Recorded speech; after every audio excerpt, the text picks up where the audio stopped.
The top-tier sorceress, Su Xiaoxiao, has traversed into a book. She has become a mere pawn, abandoned by the villainous mother at birth, only to meet a tragic end in a car accident. Her mother, a single parent with a tarnished reputation, has been forsaken by her scoundrel fiancé, who has swiftly turned to the virtuous female lead. Together, they conspire against the villainous, leading to her downfall and the seizure of her assets, ultimately condemning Su Xiaoxiao to an asylum. Realizing her precarious fate, Su Xiaoxiao exclaims, "Mother, you weren't an accidental pregnancy, you were ensnared by a cunning vixen and that scoundrel, your destiny shattered by their machinations." Enraged, her mother vows vengeance against the deceitful pair. Her uncle, a man of maturity and stability, receives a talisman from Su Xiaoxiao, which dramatically enhances his fortunes. She extends her benevolence to her second uncle, subtly reprimanding him for his poor judgment in valuing the treacherous woman, presenting him with a card of goodwill. He is left astounded, pleading for her favor. As she reaches out to her third uncle and grandparents, the entire family experiences a surge of fortune, while the wicked face their just retribution. Pampered by the elite of the capital, Su Xiaoxiao discovers a mysterious handsome man watching her intently. Wait, why does he resemble her? Chapter 1. The Abandoned Pawn. Congratulations, Miss Su.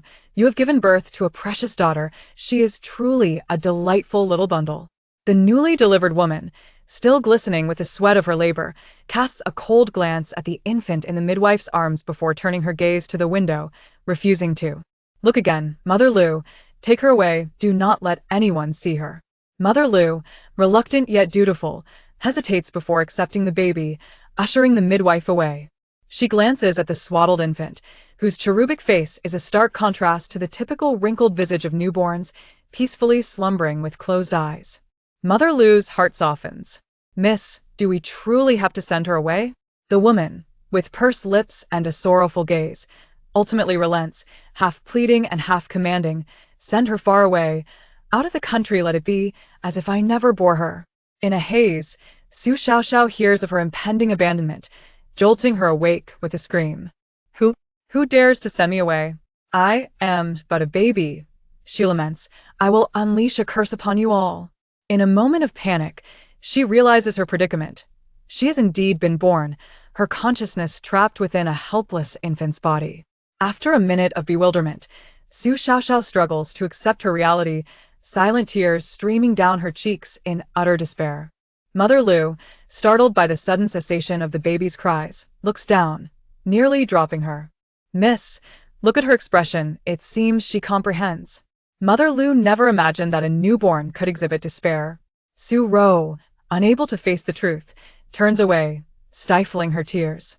She knows that remaining with her mother would only bring misfortune. Everything is arranged for her daughter abroad. She will find happiness there. Su Xiaoxiao takes a moment to gather her wits, opening her eyes to survey her surroundings. Her gaze lands on a card at the bedside, and her eyes widen at the familiar details. What? This is information from a modern romance novel she once read. The hospital's name, St. Mary's Angels, is etched in her memory. Her mother is named Su Ro, the very same character who transformed from a tragic figure into a villainous in the story. Does this mean she is the illegitimate daughter of the villainous? The nameless pawn destined to meet her end in a car accident on the way to her abandonment? Ah, you cannot send me away. I will die in a car crash. Who is speaking? Su Ro, surprised, scans the room, her gaze landing suspiciously on the swaddled infant. Su Xiaoxiao, frantic, emits a piercing wail, but her tiny body is confined, unable to articulate or flee, only able to flail her arms and legs in desperation. The infant's sudden outburst nearly causes Mother Lu to drop her, prompting her to hurriedly cradle Su Xiaoxiao beside Su Ro's pillow. Miss, it seems the child senses her mother's rejection and is instinctively resisting. Mother Lu wipes her tears while observing Su Ro's expression. This child is an illegitimate offspring, and the revelation could indeed stir controversy. But she is innocent, merely a newborn forced into exile, deprived of warmth and cared. Oh, what sin have I committed, to be denied milk and face death by a car crash? That must hurt terribly. Su Ro comprehends her daughter's plaintive cries, realizing she can hear her child's innermost thoughts. Reflecting on her daughter's words, Su Ro grows anxious and quickly cradles Su Xiaoxiao, soothing her while instructing Mother Lu, "Do not send her away, keep her close." Su Xiaoxiao breathes a sigh of relief, joyously kicking her legs. "Yes, yes. Sending me away would be a monumental loss. Mother, you are so wise. I shall surely grow into a remarkable beauty, just like you." Hearing her daughter praise her beauty, Su Ro beams, her previous gloom dissipating. Mother Lu weeps tears of joy. "This is wonderful, miss. The child is so charming and endearing, she will surely become a darling. By the way, miss, we need to give her a name for her registration. Though the child is an illegitimate offspring, such circumstances are no longer taboo." Su Ro gazes tenderly at the little one, pondering her resemblance to herself and, after a moment of silence, she declares, "In our family, she is the only girl. Let us choose a simple name that is easy to cherish. Xiaoxiao. My little Xiaoxiao, you shall be called Su Xiaoxiao, taking on your mother's surname, shall you not?" Su Xiaoxiao's eyes sparkle. Her mother is truly a celestial being. Su Xiaoxiao. Let it be registered as such, no changes. Delighted by her daughter's approval, Su Ro smiles warmly, then awkwardly lifts her garment to nurse. As Su Xiaoxiao's eyes widen at the sight before her, she blushes fiercely. However, after a sip, she soon accepts the situation. Still bound by the limitations of her swaddling, Su Xiaoxiao, now satiated, succumbs to drowsiness, her head tilting as she drifts into slumber in her mother's embrace. When she next opens her eyes, it is dusk. The golden sunset pours through the window, casting a warm glow upon Su Ro, who appears almost divine, leaving Su Xiaoxiao entranced. Mother is truly beautiful, far surpassing the White Lotus heroine. Yet, recalling the fate of her mother in the story, Su Xiaoxiao's brow furrows with concern. Mother is a daughter of the Su family, a prestigious lineage in the capital, yet she is forced into a commercial marriage with a scoundrel who does not love her, while he shamelessly parades his affection for the virtuous heroine and indulges in infidelity. Alas, Mother is too dutiful, enduring in silence to avoid causing her parents distress. This unexpected pregnancy was the result of the villainous scheming, yet she could not foresee that she would not be tormented by 5 old men, but rather end up in the arms of that scoundrel.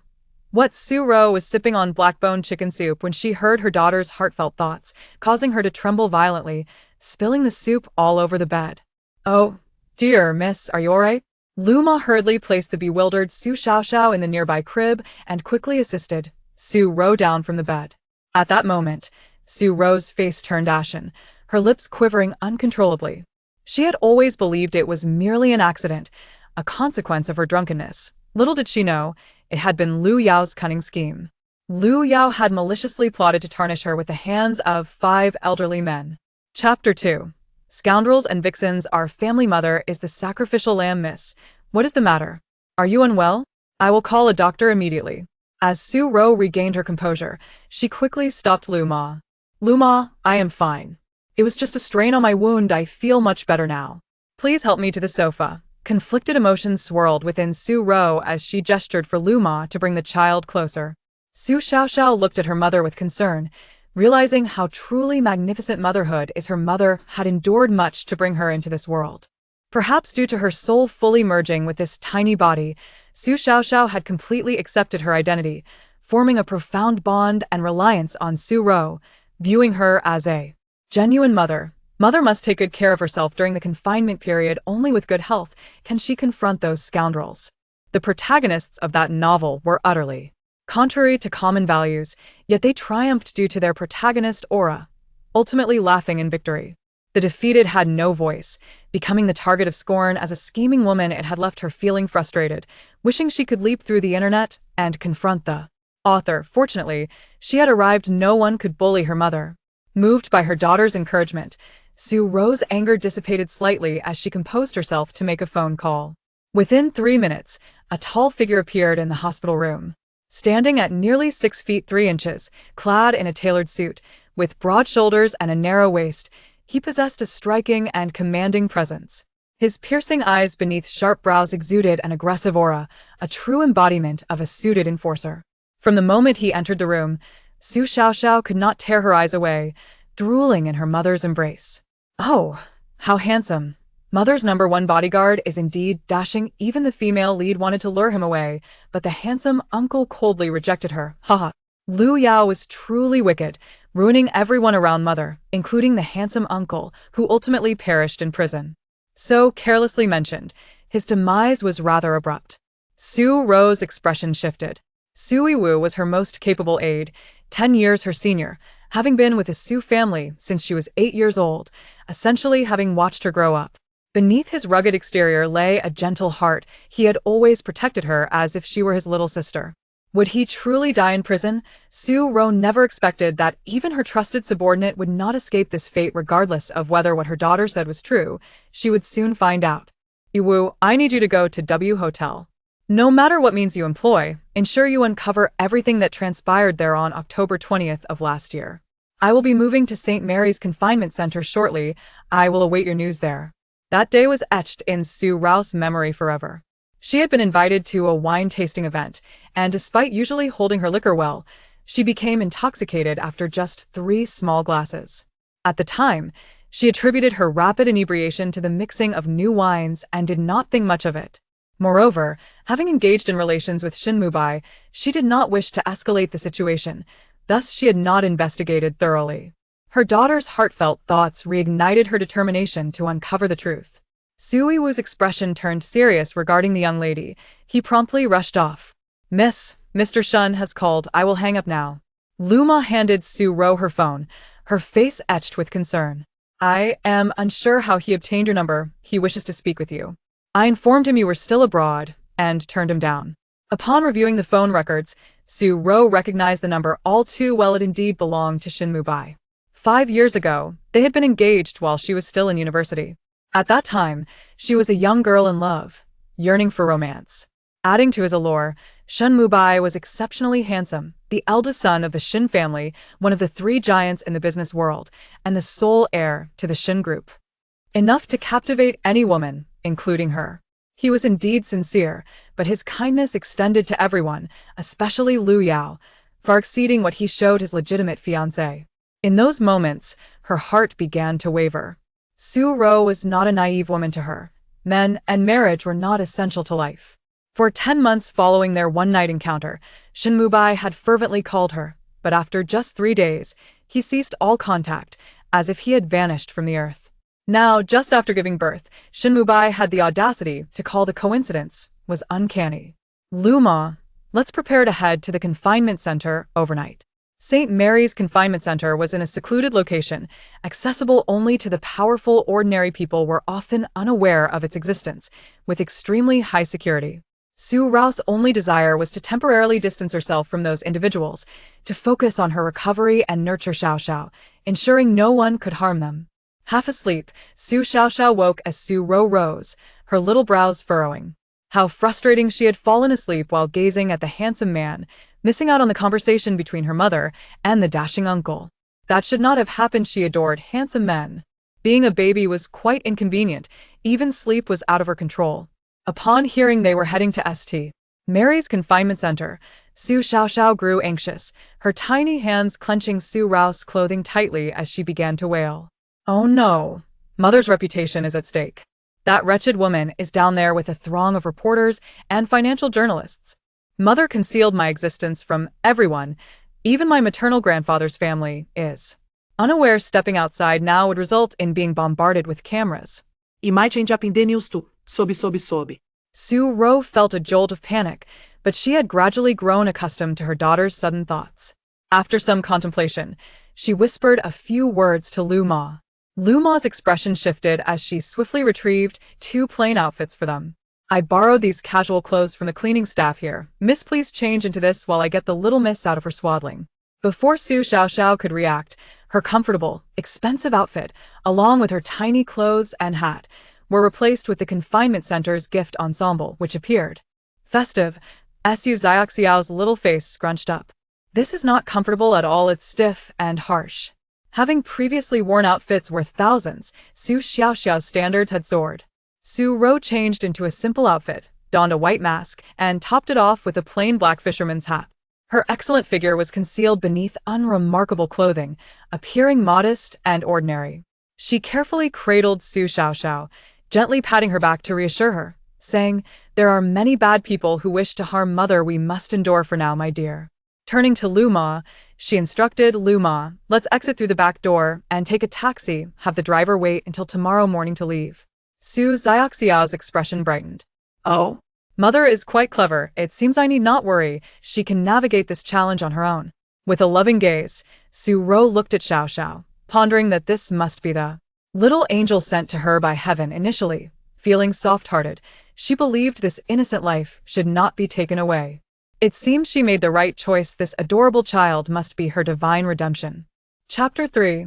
I am the illegitimate child conceived by a scoundrel father, and a white lotus. Lu Ma swiftly escorted the mother and daughter to the hospital's back entrance. As she stepped out the door, Su Ro astutely noticed a few furtive gazes, each concealing a camera within their garments. They deliberately, albeit subtly, fixated on the back entrance, scrutinizing anyone who emerged. Another young mother has come out. Do you see her?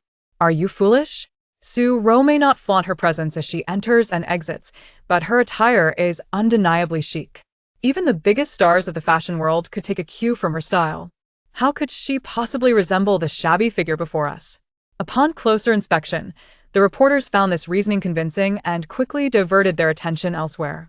With a sigh of relief, Su Ro carefully cradled her precious child, Xiaoxiao, and hailed a taxi with Lu Ma, successfully departing. The taxi serendipitously navigated to the hospital's main entrance, and as Su Ro gazed out the window, she indeed spotted Lu Yao's silhouette in a discreet corner. Surrounding her were dozens of private cars with their hazard lights flashing, while those donned in hats pretended to sip coffee and peruse their phones. All were journalists from various sectors. Su Ro even recognized a few journalist friends with whom she maintained amicable relations. A chill coursed through her, reaching the crown of her head. She had narrowly escaped being cornered and disgraced. Headlines would inevitably scream of the scandal involving Su Ro, the heiress of the Su family, and her illegitimate child. The events of the past year would resurface, bringing shame to the entire Su family. Although both families had been engaged, the Shin family prided itself on its aristocratic lineage with rigid customs, and Shin Mubai's mother was notorious for her meddlesome nature, always needing to oversee every affair. If the truth were to come to light, their engagement would undoubtedly be expedited, and if she were to marry into the Shin family under such circumstances, she would be looked down upon. Taking a deep breath, Su Ro felt a wave of cold wash over her until the warmth of Xiao Zhao's tiny hand clasping her thumb reassured her, causing her expression to soften. Once settled at the maternity center, Xiaoxiao quickly devoured her meal before drifting into a deep slumber. As the night deepened, Su Ro found it impossible to sleep. Coincidentally, Xiaoxiao awoke, hungry again, and under Lu Ma's care, Su Ro assisted in feeding the little one. Seeing Su Ro's exhaustion, Lu Ma felt a pang of sympathy. Su Ro longed for rest, yet circumstances remained unresolved. She required time to process everything. After finishing her milk, Xiaoxiao began to kick her little legs, expelling gas. With several burps following, Xiaoxiao sensed another wave of discomfort. Her eyelids began to flutter, just as she was on the brink of drifting back into slumber, when the handsome uncle arrived. Xiaoxiao instantly perked up, her eyes wide with surprise. "Is there news for mommy? Why has the handsome uncle come at this hour? In the dead of night, it feels rather suspicious." Lu Ma, who had diligently fed her several times, was entirely disregarded. With a resigned sigh, Su Ro rubbed her temples. Her daughter, merely a day old, was already keen on gossip. Did the Su family possess an innate penchant for scandal? "Miss, I've uncovered some details." Su Yiwu's expression was grim, hinting at underlying anger, apparently incited by the investigation's findings. Upon witnessing Su Yiwu's demeanor, Su Ro's heart sank. Lu Ma, sensing the shift in atmosphere, discreetly retrieved a rescue pill, prepared to administer it to her at a moment's notice. Taking a deep breath, Su Ro gestured for Su Yiwu to proceed. "I utilized my connections to access the backup surveillance footage and discovered that the individual who assisted you into the room was not one of ours. These individuals have had interactions with Lu Yao, who is close to Shin Mubai. I suspect your drink was spiked. However, given the passage of a year, we cannot unearth concrete evidence." Su Ro clenched her fists, a heavy weight settling in her chest. So, it was Lu Yao who had drugged her. What was the situation with those 5 old men she mentioned? How did she end up in Shin Mubai's room? What else have you uncovered? Were there any anomalies? Su Yiwu paused, his brows furrowed. Su Ro, receiving no answers, could only shake her head in frustration. All she knew was that after that fateful night, she awoke beside a deeply slumbering Shin Mubai, and her own body was in excruciating pain. Her complexion paled further. It seemed all of this was indeed real. She had been schemed against by Lu Yao. Turns out the handsome uncle is investigating that incident from years ago. I was not taken away, which inadvertently altered some events. The surveillance footage is incomplete. It appears Shin Mubai had a hand in the tampering. More than just the White Lotus was involved in the plot against Mommy back then. That scoundrel also participated. The rogue aimed to possess Mommy's body, hoping for a child to tether her to the Su family, while also wanting to keep Lu Yao oblivious. Thus, both conspired in silence, and Lu Yao's plan was thwarted by Shin Mubai, leading to the chaos that ensued. Yet, Lu Yao still learned of this incident and discovered that Mommy was pregnant. A child is a woman's vulnerability. She feared Mommy might compromise for the sake of the baby and truly marry into the Shin family, usurping her identity as the affluent wife. Hence, she plotted to eliminate me. How wicked. Those two shameless scoundrels conspired against me and Mommy. The situation is dire. Su Ro felt her chest rise and fall rapidly, an overwhelming tide of resentment engulfing her, igniting an unprecedented urge for violence. She shuddered at the realization had she not heard Xiao Zhao's thoughts, her daughter could have perished. Their lives had nearly been ruined by such malice. Lu Ma, noticing the distress in Su Ro's countenance, hurriedly offered the rescue pill. After a brief moment, Su Ro pushed the pill away and shook her head, saying, Lu Ma, I'm fine. Yiwu, do not disclose this matter to the old master or my brothers. My father's health cannot withstand such turmoil. Su Yiwu felt a deep ache for her, but nodded in acquiescence. Rest assured, miss, I have consistently reported only good news to the old master. They remain unaware. With two elderly figures at home and several brothers, each with volatile tempers, if they learned of her mistreatment, they would undoubtedly confront the Shin family. Should the situation escalate, the repercussions would be too extensive. Her father, at his age, could not endure such upheaval. Xiao Xiao contemplated her circumstances, thinking that if she could regain some strength, those vile creatures would be unable to act freely. Yet, she was still a helpless infant, utterly powerless. Overwhelmed by her thoughts, Xiao Xiao rolled her eyes back and fell into a deep slumber once more. Chapter 4. Surrounded by reporters. Upon returning home for 10 consecutive days, tranquility reigned. Su Xiaoxiao spent her time either nursing or peacefully slumbering, occasionally awakening to gaze adoringly at her mother. During this period, Su Yiwu made daily visits, exchanging a few words with Su Ro, whose expression visibly grew more solemn. Su Xiaoxiao could faintly discern phrases such as headlines, stock market, and the Su family, yet whenever she attempted to listen intently, her eyelids would betray her. Succumbing to slumber once more, upon her next awakening, she was met with the sound of stifled sobs. To her surprise, her mother was discreetly wiping away tears. Su Xiaoxiao's heart suddenly tightened. Mom, what is happening? Could it be postpartum depression? Though Su Xiaoxiao had never given birth, it is said that the severity of postpartum depression can be quite perilous. Su Ro was unaware that her daughter had awakened until she caught a glimpse of her innermost thoughts. Hastily, she wiped away her tears and gently lifted Xiaoxiao, carefully concealing her worries. With a tender poke to her daughter's cheek, she managed to force a smile. You're awake? Mother will soon feed you with milk, all right? Su Xiaoxiao observed with wide eyes, noting that her mother's gaze did not reflect postpartum depression. Rather, it seemed that the handsome uncle had brought some unwelcome news that had saddened her mother. This handsome uncle was truly a quintessential straight man. It was no wonder he remained a bachelor at the age of 35, as he had little understanding of women. At this moment, Mother should focus on her recuperation and embrace happiness each day. Any news that might disrupt her good spirits should be kept from her for the time being. Just then, Lu Ma entered, and Su Ro's expression immediately darkened. Hand me your phone. Lu Ma wore an expression of concern and anxiety, retreating a few steps while clutching her pocket. Miss, focus on nurturing your health. Those rumors circulating online are hardly worth your attention, as they are merely the fabrications of unscrupulous media. Oh! What rumors are circulating? Allow me to take a look. Su Xiaoxiao was brimming with energy, seemingly indicating that Lu Yao had not given up. She was still orchestrating public opinion. Su Ro confronted Lu Ma for the first time with a stern expression. Lu Ma, unable to withstand her determination, reluctantly returned the phone to Su Ro. The bright light from the phone screen caused Su Xiaoxiao to squint her eyes, yet her insatiable curiosity compelled her to force them open.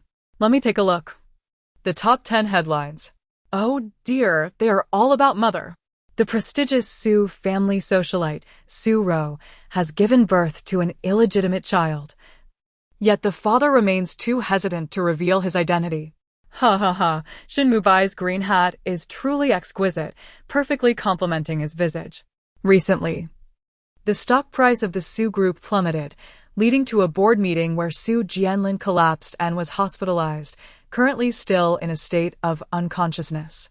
Upon reading the last piece of news, Su Ro was overwhelmed with emotion, her tears cascading down her delicate face.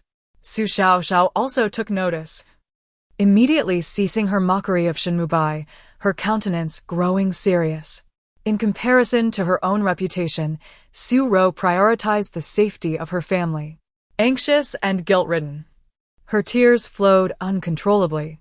Lu Ma had not anticipated that the turmoil online would escalate, gradually amplifying its impact on the Su family. Su Xiaoxiao's mind raced. Su Jianlin? Isn't that my wealthy uncle, who is as rich as a king? It would be unacceptable for him to be hospitalized due to a hemorrhage. I must go and pay him a visit. Madame Lu was aware that the young lady's several elder brothers had cherished her since childhood. The eldest brother, concerned for her well-being during her hospital stay, made it difficult for Madame Lu to voice her intentions to intervene. Thus, she could only swiftly gather the necessary items and summon Suiwu. The journey back to the Su family was remarkably smooth, and in less than half an hour, they found themselves on the main road leading to the hillside villa complex. To her dismay, there was a multitude of reporters ahead. It must certainly be that cunning Lu Yao at play again. In the past, Lu Ma merely regarded Lu Yao as a somewhat manipulative individual, overly attached to others' fiancés. However, upon discovering her shamelessness and malice, Lu Ma has developed a profound disdain for Lu Yao. Meanwhile, in the passenger seat, Su Yiwu furrowed his brow. Miss, with the reporters from today's major headlines present, should we consider making a U-turn? Proceed onwards. Whoever dares to obstruct shall face dire consequences. How formidable is mother? That foul woman, Chuang Fei. Su Xiaoxiao clenched her tiny fists tightly, her petite frame rigid with excitement. Even her big toes were exerting force. An intense desire to burst forth and confront the situation enveloped her. Su Rua noticed the little one's face turning crimson and suddenly realized that her own emotions could inadvertently affect her daughter. She hastily quelled the simmering anger within and drew the child closer to her embrace. The nanny car glided forward, revealing a charming woman, impeccably dressed in high-end designer attire, who had been lurking in the shadows. Her expression hardened as she exchanged a knowing glance with those nearby. In no time, a throng of journalists surged forth, encircling the vehicle with fervor. Miss Su, may we kindly ask you to roll down your window? We are reporters from various major media outlets and have been waiting here for quite some time. We have a few questions we wish to pose to you. Who is the father of your child? Does Miss Su feel that this situation cannot be accounted for to the eldest son of the Shin family? Indeed, Miss Su. This concerns both the Su and Shin families. You must take a stand, do you not? Su Ro's eyes, laden with frost, reflected her growing ire. These individuals incessantly professed their lack of malice, yet their inquiries were nothing short of aggressive, their cameras clicking incessantly as if fearing the loss of a fleeting moment. Were it not for the car windows shielding her, her precious child would have been laid bare before the lens, leaving these onlookers to concoct whatever narratives they pleased. What fault could there possibly be in her little one? Yet these individuals dare to point fingers and label her as an illegitimate child. Shrouded in shame, what gives them the right? Su Ro gritted her teeth and pressed on. Su Xiaoxiao clenched her small fists tightly. How ridiculous. It's not I who kept you waiting for so long, but Lu Yao. You should direct your complaints towards her. In a bid to seize the headlines, I wish to share my adorable visage alongside that of my beautiful mother on the internet for the amusement of all. Continue to stand there if you must. It would be delightful if a cold wave were to sweep through, sending each of you to the hospital, prompting Lu Yao to pay for it all. Su Xiaoxiao was driven to the brink of madness, yet her hands remained empty. In the past, she could effortlessly conjure talismans and perform hand seals to bring misfortune upon her adversaries. However, her delicate hands were currently inept, rendering her abilities dormant. The seasoned driver gradually pressed the accelerator, while the reporters, eager for exclusive revelations yet not lacking in acumen, understood the situation. This time, Lu Yao had financed their presence, and any injuries sustained could not be classified as work-related. Thus, while they appeared to obstruct the nanny van, it had already moved several meters forward, and with a little more acceleration it could break free. Lu Yao, hidden in the shadows, realized the urgency of the situation and, wearing her towering heels, dashed out. With a resounding clap, she slammed her hands onto the hood of the car. A sharp hiss escaped Su Xiaoxiao's lips as she winced, her mouth twisting in response. Despite the petite stature of the girl, who stood no taller than the hood itself, her strength was undeniable. That strike would surely leave a mark. Serves her right. Chapter 5. Come, allow me to treat you to some delicacies. Su Xiaoxiao, reveling in mischief, found her spirits lifted as Su Ro was influenced by her exuberance. This little rascal, with a hint of wickedness, undoubtedly takes after someone. Lu Yao naturally belonged to the delicate and gentle type, and her height was indeed a significant drawback. Furthermore, Su Ro's vehicle, with its elevated chassis, exuded a formidable presence. The towering engine had nearly reached Lu Yao's shoulders. She struggled to project an air of authority, but only succeeded in eliciting laughter from a nearby infant. Her palms were red from the effort, and the pain left her face flushed with embarrassment and indignation. Su Ro, come out here. You must give me an explanation. How could you bear to betray Mubai? Who treats you with such kindness? In what way has the Shin family wronged you? Lu Yao refrained from eliminating Su Ro's child, her heart filled with anxiety. She understood that Su Ro wished to keep the child's identity concealed. Otherwise, she would not have chosen to flee to a foreign land. Meanwhile, with Madame Shin exerting pressure on Shin Mubai, he would not emerge anytime soon. This situation allowed her to manipulate public opinion, directing criticism towards Su Ro while leading everyone to believe that the child was the result of an illicit affair with another man. In this way, although it would unjustly burden Mubai with the stigma of infidelity, it was still preferable to the prospect of Su Ro marrying into the Shin group. After all, Shin Mubai was destined to father her children. The young mistress of the Shin family can only be her Lu Yao. With such thoughts in her mind, Lu Yao remained unwavering, even shedding tears in a heart-wrenching display. One might mistakenly believe that the woman in the car had stolen her man. Miss Lu Yao, in her profound kindness, seemed to be striving to vindicate young Master Shin, did she not? It is unfortunate that Su Ro is the one engaged to Shin Mubai. The Shin family, known for their impeccable reputation, has been entirely tarnished by Su Ro. How lamentable indeed! Before Su Ro even stepped into the Shin family residence, she had already placed such a monumental green hat upon her future husband. How utterly disgraceful! What a scheming woman! The soundproofing of the van is quite effective, however.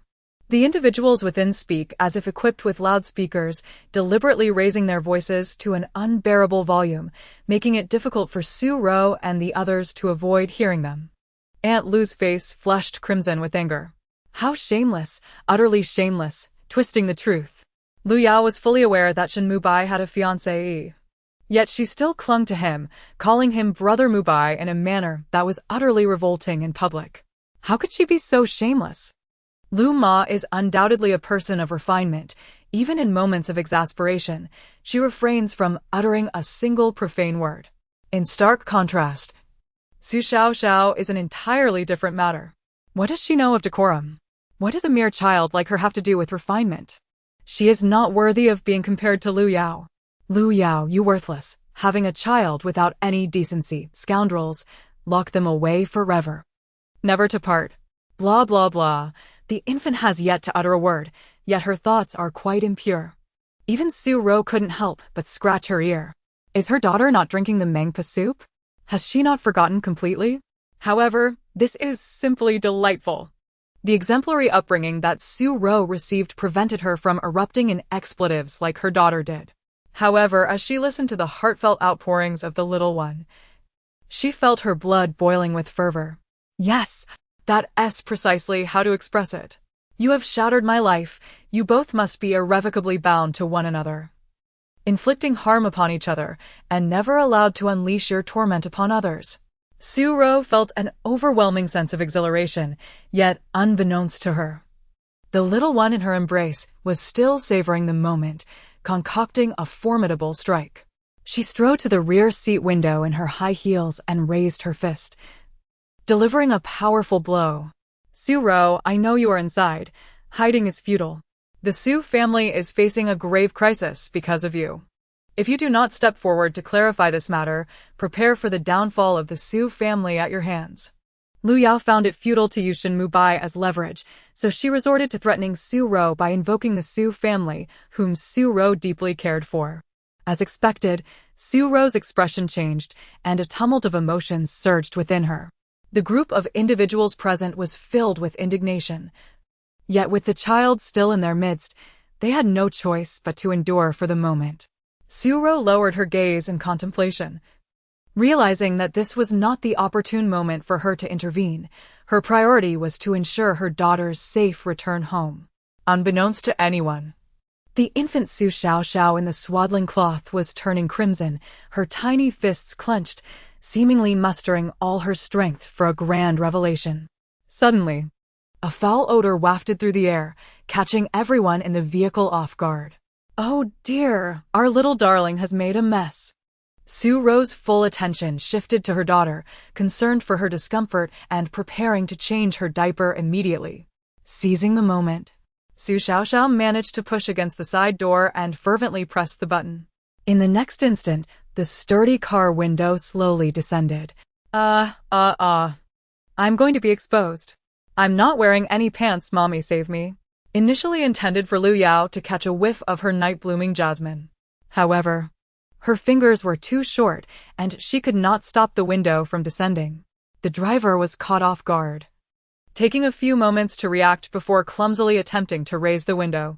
By that time, it had already lowered completely, exposing the back seat in its entirety. In her moment of panic, Su Xiaoxiao's heartfelt thoughts echoed softly. Smash, throw my stinky stuff out, let her be curious, I'll treat her to something unpleasant. Su Ro paused her movements, displaying a peculiar expression. Is it truly necessary to proceed in this manner? However, the current circumstances did not allow her to ponder further. She hastily discarded the soiled diaper out of the car window, casting it towards the crowd. Mommy is amazing. She understands me. What was that? Before the crowd could react, a foul stench assaulted them, causing their faces to pale in horror. It was an attack of excrement. They quickly scattered to evade it. The reporters exhibited an extraordinary swiftness, each deftly evading the impending chaos. However, Lu Yao was solely focused on embarrassing Su Ro, urging those around her to capture the moment. Suddenly, a sticky, gooey substance descended from above, splattering across her face. Oh my, this is undeniably major news. Everyone, quick, take pictures. It was an astute journalist, with a keen sense of perception, who discerned an unusual potential headline and immediately raised their camera, capturing a flurry of images of Lu Yao. Others gradually began to realize the unfolding scene and joined in the fervent clicking of shutters. Lu Yao's composure shattered in an instant.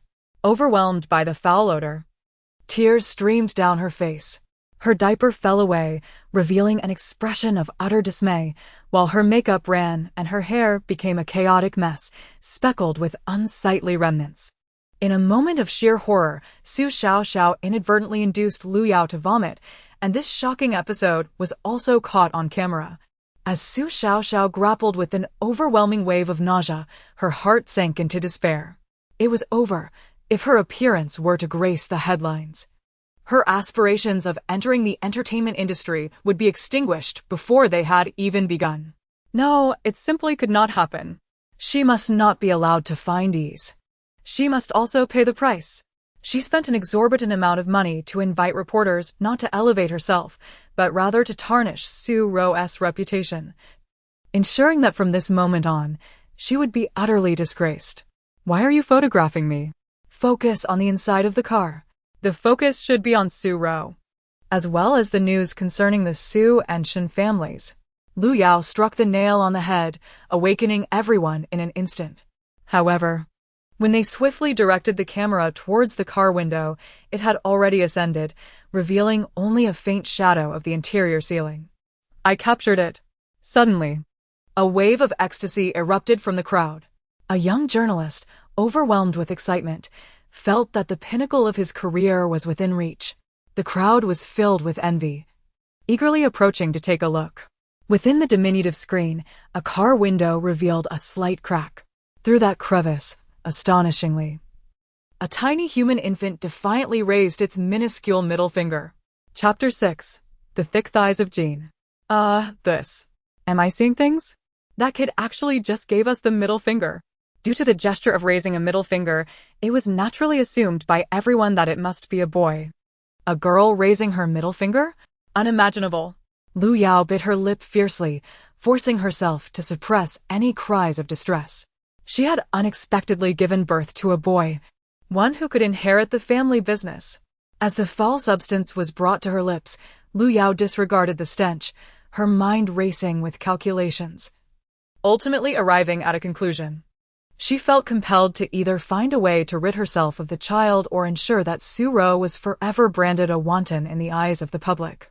Only by tarnishing Su Ro's reputation could Shin Mubai be persuaded to let go. Brother Mubai, I must impose upon you, she thought. We shall discard this child. But you must be prepared to bear this green hat at all times. Symbolically, Lu Yao offered an apology to Shin Mubai within her heart, then wiped her face, steeling her resolve as she dashed to the front of the car and lay down before the wheel, declaring fiercely, Su Ro, you have betrayed Brother Mubai, bringing disgrace upon the Su family and inviting ridicule upon the Shin family. This matter cannot simply be overlooked. Today, you must provide us with an explanation. If you do not come out and clarify, I shall not rise. If you have the audacity, command the driver to run me over.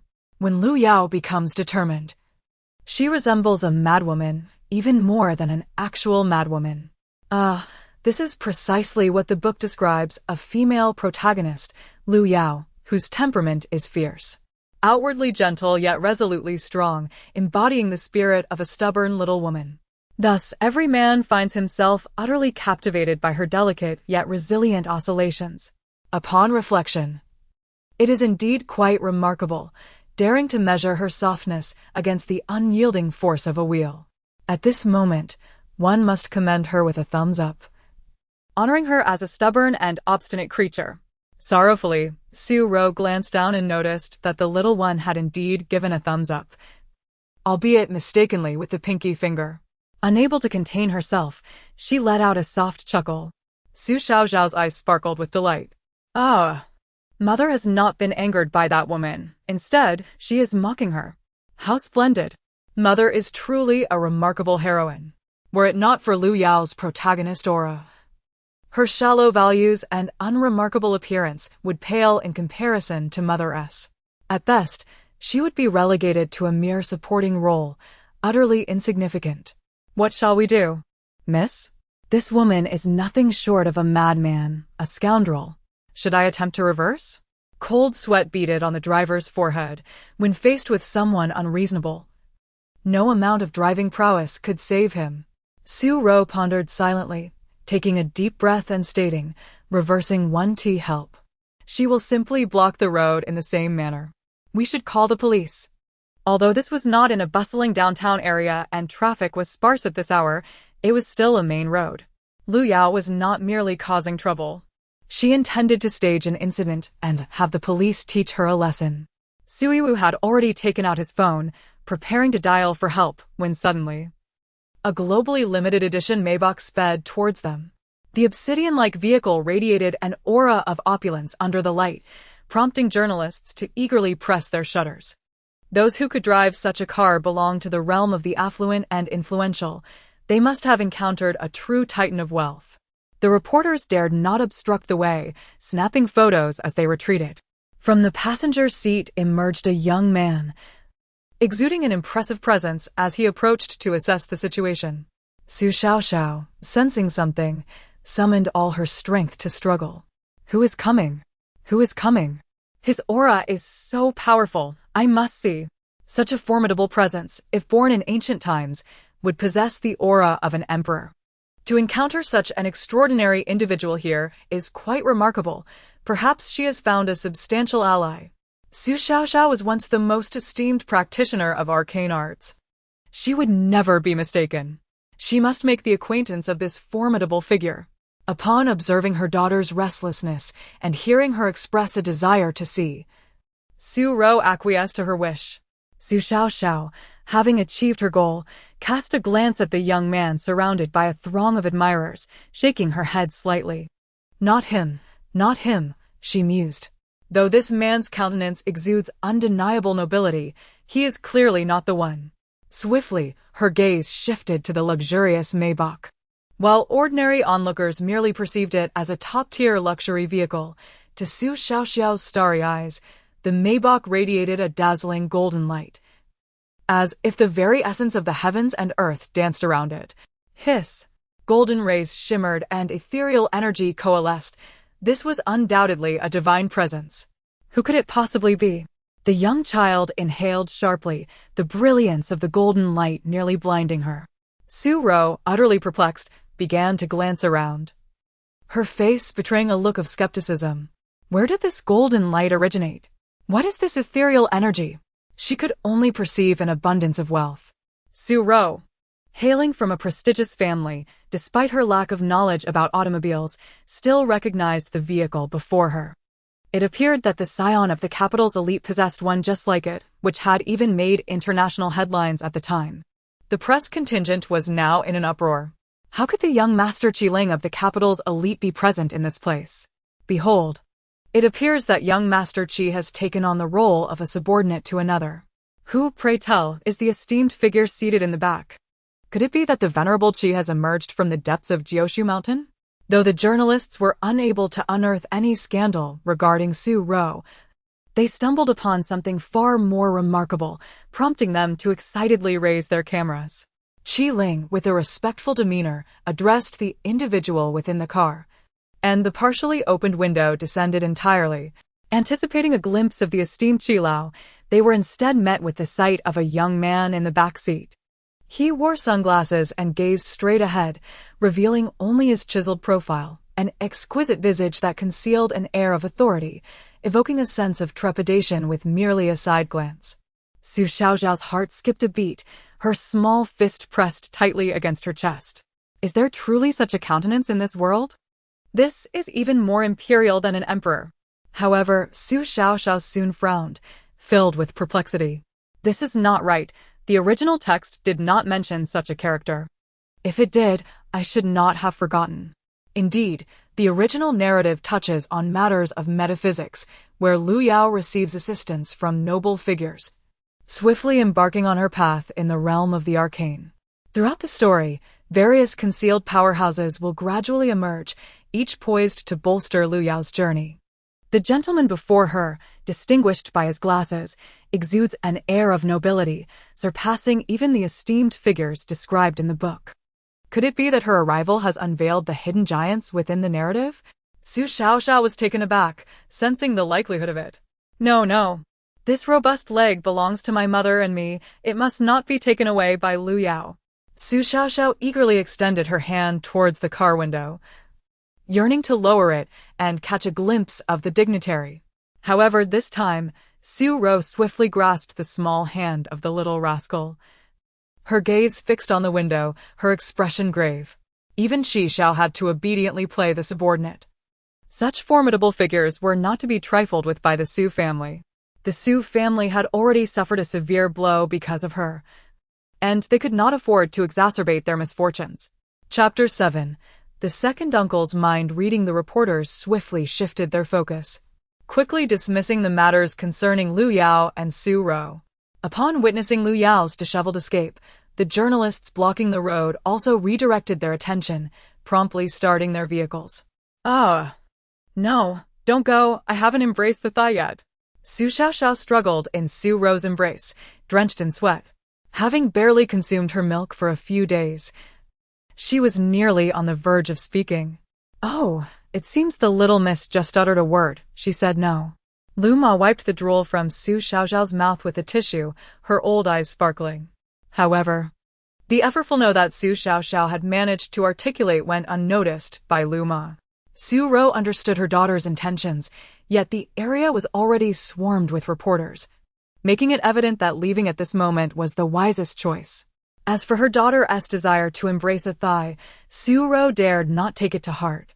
The nature of the thigh was debatable. After all, her obedient daughter was merely 10 days old, and any past encounter would only result in whimpering. The responsibility of articulating such matters fell upon her as the mother. Nevertheless, knowing the potential danger posed by the reporters, Su Ro prioritized the greater good. "Let us depart. Yi Wu, could you discreetly inquire about that individual? If you cannot find out, do not force it." Su Yi Wu understood who the young lady referred to and nodded in agreement.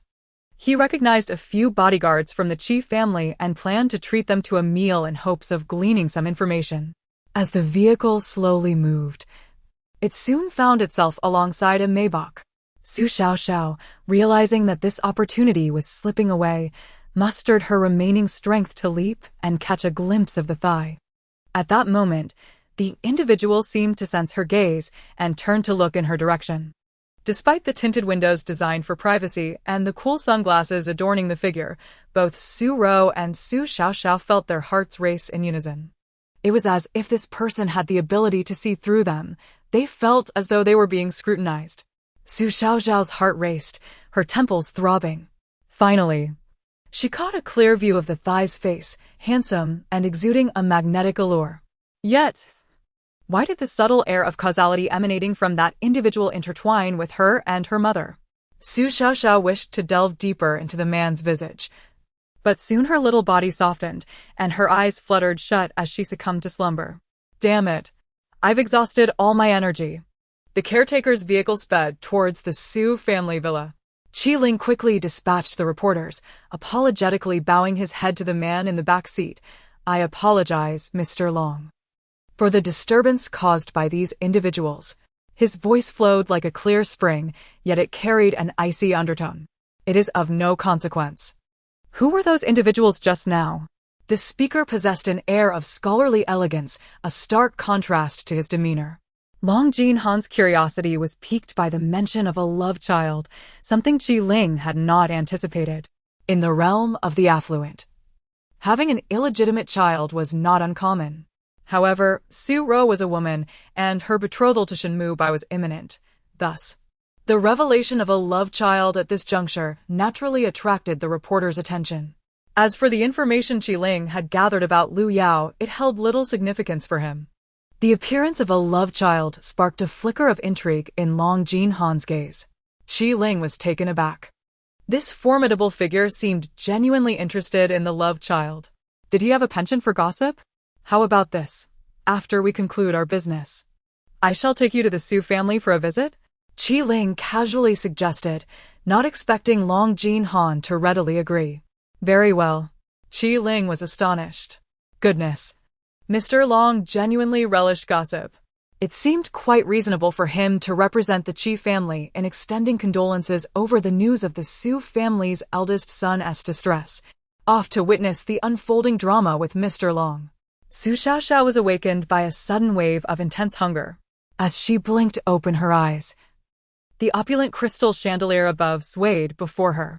"Oh my grandfather's family is so wealthy," Su Xiaoxiao exclaimed joyfully, kicking her legs in delight.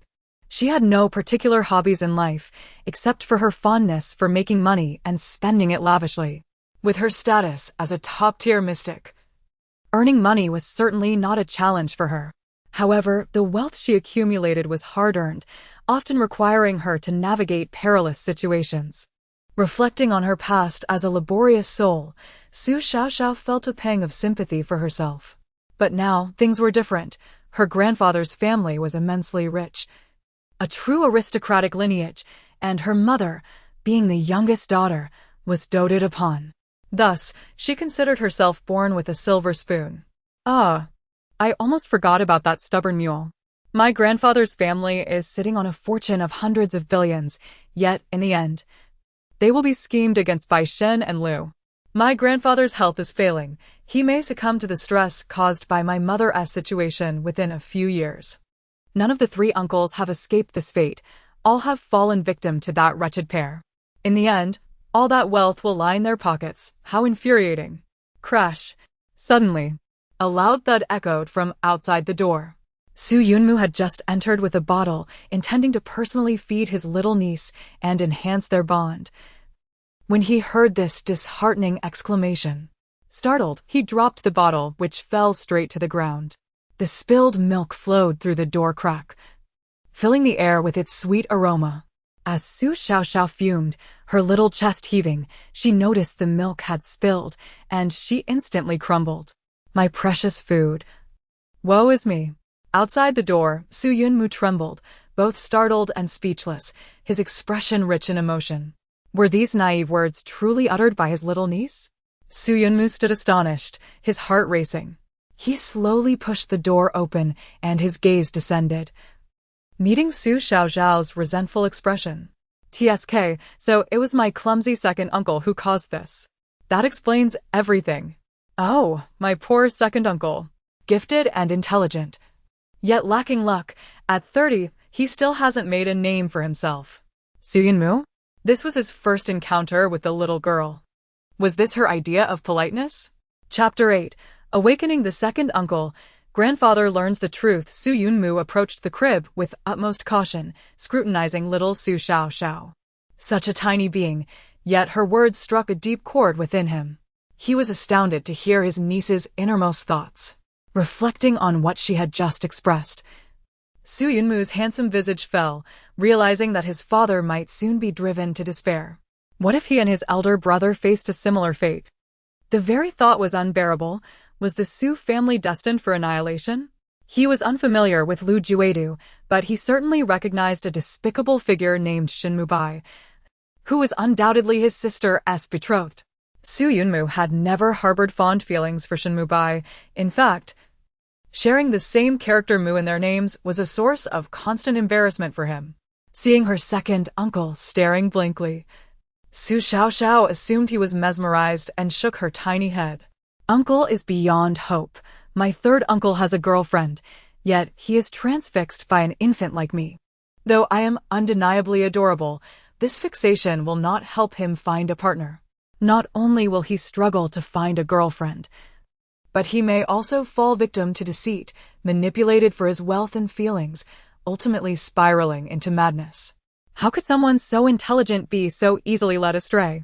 Su Xiaoxiao was aware that the woman who would deceive her second uncle was none other than Liu Yao's cousin, whose malevolent nature was equally influenced by Liu Yao. She would ensnare him into a state of madness, while contributing nothing herself, leaving him to suffer. However, possessing keen insight, Su Xiaoxiao discerned a clarity in Su Yunmu's eyes that suggested he was not the type to lose his sanity over a woman. Although the book did not elaborate, a possibility began to form in her mind. Yet hunger soon overcame her, and she ceased to ponder, her little mouth closing as she fell asleep. Feeling a sense of disappointment, Su Yunmu gently poked her cheek. Little Su Xiaoxiao pouted, casting a sidelong glance at him before resuming her blissful slumber. Has she truly rejected me? He mused. The mere thought of becoming a fool due to ignorance was intolerable. He tucked her blanket securely, then hurried out the door. Advanced calculus, measurement theory, astronomy, and monumental problems, bring them all to me. My mind cannot rust. Aunt Wang, I demand walnuts tonight to nourish my brain. The nursery had scarcely regained its tranquility when Su Ro entered with a fresh bottle. Finally, Su Xiaoxiao was able to drink, nestling comfortably in her mother's embrace. "Little one, I have shared your situation with grandfather. Shall we go meet him?" Su Ro felt a tinge of anxiety, although she had conveyed part of the truth. Her father seemed reluctant to accept this sudden grandchild. She understood that he harbored reservations. Known for his stern demeanor and lack of humor, even children were wary of him. Would her daughter manage to win his affection? Oblivious to the tension, Su Xiaoxiao continued to drink, unconcerned about whom they were to meet. For her charm would surely endear her to anyone. In the tea room, Su Xiaoxiao busied himself with the tea set, his face stoic, though turmoil brewed within. His ability to remain composed was already a concession. Were it not for his affection for his daughter, he would have no desire to acknowledge this mysterious child. As Su Ro entered with Su Xiaoxiao, she noticed her father's unwavering focus on the tea, causing her heart to sink as she tightened her grip around the infant. Su Xiaoxiao, blissfully drinking, caught sight of her grandfather's grim expression and felt no trepidation. Once the last drop of milk was consumed, she let out a soft burp, her eyes wandering curiously. How awkward. Mother and grandfather are silent. Must I, the milk baby, break the ice? Su Ro hesitated, glancing at her father with an uneasy expression. Unbeknownst to her, Su Xiaoxiao felt a sudden jolt in his heart, instinctively reaching for his ear. Strange, am I hearing things at my age? Seeing her grandfather's stern demeanor, Su Xiaoxiao understood the gravity of the situation. It became clear why the father-daughter relationship depicted in the original narrative was fraught with tension. Her mother, though tender-hearted and meticulous, was also fiercely independent, unwilling to burden the family with her troubles. Consequently, she only shared good news with her father. Meanwhile, Su Xiaoxiao, though portrayed minimally in the book, always appeared with a stern countenance, as if everyone owed him a debt. One was determined to shoulder all burdens, while the other struggled to communicate effectively, leading to an ever-worsening situation. Su Xiaoxiao sighed softly. It seemed she was destined to bear the weight of this family's woes. Mother must not have told grandfather the full truth. After all, it's quite difficult to discuss that my father is Shin Mubai. No one noticed as Su Xiaoxiao lowered his head, his pupils dilating in shock. He had indeed heard Su Xiaoxiao's thoughts. The subsequent words were lost on him as his chest heaved, hands gripping the table beneath him until they turned white. Shin Mubai. How could this be? The charming and cultured young man was, in fact, the one who had tormented his daughter? His gentlemanly demeanor was merely a fade? Oh, Shin Mubai. What a wicked soul you are. Such a scoundrel, yet you bask in the protagonist's halo, ascending to success without consequence, ultimately inheriting the Su family fortune and elevating the Shin family to global prominence. Truly, a calamity that will endure for generations. What? The Su family fortune will fall into the hands of that little scoundrel? In that moment, Su Xiaoxiao was utterly undone, trembling as he rose to confront Su Ro, anguish etching his features. Shiro, you must tell me the truth. Who is this scoundrel that has wronged you? Having maneuvered through the upper echelons for years, he was not a man of impulsive actions. His gaze, fierce and unwavering, bore down on his daughter. If it were indeed Shin Mubai who had wronged the daughter he cherished, he would go to any lengths to protect her. Su Ro's mind was a whirlwind. She had never witnessed her father so unhinged. His face flushed crimson, nearly gasping for breath. Fear gripped her. She worried that her father's heart might grow cold or that he would seek the truth and endanger himself. Father, do not be agitated. I am unworthy. The child, little Xiaoxiao, is actually Shin Mubai's. The world seemed to collapse around them. Su Xiaoxiao felt dizzy, his complexion paling as he nearly succumbed to the floor. What a calamity! This union was one I personally orchestrated for my daughter. I had believed Shin Mubai to be a trustworthy young man, yet I was gravely mistaken. It was I who unwittingly pushed my daughter into the abyss. Chapter 9. The sudden arrival of Jean de Tuy at the Su residence. Su Xiaoxiao appeared to age several years in an instant, tears streaming down his face as he pounded his chest in despair, lamenting his inability to discern true character and expressing regret for being deceived by the hypocrite Shin Mubai. Upon witnessing her father's distress, Su Ro hurried to support him, her own tears flowing freely. "Father, I'm so sorry, it is my folly," Su Ro sobbed, cradling the little one while wiping her father's tears. "Xiao Ro, it is I who have erred. I mistakenly valued such a scoundrel as a treasure. I am deeply sorry, my dear." The father and daughter embraced, their cries echoing with heart-wrenching sorrow. Su Xiaoxiao observed the scene, feeling both sorrow for her mother and grandfather, and a simmering anger towards the deceitful couple. She extended her small hand and gently patted her grandfather's face, silently conveying, "Grandfather, do not be sad or angry. Anger only leads to quicker demise, and the pain of the beloved only hastens the joy of the adversaries." While it was indeed heartwarming to hear the little one's thoughts, the reality of her sentiments pierced deeply. Once calmed, the father and daughter sat at the tea table, engaging in a heartfelt conversation. Su Xiaoxiao absorbed the entire story from Su Ro, feeling a mix of anguish and rage. With a resounding thud, his fist slammed onto the table, spilling tea everywhere. Knowing her father's temperament all too well, Su Ro feared he might recklessly confront the Shin family. "Father, please calm down. We cannot go to the Shin residence," she urged, voicing her concerns. "Our daughter is extraordinary, and we must not allow the Shin family to discover her. They do not deserve such fortune. Xiaoxiao is mine, and has nothing to do with Shin Mubai.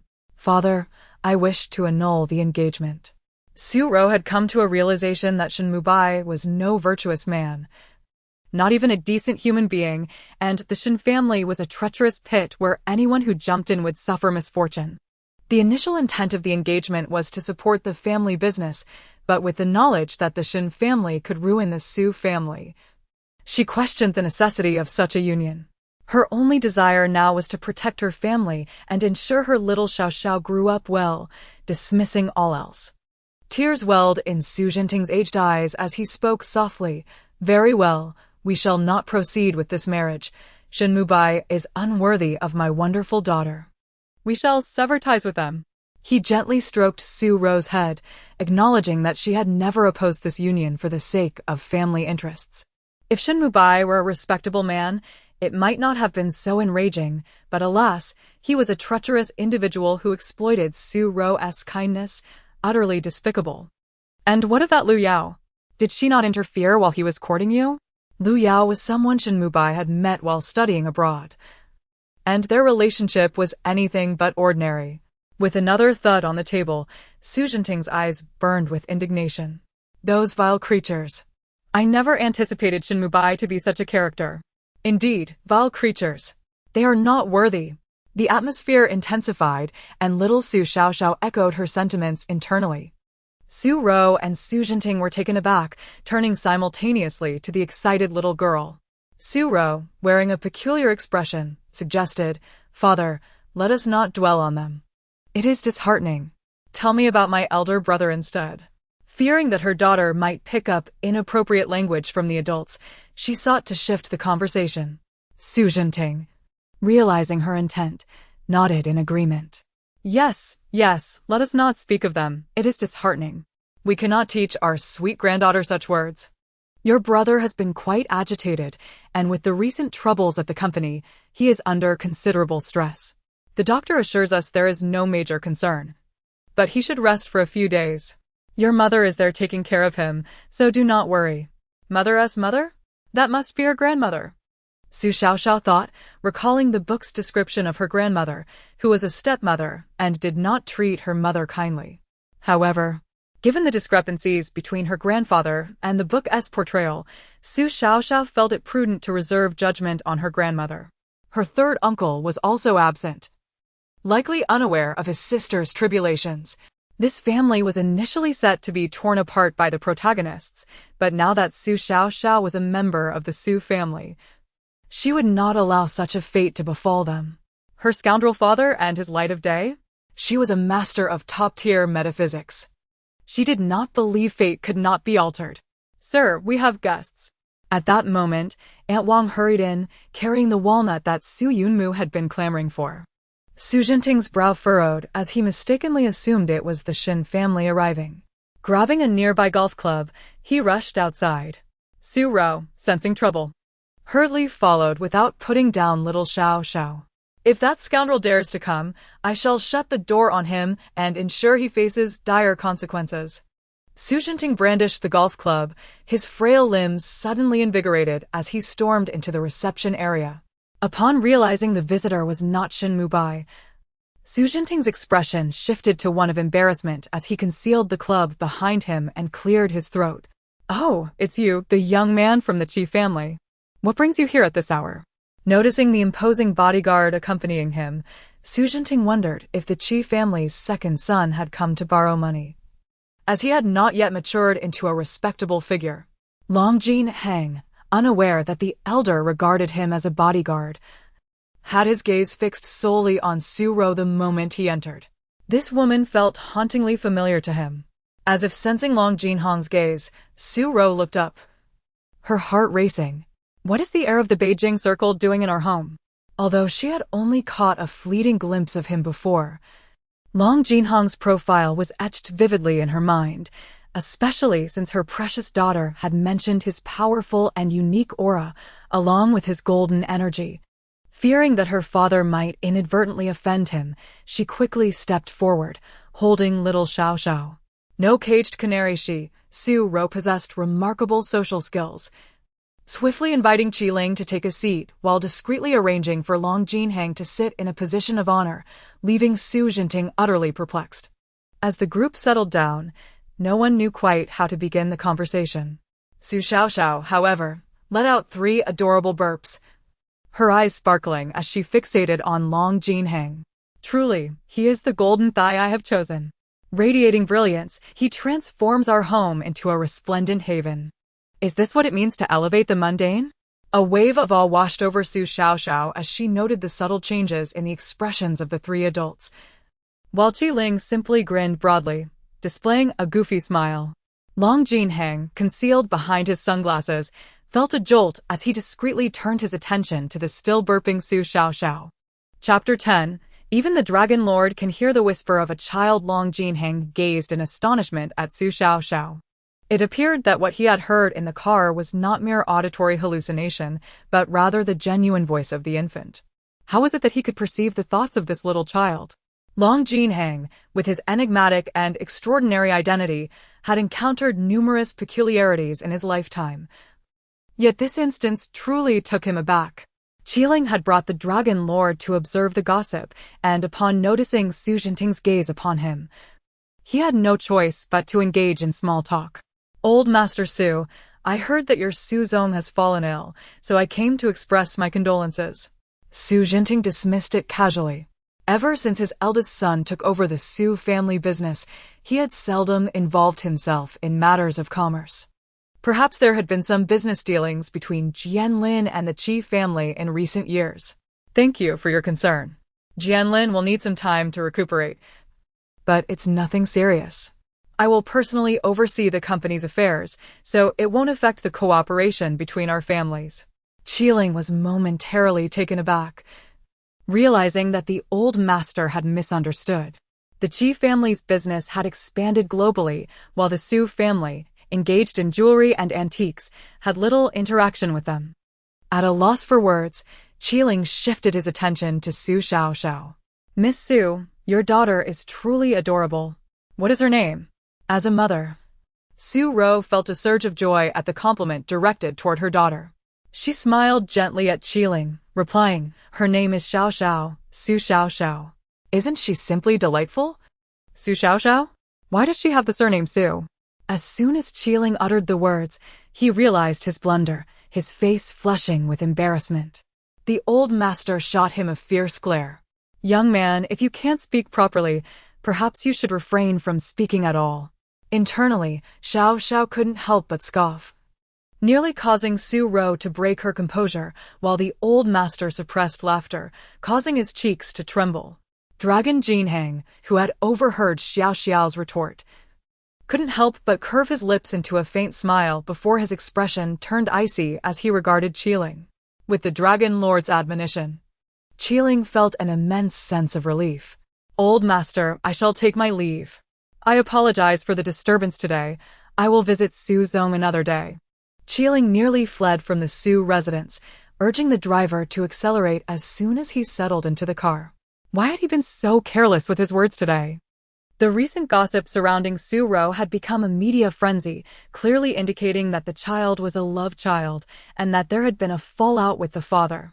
He was truly reckless. The Su father and daughter were undoubtedly chastising him behind closed doors. As the car slowly pulled away, Qiling was about to breathe a sigh of relief when he suddenly caught sight of Dragon Jinheng removing his sunglasses, his penetrating gaze fixed upon him. His previously easing tension returned instantly. "Dragon Lord, do you have any instructions?" He knew he had spoken inappropriately, angering the Su family.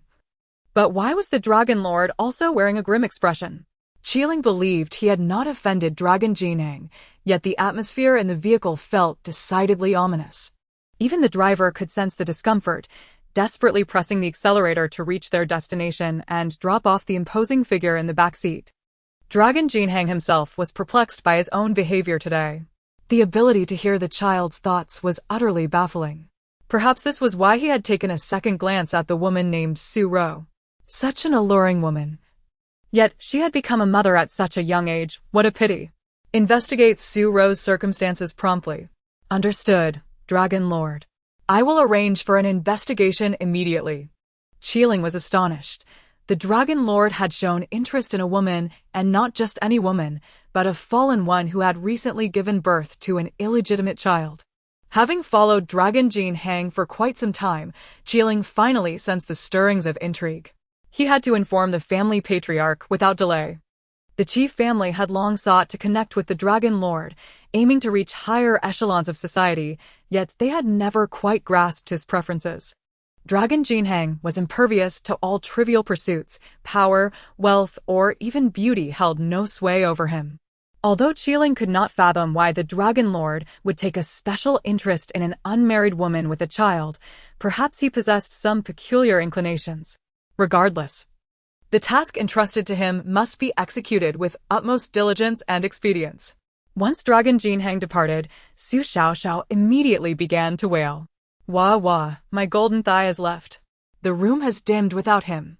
Oh, my golden thigh, please do not let those scoundrels snatch you away." Su Ro, however, remained unconcerned, merely wishing to distance herself from such a mysterious figure. Just as she was about to caution her father to be wary, he leaned in with a grin. "My daughter, do you know the person who came with that chief family lad? It seemed he gazed at you several times." Now, Su Ba viewed Shin Mubai as a despicable man, comparing him to any other man he encountered. That young man with the sunglasses, in every regard, surpassed Shin Mubai, and he possessed the most formidable aura Su Jinting had ever witnessed. No wonder Xiaoxiao referred to him as a golden thigh. The child's words surely held merit. The old master completely forgot that he had initially regarded the man as merely Qiling's bodyguard. Su Ro felt a chill run down her spine. Had he truly looked at her multiple times? A sense of unease washed over her. Oddly enough, the chief family had little to do with the Su family, and Qiling did not appear to be the type to meddle in others' affairs. His late-night visit was indeed peculiar, especially since he had brought along the golden thigh that Xiaoxiao spoke of. Uncertain of her feelings, Su Ro noticed her father's eager demeanor and could not help but frown. "Father, do not act recklessly. That man commands respect even from Qiling.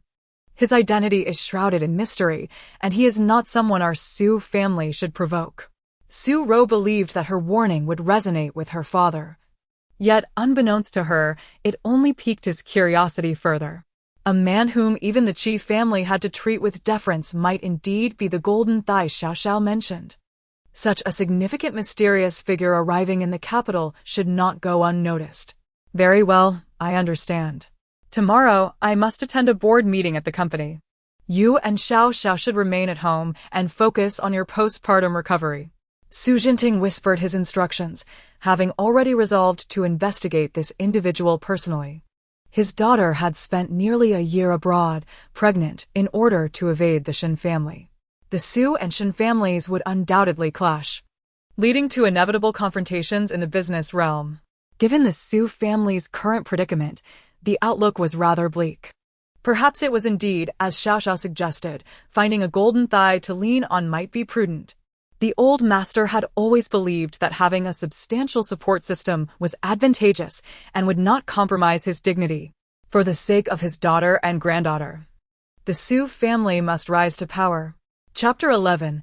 Two types of people cannot share one bed. In the dead of night, Ji Ling conducted an overnight investigation, finally uncovering some leads. Within the opulent presidential suite, Long Jinhan, with his upper body barely clad, lounged on the sofa, listening intently to Ji Ling's report, his deep-set eyes becoming even more pronounced. This matter was not mere conjecture. Su Ro was indeed the offspring of Shin Mubai, and their liaison had taken place within the confines of the W Hotel, owned by the Qi family. As a young master of the Qi clan, retrieving surveillance footage from his own hotel from a year ago was a trivial task, far simpler than the endeavors of Suiwu. Su Ro's associates had already conducted inquiries, revealing that she was no mere canary, but possessed a fair degree of intellect. Aware of Long Ye's interest in Su Ro, Ji Ling elaborated on her situation, even mentioning the involvement of a third party, Lu Yao. He spoke with enthusiasm about Shin Mubai, whom he had encountered on several occasions, describing him as a master of pretense, a libertine who, despite being with Su Ro, still sought other entanglements. As for Lu Yao, she seemed far from the innocent facade she presented. This scenario resembled a common battle among the affluent for the attention of a daughter-in-law, with countless women resorting to any means necessary to secure a place within high society. However, after his investigation, Ji Ling found himself somewhat admiring Su Ro, who was a true heiress, unlike Lu Yao, who came from humble beginnings but had clearly expended considerable effort to ensnare a debonair scion like Shin Mubai. Ji Ling, having seen his fair share of aristocratic scandals, was unfazed by the typical entanglements of wealth. Moreover, he discovered that Long Yi had also been arranged to stay at the W Hotel during that time, a detail he had nearly overlooked. Casting a cautious glance at Long Jinhan, he attempted to discern any emotions on his face. Alas, Long Ye's visage was shrouded in shadows, obscuring his expression. After a prolonged silence, Long Jinhan suddenly murmured, "Understood. I shall attend your sister's birthday party in 3 days." Ji Ling's countenance brightened instantly, his excitement palpable. Yet, he was not naive and quickly grasped the implications behind Long Yi's words. Upon leaving, he headed straight for the Qi family villa to prepare the invitation. Meanwhile, Lu Yao, having just scolded a few reporters for their intrusive inquiries, slipped into Shin Mubai's bed. She refrained from mentioning her earlier embarrassment and, upon recalling her encounter with Ji Ling, her face lit up with a charming smile as she gracefully nestled against Shin Mubai. Shin Mubai, preoccupied with thoughts of Su Ro, was momentarily distracted by the soft presence beside him, the scent of femininity overwhelming his senses, causing him to forget all about Su Ro.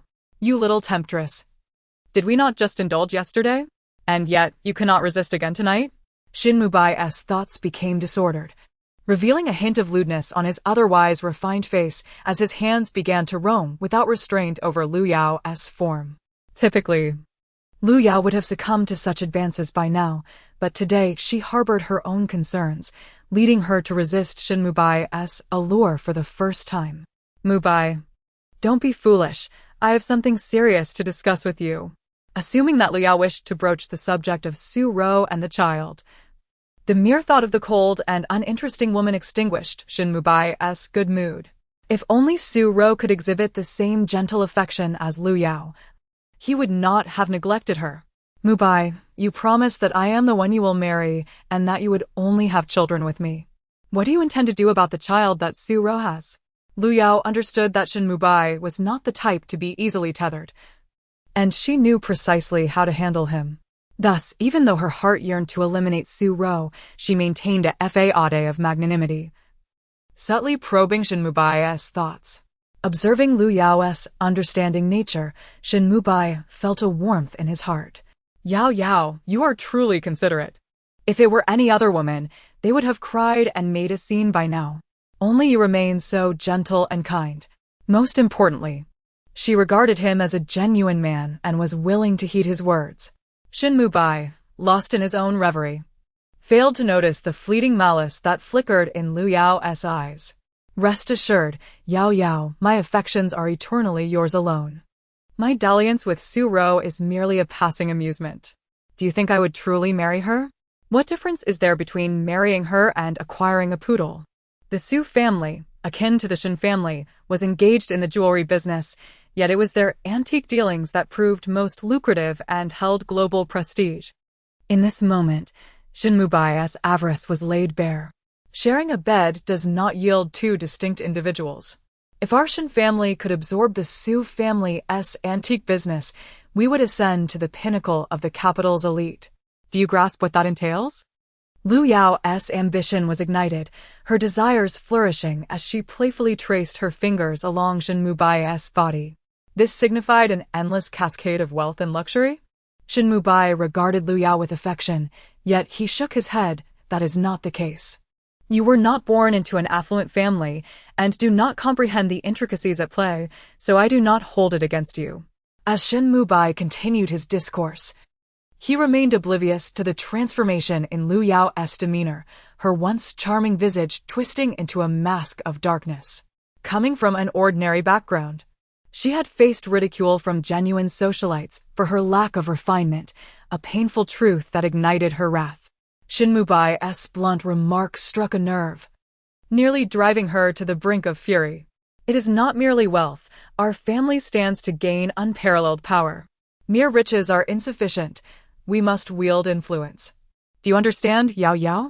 Should the winds of change blow, we, who have risen through commerce, will become like startled birds. A slight shift in policy could send us tumbling from our lofty status. Only through power can we maintain our aristocratic standing through generations. The Shin family's focus on jewelry alone made it difficult for them to truly shine in the capital's elite circles. Although the Su family's jewelry business paled in comparison to the Shin family's, their lineage had long been intertwined with governance, granting them a position in the antique realms that subtly surpassed the Shins. The conversation in the bed came to an unexpected halt with Lu Yao's silence. Observing her despondent expression, Shin Mubai assumed it was still due to Su Ro and gently reassured her in soft tones. If only Su Ro could witness this scene, she would likely feel a pang of self-mockery. In the absence of Lu Yao, she had once perceived Shin Mubai as not only a gentleman, but also a caring partner, believing that marrying him would indeed be a commendable choice.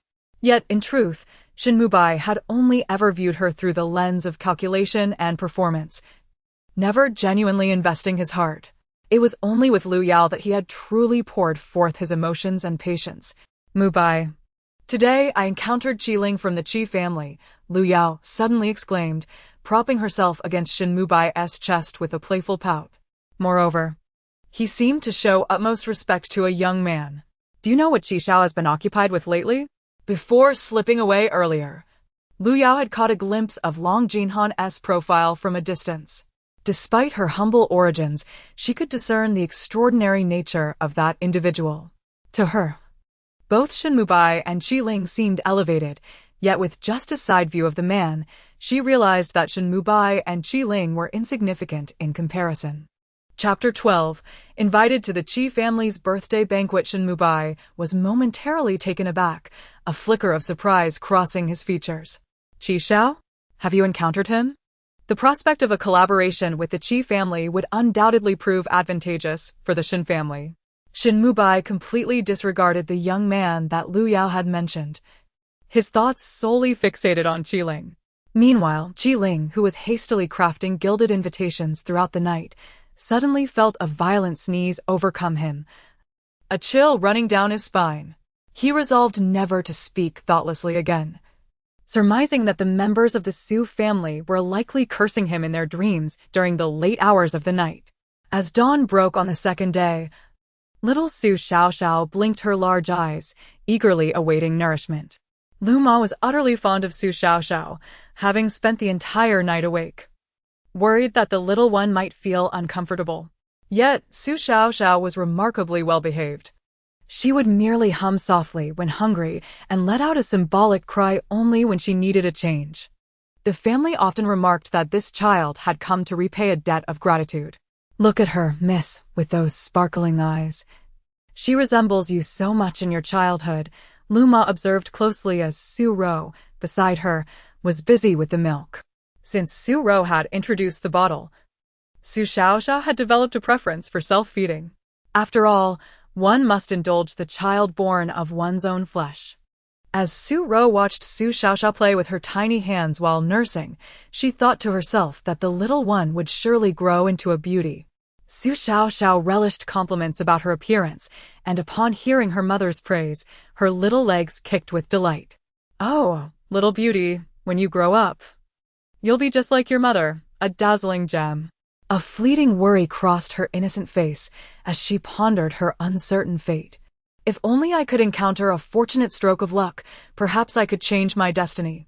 Su Xiaoxiao's thoughts drifted to a charming uncle she had noticed, but she sensed her mother's disapproval of him. With a hint of melancholy, she wore a frown that belied her tender age. "Oh dear, what troubles you, my little one?" Luma, flustered, began to entertain Su Xiaoxiao with toys, while only Su Ro understood the weight of the child's sorrow. Her heart sank, and she nearly fumbled the milk bottle. Her child had faced numerous trials since birth, indeed born under an ill star. Coupled with Su Xiaoxiao's musings, Su Ro's worry deepened. Could that person truly help her daughter alter her fate? If so, she would be willing to do anything for her child in the afternoon. Invitations from the Qi family were delivered to every household, including the Su family's invitation, which reached Su Xiaoxiao without delay. In 3 days, the birthday banquet would commence. The celebration of the Qi family's young princess turning 18 had attracted nearly half of the capital's elite. Due to the presence of so many prominent figures, the Qi family had even hired the most renowned security company in the nation to ensure safety throughout the event. That day, the billboards across the city played birthday wishes, a testament to how cherished the Qi family's jewel was. As 2 o'clock passed, the Su household busied themselves in preparation for the banquet. With Su Jianlin recuperating in the hospital and Madame Su attending to him, Su Xiaoxiao was preoccupied with company matters and likely would not attend. Thus, only Su Ro would represent the family. "Miss, are you sure you are well enough to attend, given that you are still in confinement?" Luma expressed her concerns. She had never had the opportunity to participate in such gatherings, but had heard tales of the intrigues among wealthy matrons, where one had to tread carefully with every word. Recently, there had been much chatter about Su Ro, most of it unflattering. Attending could leave her vulnerable to their barbs. "Dear, perhaps it would be best if you did not go. I can represent you alone. Little Xiaoxiao needs you." "You cannot possibly take her along," the elder remarked. Initially reluctant to attend, he felt that the Qi family's invitation was a matter of respect. With 3 sons dispersed, one hospitalized, another abroad, and the last leading a carefree life, he had little choice but to muster the courage to attend. However, Su Ro soon turned from her vanity table, handing over an invitation with a resigned expression. Upon seeing it, the elder's brow furrowed. "What? You received one too?" Su Ro shook her head helplessly. "Not just me. Xiaoxiao has been invited as well. It must be the intent of young Master Qi." The elder opened the gilded invitation and was taken aback to see both Su Ro's and Su Xiaoxiao's names inscribed. The child, not yet a month old, had also been invited. Surely, the Qi family had not made an error? Su Ro understood that only Qi Ling was aware of Xiaoxiao's name. This must be his doing. Contemplating the influential figure behind Qi Ling, Su Ro gritted her teeth and resolved to attend the banquet. While it was indeed unconventional to participate in such an event during confinement, her recovery had been swift, and she believed it would not adversely affect her health. Yet, she wondered if her daughter, so young, could handle the situation. "Are the children expected to accompany us? What does the Qi family mean by this?" Su Xiaoxiang's unease grew as he contemplated the potential rumors and slander that could be directed at his daughter and granddaughter. "I believe it would be best if you and the child did not attend. I will go to the Qi family myself to convey our regards. They surely will not take offense. He was determined to shield his daughter and granddaughter from any potential harm and was prepared to face the Qi family alone. Just then, the door to the small dressing room swung open, revealing Su Xiaoxiao, dressed as a little princess, cradled by several maids. Look, miss. The little lady is adorable and exudes princess charm. Su Xiaoxiao, having been fussed over for quite some time, now wore a rosy glow. Oh! This fluffy dress is not quite to my liking. I prefer darker styles, but alas, the wardrobe is filled with pink princess gowns. After much deliberation, this is all I could choose, she lamented. Upon seeing her mother complete her makeup, Su Xiaoxiao was momentarily awestruck, her eyes glistening. Wow, Mama is so beautiful. That face is simply flawless. She unabashedly admired her mother's appearance, then mischievously added, Mama has such a lovely figure, yet her attire is rather modest. If she wore a deep V gown, she would undoubtedly outshine everyone tonight. However, given that it is the Qi family's princess's birthday celebration, her outfit is indeed more appropriate. Sparing her from any gossip, Su Xiaoxiao was perceptive to the nuances of social etiquette. At the birthday banquet of the Qi family's jewel, guests should not overshadow the hostess to maintain the balance of attention. Nonetheless, she mused, tonight's celebration would surely be entertaining. The Su family had received an invitation, which meant the Shin family would likely be present as well. That attention-seeking woman, Lu Yao, would undoubtedly persuade Shin Mubai to bring her along. The birthday banquet of the Qi family's cherished princess would undoubtedly be a scene of intrigue. Chapter 13. The scoundrel and the vixen arrived together at the entrance of the most luxurious hotel in the capital. Valet attendants warmly welcomed each esteemed guest. As Su Xiaoxiao was carried out of the nanny car by her mother, she had just finished a hearty meal, her grape-like eyes sparkling as they surveyed the surroundings. Oh my, this is my very first time attending such a grand banquet. Alas, my teeth have yet to emerge, so I can only drink milk. A fleeting look of regret crossed Su Xiaoxiao's cherubic face before her peripheral vision caught sight of a slowly approaching golden Ferrari, instantly revitalizing her spirits. The scoundrel is here. The only person in the entire capital with a pure gold Ferrari besides Shin Mubai is, well, no one else shares that taste.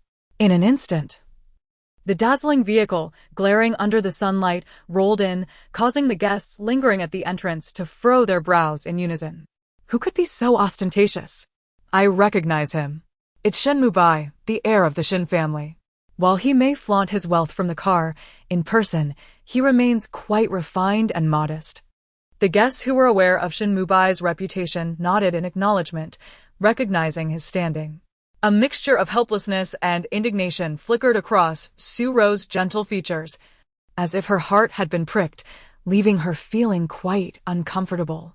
Shin Mubai held a commendable reputation in public, especially among the older generation in affluent circles, who held him in high regard. Only a few young heirs truly understood the real Shin Mubai, as they moved in the same social circles and frequented similar venues.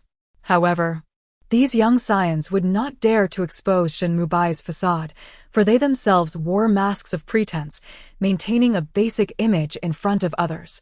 As Su Xiaoxiao watched the ostentatious Ferrari block her mother and grandfather's path to the hotel, her small fists clenched in frustration, her little body trembling slightly. Blocking the way. This scoundrel is nothing but a nuisance. How infuriating. This scoundrel pretends to be virtuous, and in the elite circles, he enjoys a good reputation. Today is his lucky day. He will forge numerous partnerships for the Shin Group. What gives him the right? Su Xiaoxiao's defenses crumbled, and even Su Ro and the elder Su remained solemn, feeling both resentful and aggrieved by the unfairness of fate.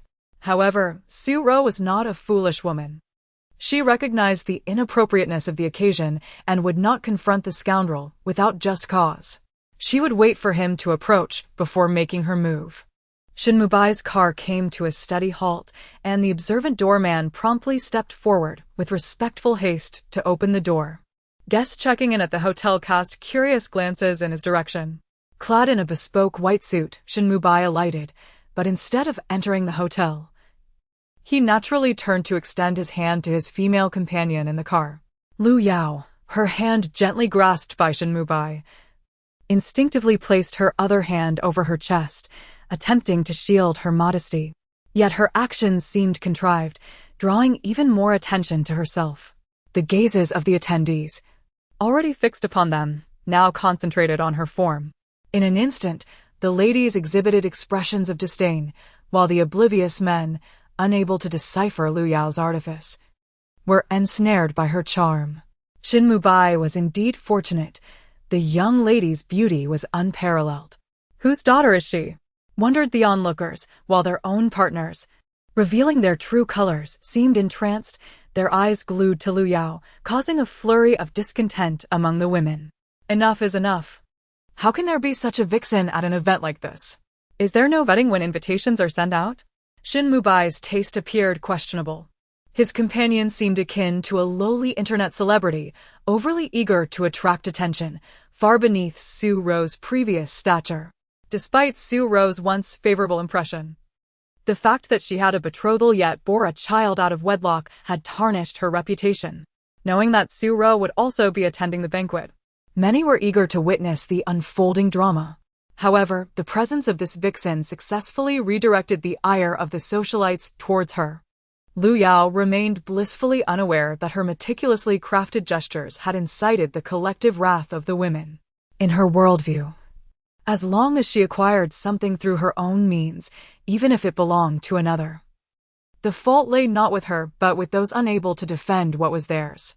After exiting the vehicle, Lu Yao deliberately leaned closer to Shin Mubai, openly asserting her claim.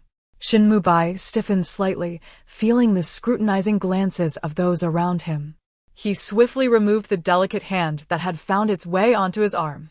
Lu Yao was left empty-handed, a hint of embarrassment crossing her face as she looked up at Shin Mubai, whispering something meant only for his ears.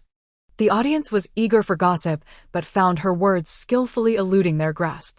The betrayal of their shared past had rendered her a pariah in the eyes of society, and she feared that locking eyes with them would unleash her pent-up fury. Su Xiaoxiao, her eyes sparkling with mischief, focused intently on her scoundrel father. From her vantage point, she could clearly observe the exchange between the two. The little one felt a thrill of excitement, her cheeks flushed. So that's how it is. Lu Yao truly is a master of deception. Lu Yao, Mubai, everyone is watching. Other female companions are entering with their partners. I don't want to be the subject of their ridicule. Shin Mubai, but Yao Yao, our relationship is not yet suitable for public acknowledgement. To others, you are merely my junior schoolmate whom I wish to support. If we appear too intimate, it may lead to misunderstandings. Please, please. Yao Yao's face is nearly crimson. You don't understand. Those ladies are undoubtedly laughing at me right now. What harm is there in holding your arm? A sister holding her brother's arm is perfectly acceptable.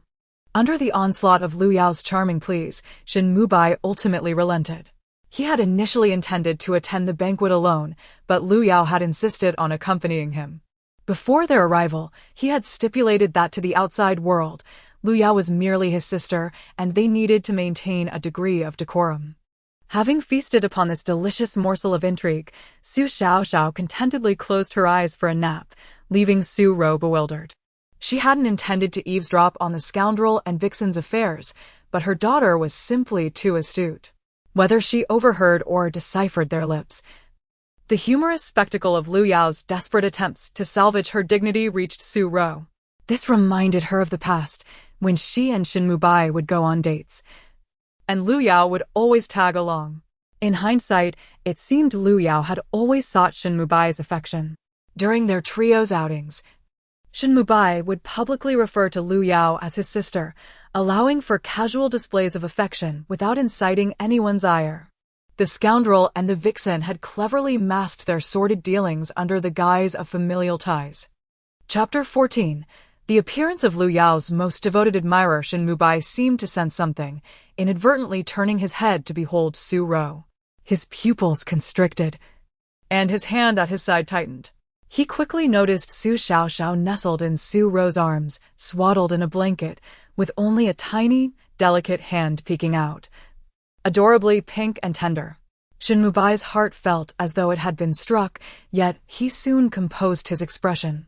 He harbored little genuine affection for Su Ro, although, if one were to compare her to Lu Yao, Su Ro was undoubtedly more beautiful and dignified, more deserving of the status of a wealthy matriarch. However, Su Ro was too assertive, not a woman easily manipulated.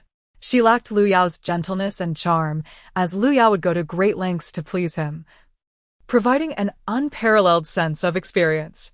Su Ro, with her noble lineage, carried an air of pride that would prevent her from engaging with him on a more intimate level. Yet, gazing at that tiny, pink hand, Shin Mubai felt a tug of conflict within. That was Su Ro's child, a testament to their bond. A child they had truly brought into the world together. Taking a deep breath, he turned away, resolved to test Su Ro's attitude today. His mother had advised him to maintain a cool demeanor in such situations. Su Ro had already been intimate with him, and the child's bloodline could not be altered. The one who should be anxious now was Su Ro. Indeed, it was the Su family who should be concerned. He would wait for Su Ro to come to him, humbly requesting that he marry her, so they could secure a favorable position within the Su family. Finally, the unworthy couple entered the hotel. Su Ro, accompanied by her grandfather, disembarked from the vehicle, presented the invitation, and upon signing in, they entered the hotel with an air of composure. As expected, whispers of astonishment quickly arose behind them. Oh my, isn't that Su Xiaoxiao, the esteemed elder? Su Ro appears far more radiant than before. One can hardly recognize her. Has she truly just given birth? Shin Mubai seemed to have only just arrived. What was the status of their relationship? Had Miss Su placed a green hat on Shin Mubai? Yet he showed no signs of discontent? Unable to satiate their curiosity, many young ladies from affluent families grew increasingly anxious. Although the latest gossip lingered online, the entertainment industry produced fresh scandals daily, leading the public to consume news rather indiscriminately, often discarding old stories as new ones emerged. The tale of Su Ro and Shin Mubai had grown stale, yet perhaps, under the pretense of the Qi family's grand birthday celebration, it would be resurrected once more. Concerned that his daughter's mood might be affected by external chatter, Su Jinting promptly sought to divert her attention. Shiro, we have news from your mother. Jianlin is recovering well and will be discharged from the hospital tomorrow. Hearing this, Su Ro's face brightened. Ultimately, it was her situation that had caused her elder brother to fall ill. He had always doted on her. After their mother's passing, before their stepmother arrived, he had been her most devoted protector, providing a care that even her other brothers had not received. Su Jinting felt a swell of pride as he thought of his eldest son. At just 35, Jianlin was often more composed than he. During the busy days of their antique business, it had been Jianlin who played both father and mother, ensuring the well-being of his younger siblings. Even after remarrying, he had shown no signs of neglect, particularly towards Su Ro, showering her with affection. Now that his youngest daughter faced adversity, Jianlin was undoubtedly the most distressed, which had led him to the hospital. The banquet was of high caliber, with the entire hotel reserved by the Qi family to celebrate their pampered princess's birthday. The grand hall featured over 100 tables, with a magnificent stage at the front.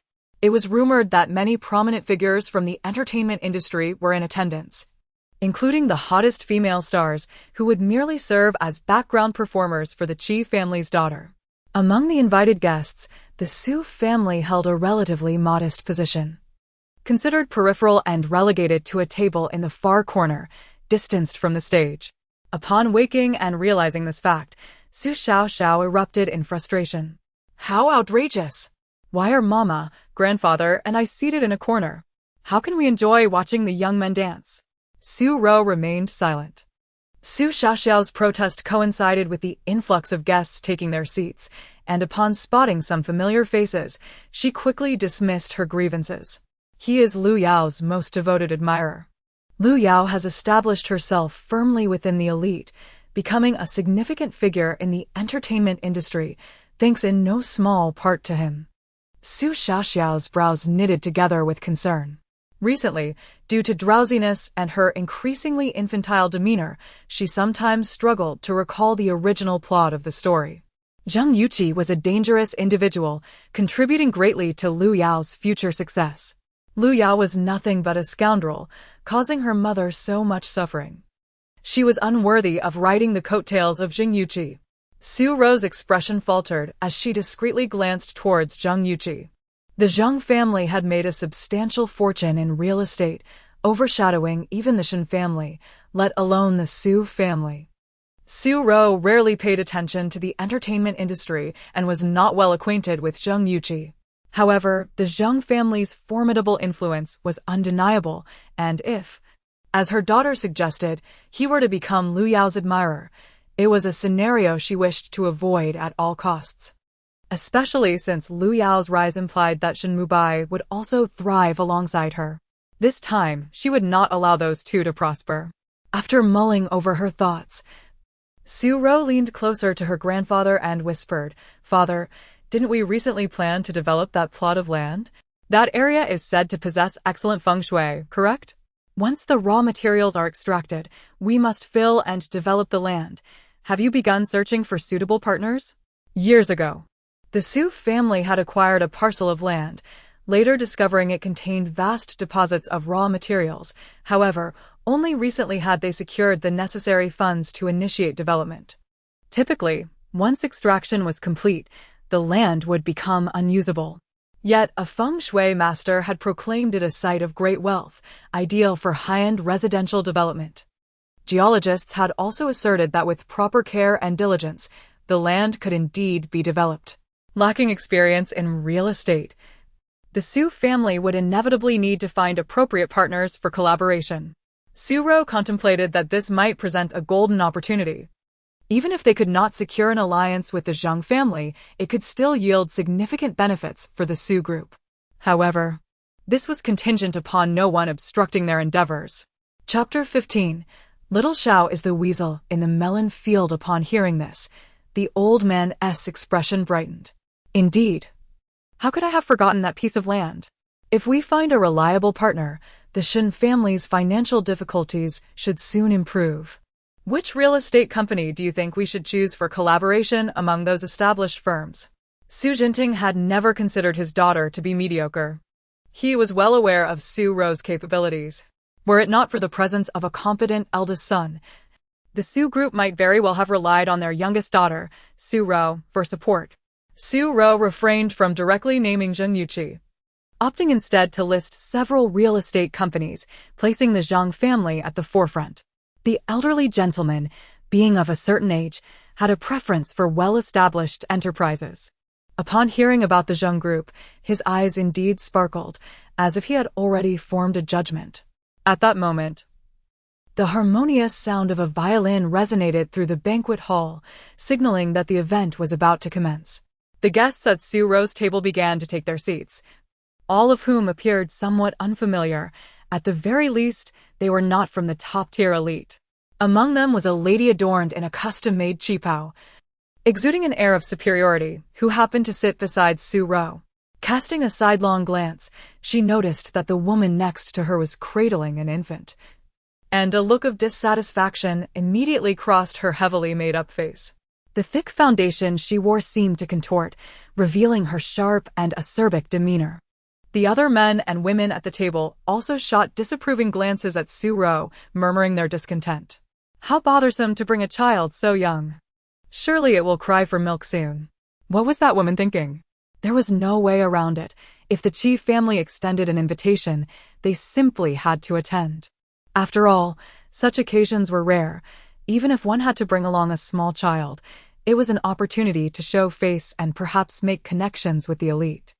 The mocking voices grew increasingly unabashed, completely disregarding the atmosphere and the expressions of Su Ro and the old man, their fervor escalating. The raucous noise eventually stirred Su Xiaoxiao from her slumber. Clenching her tiny fists, she heard the caustic remarks of those around her, her little chest rising and falling in indignation. How noisy! Why are there so many rude people in high society? I am not a burden. Su Xiaoxiao found the voice of the woman beside her particularly grating, not only for its sharpness, but also for its unpleasant tone, akin to a broken gong clamoring amidst a crowd. I'm so furious. When I regain my strength, I'll cast a spell to bring misfortune upon these people, stepping in dog waste, getting rear-ended while driving, catching their partners in the act, and with a paternity test revealing silence, all while their heads are surrounded by meadows. Initially, Su Ro contemplated retorting to the unrelenting critics, asserting her own capabilities. But insisting that her daughter was a burden was simply unacceptable. However, the amusing tirade of her little one proved too delightful to contain, prompting Su Ro to stifle a laugh, which softened even the old man's previously stern demeanor. What are you laughing at? They're talking about you. And you still have the audacity to smile. I must inform Xiao that having a child nearby is truly bothersome. The wealthy lady, with an exaggeratedly curvy figure, rose from her seat. At that moment, the busy Qiling happened to pass by. She waved her hand excitedly, calling out, Xiao, come here for a moment. I need to speak with you. Seeing his wife call out so loudly, the wealthy lady's husband, along with several business associates seated at their table, quickly stood up. Sensing trouble as the attention of those around them turned, he rushed over and forcefully seated her down. What are you doing? I'm trying to speak with Xiao. What does that have to do with you? The wealthy lady, incensed, resisted her husband's restraint, writhing in her chair, which creaked ominously as if it might collapse at any moment. A flicker of disdain crossed Su Ro's eyes as she instinctively shifted her daughter to the side. If such a hefty figure were to tumble, the commotion would surely be immense, and she wished to spare her daughter from any fright. Su Xiaoxiao, amused by the commotion between the middle-aged couple, opened her mouth wide in amusement, as if watching a circus performance, letting out peals of laughter. Oh dear! This lady is more difficult to manage than a pig during the New Year. Poor uncle, ha ha ha. At this remark, Su Ro nearly lost her composure again, hastily covering her mouth to stifle her laughter. Her daughter was simply too entertaining. Had the lady heard her daughter's commentary, she would undoubtedly have been infuriated on the spot. The uproar grew so loud that it nearly drowned out the music, attracting attention from all directions. Upon noticing Su Ro, many were prepared to point fingers, but their attention was swiftly diverted to the woman in the qipao, who was being restrained by her husband and writhing uncontrollably in her seat. The wealthy lady's husband seemed to sense the gazes of those around him, his face burning with embarrassment as he shot daggers at his wife. Have you had enough? This is not a place for your antics. Look at yourself now. You're behaving like a shrew. This remark ignited a spark within the wealthy lady, and with a sudden surge of strength, she overturned her husband, sending him sprawling to the ground. Yes, I am a shrew. So you don't like the sparrow at home and are seeking a wild hen, is that it? The farce escalated, drawing the Qi couple and Qi Ling closer. However, the onlookers, unwilling to miss the spectacle, stepped forward to intervene. Oh, don't get involved. Their domestic disputes are not our concern. Yes, this woman seems to have lost her senses. It's a joyous occasion for your family today. Do not bring bad luck upon yourselves. The Qi couple, heeding the advice, decided to remain and enjoy the show. Su Xiaoxiao was now laughing uncontrollably. Who would have thought that before the meal even began, they would already be feasting on such delightful drama? Her eyes sparkled with excitement as she squirmed in her mother's embrace, eager for a closer look at the middle-aged couple. Wow, I never expected such a sight. Their faces are quite the spectacle. The man is clearly entangled in romantic affairs, not just one, but 5 lovers. How thrilling! This lady's life experiences must be rich. Her visage suggests she has borne children for 3 men. I wonder if any of those offspring belong to her husband? Su Xiaoxiao tilted her head up to the sky, attempting to calculate the connections, but found her thoughts muddled, unable to discern the intricate web of relationships, leading her to abandon the effort. Oh, without a powerful ally to lean on, I have lost the ability to savor even a complete drama. My strength has regressed too severely. Sob, sob, sob for the first time. Su Xiaoxiao felt so pitiful and helpless, unbeknownst to her that at this very moment, Su Rou and Su Jinting were experiencing profound shock. Chapter 16. Su Rou's dominant defense of her daughter. Neither Su Rou nor her daughter spoke out. And, from the looks of the onlookers, it was evident that they hadn't caught the little one's inner thoughts, which brought them a modicum of relief. Su Rou gazed at her daughter with a complex mix of emotions, uncertain whether to feel joy or sorrow. Her daughter was unlike any other. She seemed to possess extraordinary potential, yet her fate had entwined her with Su Rou, bringing her trials and tribulations. Gently, Su Rou caressed the small head of her daughter, resolutely making a decision in her heart. Suddenly, the crowd parted swiftly, and with a stern expression, Qi Ling, a tall figure standing at 185 meters, approached. Upon noticing that Su Rou and her family had been placed in this spot, he felt a pang of annoyance. He had been absent during the seating arrangement, allowing the staff to make decisions, and they had inadvertently overlooked the true esteemed guests of the day. Fortunately, Lord Long had yet to arrive, otherwise he would have been subjected to disdainful glares. Qi Ling cautiously nodded to Su Rou, unnoticed by anyone, before shifting his gaze to the couple embroiled in conflict. Had they not had enough? His sister's birthday celebration had been thrown into disarray by their antics. Did they not care about their standing? Although the couple was significantly older than Qi Ling, they instinctively shrank back at being chastised by a younger generation, visibly intimidated. The Qi family was not one to be trifled with. A single word from Qi Ling could indeed render them unwelcome in the capital city. Qi Xiao, let me explain. It's all because of this woman that's enough. I have no interest in your personal matters. Security, escort them out and blacklist them, Qi Ling commanded. And the middle-aged man's face instantly paled, as if he had lost all vitality. The wealthy woman finally grasped the gravity of the situation, breaking into a cold sweat as her makeup began to run. It's her. It's all because of her, she thought, recognizing that this woman was far too beautiful, seemingly just having given birth. The affluent woman loathed the fact that no matter how hard she tried, her figure had not returned to its former glory after childbirth, leading her husband to grow discontent. Seeing Su Rou, so young and striking, ignited a wave of jealousy, and in a moment of impulsiveness, she began to mock and ridicule Su Rou, which spiraled into the ensuing chaos. How outrageous! This woman has a foul mouth. How dare she drag my mother into this? Has she lost her mind? Just moments ago, they had been tearing into each other, with the wealthy woman accusing her husband of having an affair. Now, she turned her ire towards Su Rou, and the gossiping crowd was bound to misinterpret the situation. Su Xiaoxiao's face flushed with anger, wishing her small arms and legs were strong enough to defend her mother. However, Su Rou was not one to be easily bullied. Although she was gentle and magnanimous, disinclined to quarrel, if they insisted on casting blame upon her, she would not remain silent. Thus, she stepped forward, cradling her daughter. Her tone soft yet laced with an edge. Dear aunt, I have been quietly holding my daughter by my side this entire time, not uttering a word. Yet you come here, disparaging my daughter as a burden, claiming she is a nuisance. May I ask, has my daughter caused any disturbance? Has she cried? Or is it that you, burdened by your own misfortune, feel the need to lash out at others? My daughter is exceptionally well behaved and certainly is not a burden, rather. You, dear aunt, are the one causing annoyance. As Su Rou spoke, her gaze drifted meaningfully towards several others present, who were similarly instigators of this scene, their incessant chatter revealing their lack of refinement, making one wonder if they had emerged from a marketplace.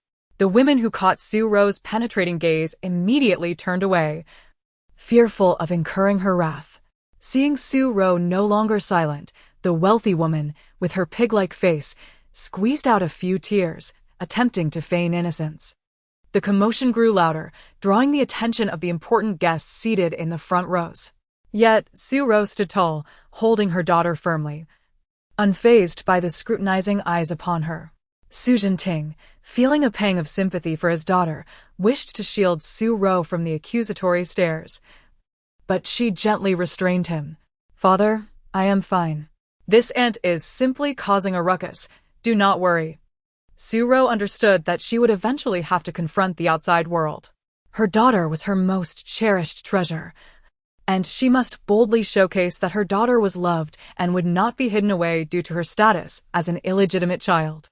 Having previously chosen to overlook the wealthy woman's venomous words, Su Ro would not allow her to continue casting blame without consequence. Qi Ling, witnessing Su Ro being drawn into the fray, broke into a cold sweat. This was a distinguished guest explicitly invited by Lord Long. Any unpleasantness at the banquet would surely reflect poorly on him. Why are you still here spouting nonsense? There are cameras around. Be cautious, or you might find yourself facing defamation charges. Suddenly, Qi Ling paused, his attention drawn to the little girl in the fluffy dress, who appeared to be a miniature spectator. Her eyes sparkling with an unusual light, darting around the crowd, far from the naive infant one would expect. Surely I am imagining things. How could a child comprehend the adult conversation? Qi Ling mused, dismissing the notion that the little one could grasp the complexities of the situation. He intervened personally on behalf of Su Ro, causing the wealthy woman to shrink back at his words. Glancing up, she indeed noticed several cameras aimed in their direction, her face paling to a ghostly hue. In the crowd, Shin Mubai remained fixated on Su Ro and her exquisite child. While having a daughter was somewhat disappointing, the baby was undeniably adorable, capable of melting anyone's heart, even stirring a flicker of softness within Shin Mubai, unbeknownst to himself. Lu Yao, observing Shin Mubai's attention drawn entirely to the mother and daughter, gritted her teeth in frustration. Instead of rashly confronting them in front of so many people, she kept her gaze fixed on Su Ro, a wicked smile slowly forming on her lips. Brother Mubai, Su Ro's daughter is so delightful, like a cotton candy. However, she appears quite different from Su Ro, doesn't she? I see. They say daughters resemble their fathers. With how handsome you are, Brother Mubai.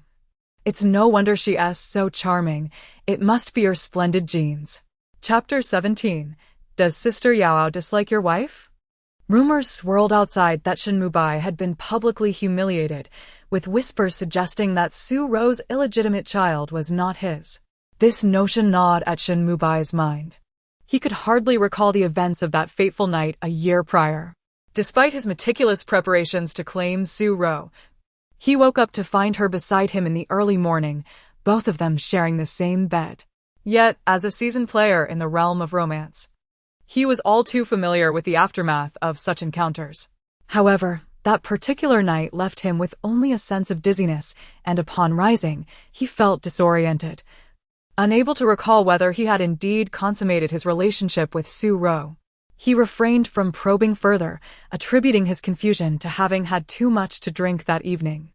Yet, an offhand remark from Lu Yao, whether intentional or not, sent a chill down Shin Mubai's spine, stirring an inexplicable sensation within him. The baby doesn't resemble Su Ro, nor does it resemble you. Shin Mubai's countenance turned pale, just as a nearby ruffian caught wind of their conversation and smirked, crossing his legs in mockery. Shin Mubai, isn't Su Ro your fiancé? She's already given you a child. Why haven't you married her yet? Don't tell me you just want to have fun without taking responsibility? Or is it true what they say online, that the child your wife bore is not yours? At this, Shin Mubai's expression darkened, and he shot the man a fierce glare. Stop talking nonsense. Of course, Su Ro's child is of the Shin family. I will marry her. Perhaps provoked or perhaps driven by a hidden thorn in his heart, he declared his intention to wed Su Ro with a conviction that surpassed even the romantic declarations he had made to Lu Yao. Lu Yao lowered her head, her face ashen, her eyes simmering with a malice that was unsettling. The wealthy second-generation scion, however, was not ready to let them off the hook. Raising an eyebrow in playful derision, surveying Lu Yao's figure from head to toe before fixating on her profile. TSK, Yao's face seems rather unwell. Do you not like your sister-in-law? Lu Yao was taken aback by his audacity, his words devoid of restraint, showing no regard for either Shin Mubai or herself. Realizing her thoughts had been laid bare, she felt a pang of panic and managed to force a smile, her hands gripping her skirt tightly. What are you talking about? Handsome? Yao would never meddle in Brother Mubai's family affairs. That's their personal matter. My opinion as an outsider holds little significance. With that, Lu Yao took a deep breath, desperate to escape, citing a need to use the restroom as an excuse to leave momentarily. The wealthy second generation seemed to see through her facade, watching her sway away with a slow lick of his lips. Shin Mubai is quite fortunate. The women around him are so captivating. That Lu Yao appears to be a woman of questionable intentions, and Shin Mubai is not far behind. His legitimate girlfriend is merely addressed by name, lacking even a nickname, while this unrelated sister affectionately calls him Yao. Does he truly believe others are fools? The banquet was soon to commence. As the lights on stage flickered, a charming figure emerged amidst a sea of blue roses, Qi Ling, the sole sister of the Qi family. The young girl radiated sweetness, and though she had just turned 18, her every gesture exuded elegance and poise, clearly a product of fine upbringing. She seemed fond of blue. Her haute couture gown a gradient of the hue. Guests applauded and offered blessings, whether genuine or to curry favor with the Qi family, creating an atmosphere akin to a festive celebration. Su Xiaoxiao, with wide eyes filled with curiosity, took in the spectacle, her heart swelling with envy. She truly looks like a princess, so adored by everyone. I wish I could be like her. Su Rose silently noted her daughter's sentiments. Although the Su family might not boast the same commercial prowess as the Qi family, their love for Su Xiaoxiao was boundless. If her daughter yearned for such a birthday celebration, she would ensure to fulfill her princess dreams in the future. The host lavished praise upon Qi, showcasing commendable hosting skills. Just as the ambience grew more festive, with the Qi family members taking the stage to sing happy birthday and present gifts, an unexpected incident unfolded. The spotlight, which should have been solely focused on Qi, inexplicably shifted, moving towards the closed side door of the hall. The area illuminated by the light was eerily empty. The lighting technician in the control room was taken aback by such a grave error, fearing his bonus might be forfeited. Despite his frantic adjustments, the spotlight refused to return to its intended position, as if it were deliberately highlighting the entrance for an important guest. Qi, though silent, exhibited visible displeasure on her delicate face, while the Qi family members began to chastise the hotel staff for their negligence. Laughter from the guests abruptly ceased, leaving everyone at a loss for how to react. In the midst of the awkwardness, even the infant Su Xiaoxiao sensed the tension, her little feet tapping nervously, her mind racing through the plot of the original story. I remember Lu Yao stealing the spotlight at this birthday banquet, and originally, Mother wasn't supposed to attend. The woman who had a rivalry with the protagonist should be Yang Min'er, a rising star that Dingxing Huayu is currently promoting. By the way, Aunt Yang Min'er seems to be a friend of Mother's, so it's normal for Lu Yao to harbor resentment towards her. Upon hearing her daughter mention Yang Min'er, Su Ro felt a surge of anxiety, eager to hear more. However, when she noticed her daughter's sudden pained expression, she grew increasingly worried. What's wrong, baby? Are you feeling unwell? Su Ro felt a knot of concern tightening within her, unsure why the little one appeared so distressed. Su Xiaoxiao, having racked her brain, could not recall anything, and her frustration led her to internal lamentations. Mother, please don't worry about me. Xiaoxiao is useless. I can't even remember the plot. Forget the storyline? How could she not utilize her abilities to help her mother turn the tide? The little potato's eyes brimmed with tears, her heart heavy with frustration. Golden Thigh, please show up. Lend me just a smidgen of your energy. I can't bear this much longer. Upon hearing the little one's silent cries, Su Ro suddenly understood. Her dear daughter was not unwell, rather, it was her lack of power that was stifling her. Yet, scanning the room, Su Ro could not find the mysterious man. It remained uncertain if the Golden Thigh would appear again. What was to become of her daughter? At that moment, the quiet hall was abruptly interrupted by the sound of doors creaking open.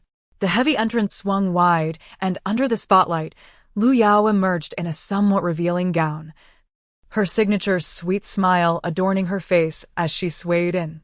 Su Xiaoxiao gasped. I remember now. It should have been Aunt Yang Minner who walked out. Why is this scoundrel here instead? Chapter 18. Digging one's own grave. The entrance of Lu Yao sparked a surge of neural activity in Su Xiaoxiao's mind. She recalled that in the original narrative, it was Yang Minner who should have walked in from outside. With her mother absent from the gathering and Lu Yao wholeheartedly aspiring to break into the entertainment industry as a top star, she had set her sights on Yang Minner, who was poised to become the leading lady of Dingxing Huayu. The stage lights were Lu Yao's doing. She had intentionally caused the spotlight to malfunction, setting the stage for Yang Minner to inadvertently soil her dress, compelling her to make a trip to the restroom. To avoid offending the Qi family, Dingxing Huayu had chosen to shelve Yang Minner's career. Consequently, Lu Yao seized the opportunity to enter the public eye, gradually establishing her presence in the acting realm. Could it be that the presence of her mother and herself at this birthday banquet had caused the scheming woman to forget her original plan to sabotage? When had Lu Yao become so careless? Su Xiaoxiao was unconcerned about the missteps. The outcome was favorable, and she clapped her hands in delight. Her sparkling little eyes remained fixed on the oblivious Lu Yao, her heart racing with excitement. Oh, the thrill! How unexpected it was for the plot to take such a bizarre turn. Surely, Lu Yao had not forgotten the pit she had dug for herself, had she? Hilarious! She truly has fallen into her own trap. This performance is utterly captivating. I could weep, Su Ro chuckled, unable to stifle her laughter. Her daughter was simply too amusing. And Lu Yao would surely be infuriated by this turn of events. As Lu Yao gracefully made her way, her steps deliberate and her hair cascading elegantly, she subtly tugged at her dress to ensure her shoulders were perfectly displayed, her décolletage artfully teasing the gaze of onlookers. Each of her movements seemed meticulously choreographed, captivating the hearts of many men present. The audience wore expressions of mockery as they watched Lu Yao, the once lively hall now steeped in an eerie silence, broken only by the sound of her high heels clacking against the floor. Lu Yao finally sensed something amiss. She lifted her gaze to survey the surroundings and glanced at the dimly lit stage, suddenly freezing in a most awkward posture. Her heart raced furiously, and her temples throbbed. It was over. She had forgotten the trap she had so carefully set, and now the spotlight that was meant to humiliate Yang Minner was glaring down upon her. Though warmed by the light of nearly 10 spotlights, she felt as though she had plunged into an icy abyss, particularly in her heart, a chilling sensation that was dreadfully unsettling. She had never contemplated how to navigate such a situation where her plans were derailed by Su Ro's arrival and the public scrutiny that ensued. This series of unfortunate events unfolded too swiftly, leaving Lu Yao utterly unprepared, her mind in a state of paralysis. The Qi family's expressions soured to an extreme. Even Chi-Chi, known for her decorum, could no longer restrain herself from exclaiming her frustration. This woman is deranged. This is all so calculating. She knew it was my 18th birthday and yet orchestrated the spectacle. How shameless! Chi-Chi had been raised well, devoid of the typical flaws of a wealthy heiress. While she had been pampered like a princess, she lacked the entitlement often associated with such status. Even her usually gentle demeanor was strained, as she labeled Lu Yao a despicable woman, garnering nods of agreement from those around her. The wealthy matrons who had previously been incensed by Lu Yao at the hotel now found themselves invigorated by the unfolding drama. Look at her flaunting herself. It's utterly repulsive, a disgrace to our gender, a disgraceful wretch. They murmured, their disdain palpable. Yet, what could be done? Men seemed to favor such women. My ex-boyfriend adored them, keeping several on the side, each more beguiling than the last. I could never emulate that, so I kicked him to the curb. Well done, sister. Men who fancy such women are likely simple-minded fools. They deserve each other, they remarked, their words resonating throughout the venue. In that moment, all eyes turned to Shin Mubai, as those who recognized Lu Yao glanced his way. The wealthy second generation who had previously mocked him now smirked, nudging Shin Mubai. He was blushing with embarrassment. feeling the weight of numerous piercing gazes, akin to bullets aimed to pierce him. He lowered his head, wishing to vanish like an ostrich. Lu Yao, usually so composed, had now lost her grace and brought shame upon herself. Shin Mubai was desperate to escape, but his companion was insistent. Shin Mubai, your sister Lu Yao is about to cry. You cannot possibly claim you do not know her. It must be said, this wealthy second generation was quite appealing to Su Xiaoxiao. The little one laughed joyfully in her mother's arms, her tiny hands clapping with glee. What a splendid performance! That handsome gentleman is undoubtedly a hero. When I learn to speak, I must personally thank him. Oh, how green with envy my scoundrel father must be. Not just green, but a vivid hue of jealousy. A mixture of embarrassment, as if he had swallowed something vile. Su Xiaoxiao danced with delight, nearly causing Su Ro to lose her grip on her. Unable to resist, Su Ro affectionately tapped her daughter's nose. You little rascal, you do love the spectacle, don't you? The wealthy second generation's teasing had placed Shin Mubai under immense pressure. Just then, Lu Yao's gaze fell upon him, her eyes reflecting both vulnerability and fear. Shin Mubai could not withstand the sight of Lu Yao's doe-like, glistening eyes. Instinctively, he rose and approached her. A chorus of whispers erupted, many casting curious glances at Su Ro and Su Xiaoxiao, their eyes sparkling with naive intrigue and anticipation. Isn't his proper girlfriend present? And his future father-in-law? How can Shin Mubai be so oblivious? Thus, the rumors of infidelity that had circulated online seemed more credible than ever. Su Ro had placed a green hat upon Shin Mubai. Yet, the onlookers were not blind. The nature of Shin Mubai and Lu Yao's relationship, coupled with her unseemly behavior, was perplexing and thought-provoking. This narrative, perhaps, still held the promise of a twist. Chapter 19. The spotlight above them loomed like a harbinger of doom, relentlessly following their every move, a constant reminder to the onlookers scrutinizing the couple. Lu Yao was keenly aware that she had made a blunder. Paralyzed by embarrassment, she lowered her gaze to her toes, resembling a contrite child. Shin Mubai felt a twinge of irritation towards Lu Yao for putting him in such an awkward position, yet her pitiable demeanor softened his heart. He gently clasped her icy hand beneath the table, offering a reassuring pat. Do not fear, I am here. Lu Yao felt an emotional swell. Her nose tinged with the urge to cry. Had the circumstances been different, she would have leaned on Shin Mubai's shoulder in tears. Fortunately, despite the blunder, her brother Mubai did not cast her aside. He still cherished and cared for her. Their subtle exchanges were carefully concealed.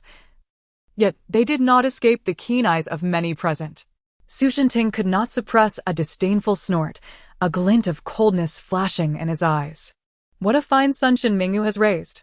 Shin Mingyu, Shin Mubai's mother, was the true power behind the Shen group, a forceful woman in her own right. Concerned that his daughter might be hurt by the sight, Su Xiaoxiao gently patted Su Ro's shoulder, softly offering words of comfort. My dear, it is of no consequence. We do not need a man who is irresponsible. Shin Mubai is nothing but a cad, unworthy of you. Su Xiaoxiao found himself at a loss for how to console Su Ro. In his memory, during her courtship with Shin Mubai, his daughter had always invested great care into their dates, meticulously preparing herself. Though Su Ro did not voice it, Su Xiaoxiao sensed that his daughter had indeed harbored feelings for Shin Mubai. With such sentiments once nurtured, it was inevitable that she would now feel pain. Moreover, given that their child was now born, the heartache must have been even more profound. The guests at the table exchanged sympathetic glances towards Su Ro, some even offering words of consolation. Miss Su, you are so beautiful. There will surely be other remarkable men in your future. Shin Mubai's entanglement with that woman is tiresome to witness. We need not concern ourselves with it. Indeed, Miss Su, you are still young. Shin Mubai is clearly a philanderer, unworthy of your affections. Throughout the ordeal, Su Ro maintained a serene smile, nodding to each person who offered her comfort, whether sincere or merely polite.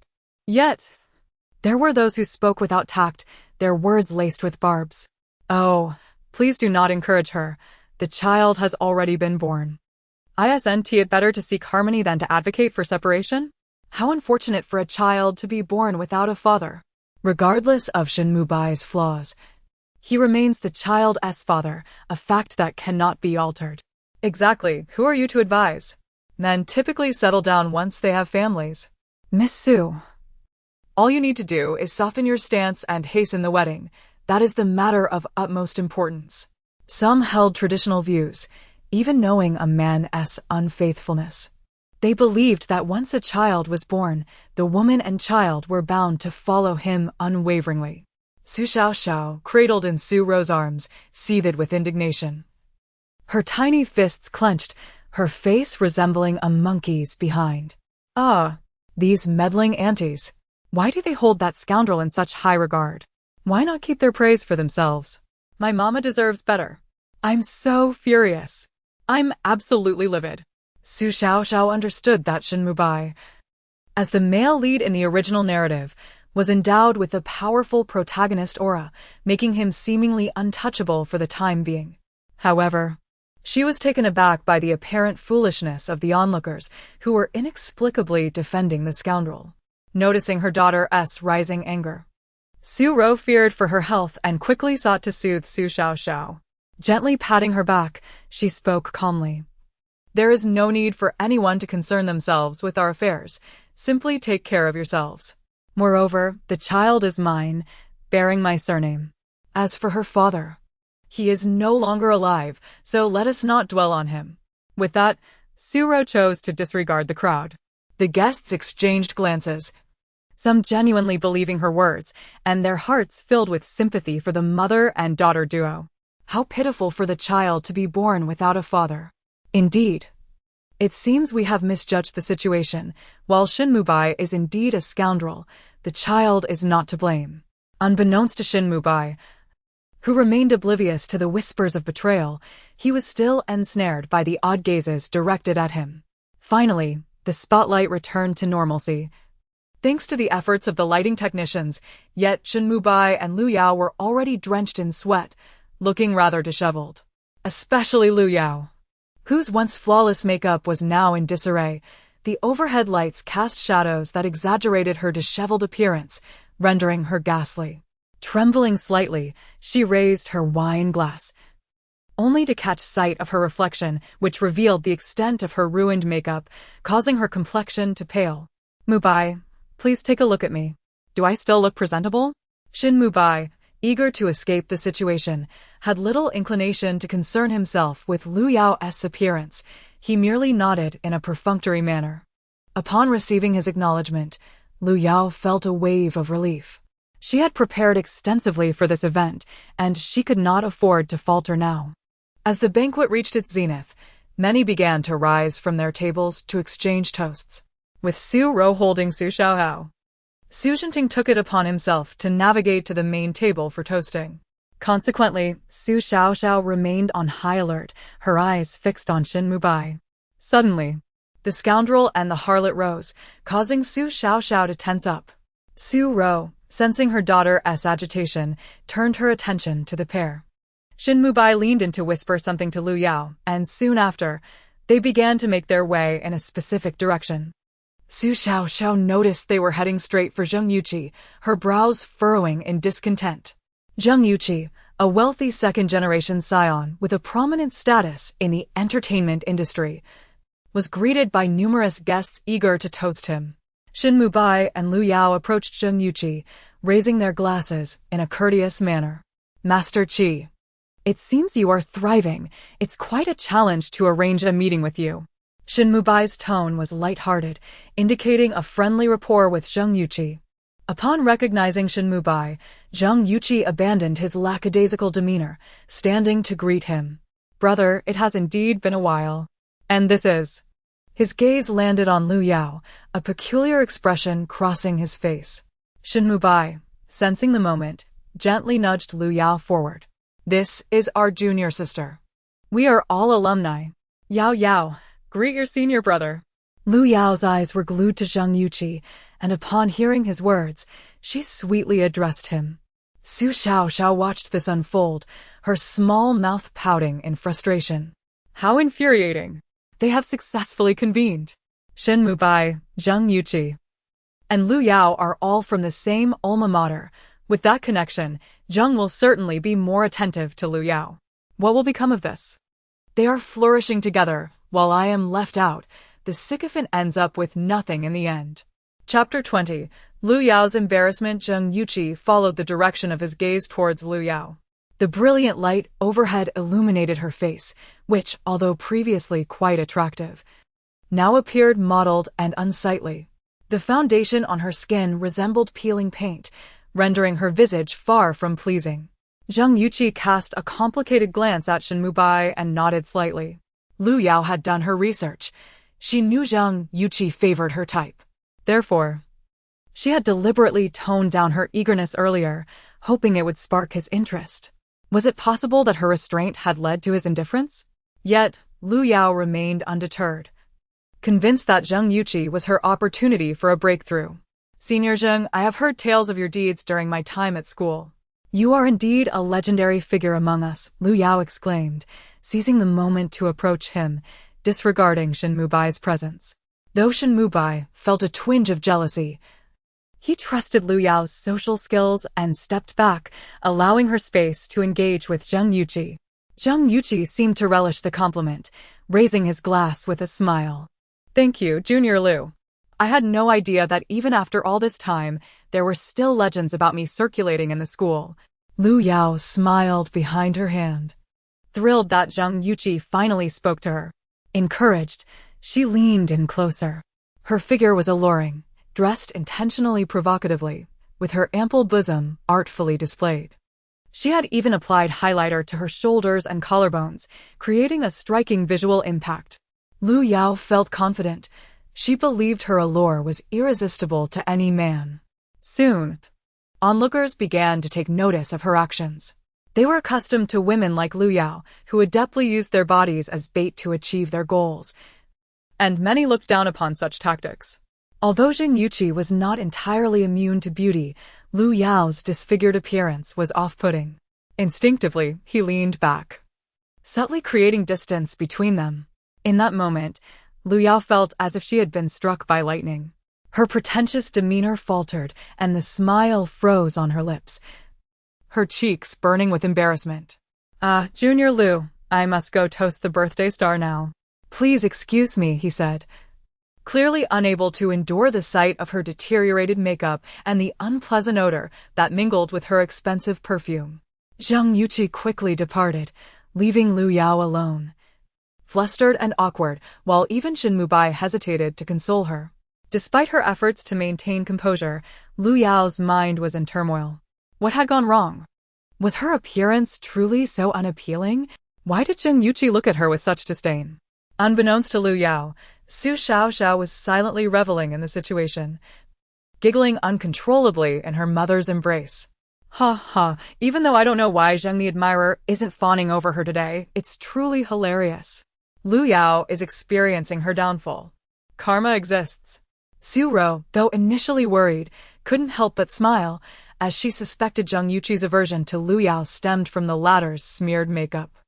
If even she could discern Lu Yao's disheveled appearance from a distance, it was clear that Zheng Yuqi, being more discerning, would have noticed even more. A woman may forgo makeup or apply it imperfectly, but her face should never resemble a messy canvas. Lu Yao's visage was even less refined than that of an elderly woman dancing in the square, a stark contrast for someone like Zheng Yuqi, who was accustomed to the charm of more polished women. All right, Xiaoxiao, enough laughter for now. It's time for your milk, Su Ro said. Suddenly, a beam of golden light streamed through the entrance, causing Su Xiaoxiao to perk up, excitedly reaching towards the doorway. Ah, it's the golden thigh. My golden thigh has arrived. Su Ro's heart skipped a beat, and she turned her head toward the entrance, only to find it empty. However, the door soon opened, revealing a tall figure, followed by the striking presence of Long Jinheng. Wow, my daughter can sense the arrival of that mysterious individual. He must be quite extraordinary, Su Ro thought. As Long Jinheng entered, the atmosphere shifted, and the chief family immediately recognized his significance. Qi Ling personally escorted Long Jinheng to the main table, where the Qi couple treated him with utmost respect. Even the birthday star, Chi, set aside his spotlight to play a supportive role. Those present, astute individuals, began to notice the unusual deference shown to Long Jinhang, glancing in his direction with curiosity. The entire venue buzzed with speculation about his identity, yet no one truly knew who he was, leading to a cloud of mystery surrounding him. The fact that even the Qi family treated him with such reverence suggested he held considerable power. His aura was commanding, instilling a sense of apprehension in everyone, hinting at a status far beyond that of common officials or businessmen. Amidst the murmurs, prominent figures began to lift their glasses and approach the main table, driven by the desire to familiarize themselves with this enigmatic person, hoping to forge connections that could benefit their own families. Observing the crowd flocking towards Long Jinhang, Su Ro hesitated, gripping her glass tightly. Meanwhile, Su Xiaoxiao, enveloped in the golden aura radiating from Long Jinhang, felt invigorated, reaching out with her tiny hands towards him. "Come to me, golden light. Gather from all directions. Mommy, hurry. The golden thigh is beckoning me." Chapter 21. Is it true that a mother gains prestige through her child? In her mother's embrace, Su Xiaoxiao could hardly contain her excitement, her tiny paws vigorously waving in the air. Su Ro's hesitant gaze quickly solidified with determination. For the sake of her child, she was willing to traverse mountains of blades and seas of fire. The little one was desperately trying to climb onto the leg before her, and as a mother, she could not afford to hinder her child's progress. The main table was so densely packed that it felt as if it could burst, a scene more bustling than the celebrations for the birthday star Chi. Su Ro, holding Su Xiaoxiao, found herself unable to navigate through the crowd, so she stood quietly on the periphery, waiting. The throng of people was lively, almost suffocating her little face, which was puffed up in indignation as she glared at those around her, unable to suppress her inner thoughts. Truly, a man enveloped in spiritual energy draws attention wherever he goes. "Excuse me, my mother wishes to engage in a profound exchange with the golden leg. Your presence is obstructing our ascent." At that moment, a familiar figure suddenly appeared beside Su Ro. Shin Mubai scrutinized Su Xiaoxiao closely, and Lu Yao's words echoed in his mind, intensifying his feelings of jealousy. This little bundle indeed possessed a charm that set her apart from other infants. Even at such a tender age, her exquisite features were evident, promising a remarkable future. Yet Shin Mubai's expression darkened, for no matter how he looked, he could not see a semblance of himself in the child. There was scarcely any resemblance. The contours of her face bore no trace of Su Ro. How could two parents produce a child that resembled neither? Coincidentally, Shin Mubai's recollection of that fateful night a year ago was hazy. Rumors circulated that the child was not his and that Su Ro had deceived him. Though he was reluctant to concede, the child's appearance bore no connection to him, leading him to ponder further. As Su Xiaoxiao basked in the aura exuded by Long Jinhan, she suddenly sensed an unpleasant gaze fixed upon her from behind. Goodness, what a grim visage! Isn't that my shameless, treacherous, and cunning father? Mother, run, the scoundrel is coming. Su Ro stiffened, instinctively wanting to flee. But then she reconsidered. She had done nothing wrong, and there was no reason to fear Shin Mubai. The one who should feel guilty and tremble was indeed the scoundrel. Seeing that Su Ro had noticed him, Shin Mubai suppressed his irritation and leaned closer, speaking in a tone only they could hear. "Shiro, I just learned about the child. You didn't answer my calls. Are you angry with me?" Su Ro scoffed, subtly leaning forward. The scent emanating from Shin Mubai was repugnant to her. She turned her head and cast him a cold glance. "Don't flatter yourself. Do you think I am angry at you? You are not worthy." "Well said, mother. Scoundrels are unworthy. They are nothing." Upon hearing her daughter's thoughts, Su Ro's contempt deepened. Were it not for her daughter, she might have remained oblivious to the truth. Initially, she had merely perceived Shin Mubai as somewhat fickle and fond of posturing, believing that the true schemer was Lu Yao alone. She should have realized that one cannot share a bed with two types of people. Everything she had endured was a result of the collusion between that scoundrel and that scheming woman. Shin Mubai was taken aback by the drastic shift in Su Ro's demeanor after only a few months. Previously, while Su Ro had never displayed the submissive charm of a woman like Lu Yao, she at least showed him some respect, lacking the coldness and sharp words she now wielded. But now she dared to glare at him and use such frigid language. A look of incredulity crossed Shin Mubai's face, which soon morphed into a mocking smile. Su Ro, don't think that because you bore a child for the Shin family, you can elevate your status. Mind your tone. What is there to be proud of for a single mother who bore a child out of wedlock? Su Ro found this to be the greatest joke of her life, unable to refrain from a mocking laughter. Elevate my status? Ha ha ha, Shin Mubai, do you think your family is of royal lineage? Speaking such nonsense is laughable. Does your family possess any throne to inherit? Ha ha ha. Su Xiaoxiao was amused by her mother's quip, her little body shaking with laughter. The mother and daughter duo showed no regard for the scoundrel, causing Shin Mubai's face to darken to an alarming degree, his gaze sharp enough to cut. Fortunately, everyone around them was focused entirely on Long Jinhan, oblivious to their exchange. Shin Mubai gritted his teeth, his face a mask of anger. Su Ro, don't overstep. As an unmarried woman who has given birth, do you know how the world will judge you? Shin Mubai believed he had struck a nerve with Su Ro. Though women's status had risen and the discourse on female independence had flourished, society still harbored malice towards single mothers, scrutinizing them through a lens of prejudice. Especially with the Su family's reputation in the capital, the scandal of an unmarried heiress becoming pregnant had already cast a shadow on the Su corporation.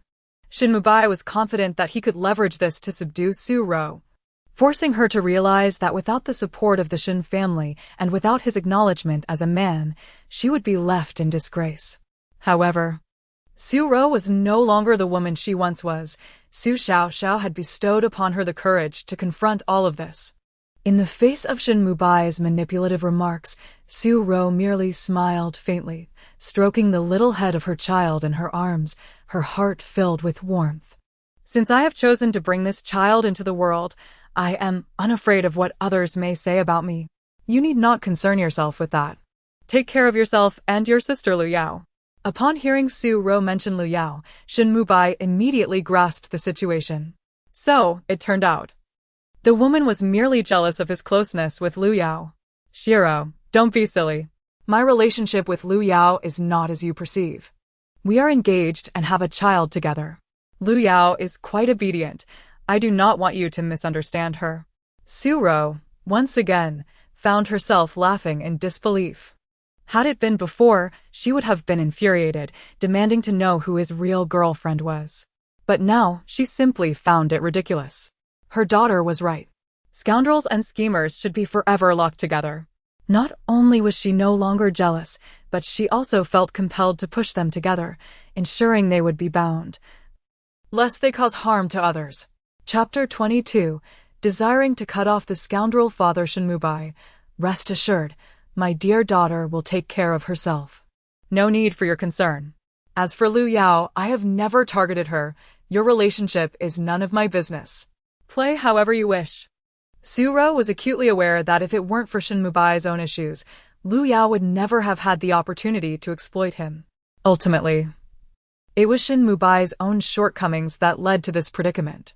A man of such low character, even if offered to her now, she would disdain him. If Lu Yao were to show affection, she would applaud their union. While Shin Mubai was about to say something further, Su Xiaoxiao could not contain herself any longer. Seizing the moment as Shin Mubai leaned closer to Su Ro, she exerted her strength and unhesitatingly clawed at his cheek. Despite still being less than a month old, the little one possessed surprising strength. In an instant, Shin Mubai cried out in pain, recoiling in shock, startling those around him. Clutching his face, his eyes glared furiously at Su Xiaoxiao. The little creature had struck with such force that his face was surely marked. Shin Mubai was quite vain about his handsome visage. He had spent a fortune on upscale beauty treatments. Now, feeling the searing pain on his cheek, his composure began to falter. This insufferable child dared to mar her own father's face. Such malice at such a tender age demanded a stern response. It seems this scoundrel father is quite concerned about his looks. Too bad the little darling's nails aren't fully grown, or she would surely ruin that pretty face of his. What a shameless being, daring to manipulate and brainwash his mother. Just wait until I absorb the essence of the golden thigh. I shall be sure to teach him a lesson. Seeing this unfold, Su Ro stifled a laugh while hastily shielding her daughter in her arms, eyeing Shin Mubai warily. His menacing gaze was fixated on Su Xiaoxiao, teeth clenched as he gingerly touched the evident scratch on his cheek. You little rascal, how could you strike so viciously? As Shin Mubai appeared increasingly furious, his palm was already gathering strength, prompting Su Ro to squint and take a few steps back. The child is still young. If you had not frightened her, she surely would not have clawed at you, Shin Mubai. Surely. You would not be so ruthless as to not spare an infant still nursing? Su Ro longed to say that Xiaoxiao was also his daughter, and countless parents had endured a few scratches from their children as they grew. Yet, she held her tongue. Xiaoxiao was her daughter. And since she had resolved to sever ties with this scoundrel, she must remain resolute. She would rather Xiaoxiao grow up without a father than be burdened with a father of such despicable character. Shin Mubai's face darkened, his inner turmoil palpable. He should have trusted his first instinct.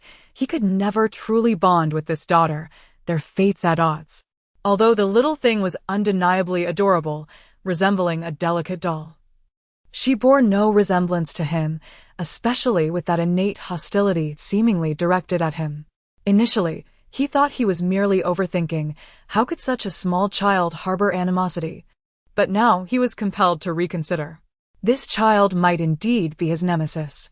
Today, she dared to mark her father's face. Who knew what she might do tomorrow? It must be said, Shin Mubai's intuition was rather astute. Su Xiaoxiao indeed harbored intentions of bringing harm to this scoundrel father.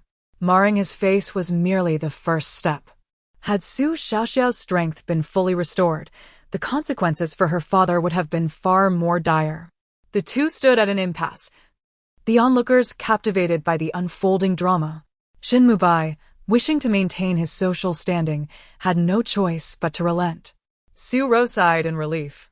She had witnessed Shin Mubai's explosive temper before, resembling a madman in his fury. Should he truly unleash his wrath upon Xiaoxiao, she could not guarantee her daughter's safety. What airs he puts on, a scoundrel who can only ascend by siphoning the fortunes of women. Initially drawing on his mother's luck, later on the heroine's. Now that mother no longer wants him, let us see how he continues to flaunt himself. Though Su Xiaoxiao had only observed the plot of the original story and had not witnessed it firsthand, she had scrutinized Shin Mubai's demeanor and aura, discerning that he was merely a paper tiger, relying on romantic luck to maintain his standing. Based on the original narrative, Su Xiaoxiao boldly surmised that this scoundrel had thrived by feeding off the fortunes of both his mother and the heroine. His protagonist halo, without the heroine's protection, was nothing but a pile of refuse. Lu Yao was not as devoted as one might imagine, if even she began to disdain Shin Mubai. His days of ease would truly come to an end. Su Xiaoxiao eagerly anticipated the conflict between the male and female leads, a spectacle of mutual destruction. Su Ro, attuned to her daughter's thoughts, glanced towards Lu Yao, who was not far off. When Shin Mubai had been pestering her, Lu Yao appeared entirely unfazed. Now observing her demeanor, Su Ro felt a pang of anxiety. Lu Yao had not overlooked Shin Mubai's advances, however a more compelling attraction had captured her full attention, leading her to cast aside her so-called brother Mubai. With a glass in hand, Lu Yao's gaze remained fixated on Long Zhanhan, surrounded by admirers. As a woman herself, Su Ro understood the implications of Lu Yao's unwavering stare. In her past, she had gazed at her boyfriend Shin Mubai with such fervor. The way Lu Yao's eyes sparkled, claiming her prey with unabashed ownership, was all too familiar to Su Ro. Lu Yao had swiftly set her sights on the golden thigh. It was no wonder. The golden thigh not only surpassed Shin Mubai in looks by leaps and bounds, but also exuded an aura far more commanding, unmistakably a figure of authority. Coupled with the Qi family's evident deference towards him, it was clear to even the most oblivious that his status was exceptionally elevated, transcending mere wealth. Lu Yao had always been a woman with clear intentions. Her interest in Shin Mubai indicated her ambition to climb the social ladder. Now that a branch even higher than Shin Mubai had appeared, how could the ambitious Lu Yao let this opportunity slip away? Su Ro remained preoccupied with her daughter's concerns. Xiaoxiao had mentioned that Lu Yao was the heroine, blessed with the heroine's halo and destined to encounter many benefactors. If she were to gain the support of the Golden Thigh, the consequences would indeed be dire. Yet Su Xiaoxiao felt no worry at all. Her eyes sparkled with mischief as she too took note of Lu Yao's eager demeanor.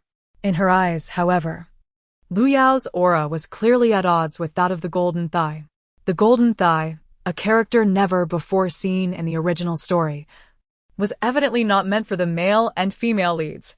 The Golden Thigh is under imperial command. Lu Yao's attempts to forge such a connection will not be simple. Her aura is malevolent and will surely be devoured by the Golden Thigh. I can hardly wait to see Lu Yao recklessly pursue him. How could the Golden Thigh possibly be drawn to a woman like her? She is doomed. TSK. Chapter 23.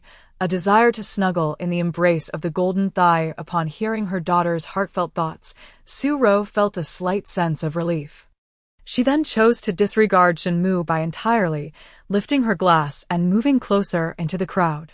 As she drew nearer to Long Jinhan, Su Xiaoxiao basked in the golden light radiating from him, her eyes involuntarily narrowing with satisfaction, her cherubic face flushed with comfort. Being 5 meters away from the Golden Thigh feels so delightful. I can hardly fathom how blissful it would be to act cute in his embrace. To sneak a nap there. When will I ever find myself cradled in the arms of the Golden Thigh? It would be worth leaving this world. Surrounded by the throng, Long Jinhan's gaze suddenly sharpened, and he couldn't help but look around. Was that the voice of that little one again? The Golden Thigh she spoke of, could it possibly refer to him? Long Jinhan had come for Su Xiaoxiao, and upon hearing her thoughts, he ceased to engage with others and focused intently on finding her. The crowd, eager to clink glasses and capture a moment with the esteemed figure, noticed his sudden disinterest in them. Instead, he scanned the vicinity with an expectant gaze, seemingly searching for someone. What could Mr. Long be looking for? Who had captured his attention? The onlookers exchanged glances, each hoping that Long Jinhan might be seeking them out. Even the Qi family valued this Mr. Long highly. If they could forge a connection, it would be a tremendous advantage, even without tangible benefits. The Qi family was involved in numerous sectors, standing as a benchmark in many industries, a top-tier family enterprise within the capital. Any cooperation from them could catapult most businesses present to new heights. If such fortune could befall them today, attending this birthday banquet would be worthwhile. Long Jinhan surveyed the area, but the sheer number of people made it difficult to locate Su Ro, who was not only amidst the crowd but also had to protect her little one in her arms. She could not raise her head high like others in anticipation. Lost in the crowd, Su Ro remained unnoticed by Long Jinhan.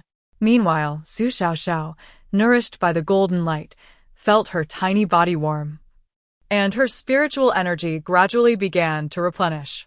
Though trapped in the body of a small infant, she would inevitably regress, her emotions and thought patterns becoming increasingly infantile, transforming her into a genuine little child.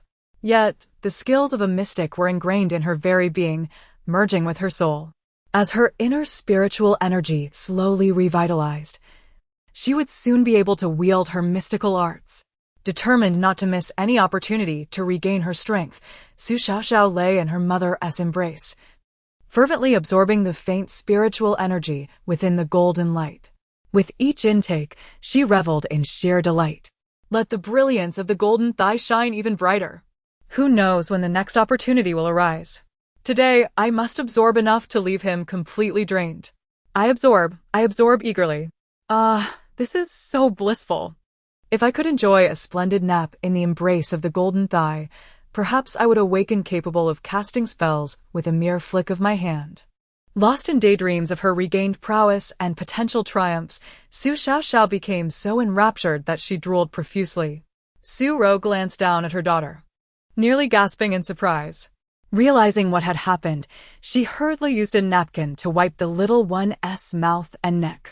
This child must be absorbing some form of energy emanating from the golden thigh. Although Su Ro didn't fully understand, the sight of her daughter so entranced, drooling as if intoxicated, filled her with concern. They hadn't even brushed against the hem of the golden thigh's clothing. Yet her daughter was already in such a state. What would happen if she were to be held in his embrace? Would she faint from ecstasy? Su Ro couldn't help but feel a pang of anxiety for her daughter, clutching her wine glass, uncertain of how to proceed. She had never experienced such treatment before. In the past, whenever she stood in a crowd, countless beautiful women would approach him without hesitation. Never had anyone so blatantly disregarded him. Su Ro herself had never behaved this way, though she often felt dissatisfaction with Yao Yao's constant presence. She had always been compliant towards him. Not that she was the type to cling to him, but at the very least, she never ignored him. Shin Mubai's anger intensified as he gripped his wine glass tightly, the red wine within sloshing violently, mirroring the turmoil within him. He could not endure Su Ro's attitude any longer. A woman who had become pregnant out of wedlock, burdened with a child, possessed no competitive edge. Aside from him, what man would desire to marry her? She should be desperately trying to please him, fearing he might abandon her. Yet, she seemed to disdain him. Su Ro, it appears you have yet to grasp your situation. You are no longer that radiant heiress whom many sought to court. You are now merely a devalued woman who has borne a child, seeking to associate with new, distinguished men? How laughable! After a bout of self-persuasion, Shin Mubai's confidence returned, a smug smile playing on his lips. He glanced at the revered Long Jin Han and then at the meticulously adorned Su Ro, a glint of malice flashing in his eyes. You think you are worthy of mingling with Mr. Long? Even I, the heir of the Shin group, lack the standing to converse with the Qi family, let alone that enigmatic Mr. Long. You, an unmarried woman with a child, still wish to approach him? Su Ro, do you truly believe that Mr. Long would entertain someone like you? Shin Mubai's voice faltered, his gaze scrutinizing Su Ro, eager to mock her. Yet, upon closer inspection, he was taken aback, unable to suppress a gulp. How had he not noticed before? Su Ro appeared strikingly different today, exuding an alluring charm. Clad in a long dress that, while not ostentatious, suited her exquisitely, it accentuated her warmth and grace. Her makeup, subtle yet enhancing her natural beauty, made her shine. How had he overlooked that Su Ro, in this attire, stood out so brilliantly among the crowd, possessing an undeniable elegance? He recalled that Su Ro had studied dance during her school years, her physique more graceful than that of the average heiress. After giving birth, she seemed to have adopted a softer demeanor, radiating femininity. Compared to Lu Yao, with her petite charm, Su Ro appeared to surpass her subtly. Although Su Ro intended to ignore Shin Mubai, recognizing the inappropriateness of engaging with a scoundrel in such a setting, his tone and disdainful gaze were infuriating. She turned her face, her eyes piercing as they met his. What sort of person do you think I am? I neither gossip nor harbor malice towards others. I am simply here to raise a toast with my daughter. What is wrong with that? Mr. Long has said nothing, yet you prattle on with your endless complaints. Your words are as crude and foul as stones in a latrine. Who do you think you are? Chapter 24. An exemplary mediocre man, Shin Mubai was taken aback by Su Ro's cutting remarks, which offered him no semblance of dignity. His face turned a deep shade of anger, and the handsome features twisted into an unappealing grimace. Clenching his jaw tightly, he glared at Su Ro.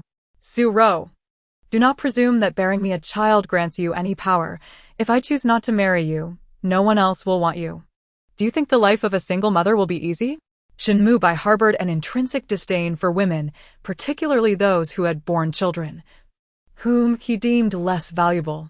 Thus, he meticulously orchestrated Su Ro's predicament, ensuring her unwed pregnancy. In doing so, he retained control, compelling her to dance to his tune. Once a woman finds herself with child out of wedlock, her worth diminishes.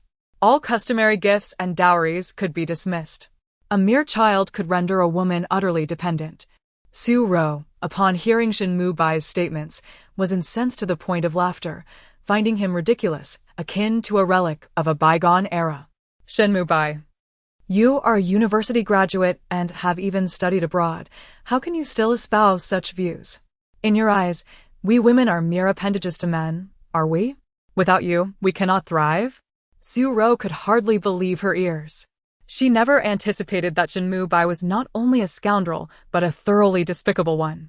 She began to doubt the prestige of the Shin family, realizing that even within a wealthy lineage, one could encounter individuals with such deplorable and petty mentalities. Shin Mubai surpassed the typical mediocre man. He possessed a remarkable family background and received a superior education, yet he was more vile and contemptible than a common lout. The more Su Ro reflected on Shin Mubai's shamelessness, the more she felt degraded. It was evident that his scheming had led to her current condition. She considered the misfortune she had suffered, recognizing that it was undoubtedly part of Shin Mubai's premeditated plan. All his proclamations of love were mere deception. He had intended from the outset to take her as a cheap bride. How could a future heir of the Shin group harbor such pitiable thoughts? In terms of cunning, he was no better than Liu Yao. Su Ro glared at Shin Mubai with disdain, clutching her child, Su Xiaoxiao, closer. Rest assured, I do not require your concern regarding my life as a single mother. The child is mine, and it bears no relation to you. Focus on your own affairs. I hope you do not come to regret your choices. Her daughter was a treasure bestowed upon her by fate, and she would not allow Shin Mubai the privilege of being called father. Shin Mubai watched as Su Ro distanced herself from him, his expression darkening and his gaze chilling. Throughout his life, he had only experienced the adulation of women. Never had any dared to confront him so boldly. Damn it, Su Ro, who do you think you are? I have shown you kindness. As Su Ro slipped back into the crowd, Shin Mubai, gritting his teeth, resolved to pursue her. For him, subduing this audacious woman had become paramount. The enigma surrounding Mr. Long might prove challenging to navigate, so he needed to investigate first. Determined, Shin Mubai vowed to win over Su Ro, demonstrating to her that without him, she was nothing. Meanwhile, Liu Yao, preoccupied with Long Jinhan, suddenly sensed something amiss. Why was her brother Mubai pursuing Su Ro? After some internal struggle, she reluctantly relinquished her opportunity to approach Long Jinhan and instead grasped Shin Mubai's arm. Brother Mubai, are you here to offer a toast as well? Shall we go together? Shin Mubai, still intent on reprimanding Su Ro, felt irritated by Liu Yao's persistent closeness, raising his voice in annoyance. Yao Yao, stop it! As soon as the words escaped his lips, all eyes turned toward them. Suspicion evident on their faces, as if questioning the nature of the pair's interaction. Realizing his tone had been too loud, Shin Mubai quickly looked down at Liu Yao. Yao Yao, I did not mean it that way. Please do not take it to heart. Internally, Liu Yao was screaming. Shin Mubai had always been gentle with her and had never raised his voice. Yet, for Su Ro, he had shown irritation for the first time, and in front of so many witnesses. However, Liu Yao, being perceptive, quickly suppressed her discontent and put on a carefree smile, shaking her head. It's fine. Yao Yao does not blame you. Brother Mubai, you seem a bit troubled. Is something bothering you? Having regained his composure, Shin Mubai noted Liu Yao's tender demeanor following his outburst, and in contrast to the woman who had insulted him, Su Ro suddenly appeared less significant. What did that foolish woman have to be proud of? She was not worthy of comparison with Liu Yao, who was gentle, considerate, and obedient, enhancing his reputation among friends. In stark contrast, Su Ro, who presumed her prestigious background and education elevated her status, had overlooked him. Compared to Liu Yao, she lacked any semblance of femininity. Any man attracted to her must have been blinded by folly. Regrettably, Liu Yao lacked the affluent background, being merely the daughter of an ordinary family. Without the advantages of heritage. If only Liu Yao's status could be exchanged with Su Ro's. Yao Yao, I am fine. Let us go offer a toast to Director Qi. A flicker of displeasure crossed Lu Yao's eyes, yet she maintained a graceful smile, nodding in agreement. Indeed, that Mr. Long is an important guest today. We ought to pay our respects. I shall accompany you. Considering her lack of status, Lu Yao felt apprehensive about approaching the guests alone, uncertain of how to initiate polite conversation. Thus, she decided to accompany Shin Mubai to establish familiarity. With their glasses raised, the two approached the remaining guests. At that moment, the previous toasters were departing, leaving only a few individuals in front of the Qi family and Long Jinhan, among whom was Su Ro, cradling her child. Upon seeing the scoundrel and his companion approaching, Su Ro's brows furrowed, and she deliberately shifted aside, granting them space. She wished to avoid being photographed alongside them, deeming it inauspicious. Moreover, she had other matters to discuss with Mr. Long, and Shin Mubai's presence would hinder her approach. Lu Yao could not resist casting a disdainful glance at Su Ro, a hint of pride flashing in her eyes. Su Ro, you have lost to me. Brother Mubai would never engage with you publicly, as he deems you unworthy of standing by his side. Only I possess the right to stand alongside Brother Mubai. We are indeed a perfect match, destined for one another.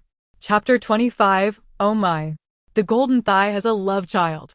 Ah, truly deserving of the title Golden Thigh. I feel an invigorating surge of energy coursing through me. Oh! How come those two scoundrels are here as well? They truly have no shame, with mother standing right here. Shin Mubai is indeed greedy, entangled with Lu Yao in a vague and ambiguous manner, even in front of his legitimate fiancé. Such a man is repulsive, even more so than those notorious playboys. At least those who are openly fickle do not juggle two relationships at once while dating someone. While they may not be virtuous, they are certainly not the worst. Shin Mubai, on the other hand, desires a woman who is presentable, comes from a good background, and can bring benefits to him and his family, yet he refuses to relinquish his chosen white moonlight and flits among various women seeking thrills. He sails between two boats, maintaining an air of decorum, leading many to perceive him as a paragon of virtue. It must be said, Shin Mubai is adept at playing the game, at masquerading, at acting. Even Su Xiaoxiao cannot help but admire this scoundrel for managing to avoid disaster for so long, expertly balancing his double life. However, this chapter is about to turn. Mother has come to terms with things, and the scoundrel has no chance left. She has already lost faith in Shin Mubai. After 5 years of romance, she has transitioned from youthful infatuation, shyly yearning for love, to utter disappointment and numbness, all due to Shin Mubai's despicable actions. If he truly wished to build a family with her, he should not have kept Lu Yao around, nor should he have engaged in flirtation before her eyes. If he possessed even a modicum of responsibility as a man, he would not have schemed to entrap her into pregnancy. Yet, through a twist of fate, Mother became pregnant with Xiaoxiao, and this she must begrudgingly thank the scoundrel for. Now, having gained clarity, she confides in her grandfather, finally lifting the weight off her shoulders, resolving to live for herself and not to be coerced into marrying the scoundrel due to family pressures. Of course, Xiaoxiao played an indispensable role in this process. With her round, bright eyes, she fixates intently on Shin Mubai and Lu Yao. After absorbing some spiritual energy, she has regained a measure of her strength and finally sees some of the underlying connections. Her small brows knit together in displeasure as she pouts. How infuriating! Who is aiding Lu Yao? I must find some strong allies for Mother. Lu Yao and Shin Mubai possess the protagonist's halo and benefactors to support them. To stand against these two scoundrels, we must also seek help. What kind of identity does the Golden Thigh possess? Wealthy and handsome, judging by his appearance. Wait, why is the area indicating children so full? Does he have children? But he is not even married yet. With her strength partially restored, Su Xiaoxiao can now perceive some of the previously unclear connections. The Golden Thigh once presented her with an enigmatic aura, only radiating golden light and exuding an imperial presence.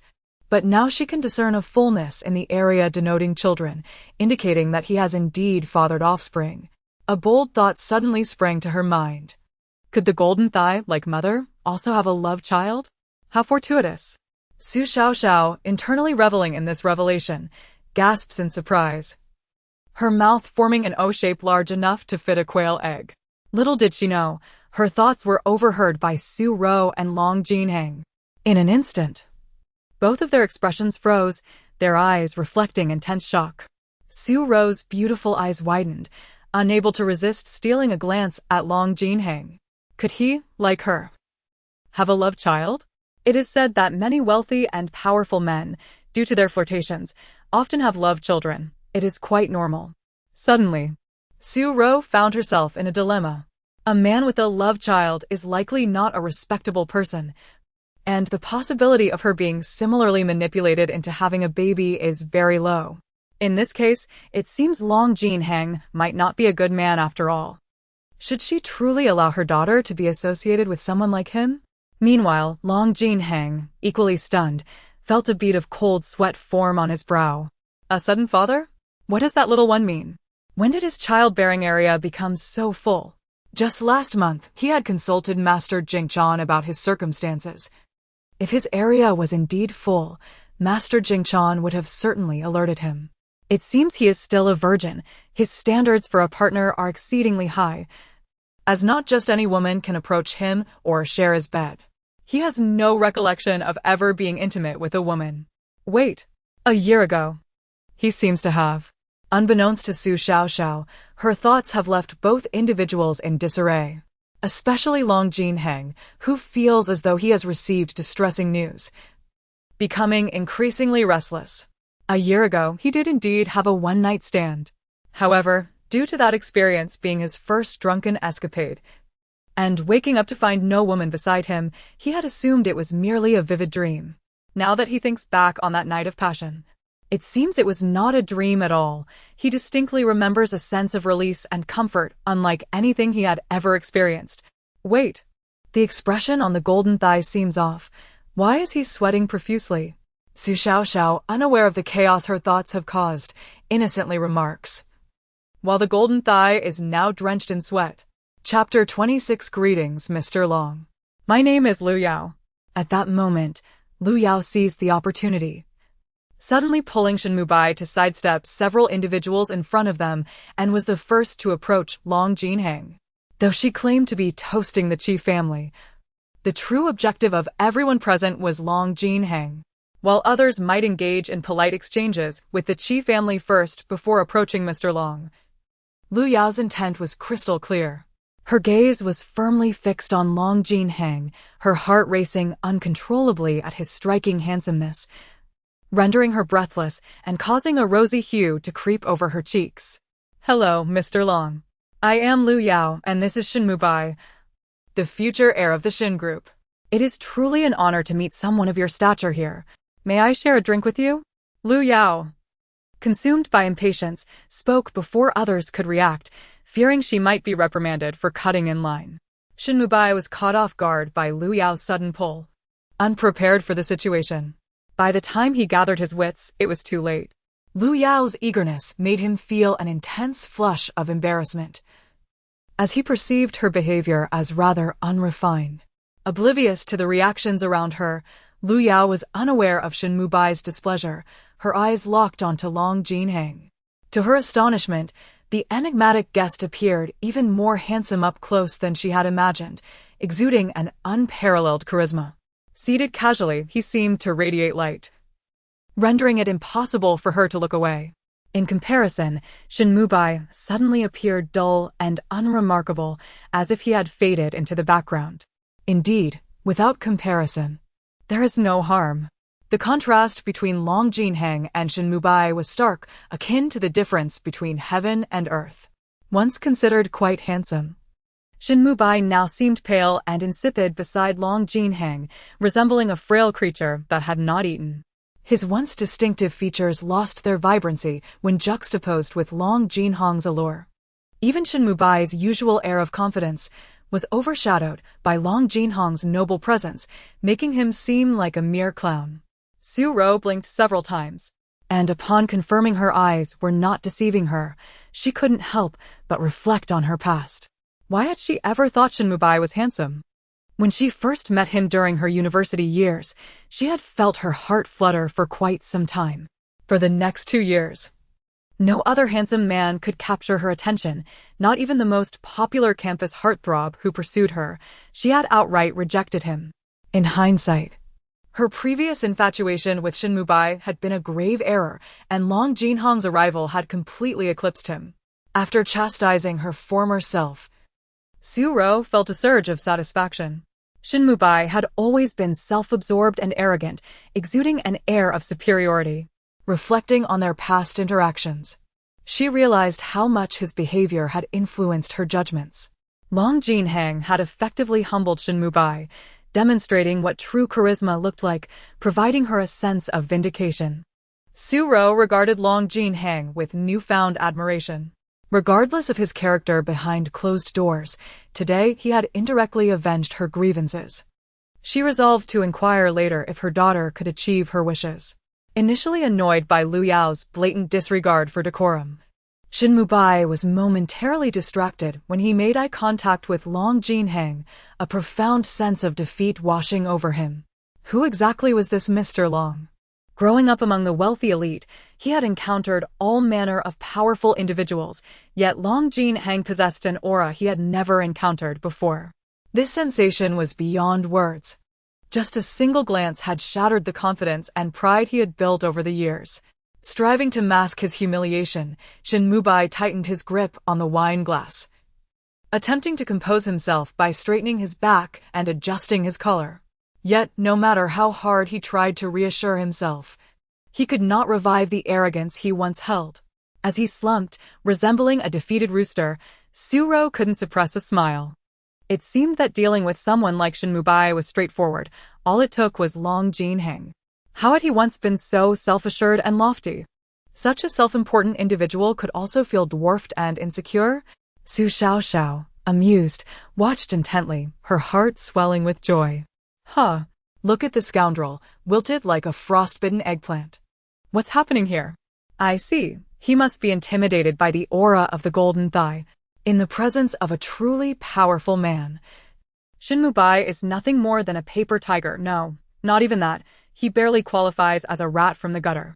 Having conspired with Lu Yao to ruin our family so thoroughly, causing harm to others while reaping benefits for themselves, they somehow managed to rise to prominence in the capital, even surpassing seasoned tycoons. It's as if heaven has turned a blind eye, allowing them to thrive. Su Xiaoxiao felt a pang of sympathy for her mother and family, harboring deep resentment for the original protagonists. Su Ro's expression darkened as she recalled her daughter's ominous predictions. She felt a wave of apprehension. While she herself was indifferent, Shin Mubai and Lu Yao had no right to target her family. This pair of scoundrels would eventually pay for their actions. Seeing them set their sights on her daughter's golden thigh, Su Ro inhaled deeply and made a decision. She could no longer allow these two to bully her. She would stand against them for her child and family. Lu Yao, you wish to climb the social ladder through Mr. Long, do you? Then I shall compete with you. Mr. Long is a prize for my daughter, likely possessing an identity and status beyond their wildest imaginations. Such a person must not become a pawn in Lu Yao and Shin Mubai's sordid game. I will ensure my daughter wins his favor. Chapter 27. Lu Yao and Shin Mubai were ignored. Mr. Long, both my senior, and I graduated from Harvard Business School in the United States. My senior's family operates a jewelry business, the Shin Group, which you may have heard of. Lu Yao was eager to establish a connection with Long Jinhong and boldly mentioned her alma mater. As a student of a prestigious institution, Lu Yao took immense pride in her achievements. Although she hailed from a modest background and had never owned a designer item prior to university, she was acutely aware that to transcend her humble beginnings and ascend into high society, she needed to immerse herself in an environment brimming with elites. Thus, she dedicated herself to her studies, and when finances were tight at home, she attracted wealthy young men to support her living expenses while enrolling in various tutoring programs. Her diligence bore fruit, and with her exceptional academic performance and remarkable social skills, she earned the opportunity to study at Harvard. It was there that she met Shin Mubai and vowed that she would inevitably become Mrs. Shin.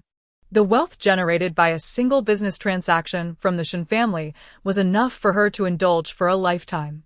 This luxurious lifestyle was the ultimate goal that fueled her relentless pursuit of knowledge. Lu Yao was also self-aware. She understood that winning over such an accomplished man as Long Jinheng would not be an easy feat in the short term. She was well aware of the mindset of men in elite circles. The likelihood of capturing their heart at first sight was as improbable as a pig climbing a tree. Thus, while she yearned for a man of Mr. Long's caliber, she kept her ambitions in check.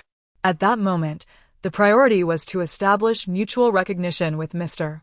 Long and ensure he remembered them. Other plans could be devised once a connection was formed. A confident smile adorned Lu Yao's face. Whenever she spoke of her prestigious alma mater, she garnered respect, and people regarded her with newfound admiration. Shin Mubai, upon being singled out by Lu Yao, recognized that he could no longer remain passive and gracefully approached with his glass in hand, introducing himself. Mr. Long, I am Shin Mubai. My family indeed runs a jewelry business, and the nationally renowned Jiolong mine originated from my family a decade ago. Shin Mubai felt a sense of pride. Although their family business paled in comparison to true aristocracy, the Jiolong mine was widely recognized, and any entrepreneur would have heard of it. As expected, Long Jinhong's demeanor shifted slightly. He lifted his eyelids and finally cast a glance at Shin Mubai. Shin Mubai's heart swelled with delight, while Lu Yao discreetly exchanged a provocative glance with Su Rua. Su Rua clenched her fist, her eyes glimmering with a cold light that, if manifested, would make Shin Mubai and Lu Yao akin to two combatants. Su Xiaoxiao's gaze flickered as she felt an inexplicable familiarity with the Jiolong mine. Ah, the Jiolong mine. I recall it being mentioned in the book. It was originally supposed to belong to Mama's family, but Shin Mubai's cunning mother orchestrated its acquisition, which caused my grandfather to fall ill from anger. She recalled that the mine yielded a plethora of colorful gems and numerous top-quality jade materials, bringing immense wealth to the Shin family. That mine seems to still be under continuous development, and its annual revenue is quite impressive. Su Xiaoxiao raised her small hand, thoughtfully stroking her chubby chin, her eyes darting mischievously as she shot a sidelong glance at Shin Mubai. The remaining value of that mine was still immeasurable. The Shin family had pocketed a decade's worth of profits, which originally belonged to Mama's family. That belongs to me. Su Xiaoxiao puffed her cheeks, her starry eyes shimmering with a peculiar light, leaving no one aware of her thoughts. Upon hearing Su Xiaoxiao's inner musings, Long Jinhong's brow furrowed momentarily. He had heard of that mine and had even acquired several fine jade pieces from it. Little did he know that the Shin family had usurped the Su family's resources. Shin Mubai's expression stiffened. After his lengthy introduction, he had anticipated that Mr. Long would engage him in conversation, but to his dismay, Long merely glanced at him before disregarding him entirely. Shin Mubai felt humiliated. Having faced rejection not once, but twice today, first from Su Rua's scathing retort, and now from this enigmatic Mr. Long, his pride had been thoroughly trampled.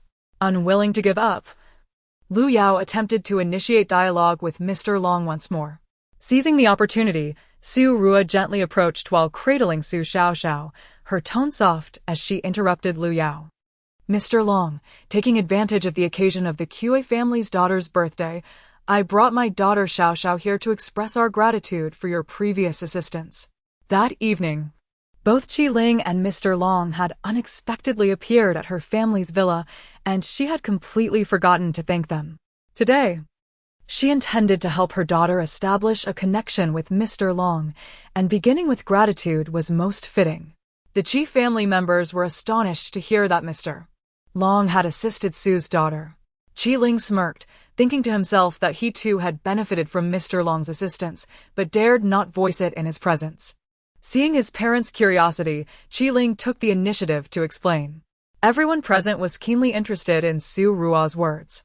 However, for reasons unknown, the news did not circulate later, and the eager onlookers failed to receive the anticipated sensational headlines. Initially, they speculated that the Su family's patriarch had spent a fortune to suppress the journalists, preventing Su Rua from making the headlines, thereby burying the matter. Little did they know that it was not the Su family bribing the reporters, but rather Mr. Long's intervention that had kept the situation under wraps. Mr. Qi Ling's father and the current chairman of the Qi family, approached Su Rua with a warm smile and said, "Miss Su, it is an honor for our Qi family to have you here to celebrate Chi-Chi's birthday. Please do not take our previous oversight to heart." The birthday boy, Chi-Chi, seized the moment to come over, his eyes lighting up as he gazed at the adorable Xiaoxiao in Su Rua's arms. "Wow, Sister Su, your baby is so cute. What is her name? May I hold her?" Chi-Chi was utterly captivated by Xiaoxiao, having never seen such an adorable little one, resembling a delightful bundle of joy that one would love to cuddle. Su Rua beamed at the praise for her daughter, her smile unwavering as she responded, "Oh yes, my baby is named Xiaoxiao, a little one indeed." With that, she willingly handed Xiaoxiao over to Chi-Chi. Xiaoxiao, ever so cooperative, even extended her arms, eagerly reaching for Chi-Chi's embrace. "Wow, she is so clever.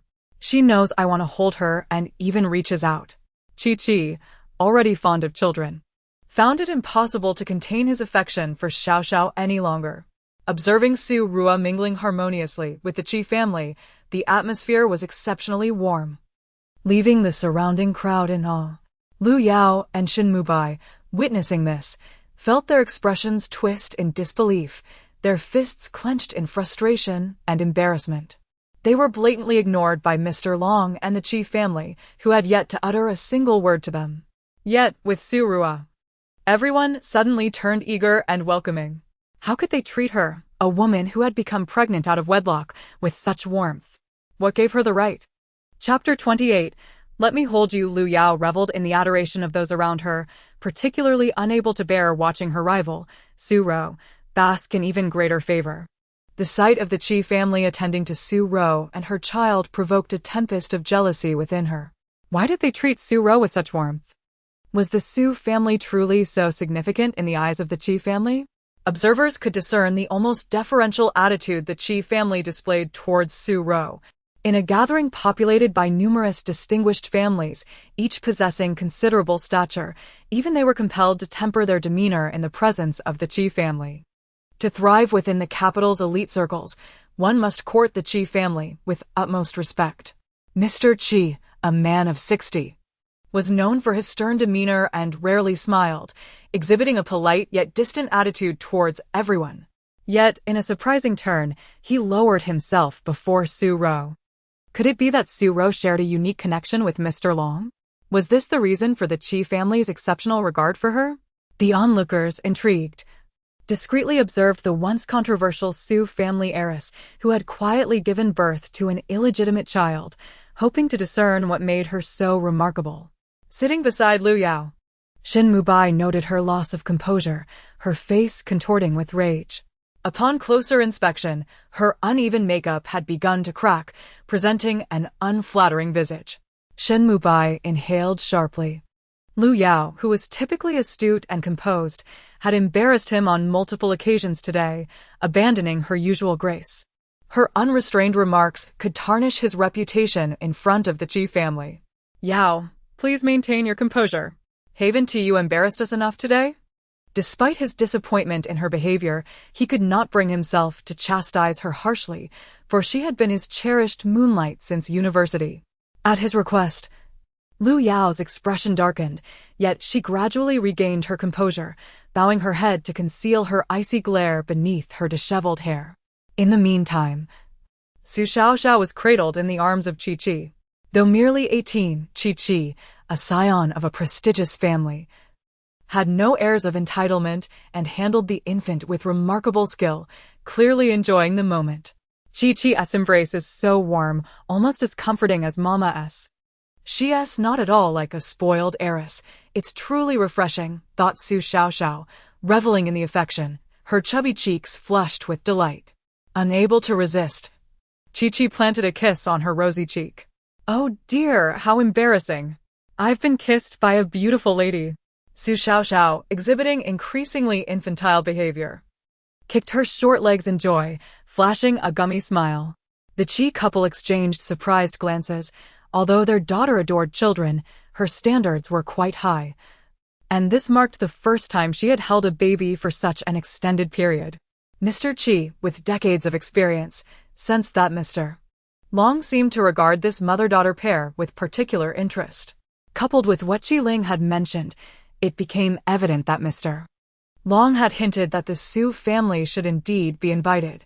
Mr. Qi's suspicions deepened. Perhaps the little girl was not even Shin Mubai's child. The thought ignited a spark of excitement within him. If his conjecture proved correct, it would be monumental news. And he must forge a strong rapport with the Su family to secure Mr. Long's favor. As everyone's thoughts diverged, Su Xiaoxiao continued to bask in her delight. Humming contentedly, suddenly, she felt an unusual gaze upon her. Straining to turn her neck, she was thrilled to find Mr. Long observing her.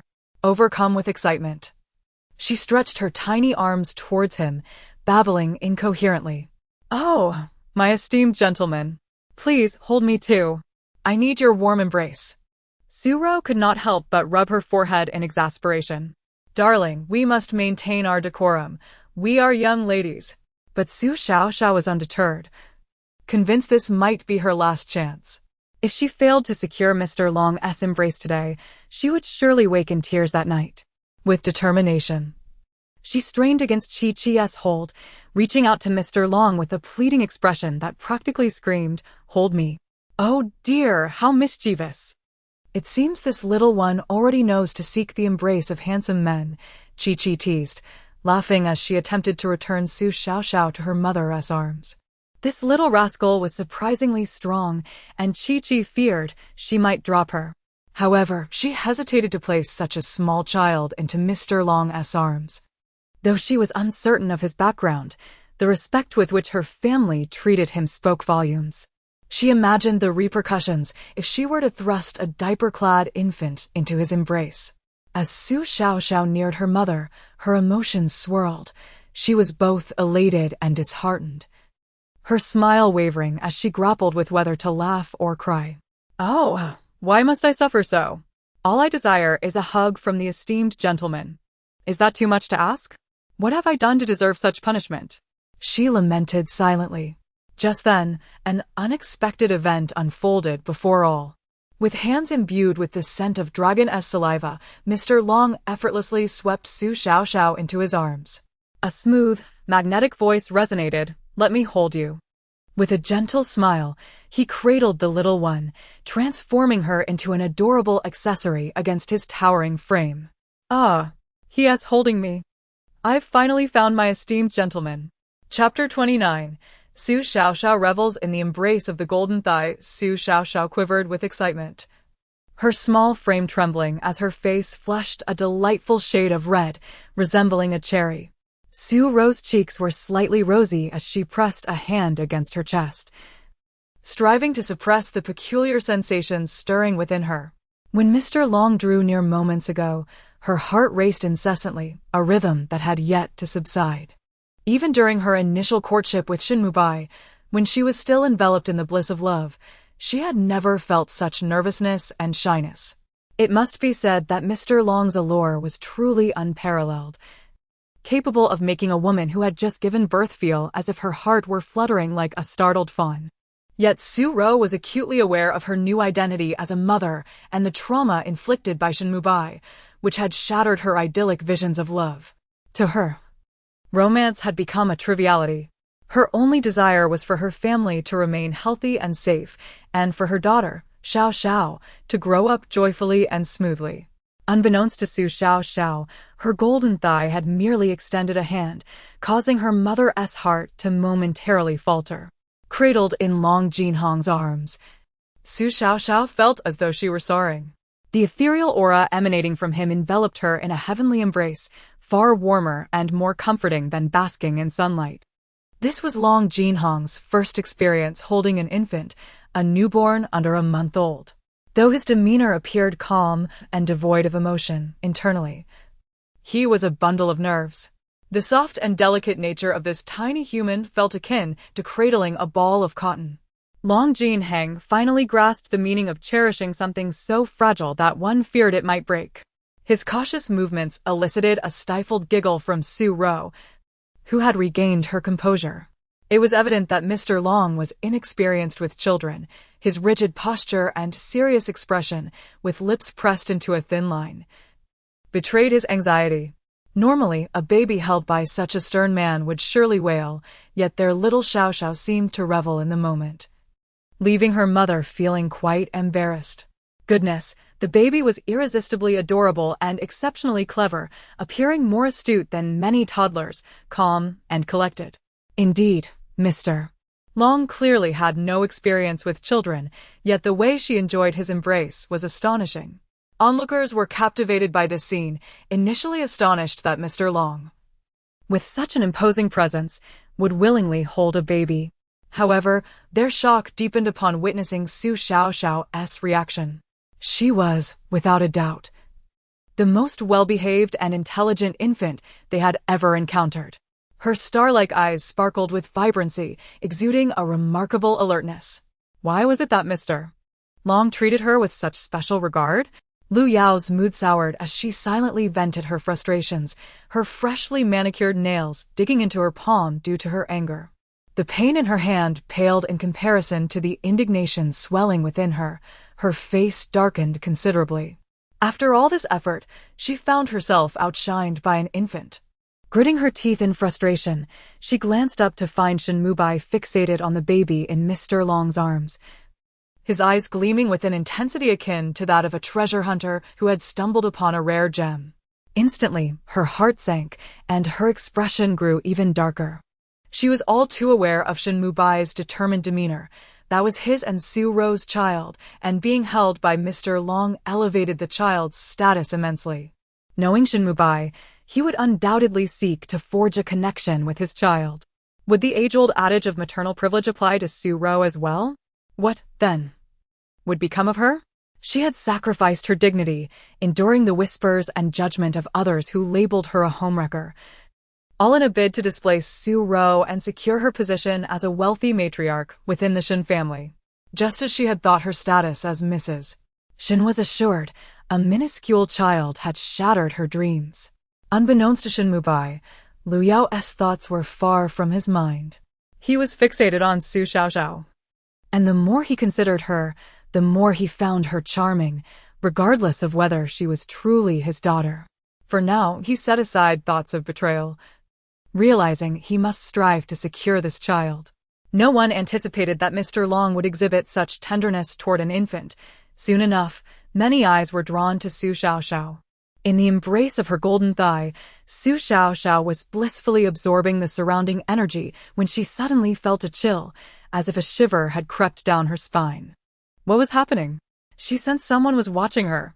A cold sweat broke out on her back, for the adults' gazes were intimidating, as if they wished to consume her. Unable to resist, she burrowed deeper into the embrace of her golden thigh, seeking solace. Long Jinheng seemed to sense the little one's unease.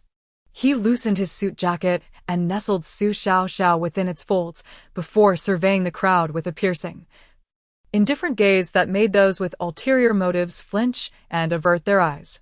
Only Shin Mubai continued to fixate on the back of Su Xiaoxiao's head with fervor. As Long Jinheng and Shin Mubai's eyes met, Shin Mubai steeled himself, silently reminding himself that he had nothing to fear. Resolving to take action, he straightened his collar, cleared his throat, and approached Long Jinheng with determination. Mr. Long, Xiaoxiao is also my daughter. My little Xiaoxiao is well-behaved and understanding, and to earn your affection is a blessing for her. Shin Mubai spoke with an air of confidence, as if he were a natural father, addressing Su Xiaoxiao with warmth. The onlookers were taken aback, exchanging astonished glances. Indeed, Su Ro's child was truly Shin Mubai's, and the rumors were far-fetched. They were clearly bound to marry, and having a child early seemed inconsequential. However, the Shin family was known for its strict traditions, with the matriarch being a formidable woman who tolerated no nonsense. Many speculated that Su Ro, an inexperienced woman, would likely face oppression from her mother-in-law. Given her unwed pregnancy and the fact that she bore a daughter, it was certain that the matriarch would be even less pleased. Chapter 30. The scoundrel father eagerly acknowledges his daughter. Long Jinhang instinctively furrowed his brow, pulling Su Xiaoxiao closer into his embrace. For reasons unknown, he harbored a strong aversion to the man named Shin Mubai. Perhaps it was due to the fragmented bits of information he had gleaned from the little one, all of which hinted at Shin Mubai's unsavory character. He had noticed this man's demeanor when he was entangled with Su Ro just moments ago. It was hardly the same as now. Su Xiaoxiao held a profound disdain for her scoundrel of a father, never imagining he could be so shameless as to seek her out now that he saw her in the favor of a wealthy benefactor. Earlier, during their quarrel, he had shown no concern for her as his daughter. The scoundrel father harbors ill intentions. Now that he sees me in the arms of a benefactor, he scrambles to establish a connection. Does he think he can claim my benefactor for himself? The benefactor is mine. Shameless scoundrel, you should get lost. Ah, how I wish I could hit him. What should I do? Long Jinhang cast a sidelong glance at the little one in his arms. It appeared she too was quite displeased with Shin Mubai. After all, what need was there for a father who only sought to exploit his child and bore no sense of responsibility? As Long Jinhang lifted his gaze to Shin Mubai, his expression turned icy. Shin Mubai, adept at reading the atmosphere, recognized that his eagerness to affirm his relationship with Xiaoxiao had only served to cement Long Jinhang's prejudice against him. Without waiting for Long Jinhang to speak, Shin Mubai quickly retreated a step, displaying his awareness. I apologize, Mr. Long. It seems my daughter quite enjoys being in your embrace. I shall not impose any further. Having said this, Shin Mubai attempted to make a hasty exit, hoping to avoid inciting Long Jinhang's wrath and provoking unflattering remarks that would leave him embarrassed. Long Jinhang merely squinted his eyes, his demeanor cold, and said nothing, though he felt an undeniable curiosity towards the little one. Wishing to connect and understand why he could hear her thoughts, he recognized that the matters between the Shin and Su families were not his place to meddle. Shin Mubai, eager to escape, disregarded even the scowling Liu Yao. However, just as he took a few steps, a clear voice rang out. Shin Mubai, stop right there. Su Ro's gaze was resolute, her sharp eyes cutting through the air like a dagger. Onlookers sensed a shift and leaned in. Eyes widened as they oscillated between Su Ro and Shin Mubai. Shin Mubai felt a wave of irritation wash over him. Gritting his teeth, he turned around. Upon meeting Su Ro's unwavering and haughty gaze, an inexplicable pang struck his heart, accompanied by a foreboding sense of dread. Ignoring the curious stares of those around them, he swiftly approached Su Ro, speaking in a hushed tone meant only for her ears, suppressing his emotions. Shiro, can we discuss this later? What I said earlier was out of anger. Please don't take it to heart. You know I am sensitive about my reputation. And the online discourse regarding children has been overwhelming. I was merely momentarily infuriated. Our daughter is so precious. She deserves to grow up in a complete family. I vow to be a good father and husband. Let us raise Xiaoxiao together, shall we? Shin Mubai earnestly projected his gentleness, offering what he believed to be sufficient assurances. He understood that Su Ro was an independent woman with her own convictions. While such a woman was undoubtedly valuable, she was not as obedient as Liu Yao, who could be easily controlled. Fearing that Su Ro might utter something that would embarrass him, Shin Mubai resorted to flattering her, hoping to stabilize her emotions. Su Ro had once been charmed by such tactics. In the past, whenever they had disputes, his sweet words could easily coax her back to happiness. Having already borne him a child, he believed she would forgive him, granting him some leeway. As he spoke, he even began to convince himself, calming the turmoil within and gazing at Su Ro with a sense of confidence. He awaited her concession, anticipating that she would approach him with a smile, just as in days gone by. Yet, what Shin Mubai failed to realize was that the Su Ro of the past had long ceased to exist. In their initial 2 years together, Su Ro had indeed hoped for a fruitful relationship, willing to follow arrangements and engage in a business marriage. During that time, she had envisioned a future with Shin Mubai, filled with love. However, his repeated disappointments had eroded her affections, which further waned after the birth of Xiaoxiao. As she glimpsed many future possibilities, she no longer harbored any love for Shin Mubai. She deemed those initial 2 years of affection wasted. For Shin Mubai had become her adversary. As onlookers exchanged glances, assuming this was merely a couple's quarrel that would soon resolve itself, a cold laugh shattered their assumptions. Heh. Shin Mubai, who told you that Xiaoxiao is your daughter? She bears the surname Su, not Shin. The child's father is deceased. Yes, dead and gone. I wouldn't dare claim such a scoundrel as my father. Other scoundrels merely seek money, but Shin Mubai seems to demand a life. Whoever wishes to take him, be my guest. Mother deserves a better man to share her life with. I wouldn't mind having a new dad. Su Ro was touched by her daughter's loyalty, yet she pondered whether such a significant change should not be discussed with her first. Long Jin Hang, hearing Su Xiaoxiao's inner musings, couldn't help but smile slightly. However, he felt an inexplicable chill at the mention of the child's father being deceased. How peculiar. Shin Mubai, I warn you, cease your insincere theatrics. You have no connection to this child whatsoever. If you continue to disturb us, I will not hesitate to involve the authorities. Caught off guard by Su Ro's blatant dismissal, Shin Mubai's expression darkened instantly. The crowd exchanged incredulous glances, murmuring amongst themselves, taken aback by the unexpected turn of events. At that moment, Su Xiaoxiao stepped forward with unwavering determination. Though his hair was white, his presence radiated authority that rivaled that of the younger Shin Mubai.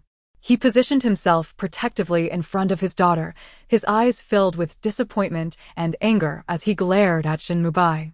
Shin Mubai, I never anticipated you to be such a person. Before all these witnesses, I, Su Xiaoxiao, must make it clear that the engagement between our families is hereby nullified. Please do not pursue my daughter any further. Should you disagree, I will personally address this with Chairman Shin tomorrow. Our family cannot afford to have you as a son-in-law. We are withdrawing from this engagement. Chapter 31. The Broken Engagement. What? A broken engagement. Su Xiaoxiao's words detonated like a bomb, instantly igniting a fervor among the crowd. No one anticipated that at the birthday banquet of the Qi family's daughter, they would be served such a sensational revelation.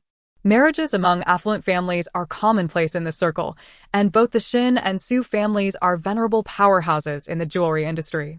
The engagement of their children had previously sparked considerable discussion within the community. Yet, after 5 or 6 years, instead of celebrating with a toast, they found themselves witnessing the Su family's farcical withdrawal from the engagement with the Shin family. Mr. Su, who had long retreated from the limelight, made a surprise appearance to directly annul the engagement with Shin Mubai, seemingly expressing disappointment towards him. Having had interactions with Mr. Su, I know him to be a principled elder. His words may suggest that Shin Mubai indeed committed some offense against Su Ro. At that moment, everyone's gaze subtly shifted towards Liu Yao.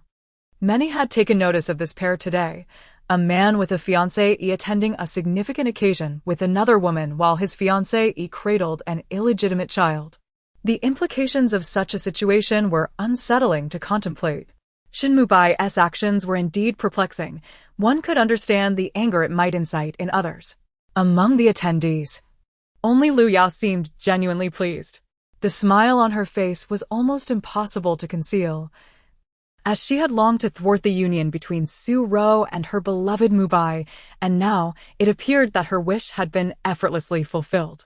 Although the circumstances might bruise Mubai's pride, Liu Yao understood that such matters were trivial in the grand scheme of affluent society. The romantic entanglements of 2 young people would soon be forgotten.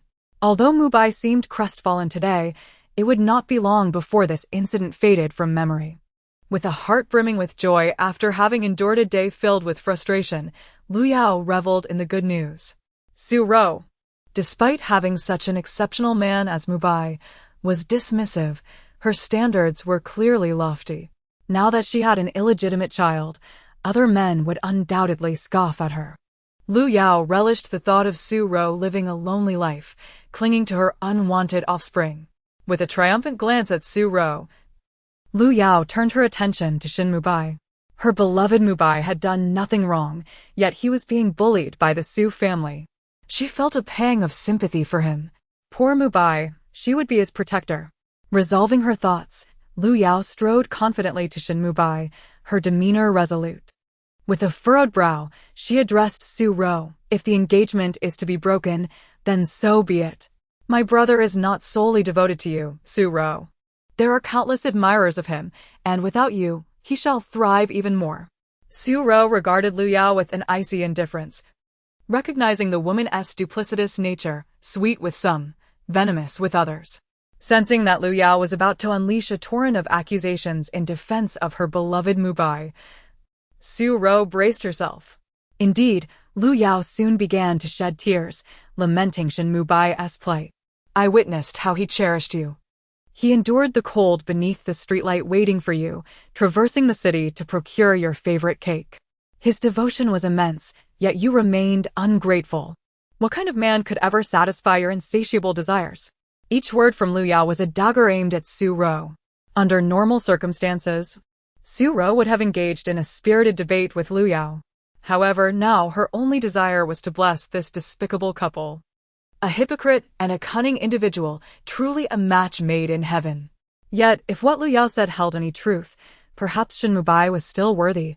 He was not only a wealthy heir, but also a man of substantial ability, having graduated from a prestigious global institution. Men of his caliber certainly attracted numerous remarkable women. It was commendable that he treated his girlfriend with such care.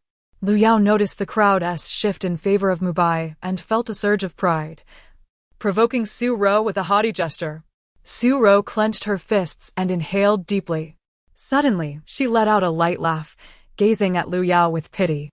You are truly naive, believing those gestures are profound acts of love. Standing in the snow waiting for a girlfriend is entirely normal. I, too, could endure a little snow for someone I care about. Your dramatization is unwarranted. As for that cake, if memory serves, Shin Mubai ordered it for delivery. When did it become an epic journey across the city? Su Ro's memory served her well. Though reluctant to admit it, she recalled every detail of her time with Shin Mubai. He had ordered the cake online, yet insisted it was a special trip he made for her. At that time, she had been so enveloped in love that she chose not to expose his exaggeration. Lu Yao felt a surge of indignation at Su Ro's words. Su Ro, despite Mubai's kindness, you remain ungrateful. How can you speak so harshly? Mubai is a man at the peak of his career. Can you truly expect him to be at your beck and call at all times? Lu Yao, having long viewed Shin Mubai as her own, could not tolerate Su Ro's disparagement. Yet, deep down, she recognized that Shin Mubai's affections for Su Ro were likely superficial, and her claims were indeed embellished. Noticing Lu Yao's slight unease, Su Ro seized the opportunity, a cold smile gracing her lips. Dear sister Lu Yao, your unwavering defense of your brother Mubai is quite understandable. After all, I witnessed the care he extended towards you during your time together. He attended to your every ailment, far more attentively than he ever did for me, his former girlfriend. If you claim he is a good man, I can hardly disagree. After all, he shows such concern for a mere acquaintance like you. Surely, he must be a remarkable individual. Su Ro had previously shunned such tactics, yet now felt compelled to unveil the facades of certain individuals. Their distortions of the truth were indeed formidable. If she did not retaliate, she would only suffer and risk implicating her family. Lu Yao, recognizing the veiled implications in Su Ro's words, felt her face flush with embarrassment and urgency. Seeing the crowd's scrutinizing gazes upon her, Lu Yao hastily retorted, Su Ro, cease your baseless accusations. My relationship with Mubai is purely innocent. He merely cares for me as a sister. Do not slander us. Chapter 32, The Incomprehensible Cause and Effect of Scoundrels. Su Ro wore a mocking expression, arching an eyebrow as she let out a derisive laugh. Did I say anything at all? Why are you so agitated? Lu Yao appeared unusually flustered. a stark contrast to her usual demeanor. In any case, Shin Mubai was no longer her concern. He was free to engage with whomever he wished, and she would not interfere. Continuing, Su Ro merely cast a fleeting glance at Shin Mubai, her eyes betraying no emotion. The indifference etched on her face pierced Shin Mubai deeply. It was not that he held any particular affection for Su Ro, rather. Her ease in severing ties with him felt akin to discarding a trivial piece of refuse, an act he found intolerable. Su Ro, do not come to regret this. The remnants of his dignity compelled Shin Mubai to utter the words through gritted teeth. His gaze bore into Su Ro with a fervor as if he sought to extract the word regret from her very eyes. Yet, Su Ro, having been awakened by her daughter and supported by her family, had long abandoned any illusions about this scoundrel. She regarded Shin Mubai as one would a stranger, a low laugh escaping her lips. Regret? Oh, I truly do regret ever having met you. Shin Mubai's expression froze, his lips trembling with rage. The audacity of Su Ro's open humiliation was shocking. He vowed to ensure she would regret her decision today. With clenched teeth, he memorized this humiliation. His eyes filled with venom as they fixated on Su Ro. Onlookers watched with growing intrigue, savoring the unfolding drama, and, from the trio's exchange, they discerned subtle undertones. Their disdain for Lu Yao and Shin Mubai deepened. Meanwhile, Su Xiaoxiao, nestled in Long Jin Han's embrace, was momentarily oblivious to the external commotion. Unbeknownst to anyone, her cheeks were flushed, a silvery mist swirling in her gaze. Success, being held by the golden thigh, indeed accelerated her absorption of spiritual energy. Her strength had returned significantly. She could now effortlessly perform a few basic techniques to deal with scoundrels. Energized, Su Xiaoxiao peeked out from Long Jin Han's hold, her expression fierce as she glared at her scoundrel father. Let me see what this scoundrel is up to now. Is he bullying my mother again? Initially unable to discern Shin Mubai's true nature, she now, with her restored powers, hoped to utilize her mystical arts to unveil some truths. Fixating on Shin Mubai's unpleasant visage, she scrutinized him, her eyes widening in astonishment. How is this possible? I still cannot perceive my scoundrel father. His cause and effect remain shrouded in mystery, even his features elude me. Could it be that our close blood relation obscures my vision? Yet that did not seem right. She had been able to discern the connections of her grandfather and uncle, both of whom were also close relatives. Theoretically, no such discrepancy should exist.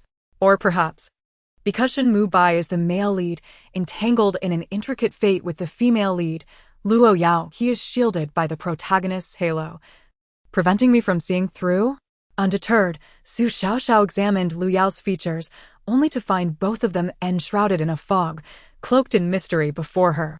Ah, this is utterly frustrating. They are both scoundrels yet seem to enjoy the protection of the heavenly path. How absurd. Heavenly path, I shall curse you. At that moment, Long Jin Han, cradling the little one, briefly wore an expression of disbelief as he glanced down at the young girl in his arms, her gaze enigmatic. Su Ro clenched her fists. It seemed Shin Mubai and Lu Yao were fortunate, not easily toppled. However, she would not yield. Even if they were indeed the protagonists, as Xiaoxiao suggested, she would not retreat. Everyone is the lead in their own life. Shin Mubai, Lu Yao. You have committed countless misdeeds. Your good fortune will eventually run out. Seeing her mother's stern countenance and her grandfather's displeasure, Su Xiaoxiao's anger towards the two scoundrels intensified. Enough of this. Having regained some strength, she must take action. If divination and geomancy were of no use against them, then she would resort to her signature skills. In the next moment, Su Xiaoxiao flexed her right hand, shaking her chubby little paws. Before concealing them in Long Jin Han's suit, he felt a tickling sensation on his chest and glanced down, discovering a small hand had somehow slipped inside his clothing. Assuming her hand was cold, he tightened his collar to shield her from the wind. Squinting her eyes, Su Xiaoxiao began to form seals with her right hand. This maneuver was too extraordinary for the onlookers and should not be revealed easily. Fortunately, their attention was elsewhere, allowing her to carry out her small schemes unimpeded. However, her chubby little hand was not only small but also clumsy. After completing a seal, she was already sweating profusely. Long Jinhan, feeling the persistent tickling sensation, wondered what the little one was up to. Oblivious to Long Jinhan's scrutinizing gaze, Su Xiaoxiao finished her seals and extended a finger to begin drawing symbols in the air. The technique of creating symbols from a distance was reserved for true masters of the mystical arts. In her former life, her expertise in metaphysics was unparalleled, traversing realms, punishing the wicked and promoting virtue. She had accumulated countless merits. Thus, even as she reincarnated into the current Su Xiaoxiao, she could still wield her former arts. Yet, constrained by her current physique and the laws of this modern world, the potency of her techniques was likely suppressed. However, should her mystical arts succeed, she would surely serve her scoundrel father a substantial lesson. As her tiny finger traced symbols within Long Jinhan's clothing, she occasionally poked at his chest, intensifying his ticklish discomfort, causing him to squirm. "Little one, stay still and do not move about." Long Jinhan leaned down, attempting to restrain the little one's fidgeting hand. But through the fabric, a faint golden light emanated, startling him. This little creature was actually drawing symbols inside his clothing. He could hardly contain his astonishment, hastily pressing his suit tighter to avoid drawing anyone's attention. What incredible prowess does this little one possess? Long Jinhan, with his extraordinary lineage, recognized that she was creating symbols. Yet, to do so without paper was a first for him. "Kid, my daughter no longer desires you. Why do you not leave?" Su Jinting's ire towards Shin Mubai intensified. How could he have once thought well of this scoundrel? Age truly brings diminished perception. It pained him to see his daughter endure such injustice. He felt compelled to act. Having realized that Su Ro and her daughter held disdain for him, Shin Mubai felt the weight of the surrounding gazes, sharp and scathing. Just then, even Director Qi stepped forward, his tone serious. "Shin family boy, under these circumstances, it would be best for you to take your companion and depart." Shin Mubai, reluctant to comply, felt the sting of defeat as Director Qi had effectively issued him an eviction order, leaving him utterly humiliated. Yet, as he turned away, Director Qi added meaningfully, "Shin Mubai, before you leave, allow me to impart a piece of wisdom. Those who cherish their wives will prosper, while those who neglect them will find wealth elusive. Take heed." Chapter 33, A Freshly Baked Curse for the Worthless Father. Upon hearing those words, Shin Mubai halted in his tracks, his complexion draining of color and his entire being trembling uncontrollably. Today was indeed his day of misfortune.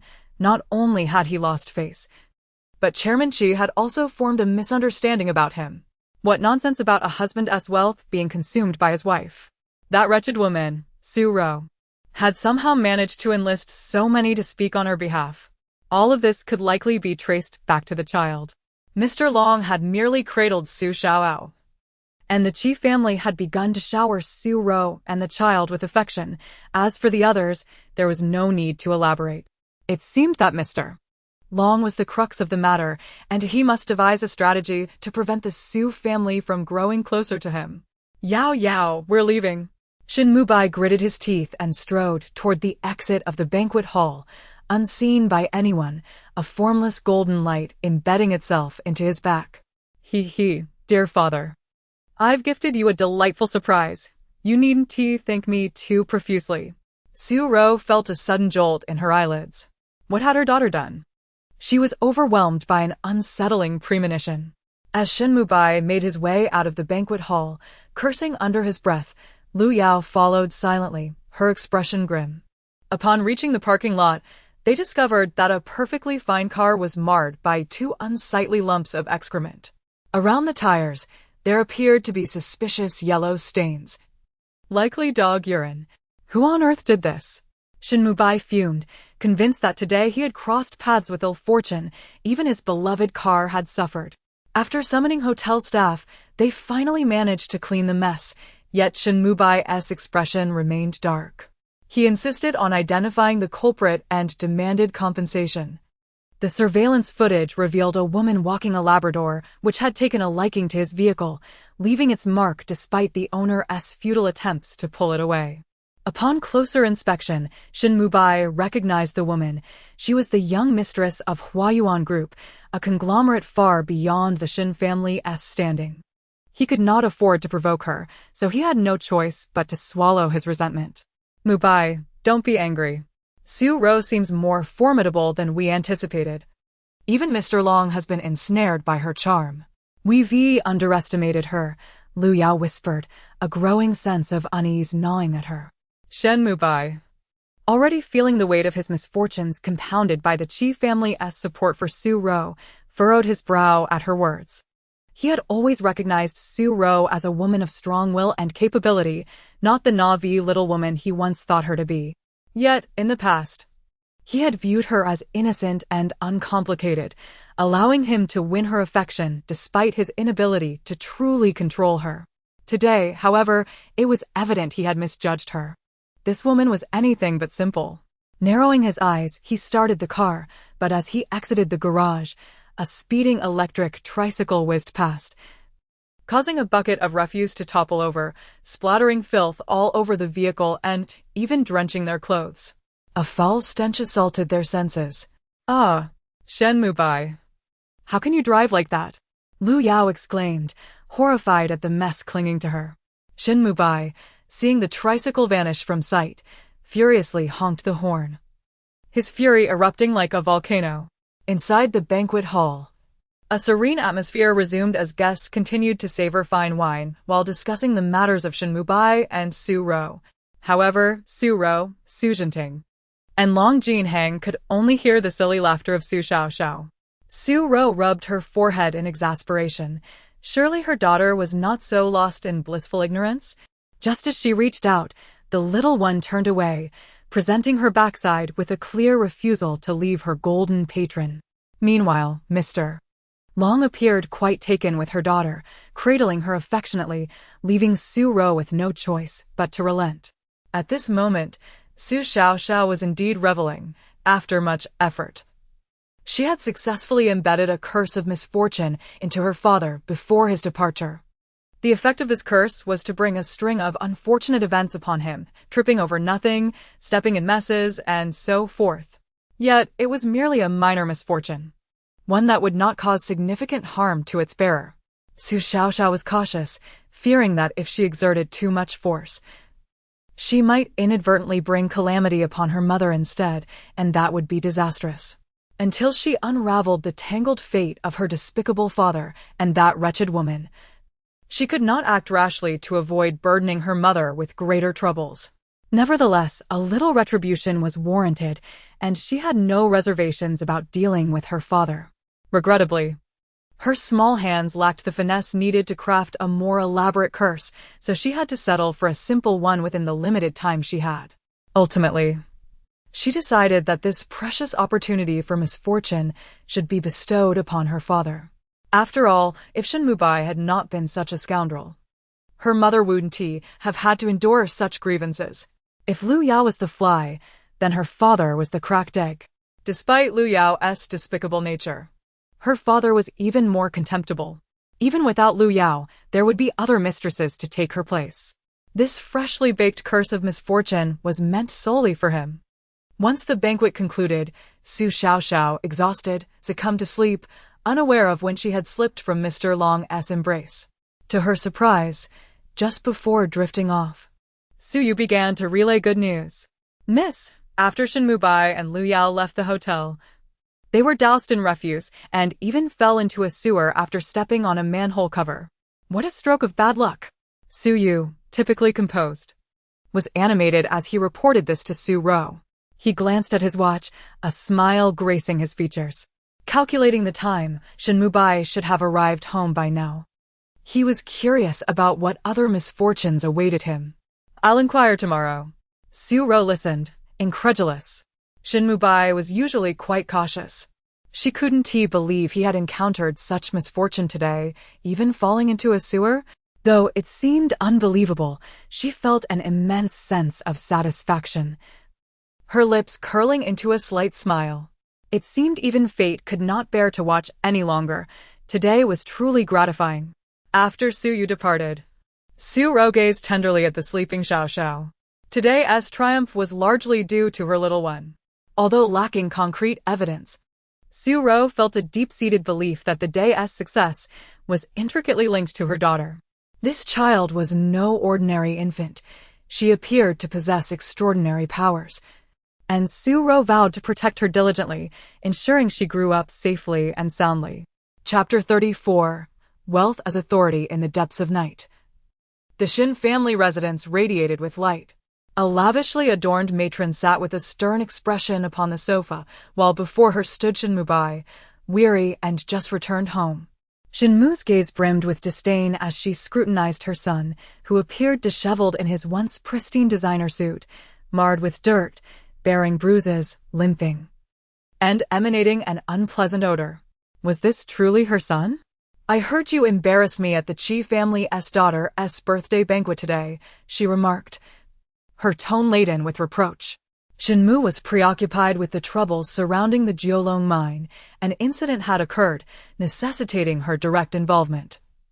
Hence her absence from the soiree. The Shin Group was currently consolidating resources for an overseas listing, and any unfavorable news could jeopardize their prospects. Shin Mu had always been formidable, and Shin Mubai had grown up under her stringent and oppressive tutelage, obedient to her every command. A mere glance from her could induce a cold sweat upon him, leaving his complexion pallid. He mustered the courage to respond. It was Su Ro. "She has become quite audacious, openly opposing me. As a man, I cannot afford to be overly concerned, especially with so many witnesses present. Thus I was at a disadvantage." After all, with his mother not present, he was determined to conceal the truth.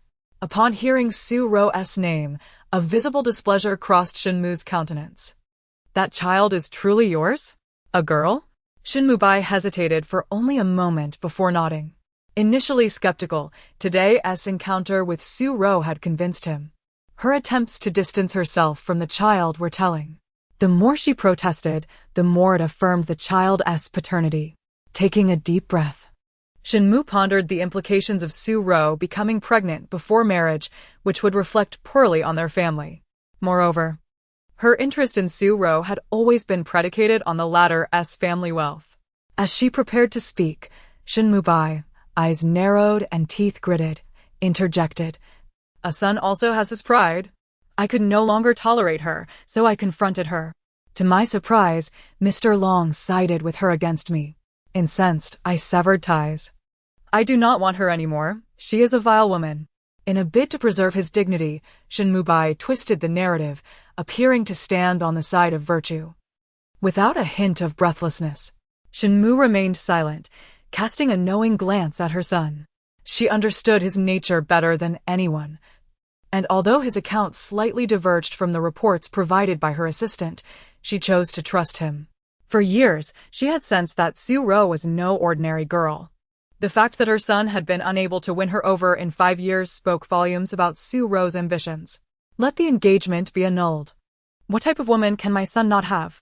I support you, and as for the Su family's antique business, we shall devise another strategy to acquire it, she concluded, sharing a conspiratorial smile with her son, both harboring their own ulterior motives. The following day, the entire financial circle of the capital was shaken by a startling piece of news. As Su Ro had just risen and finished feeding her little one, she was taken aback to see her father rush into the room, clutching a financial magazine, forgetting even to knock. "Father, take it easy. Be careful not to fall," she cautioned, aware that at 60, a fall could be quite detrimental to his health. She hurried to assist him, helping him sit down.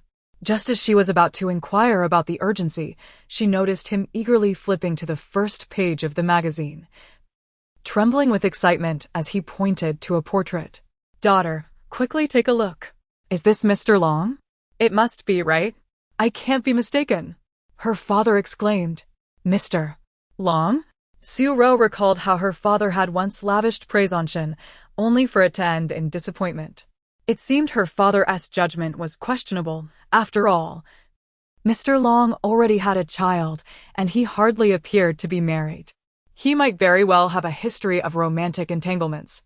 Casting a casual glance at the magazine, she indeed recognized the impeccably suited gentleman as Mr. Long. However, upon reading the headline, her eyes widened in disbelief, and she gasped, covering her mouth. His net worth was astonishingly high, over 800 billion. And that was merely an incomplete estimate. Could it be that he surpassed the richest tycoon in the country? Long Jinhan. A name unfamiliar to her made her question why he had never appeared before. The billionaire list was updated annually, garnering significant attention. Yet, now a young billionaire under 30 had seemingly emerged from nowhere. Such a thought was beyond comprehension. Su Ro felt compelled to question the authenticity of the report. Yet the magazine was highly reputable and unlikely to disseminate false information. Long Jinhan, the golden leg her daughter had set her sights on, was indeed a genuine treasure. Just then, as Su Xiaoxiao let out a little burp and was picked up by Aunt Lu for a diaper change, she overheard the conversation between her mother and grandfather. Seizing the moment while being cradled by Aunt Lu, she glanced at the page in the magazine, the glaring headline almost blinding her. Wow! The golden leg is unbelievably wealthy. It's clear he possesses the aura of an emperor, owning over 1,000 billion in assets before turning 30. Such power is enough to secure a place on the international stage, she mused. In contrast, my deadbeat father is utterly disappointing. If only my mother could date the golden leg, wouldn't that mean I could just coast through life?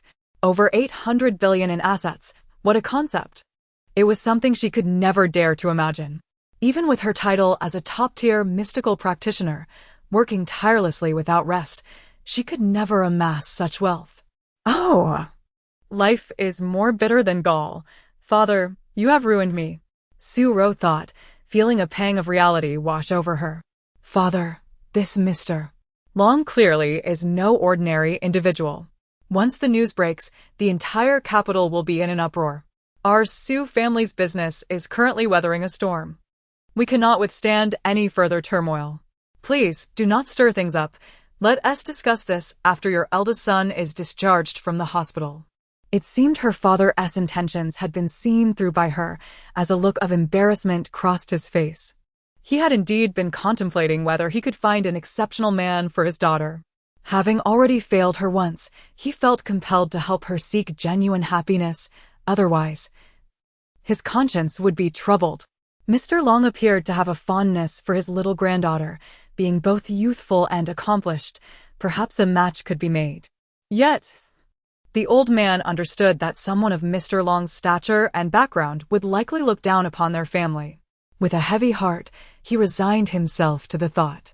Chapter 35. The identity of Long Jinheng shakes the entire capital as Su Ro anticipated. The entire capital was abuzz today due to Long Jinheng's explosive revelation, stirring the major aristocratic families into a frenzy. Those who attended the Qi family birthday banquet yesterday were particularly astonished. Some felt fortunate to have clinked glasses with Mr. Long, while others regretted not seizing the opportunity to ingratiate themselves with him. The Shin family was in disarray, with Shin Mu's mother having already departed on the earliest flight to the Jiolong mine to address pressing issues. Shin Mubai, having encountered a string of misfortunes yesterday, remained bedridden, too fearful to step out. At that moment, his assistant entered, carrying a stack of documents, with the magazine featuring Long Jinheng's news prominently on top. President, are you not going to the office today? His assistant was a striking woman of 35, a mother of two, personally selected by Shin Mu's mother, who was aware of her son's flirtatious nature and sought a capable yet married woman to assist him. However, unbeknownst to Shin Mu's mother, this assistant harbored more complex intentions. Shin Mubai felt at ease in her presence, even inviting her to his bed. My mother is not here today, so it's no issue if I skip the office. Besides, I have you here. As he spoke, his hands began to wander, and they entwined on the bed in a rather indecorous manner. If anyone were to witness them, it would undoubtedly provoke astonishment. Just as their passion ignited, a video call from Lu Yao interrupted them, dousing Shin Mubai like a bucket of icy water. He abruptly pushed the assistant away, frantically dressed, and collapsed onto the sofa, inhaling deeply before answering. "Hello. What is the matter, darling? Is something wrong?" Shin Mubai only referred to Lu Yao as darling when feeling guilty. He typically called her Yao Yao. Lu Yao, perceptive as ever, quickly sensed his unease and scrutinized his surroundings through the video, soon spotting the reflection of a woman in the window behind him. However, Shin Mubai was no stranger to such encounters with his assistant, who had already composed herself and was standing respectfully at the door, head bowed, entirely proper. Lu Yao recognized the assistant as merely a middle-aged woman who had borne children, and she scoffed at her own sensitivity. "Brother Mubai, have you seen today's news?" While Shin Mubai was preoccupied with his assistant, news was the last thing on his mind. But with Lu Yao's inquiry, he reluctantly picked up the nearby magazine. Upon flipping to the first page, Long Jinhong's imposing visage met his eyes, causing Shin Mubai's heart to race involuntarily, a shiver running through him. The wave of insecurities from the previous night surged back. He was now at a point where merely gazing at the image left him feeling utterly humiliated. "Brother Mubai, it seems we must revise our plans. That wretched woman, Su Ro, may yet prove to be of some use." Suddenly, Lu Yao's words jolted Shin Mubai from his reverie. Just as he was about to inquire further, his gaze fell upon the magazine's contents. In that instant, it felt as though lightning struck him, and his body trembled uncontrollably. He could no longer hear Lu Yao's voice. The buzzing in his ears drowned out all sound, amplifying his inner turmoil. "Impossible, this cannot be true." Long Jinhong. How old is he? A mere 26 years old, a newly crowned tycoon. They are of the same age. Shin Mubai was thoroughly devastated, his expression one of desolation. The once proud spark in his demeanor extinguished, leaving him slumped on the sofa, utterly defeated. Lu Yao sensed his despair and clenched her teeth, disappointed that he was so easily shaken. After years of strategizing, she could not allow her target to be so easily undermined. Otherwise, her efforts would be rendered a farce. Suppressing her frustration, Lu Yao attempted to console him. "Brother Mubai, what troubles you? Are you feeling disheartened because Mr. Long is your age yet has achieved such wealth?" Her words pricked at Shin Mubai's heart, intensifying his pain. Lu Yao sighed and then spoke cheerfully. "Brother Mubai, do you genuinely believe this? The data from the wealth rankings is the most reliable, and even if it is true, how could someone under 30 genuinely possess such vast wealth? It must be his family supporting him from behind. Perhaps he is not even as capable as you. Brother Mubai, you graduated from a top-tier global institution and helped your family business achieve unprecedented profits. Such accomplishments surely eclipse those of your peers. However, this article mentions nothing about Mr. Long's other attributes, only his net worth. Thus, it is highly probable that his personal abilities are not as remarkable. Lu Yao's ability to comfort, no, to persuade, was quite extraordinary, especially with someone as narcissistic as Shin Mubai, who would naturally filter out harsh truths, preferring flattery and praise. It was no surprise that Lu Yao's words rejuvenated Shin Mubai, restoring his confidence as a man. "Su Ro, you left me because you have latched onto such an impressive wealthy figure. No wonder, no wonder." Achoo. Su Ro rubbed her nose and frowned at the horizon. "Lu Ma, it's getting chilly. Please add a layer for Xiaoxiao." "Miss, look at this." Su Xiaoxiao was peacefully asleep, placed on her back in the crib by Lu Ma.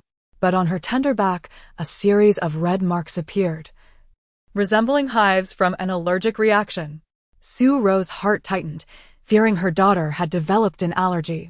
With her entire back covered in swollen welts, they needed to rush to the hospital. Yet, an astonishing scene soon unfolded. Underneath Su Xiaoxiao's skin, something seemed to writhe, and within moments, the welts began to form an eerie image.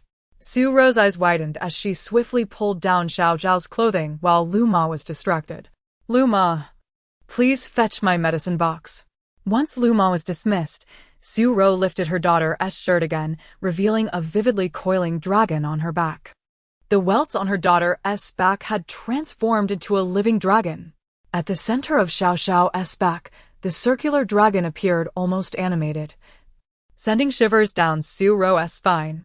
She realized her daughter was extraordinary, and this phenomenon left her uncertain. If they took her to the hospital, it might cause quite a stir. This was too bizarre.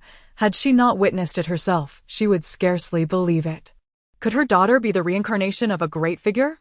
It seemed she would need to pay closer attention to her little one's growth from this point forward. If others recognized that her Xiaoxiao was unlike any ordinary child, who could say whether it would bring fortune or misfortune? Chapter 36. Visiting Uncle Su Ro bore witness to the entire process of the emergence and subsequent disappearance of the red mark on Xiaoxiao, leaving her utterly astonished. Noticing that Luma had already opened the medicine box stocked with various pediatric medications, Su Ro interjected, "Luma, it's not necessary for now." The red mark on Xiaoxiao has faded. Luma, intrigued yet concerned, replied, "Children possess fragile immune systems. It would be wise to take her to the hospital for a checkup." After a moment of contemplation, Su Ro added, "Perfect timing. I can also check on my brother." Her elder brother had been hospitalized due to her condition, and her thoughts had lingered on him, making it high time to visit. In the hospital corridor, Su Ro and Luma were in a flurry, sweat beading on their foreheads. Curious glances from passers-by were unavoidable as the wails of the infant echoed throughout the hallway. Xiaoxiao sobbed uncontrollably, her small face flushed and damp, tears and snot streaming down her chin without respite. "Woo woo woo, my little bottom hurts. I never want to come to the hospital again." It seemed the rectal thermometer had caused her discomfort. Although Su Ro felt a pang of sympathy, she couldn't help but find humor in the little one's heartfelt lament. "How dreadful. My bottom truly hurts. I'm not sick. Why did Mama bring me to the hospital? My poor bottom is suffering. Please don't let my bottom face the nurse. That would be unfortunate." Finally, the cries began to subside, though tears still glistened in the corners of her eyes, presenting a pitiful sight that tugged at the hearts of those who passed by.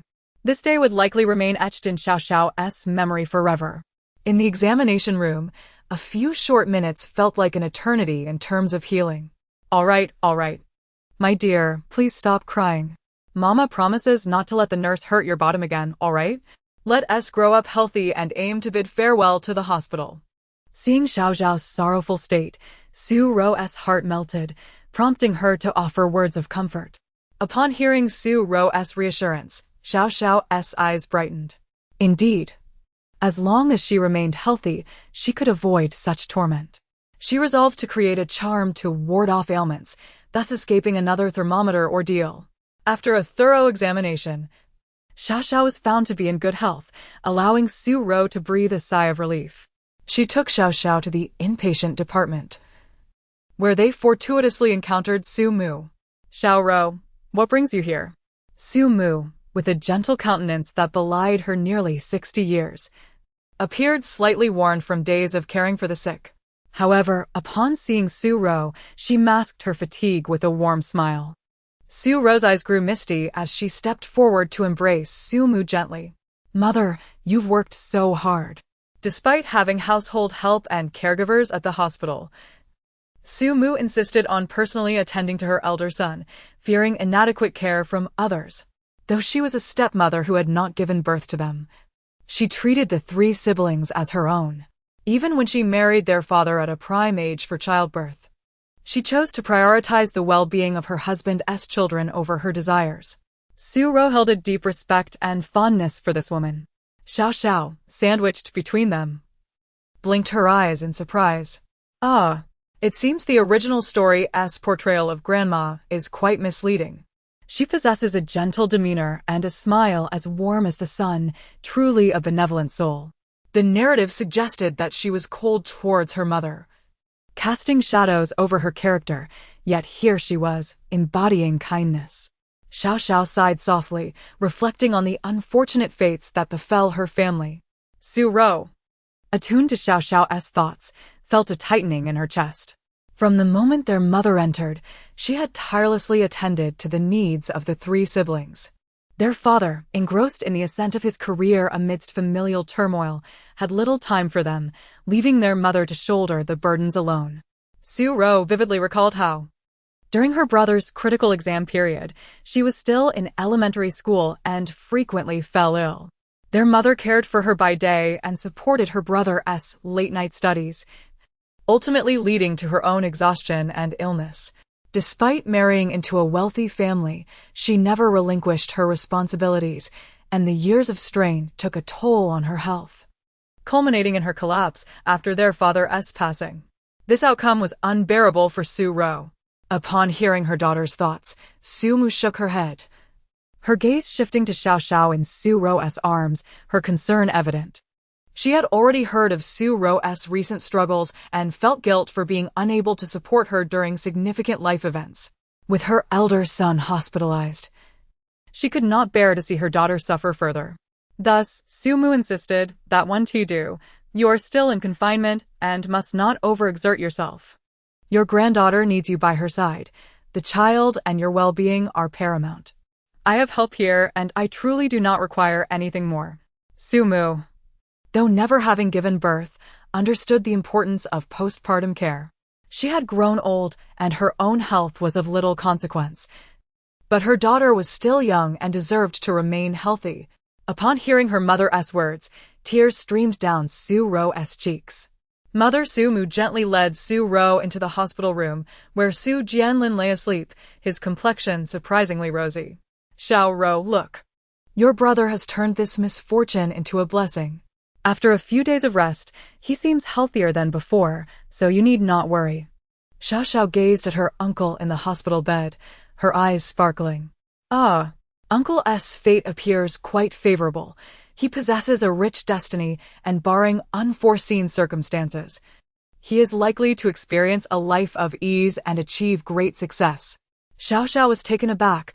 The original narrative had foretold her uncle's imprisonment and demise. Yet here he was, brimming with potential. Such a fate should not culminate in tragedy. It seemed the actions of the protagonists had altered her uncle's destiny. As she contemplated that Lu Yao would eventually embark on a path of metaphysics, Xiaoxiao narrowed her eyes. If someone of ill intent were to acquire such knowledge, it would spell disaster. She could not allow Lu Yao to approach that realm. Chapter 37. Capturing Uncle's heart in recent days, Jianlin has enjoyed restful sleep and hearty meals, ensuring ample time for recuperation after his discharge, free from lingering ailments. Su's mother gently grasped Su Ro's hand, offering her comfort. Su Ro understood that her mother was trying to console her, aware of the guilt she felt. Indeed, while her elder brother appeared to be in good spirits, he had endured his share of suffering, all due to her actions. At mealtime, Su Jianlin awoke naturally, feeling invigorated. As he was about to rise, he noticed Su Ro resting her head on the nearby sofa, seemingly asleep. A warmth spread through his heart, and a gentle smile graced his serious face. His little sister had come to visit him, despite still being in her confinement period. He knew she couldn't remain idle at home, and would surely come to see him. Chuckling softly, he carefully propped himself up, trying not to disturb Su Ro. To his surprise, he found a small bundle lying beside him. Su Xiaoxiao had woken up, her eyes fixed intently on her uncle. Uncle looked remarkably handsome. An appealing sight indeed. It was a pity that at 35, he was nearing 40 and still a bachelor. How could such a dashing and wealthy man, with a commendable character, not have any admirers? In the original text, it seemed that Uncle had never experienced love or marriage and remained single until his death. Su Xiaoxiao scrutinized Su Jianlin's features, sensing that perhaps he was fated to remain unattached, devoid of any romantic connections. Su Jianlin, in turn, was observing Su Xiaoxiao. This little cherub must be his sister's child. Although he disapproved of Shin Mubai's behavior, the child was innocent. Moreover, he had heard that his sister was quite fond of her, protecting her fiercely. He resolved not to harbor any prejudice against her simply because she was also Shin Mubai's child. The baby had already been registered under the Su family name, and she was their own from now on. The plump, rosy bundle melted the icy barriers around Su Jianlin's heart. He had never held a woman's hand or dated anyone. His demeanor was typically stern and formidable. Yet, for the first time, a tender expression appeared on his face, resembling that of a caring father. "Little one, I am your uncle. Come, say something," Su Xiaoxiao thought. What on earth? Is my uncle a fool? How can a baby who hasn't even turned a month old speak? Suddenly, a high-pitched, innocent remark reached his ears, startling Su Jianlin, who nearly toppled from his bed. He gazed at Su Xiaoxiao in shock. Did he just hear the thoughts of his little niece? To test his hypothesis, he cautiously leaned closer, his voice trembling slightly. "Good baby, I am your uncle Su Jianlin." Su Xiaoxiao blinked, her eyes locked on him. Su Jianlin looked on with hope, but after a moment of silence, he felt a pang of disappointment and self-mockery. Surely he was mistaken. How could he possibly hear the thoughts of his niece? After all, she was barely a month old. Even if she had thoughts, they would likely be mere babbles, not coherent sentences. Before he could finish his thoughts, her voice rang out once more. "Oh dear. What's wrong with Uncle? I know it's him, but I can't speak. What does he expect?" Su Xiaoxiao sighed internally, realizing that her uncle, while appearing astute and capable, was somewhat disconnected from reality, perhaps lacking in common sense. It seemed she had not only to prepare good fortune charms for him, but also to conduct a blessing ceremony, lest her uncle become a foolish figure despised by his future wife. Unbeknownst to Su Jianlin, who was oblivious to his niece's internal critique, he was overwhelmed with astonishment. The clarity of her thoughts confirmed the absurdity of the situation. It was indeed real. He turned to Su Ro, wanting to awaken her and share his discovery, but hesitated, fearing that such an extraordinary revelation might frighten her. After contemplating, Su Jianlin decided to keep it to himself, convinced that this unique bond with his niece was something special, solely theirs. With this thought, a goofy smile crept onto his usually serious face. Su Xiaoxiao, witnessing this, raised her chubby hand to her forehead, shaking her head incredulously. Clearly, her uncle was rather foolish. "Brother, you're awake?" Su Ro's voice broke the moment, and she approached with a smile, seeing her brother locked in a gaze with the little one. "This is Su Xiaoxiao. Although her name is simple, she is quite clever." Su Jianlin, completely enchanted by Su Xiaoxiao's charm, simply grinned and nodded in agreement. Why name her Xiaoxiao? A girl should have a more dignified name. Su Ro responded, "Brother, you're being silly again." Thankfully, she doesn't understand. Su Xiaoxiao thought to herself, "Uncle, you," but decided against voicing her thoughts. Perhaps it was better to keep quiet. Realizing his words were inappropriate, Su Jianlin quickly laughed it off. "A name is merely a label. Any name for our child will do. By the way, I'll be discharged in time for her full-month celebration, and I must prepare a grand gift for our little one." Speaking of the full-month celebration, it was indeed approaching. Su Ro nodded eagerly. "I want to make it a grand affair to compensate for her being born into a single-parent family. I want everyone to know that Xiaoxiao is loved and that she can be happy even without a father." Su Jianlin fully supported this notion, narrowing his eyes as he coldly asserted, "The guest list needs careful consideration. Anyone closely associated with the Shin family should not be invited." He loathed Shin Mubai for the torment he had caused his sister and vowed that he would make him pay dearly for it. Su Xiaoxiao, pursing her lips, felt somewhat helpless. A grand celebration would surely yield numerous gifts, wouldn't it? Golden locks? Golden bracelets? She had heard of charming little gold bowls and spoons as well. Alas! Her merits weighed heavily upon her, and being born alongside her mother, she could not afford to be too ostentatious during her full month, lest it diminish her merits. "Mother, if possible, I'd prefer a low-key celebration. Just a few tables for close family and friends would suffice. It would be best to invite the Golden Thigh. Celebrating my full month with him would be more beneficial than a multitude of guests." How could she convey this to her mother? Although she was endowed with great merits, she was reluctant to lose any of them. At this moment, These merits were crucial for her ability to contend with Liu Yao. Oh, let me grow up quickly. It's so stifling not being able to speak. Chapter 38. The whole family takes action. The small voice surprised both Su Ro and Su Jianlin momentarily. Did this little one not wish for a grand celebration? Su Ro quickly realized that her daughter was quite unique. There must be a profound reason behind her words. However, it seemed peculiar for Su Ro to have just proposed a lavish celebration only to retract it moments later. At that moment, Su Jianlin's eyes were already glistening with unshed tears as he gently stroked his niece's little head. His little niece was incredibly perceptive, understanding the family's needs at such a tender age.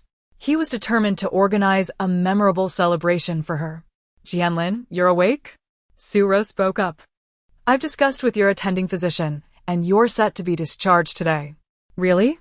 Su Jianlin exclaimed with excitement, swiftly getting out of bed to dress. As the pillar of the family, he felt the weight of responsibility, especially with his sister relying on him and the family business needing his guidance. He had longed for this day. Yet a shadow of concern lingered in his expression, so profound that he did not even hear his children calling for him. Once the family was seated, under Su Jianlin's persistent inquiries, the elder finally revealed his thoughts. Yunjing had called, sharing that during his travels in Beiyuan, he encountered a rare jadeite auction comprising over 10,000 raw stones, available only as a package deal. The probability of discovering valuable gems was reportedly high, attracting numerous jewelers and antique families. Upon hearing this, Su Jianlin and Su Ro exchanged a knowing glance. Su Jianlin quickly stated, if that is the case, our Su family must make the trip. The quality of the mines in Beiyuan is renowned, and given the magnitude of this jadeite auction, it could very well be a hidden treasure from years past, now ready to be unveiled. The domestic jewelry market has faced significant competition from major overseas jewelers in recent years, which has caused some issues for our family. Acquiring this batch of stones could provide the Su group with a much-needed respite. He sighed deeply, acknowledging the challenges ahead. However, it will not be easy. Auctions require substantial funds we currently do not possess. That night, Su Ro pondered the family business's troubles. She had only now realized the significant deficit in the family account, a consequence of the earlier loss of the Jiolong mine. Many partners were now demanding compensation, and her father had already sold several jewelry stores at a loss to pay off debts. Unbeknownst to her, she was entangled with that scoundrel Shin Mubai while her family concealed these pressing matters. Lost in thought, Su Ro failed to notice that her daughter, Su Xiaoxiao, had woken up. Su Xiaoxiao blinked at the ceiling, her left hand subtly beginning to gesture and draw symbols. Today, she had met her uncle, who, while somewhat foolish in appearance, was quite to her liking. With the family's current misfortunes, a joyous occasion was needed to dispel their bad luck. It was time to find a suitable match for her uncle. However, just as she was halfway through her gestures, a soft sigh reached her ears. Su Ro gazed out the window, her brow furrowed with worry. What could be done? Such significant issues had arisen at home, and her parents and brothers were keeping her in the dark, likely to spare her from worry. Yet, as a daughter of the Su family, she should share in the burdens. This matter was so complex. What could she possibly do? Su Xiaoxiao sensed her mother's sorrowful aura, realizing that the situation was grave. She halted her actions, her little mind racing. Suddenly, she recalled that according to the unfolding narrative, Liu Yao and Shin Mubai, those despicable characters, were about to experience their first significant setback. It seemed an opportunity had arisen for the Shin family to acquire a substantial amount of jadeite, while the Su family would find themselves sinking deeper into a quagmire. The next day, without taking a moment to rest, Su Jianlin set off to Beiyuan with Su Xiaoxiao. When Su Ro learned of this, her brother and father had already boarded a plane, and she had no time to follow. All she could do was offer words of comfort. Shiro, don't be anxious. Jianlin is level-headed, and Yunjing is quite resourceful. They will take good care of the elder. Besides, we have relatives in Beiyuan. You should take it easy and focus on your recovery. Coincidentally, Xiaoxiao's full moon is approaching. Let us prepare together. Su Xiaoxiao overheard her mother's conversation with her grandmother, her eyes sparkling with intrigue. Beiyuan? A region known for its abundant mines and mixed fortunes? In the midst of their discussion, she heard a familiar name, Yunjing. Su Yunjing, her uncle whom she had yet to meet. In the original text, the third uncle faced a tragic fate. Once a bright and optimistic soul, akin to a sunbeam, he would become a target for the protagonists, ultimately leading him down a dark path. The events in Beiyuan were pivotal in this transformation. There, her despicable father would ruin her uncle's girlfriend. This time, not only would the Su family miss the opportunity to compete for the Beiyuan jadeite, but they would also become a source of sorrow for her uncle. Among the three men of the Su family, only the third uncle had a glimmer of romantic luck, having been in a relationship for 5 years and on the verge of marriage. Yet, Shin Mubai, in a drunken stupor, would force himself upon her future aunt. Upon contemplating this, Su Xiaoxiao clenched her teeth in frustration. Yet, with no teeth yet developed, she could only gnash her gums in indignation. I must go to Beiyuan. My uncle's one true love must not be tarnished by that scoundrel Shin Mubai. Boom.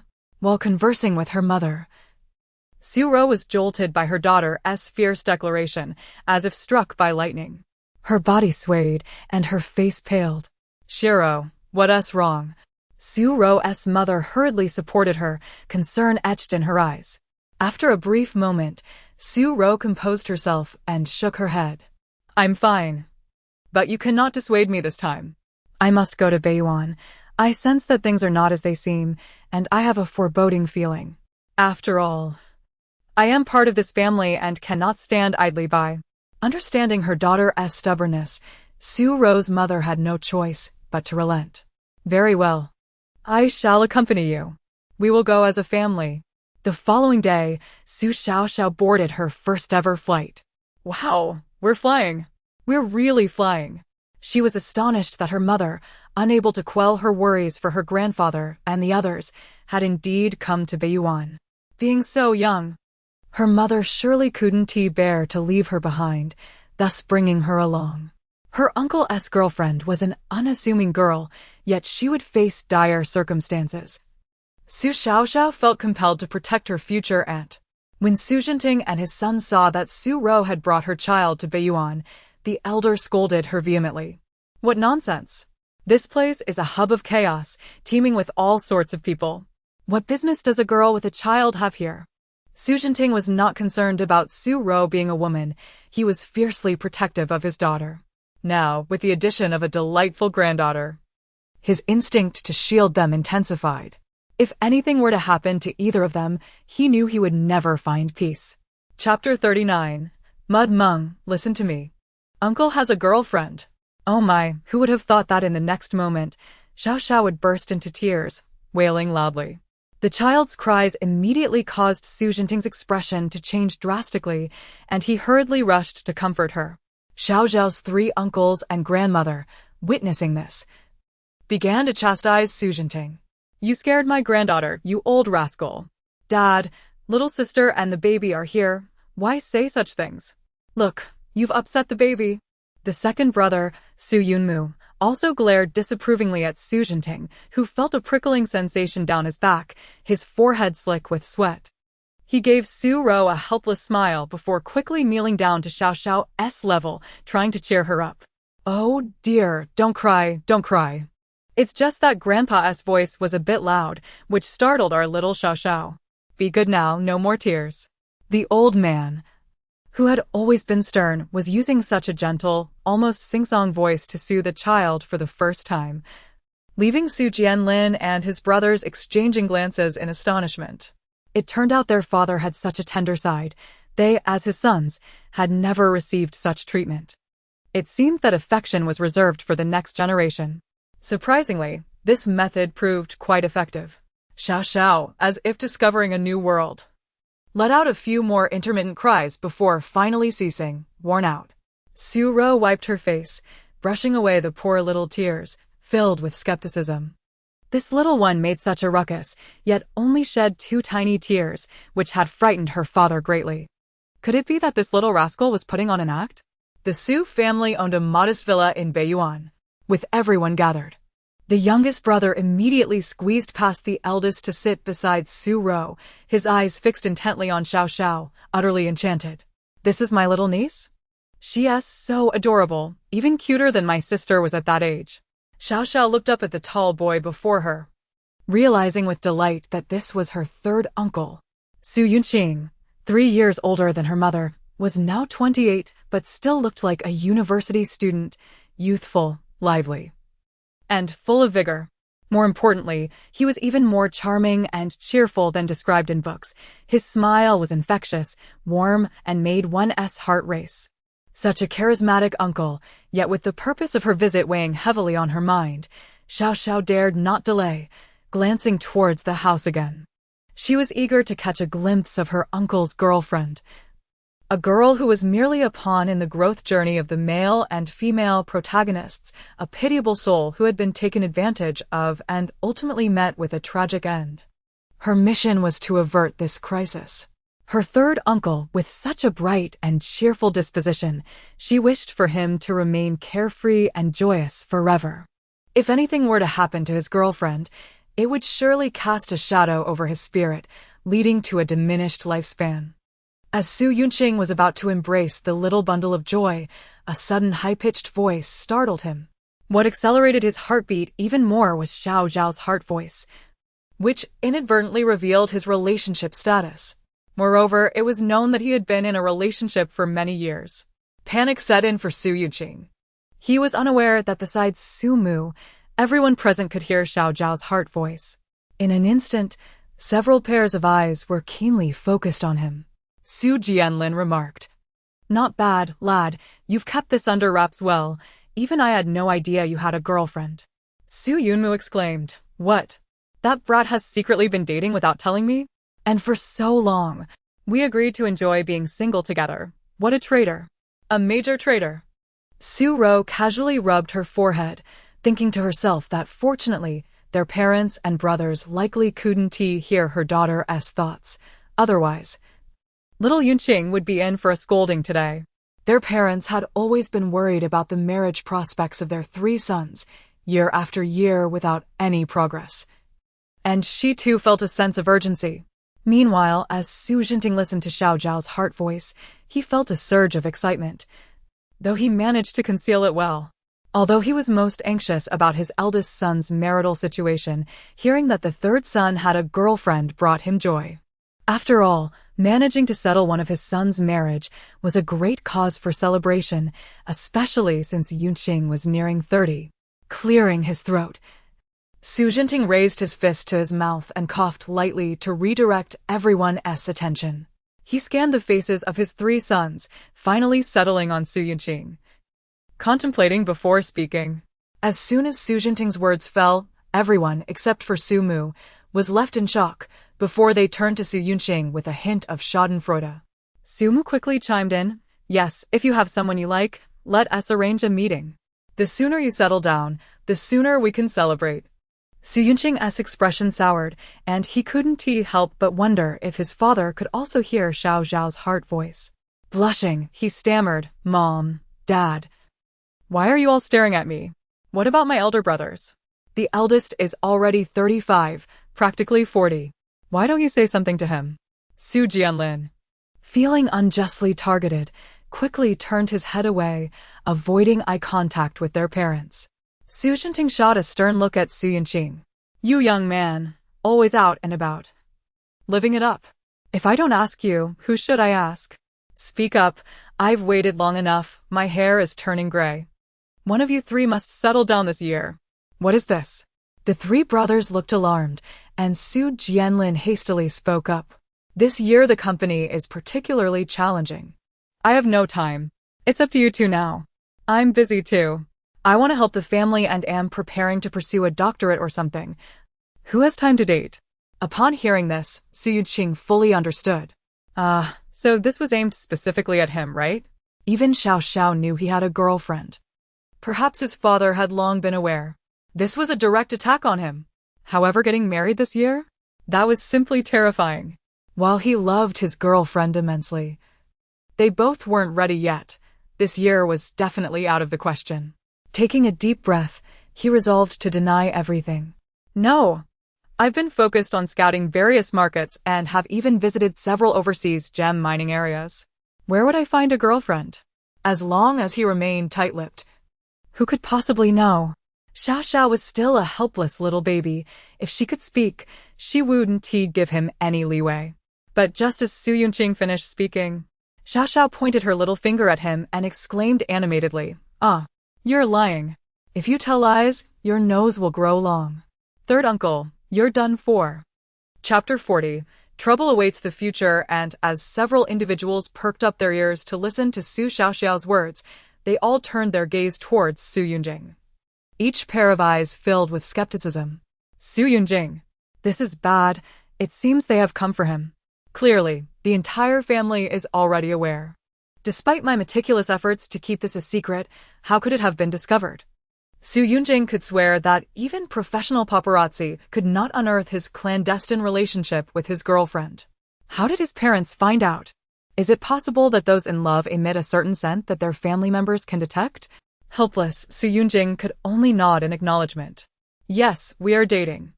We met during a trip, and I assure you, Mom and Dad, you will like her. Upon hearing this, Su Jinting and the others exchanged glances with Su Xiaoxiao, astonished that the third son had indeed found a girlfriend. After a moment of shock, Su Jinting inquired, "How long have you been together? When will you bring her to meet us?" "It has been nearly 5 years. She is currently at a nearby hotel, and we are planning to visit the flea market later this evening." Upon hearing this, Su Jinting could not help but share a knowing look with Su Mu. "All right. Let us have dinner together tonight and then head to the flea market." Su Jinting's words brooked no argument, and, just like that, what was meant to be a romantic evening transformed into a family gathering. Su Yunjing's expression darkened, and he could only pout in resignation. Su Xiaoxiao was happily sucking on her pacifier, but upon hearing her third uncle's words, she abruptly halted her sucking, frozen in shock. Su Ro, thinking the little one was choking, hurriedly patted her back. However, Su Xiaoxiao remained motionless, and after a moment, she spat out the pacifier, flailing her arms and legs while calling out to her mother in distress.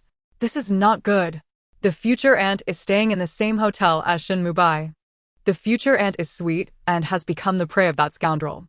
That rogue will not rest until he has made his move."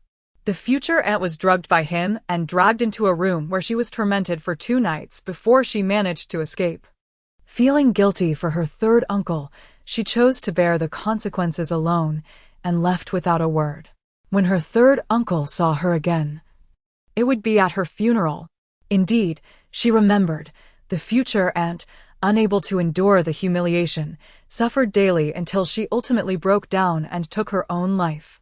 This left her third uncle in despair, wandering aimlessly for a time, and by the time he regained his composure, his spirit had diminished significantly, leaving him a mere shell of his former self. These sins should have brought about Shin Mubai's downfall, but instead, Lu Yao aided him, seemingly bestowing upon him a streak of good fortune, allowing him to escape unscathed despite his numerous misdeeds. What a wonderful girl the future aunt is, soon to be sullied by a scoundrel. Truly, good people do not have good fates, while evil persists throughout the ages. Su Xiaoxiao ground her gums in frustration, unaware that at this moment, aside from Su Mu, who was oblivious, everyone else's expression had drastically changed. Su Yunjing stumbled, unable to maintain his balance, and collapsed onto the sofa, his handsome face as pale as death. Su Xiaoxiao's words detonated like a bomb within the family's hearts. Despite their reluctance to believe, the sincerity in her voice seemed to foretell a grim future, casting a heavy pall over their spirits. With a serious expression, Su Jinting was about to speak. But Su Yunjing could no longer sit still. He abruptly stood and strode towards the door. "I just remembered I have something to attend to. Mom, Dad, brother, sister. You all go ahead and explore." With that, Su Yunjing hurriedly disappeared, his anxious silhouette evident as he rushed towards the hotel. As he dashed along, Su Yunjing's heart raced.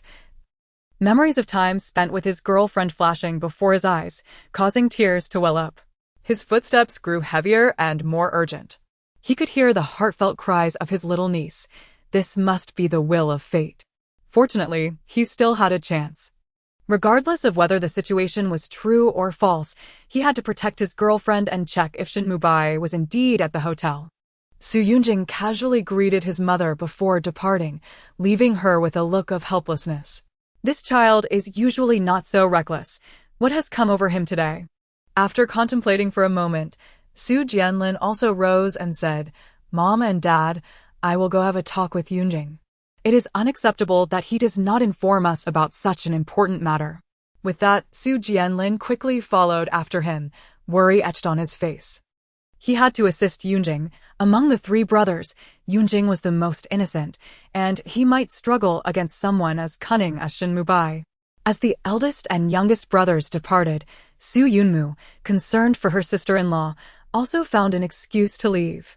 Seeing Jianlin and Yunmu head after Yunjing, Su Jinting felt reassured that the three brothers together would keep Shin Mubai at bay, and he temporarily set his worries aside. These three brothers were inseparable, like conjoined twins when gathered together. Meanwhile, Su Mu, teasingly, walked over to amuse Su Xiaoxiao. "At least my little granddaughter brings me peace of mind. Come here. Grandma will hold you while you drink your milk." Su Xiaoxiao eagerly accepted, taking large gulps from the bottle. "Hold on, I must stay vigilant and not fall asleep. Tonight is crucial. The three uncles will likely be unable to alter the predetermined outcome. It is up to me to ensure Shin Mubai's schemes fail." Su Xiaoxiao understood that every cause has its consequence, and the current aura surrounding the three uncles was far from sufficient to confront Shin Mubai, the protagonist of the original story. Even if they aided the future aunt, it was unlikely to change her ultimate fate. Only she could intervene through her own means. With this thought, Su Xiaoxiao took another deep sip from her bottle, striving to conserve her strength, much to Su Mu's delight. "Oh, dear little one, take your time. Don't choke. No one is competing with us for milk." Su Ro keenly sensed the critical information and realized that she needed to be especially alert that evening, keeping a close eye on her daughter's actions. After Su Xiaoxiao had her fill, she burped and nestled into her mother's embrace. As Su Ro contemplated, before she could even place her daughter in bed, Su Xiaoxiao began to frown in deep thought. To cast a spell to interrupt Shin Mubai's vile actions, I need a token of his, preferably something he carries close. The mystical arts were not powerful enough for mere words to invoke. To cast a spell on someone from a distance, a medium was essential. Upon hearing this, Su Ro's eyes flickered as she silently retrieved items from her suitcase, her gaze fixating on the bag with a frown. Initially, she thought it a waste to discard, but now, seeing the suitcase only filled her with anger. Shin Mubai's vile belongings should not be kept. They would be thrown away tomorrow. With that, Su Ro casually lay down beside her daughter, entering sleep-inducing mode. Su Xiaoxiao's eyes widened in surprise, soon breaking into a grin. "Mother truly is like a worm in my belly, no. She is the child that sprang forth from my mother's womb. Our minds are in perfect sync." With the scoundrels' belongings in her possession, she now had the means to perform her magic. Chapter 41. Shin Mubai encounters a garage mixed doubles. Although this suitcase was not a personal belonging of the scoundrel father, it bore a trace of his essence, and performing a simple spell upon it should pose no issue. However, soon enough, Xiaoxiao found herself in a quandary. She stared blankly at the ceiling, and the sound of her mother's even breathing soon filled her ears. Mother has fallen asleep. Yet I still haven't decided what kind of spell to cast on that scoundrel father. He has already tasted misfortune. It's no longer novel. A more potent spell might be too domineering, and I am not yet capable of wielding it. Just as Su Xiaoxiao was at a loss, a spark of inspiration flickered in her mind. Wasn't her scoundrel father unable to control his lower instincts? Why not allow him to experience the agony of impotence? Coincidentally, she had learned quite a bit of perverse spells that manipulate one's mindset during her idle time. Those afflicted by such spells would remain silent, unable to voice their suffering. With a mischievous grin, Su Xiaoxiao began her work, her little hands moving busily. After considerable effort, the spell was set. She lifted her small hand, flicked her fingertip, and sent the pre-drawn talisman soaring into the suitcase nestled in the corner. Exhausted, she then drifted off to sleep. Meanwhile, 3 uncles had arrived at the hotel one after another. The third uncle, Su Yunjing, discovered that his girlfriend was not in the room and could not be reached by phone, sending him into a frenzy. Upon seeing his distress, Su Jianlin and Su Yunmu also grew anxious. The heartfelt concerns of Xiaoxiao must not be overlooked, since they could not find Yunjing's girlfriend for the time being. Seeking out Shin Mubai was undoubtedly the right course. Shin Mubai had already checked into the hotel ahead of them. The unfortunate days of late had left him feeling pent up. And now that he had finally shed his misfortunes, he wasted no time in arriving at Beiyuan, eager to scout for new prey. Who could have known that Lu Yao, ever watchful, had decided to accompany him this time? To avoid suspicion, they had booked separate rooms. At that moment, Lu Yao was catching up on her sleep. And Shin Mubai felt his opportunity had arrived. He donned a tailored suit and resolved to head downstairs in search of luck. The auction event held at the venue was soon to commence, attracting a plethora of individuals from across the nation, many of whom were renowned figures. Consequently, the hotel was teeming with young women eager to ascend the social ladder, relying on their beauty to ensnare wealthy suitors. Such occurrences were nothing new to Shin Mubai, who had navigated the world of women with remarkable finesse, reaping the benefits along the way. Few could match his ability to flit through a sea of admirers without leaving a trace. After meticulously preparing himself, Shin Mubai stepped out with a face full of anticipation. In the hotel lobby, the crowd had begun to swell. Most were dressed modestly, yet their demeanor suggested they were far from ordinary tourists. Clad in a light-hued, high-end suit, his hair impeccably styled, and wearing polished shoes, Shin Mubai instantly drew the attention of many women upon his entrance. "By heavens, I see him!" Su Yunmu suddenly exclaimed, pointing furiously at a figure ahead. Su Jianlin and Su Yunjing followed his gaze to spot a rather dashing silhouette, standing out amidst the throng. That scoundrel always adorned himself with ostentatious flair, while most wealthy and powerful individuals sought to remain inconspicuous. It was only someone like Shin Mubai, a rogue, who would dress so flamboyantly. The mere thought of his girlfriend potentially being sullied by that scoundrel ignited a blaze of fury within Su Yuning. His handsome face darkened as he dashed forward, seizing Shin Mubai's tie before his brothers could react. In an instant, Shin Mubai felt a sharp pain as his right cheek met with a resounding slap. "Su Yunjing!" Shin Mubai recognized him instantly, his mind racing to comprehend the reason behind the attack. "On what grounds do you strike me? I am to be your future brother-in-law." Shin Mubai surmised that Su Yunjing was venting his frustrations regarding Su Ro. However, he never anticipated that the usually mild-tempered Su Yunjing would strike so fiercely, and aimed directly at his face no less. "Brother-in-law?" Upon hearing such a derisive term, the combination of his girlfriend's affair and his sister's involvement sent Su Yunjing's rage surging beyond control. He unleashed another powerful blow upon Shin Mubai. "What makes you worthy to be my brother-in-law? You are nothing but a disgrace. My sister would never marry someone like you." With that brutal strike, Shin Mubai felt as though his very bones were fracturing. He let out a cry, his cheeks swelling painfully. Realizing that his most prized feature might be irreparably marred, he seethed with rage. "Su Yunjing, do not let your age give you arrogance. Do you think I cannot stand against you?" A flash of malice crossed Shin Mubai's eyes as he suddenly drew a knife from his pocket, intending to teach Su Yunjing a lesson. At that moment, Su Jianlin and Su Yunmu rushed in, each restraining one of Shin Mubai's arms.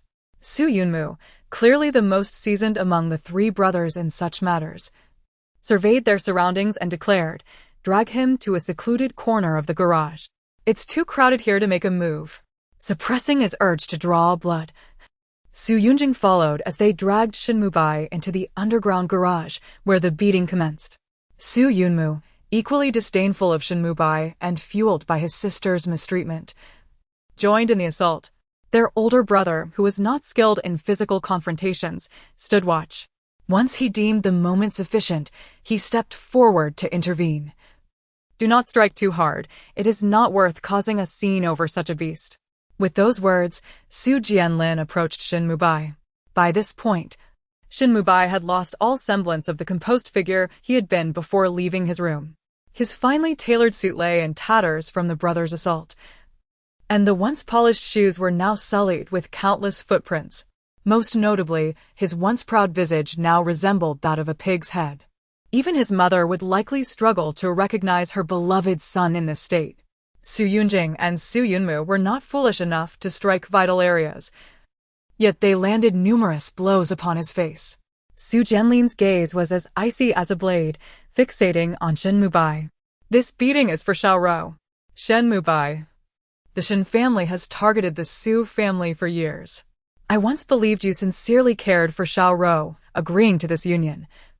Yet you have proven to be utterly inhuman. Henceforth, the Shin and Su families shall be sworn enemies. This beating is merely a warning. Should you dare to mistreat Xiaorou again, I, Su Jianlin, will not hesitate to destroy the Shin family.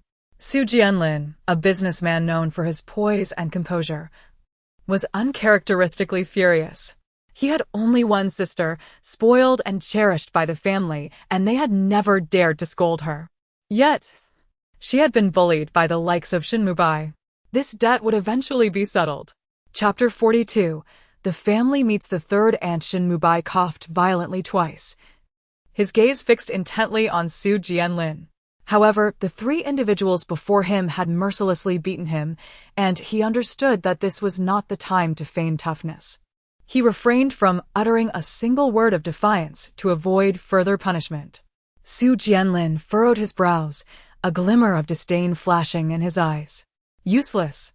The three brothers relished in their satisfaction after giving Shin Mubai a thorough beating.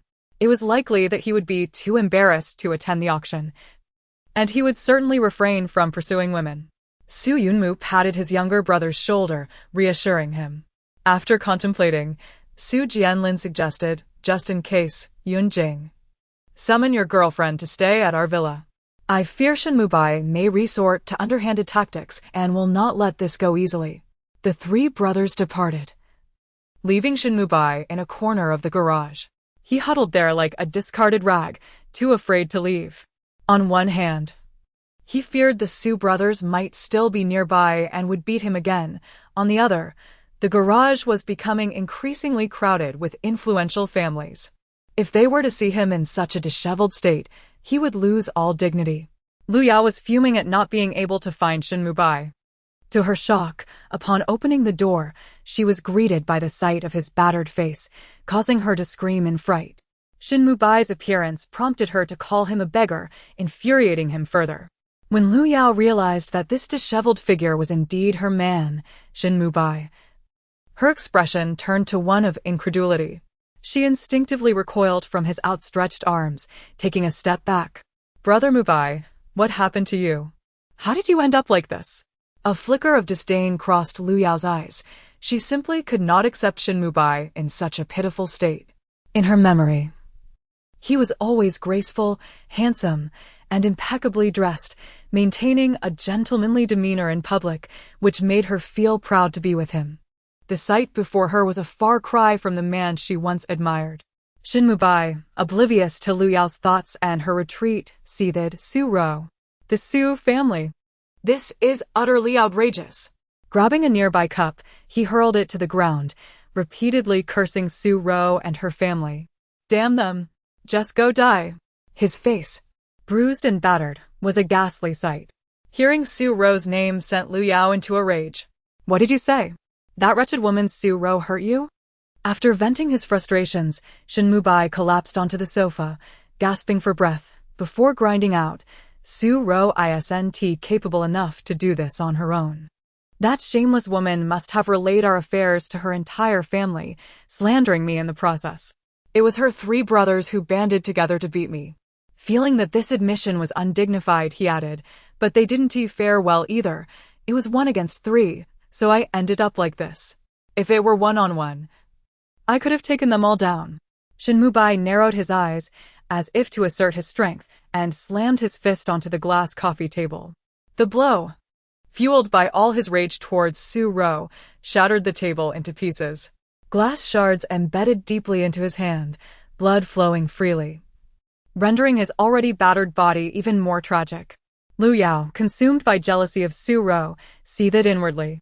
Why did that vile woman not only come from a privileged background, but also have 3 brothers fiercely protective of her? Lu Yao felt indignant. She was sweet-looking, intelligent, and capable, yet lacked everything she desired. The only asset she had, Shin Mubai, had suffered such a significant loss at the hands of Su Ro. Yao Yao, where are you? Shin Mubai's words finally snapped Lu Yao back to reality.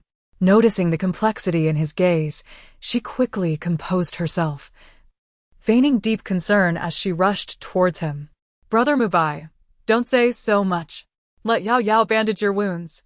In a lavish private room, Su Jinting had prepared an extravagant spread of food and drink, eagerly awaiting the arrival of Su Yunjing's girlfriend.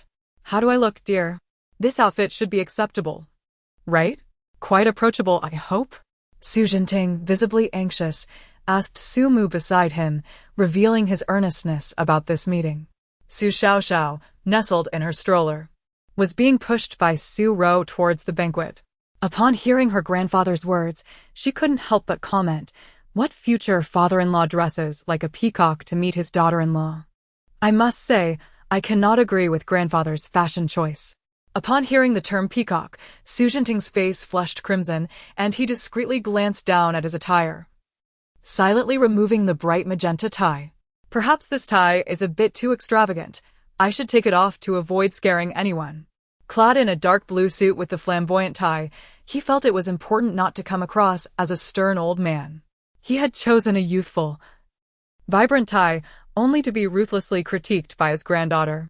Su Ro and Su Jianlin struggled to suppress their laughter, while Su Yunmu was already in stitches. Oh my! Little niece is simply too amusing, peacock, ha ha ha. As Su Yunjing entered the private room, holding the hand of a young woman, the family was filled with laughter, his second brother nearly doubling over in mirth. What's going on? Why is everyone so merry? Just as Su Yunmu was about to share the story of their father's fashion faux pas, he was interrupted by Su Jinting. You rascal, now that you're here, quickly introduce us to your girlfriend. You've been hiding this relationship from your old man. With a beaming smile, Su Yunmu gently brought the young woman forward.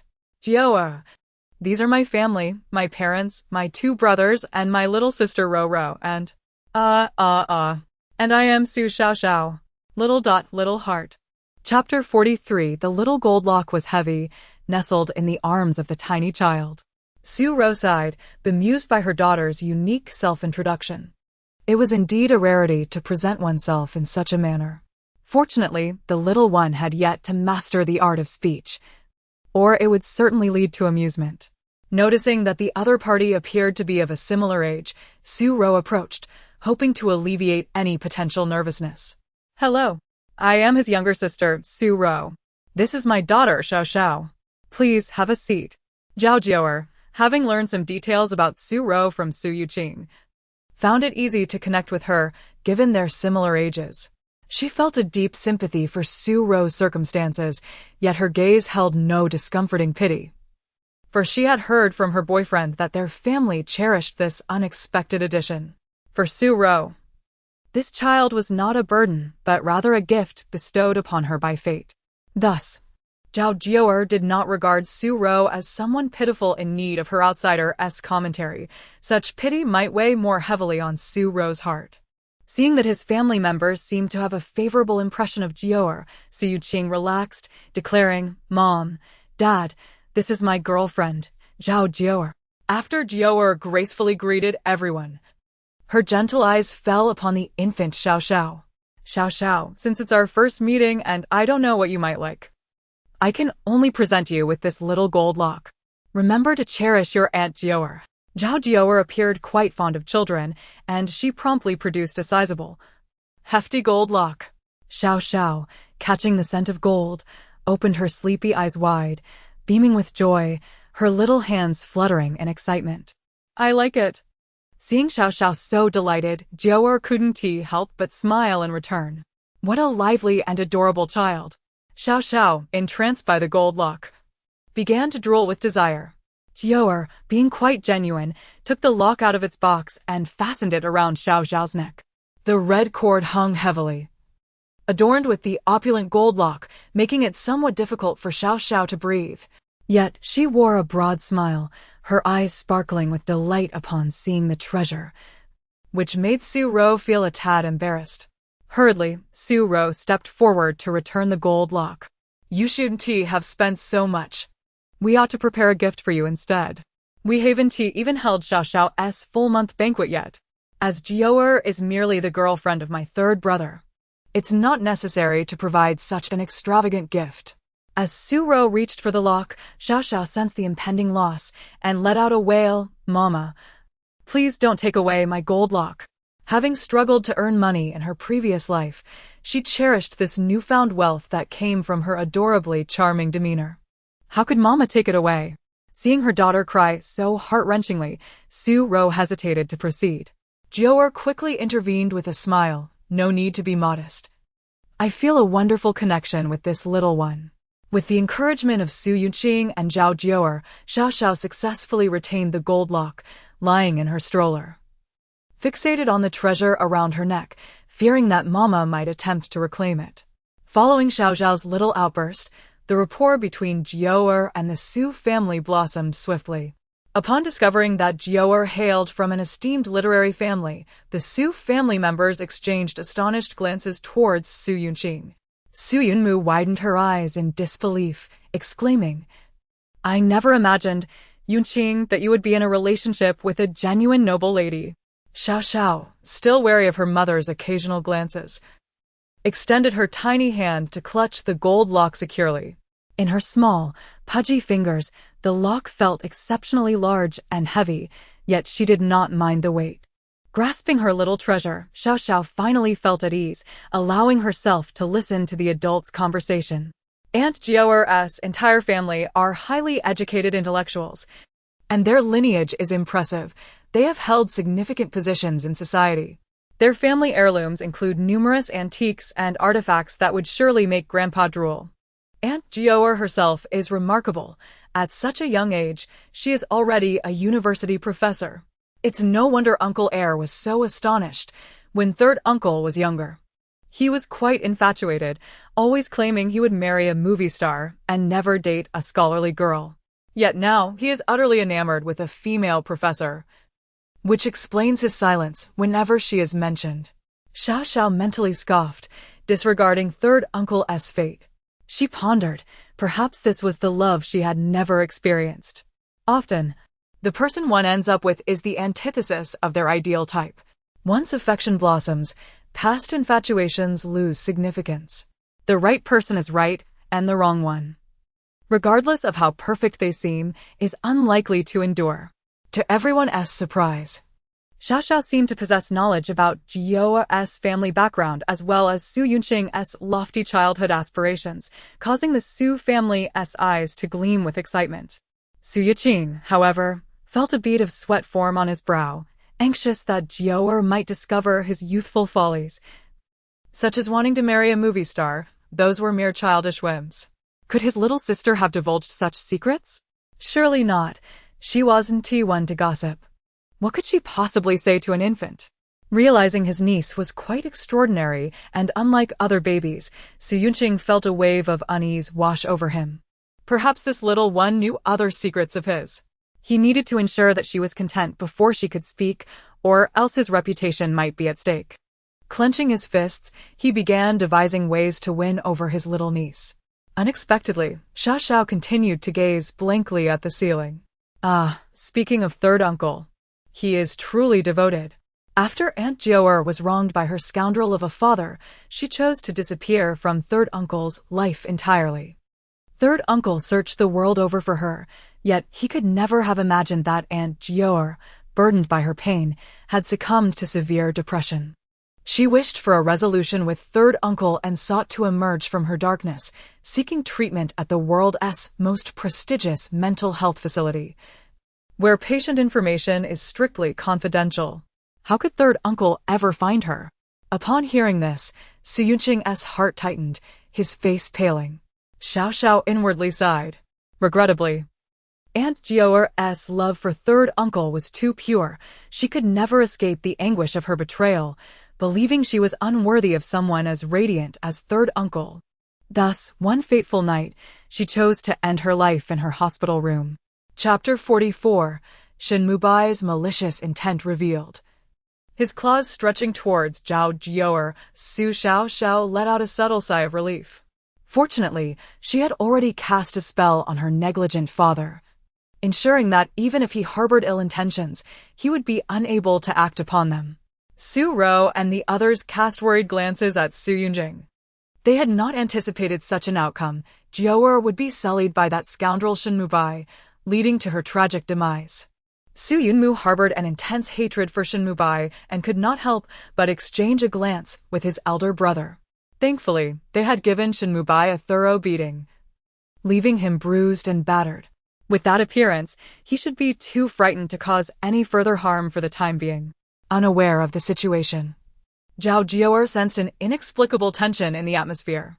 Su Yunjing, with his brows furrowed deeply, cast her a look filled with guilt and pity, leaving Zhao Jiaoer perplexed. What was amiss? Did her future in-laws disapprove of her? The mere thought of this possibility sent her into a state of panic. However, in the next moment, a pair of delicate hands grasped hers. Su Ro, with tears glistening in her eyes, gently patted the back of Zhao Jiaoer's hand. You have endured much. If my third brother ever bullies you, do not hesitate to come to our home and tell us. We will all stand by your side. Deep down, Su Ro felt a pang of guilt towards Zhao Jiaoer. She believed that Jiaoer's fate was significantly intertwined with her own actions. Had she severed ties with Shin Mubai earlier, perhaps events would not have escalated to this dire state. Although Su Mu was bewildered, she did not lag behind and quickly expressed her support. She took Zhao Jiaoer's hand, scrutinizing it with satisfaction, and then removed a delicate bracelet from her wrist, placing it onto Zhao Jiaoer's. Jiaoer, being able to date my Yunjing is your fortune. Auntie likes you very much. Consider this a small token of my affection, a gift to commemorate our meeting. The bracelet in Su Mu's possession was a cherished item given to her by Su Xiaoxiao many years ago, symbolizing their bond. It was a treasure she had always held dear. The fact that Su Mu chose to gift this precious bracelet to Zhao Jiaoer indicated her genuine approval of her future daughter-in-law. Zhao Jiaoer, taken aback by the unexpected favor, realized the bracelet's considerable value and hastily attempted to return it. At that moment, Su Yunjing finally regained his composure and gently urged, Jiaoer, please accept it. It is my mother's goodwill. Having already resolved in his heart that Zhao Jiaoer was to be his wife for life, Su Yunjing was determined to protect her and prevent any misfortunes from befalling her. With Su Yunjing's encouragement, Zhao Jiaoer acquiesced, her heart finally at ease. After a harmonious dinner, the Su family earnestly invited Zhao Jiaoer to stay at their local villa, yet she politely declined. Adhering to her principles of modesty and propriety, she did not wish to reside in her future in-law's home before marriage. Additionally, having prepaid for several nights at the hotel, she felt it would be wasteful to abandon that arrangement. At the doorway, Zhao Jiaoer stood on her tiptoes and planted a gentle kiss on Su Yunjing's cheek. Though they had been in a relationship for 5 years, they had yet to take that final step. Su Yunjing understood that Zhao Jiaoer came from a family of scholars, and as a university professor himself, he needed to extend her due respect. Yunjing, I was so worried today. I thought your family might disapprove of me. The strange atmosphere at the dining table lingered in her mind, making her uneasy. Despite her numerous commendable qualities, she still felt the weight of nervousness meeting her future in-laws for the first time alongside her boyfriend's siblings. Su Yunjing, distracted by his niece's candid thoughts, had not noticed the reactions of others in the room. He embraced Zhao Jiaoer, whispering reassurances. Blushing, Zhao Jiaoer nestled against his chest, feeling utterly content. It was only when he held her close that Su Yunjing felt a genuine sense of security. Yet, Recalling his niece's earlier sentiments caused a frown to return to his brow. If you are uncomfortable staying at my home, I will stay here with you. Rest assured. I will not impose, I merely wish to be by your side. Zhao Jiu'er detected an unusual tone in Su Yunjing's voice and, resting her hands on his chest, met his gaze with a smile. What is wrong with you today? It's not that I don't want to stay at your home. I just feel it would be inappropriate to stay at your family's residence before we are truly married. Besides, I've already paid for my room, and it would be wasteful not to use it. She then recalled, oh, I mentioned before that my university roommate would be coming over tonight to stay with me. Where would you go if you stayed? Upon hearing that Zhao Jiu'er would be spending the night with her university roommate, Su Yunjing felt a wave of relief wash over him. As he prepared to depart, he reminded her, hurry inside. Don't wander out again. There are many people around, and things can get chaotic. I will come to find you first thing in the morning. Late at night, a sudden influx of new guests checked into the hotel. Zhao Jiu'er received a call from her friend and quickly donned her coat, heading downstairs to welcome her. As the elevator doors opened, she rushed in, unaware that a fully armed man stood directly in her path. The man wore a hat pulled low and a mask covering his face. Upon closer inspection, the bruises visible around his eyes raised suspicions. Shin Mubai pressed his hat down further, burying himself in its shadow. After finally lulling Yao Ao to sleep, he had hoped to venture out for a night of revelry, but the pain from his injuries lingered. Now he sought solace in alcohol to dull the ache. Suddenly, his attention was drawn to the woman before him. Her alluring figure ignited a surge of desire within him. Such a tantalizing physique, though regrettably obscured by a form-fitting sweater dress, was only discernible to a seasoned womanizer like him. While Yao Ao satisfied him in many ways, she could not compete in terms of physique. In an instant, Shin Mubai's expression shifted, his mind clouded with wicked thoughts. He licked his lips, revealing his lewd nature, and quietly retrieved a prepared handkerchief laced with a sedative. He had always kept it on hand for emergencies, never expecting it would be needed at such a late hour. As he stealthily stepped forward, ready to act, a sudden, excruciating pain erupted from his abdomen. In that moment, he broke into a cold sweat, his face paler than after being beaten by the Su brothers. A cry of agony escaped him as he doubled over, clutching his stomach in the corner of the elevator.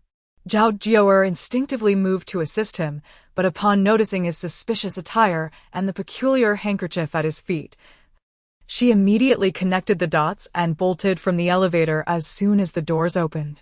Yunjing had warned her against showing sympathy in this area, as there were numerous human traffickers who used such substances to incapacitate women and whisk them away without a trace. The man had been highly suspicious, and she could not afford to take that risk. After all, with the sudden surge of guests checking in at this hour, someone would surely notice him.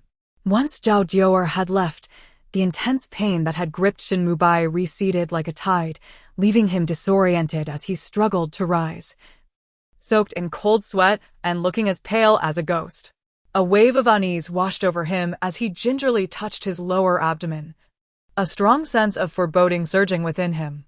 Chapter 45. The spell cast for Shin Mubai has proven effective in the dark confines of Su Ro's room. A sudden, crisp sound shattered the silence, awakening her from slumber. She quickly turned on the light to survey her surroundings. The doors and windows were securely shut, and the little one, Xiaoxiao, was sound asleep beside her, a smile gracing her lips as if she were lost in a delightful dream. Gently, Su Ro adjusted Xiaoxiao's sleeping position before stealthily leaving the bed. The peculiar sound had an eerie quality to it. Could it be that the house, long uninhabited, had become a haven for mice? After searching the room, Su Ro was astonished to discover that the suitcase, carelessly left in the corner, had miraculously cracked open. It seemed that the earlier sound was indeed that of the suitcase breaking apart. However, despite her thorough examination, she found no suspicious items that could have caused such damage. Moreover, although Shin Mubai was a despicable character, the items he purchased were of substantial value. This suitcase was worth a fortune, and even a grown adult dancing upon it would not easily break it. For it to shatter in such a manner, a significant force must have been applied. In that moment, a thought struck Su Ro, and she gazed incredulously at the peacefully sleeping Xiaoxiao. Could it be that her daughter had a hand in this? Did Xiaoxiao use the suitcase as a medium to cast a spell upon Shin Mubai, resulting in its fracture? The notion sent a chill down Su Ro's spine, prompting her to rush out of the room in search of her brother, San Ge. San Yunqing was still awake, contemplating whether to video call his girlfriend, though he hesitated, fearing her roommate would be present. Just then, Su Ro burst into his presence, her face etched with urgency as she pressed the call button without a word. Brother, don't ask too many questions. Jiaoer might be in danger. Upon hearing this, San Yunqing felt a wave of anxiety wash over him. Fortunately, the call was quickly answered, revealing Zhao Jiaoer's relaxed voice. Yunqing, what's wrong? Hearing her voice eased San Yunqing and Su Ro's tension. After a moment of contemplation, he inquired, is everything all right? Did your friend arrive? Yes, I just picked her up. We're already in the room. By the way, something strange happened just now. San Yunqing's heart tightened at her words. When I went downstairs to meet my friend, I encountered a peculiar individual in the elevator. He was wrapped up tightly, wearing a hat and mask, even concealing his neck. I noticed bruises around his brow and eyes. Suddenly, he screamed, which terrified me. He was holding a handkerchief stained with some unknown liquid. And I remembered what you told me, so I fled. At this revelation, both San Yunqing and Su Ro felt a shiver run through them, their expressions shifting. San Yunqing instinctively suspected that the man was Shin Mubai. After ending the call, San Yunqing made an immediate decision to go to the hotel to protect his girlfriend. Sister, please inform our parents that I must head to the hotel to be with my girlfriend. Su Ro tentatively asked, what happened? After a moment's hesitation, he confessed, Sister, I've received word that Shin Mubai may pose a threat to my girlfriend. I am 90% certain that the man Jiaoer encountered in the elevator was Shin Mubai. Su Ro was taken aback. What? How does Sanga know that Shin Mubai intends to harm Zhao Jiaoer? Isn't that our daughter's prophecy? Could it be that Sanga could hear their daughter's thoughts? This scoundrel is utterly devoid of limits. My brothers and I confronted him this afternoon, leaving his face resembling that of a pig. Yet he still dares to roam about. He is restless, and I must go protect Jiaoer. Su Ro was astonished to learn that her brothers had beaten Shin Mubai, a surge of satisfaction coursing through her. San Yunqing affectionately ruffled Su Ro's hair, feeling a warmth in his heart. Understood, little sister. You should get some rest. You mustn't stay up late during confinement. Their family, rich and harmonious, was blessed with loving parents who pampered her and brothers who would fulfill her every wish and protect her fiercely. It should have been a blissful family. Yet because of her, they faced hardship. If it was San Ji's girlfriend this time, who would it be next? Shin Mubai was truly a beast. Had it not been for their daughter's warning, calamity could have very well struck. She shuddered to think of it. Gazing at the peacefully sleeping Xiaoxiao and the inexplicably cracked suitcase, Su Ro fell into a deep contemplation. The following morning, Xiaoxiao awoke, hungry. In recent days, she had noticed a remarkable improvement in her daughter's sleepiness, with more moments of wakefulness. Having outgrown the fragile stage of infancy, Xiaoxiao was now growing rapidly. She soon finished a bottle of milk and eagerly demanded another. Su Ro hesitated to provide a second bottle. But recalling her daughter's uniqueness and the exhausting nature of the spell she had cast the day before, she decided to oblige. Xiaoxiao drank with great satisfaction, her eyes sparkling as Lu Ma entered the room. How did this suitcase become so shattered? It normally withstands any fall. Why has it suddenly broken like this? Lu Ma mused curiously as she cleaned up the pieces scattered on the floor. Xiao Zhao's eyes brightened at the mention of the suitcase. Oh! It cracked? It seems the chastity spell I prepared for that scoundrel is working. Humph. That scoundrel truly cannot remain at peace. Aunt Jiaoer has narrowly escaped this ordeal. But that wretch will surely suffer for a few days. Su Ro paused in her coffee drinking, a flicker of alarm crossing her features. A chastity spell? Although she was not well versed in the arcane arts, she could surmise its intended purpose from its name. At that moment, San Yuqing called, and Su Ro hurriedly answered. After hanging up, her gaze towards Xiaoxiao shifted markedly. On the line, San Ge seemed to have been awake all night. His voice was hoarse yet filled with excitement. He had gathered news that Shin Mubai's room had been filled with cries of anguish and curses throughout the night, indicating he was entangled in significant troubles. It appeared that this truly was the handiwork of her little potato. Shin Mubai's desires in that regard were likely intense. Had she not maintained her distance during their years together, he might have easily taken advantage of her. However, ever since Liu Yao had entered the picture, Shin Mubai had been living in the limelight, and Liu Yao likely shared many secret nights with him. If her daughter's chastity spell could indeed render that beast impotent for a time, it could very well spell his doom.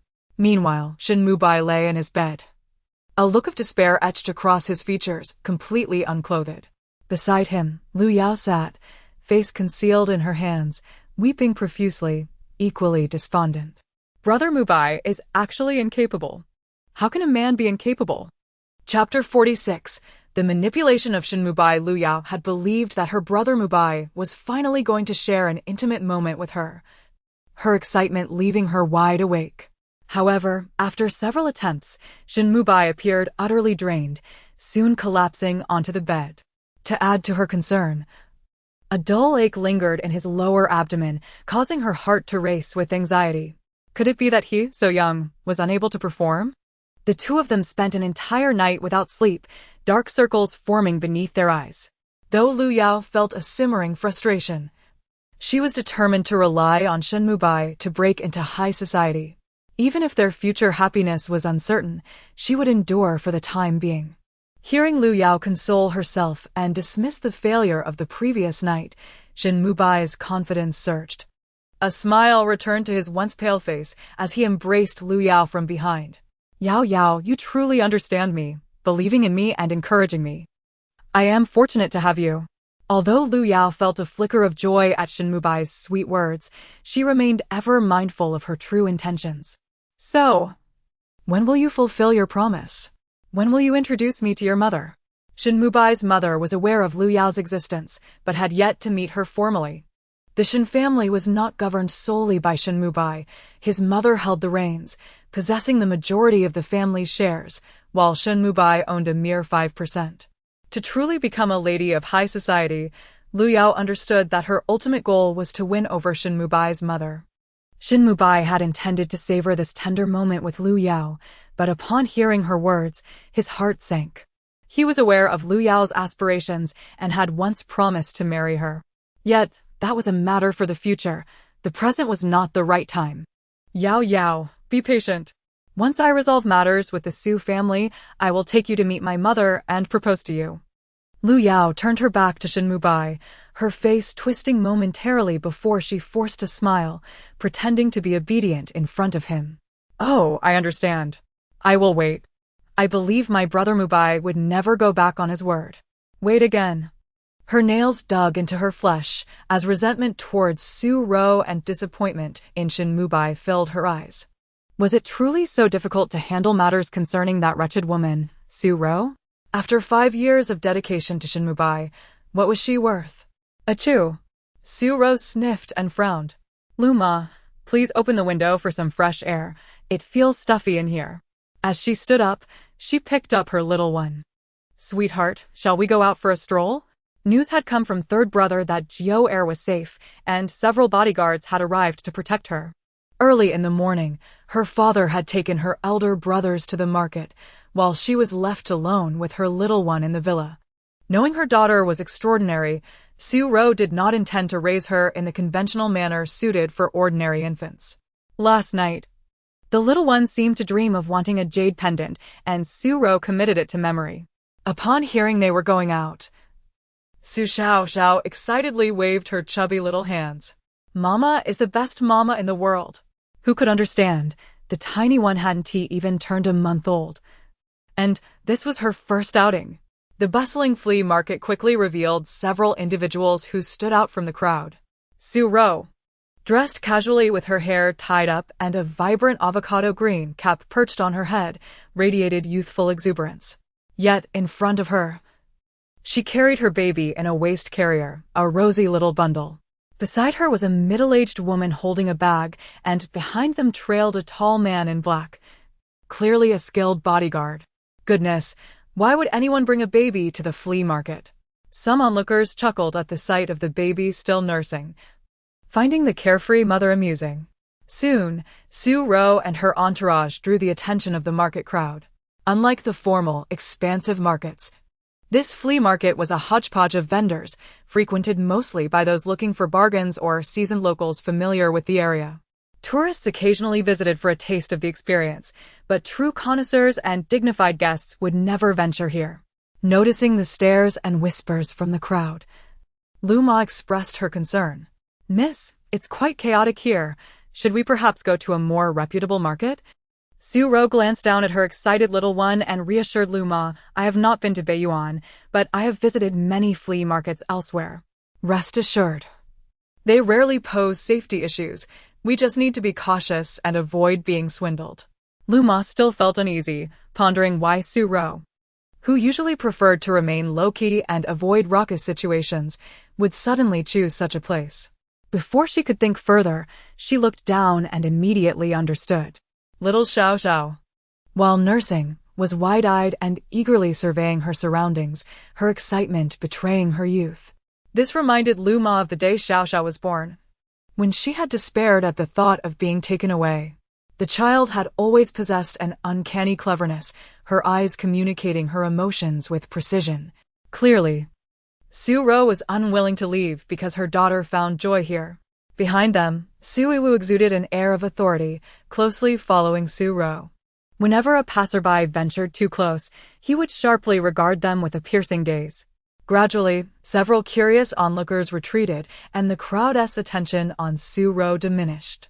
Xiaoxiao sensed the protective aura behind her, providing her with a sense of security as she happily suckled her bottle, the sweet aroma of milk wafting around her. She remained observant, keenly listening and watching, not missing a single detail. Though the chances of finding a great bargain at the flea market were slim, it did not mean there were none to be had. With her golden opportunity at hand, Xiaoxiao felt reinvigorated and was determined to unearth treasures in the market. "Oh, Mama, let us go over there and take a look." Chapter 47. Taking Mama to appraise treasures. Suddenly, the little one in my arms grew restless, tossing aside her bottle and pointing excitedly in one direction, babbling with delight.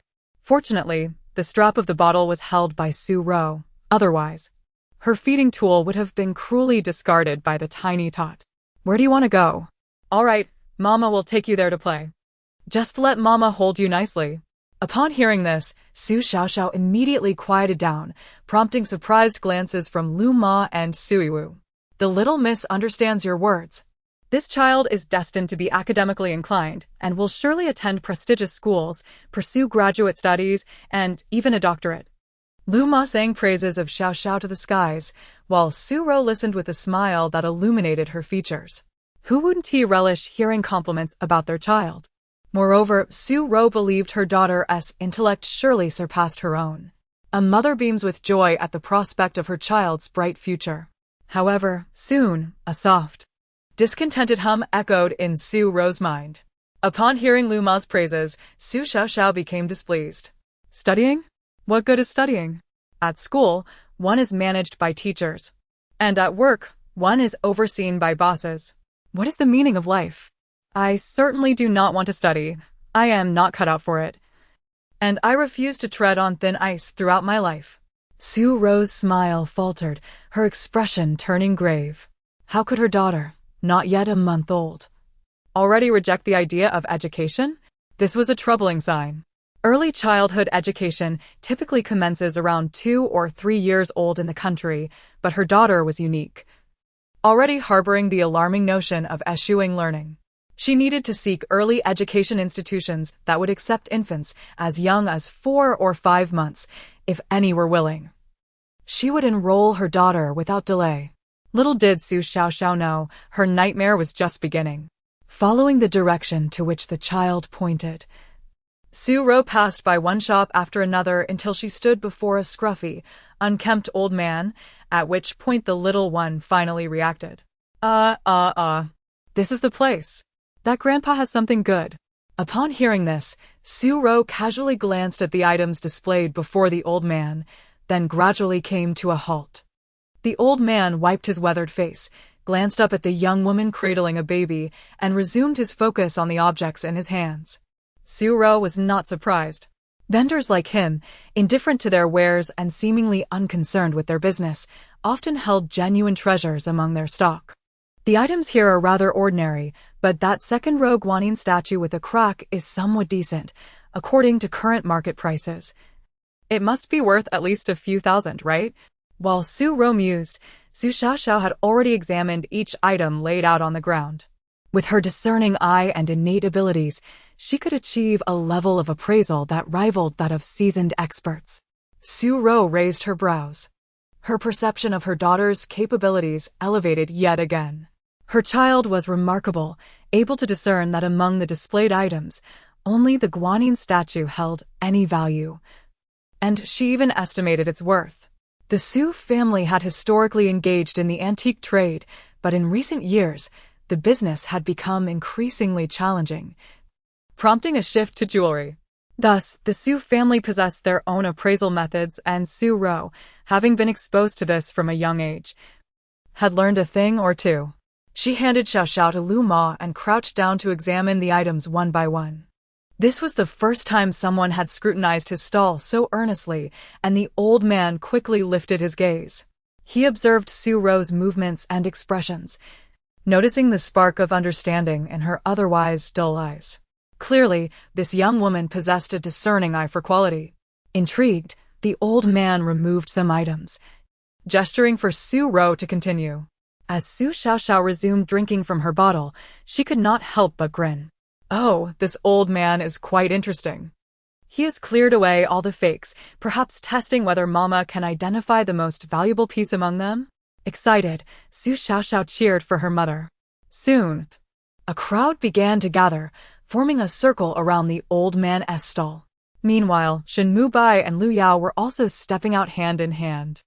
Shin Mubai aimed to distract himself from his recent misfortunes and, fully armed, took Lu Yao out for a stroll.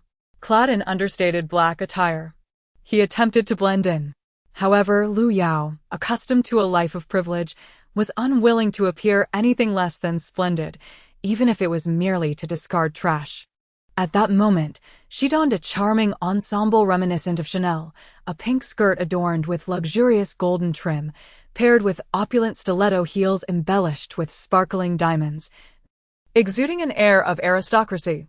Yet, her overly sophisticated makeup somewhat diminished her elegance, projecting an image more akin to a pampered mistress than a refined lady.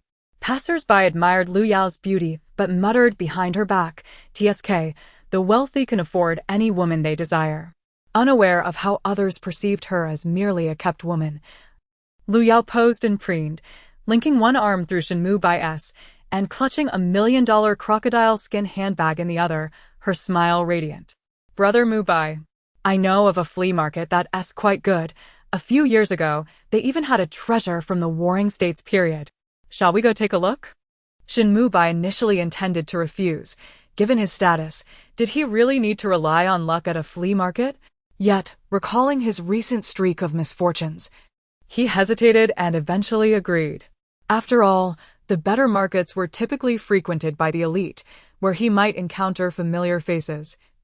And his current appearance was hardly one he wished to be mocked for. Having appraised half of the items, Su Ro was left with the first few pieces from the second row yet to be assessed. After a while, she had examined the remaining items, rising to shake off her slightly numb legs before preparing to continue with the second row. This young woman seems knowledgeable.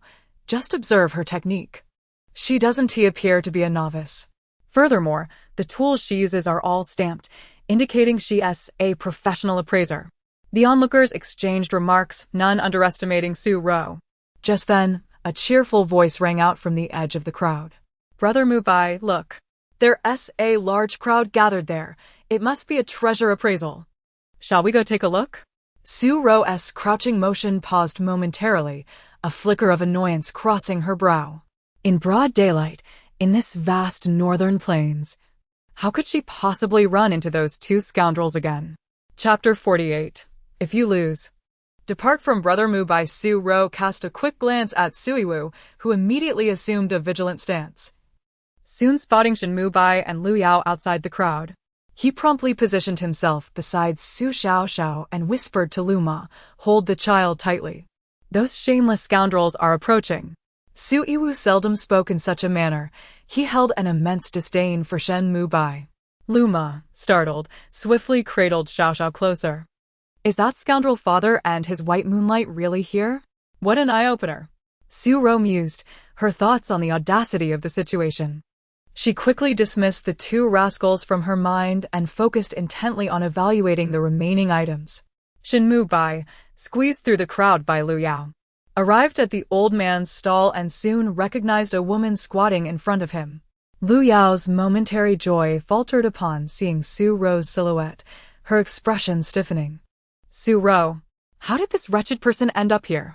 Shin Mubai's pupils constricted, his gaze transforming into a tapestry of emotions. Lu Yao noticed, and her grip tightened. Their presence did not disrupt Su Xiaoxiao, rather it piqued the interest of the onlookers. Upon seeing Lu Yao, their eyes sparkled with intrigue, as if they were drawn to her like moths to a flame. My goodness, that outfit could easily purchase a stall here, one observer remarked. It seems these two are acquainted with the woman appraising the treasures. With two women and a man, I sense a hidden story unfolding. The crowd, initially inclined to depart, suddenly became engrossed, many abandoning their trades to witness the unfolding drama. Oh dear, that scoundrel Fodder appears utterly depleted. Even if he sold his kidney, he wouldn't afford an iPhone, yet here he is, gallivanting about. Xiaoxiao quickly grasped the situation, letting out a soft sigh. It seems that scoundrel Fodder dotes on his white moonlight. If she asks him to step out, he would comply despite his disheveled appearance. Is this not true love? If it is indeed true love, then may they be bound together for eternity. Xiaoxiao earnestly prayed for an unbreakable chain to bind the couple, one resilient enough to withstand the cataclysms of the universe. With a solemn nod, she affirmed her heartfelt wish. What a good child I am. Su Xiaoxiao was momentarily flummoxed by the child's unfounded self-praise. She finished appraising the remaining items and slowly rose to her feet. The onlookers, now fully engaged, fixated their attention on Su Xiaoxiao and the old vendor.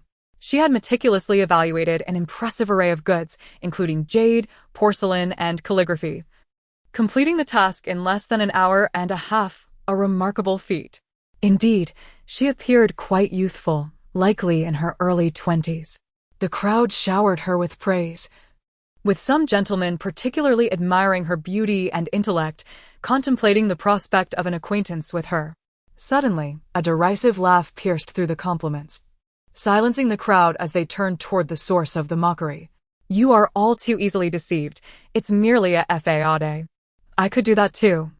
And yet you shower her with adulation. This flea market is truly beneath us.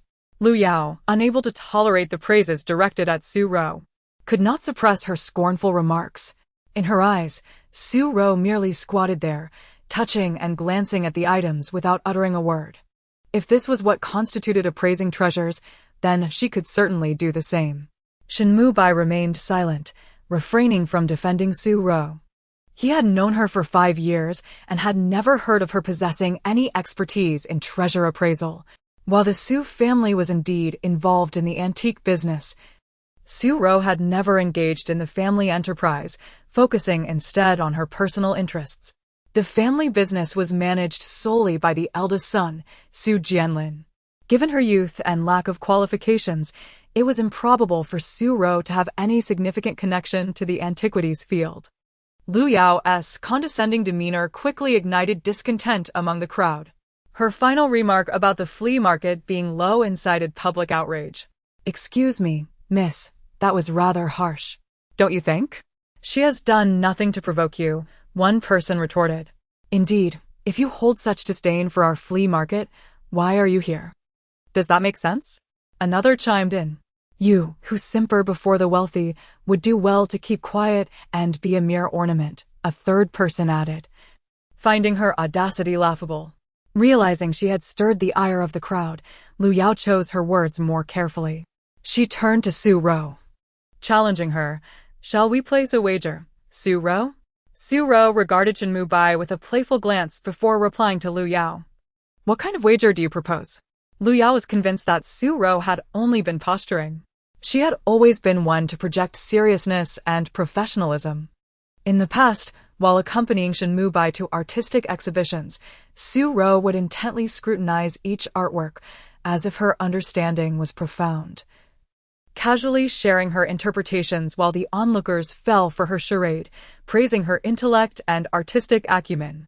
In truth, Su Ro merely benefited from her privileged background, able to afford elite training and gain admission to prestigious institutions. She had neither pursued advanced studies in art nor delved deeply into appraisal studies, yet managed to win the admiration of those around her through mere conjecture, a situation that struck Lu Yao as utterly absurd. With another cold laugh, Lu Yao turned her attention to the old man. Old man, I presume she intends to identify the most valuable item among these?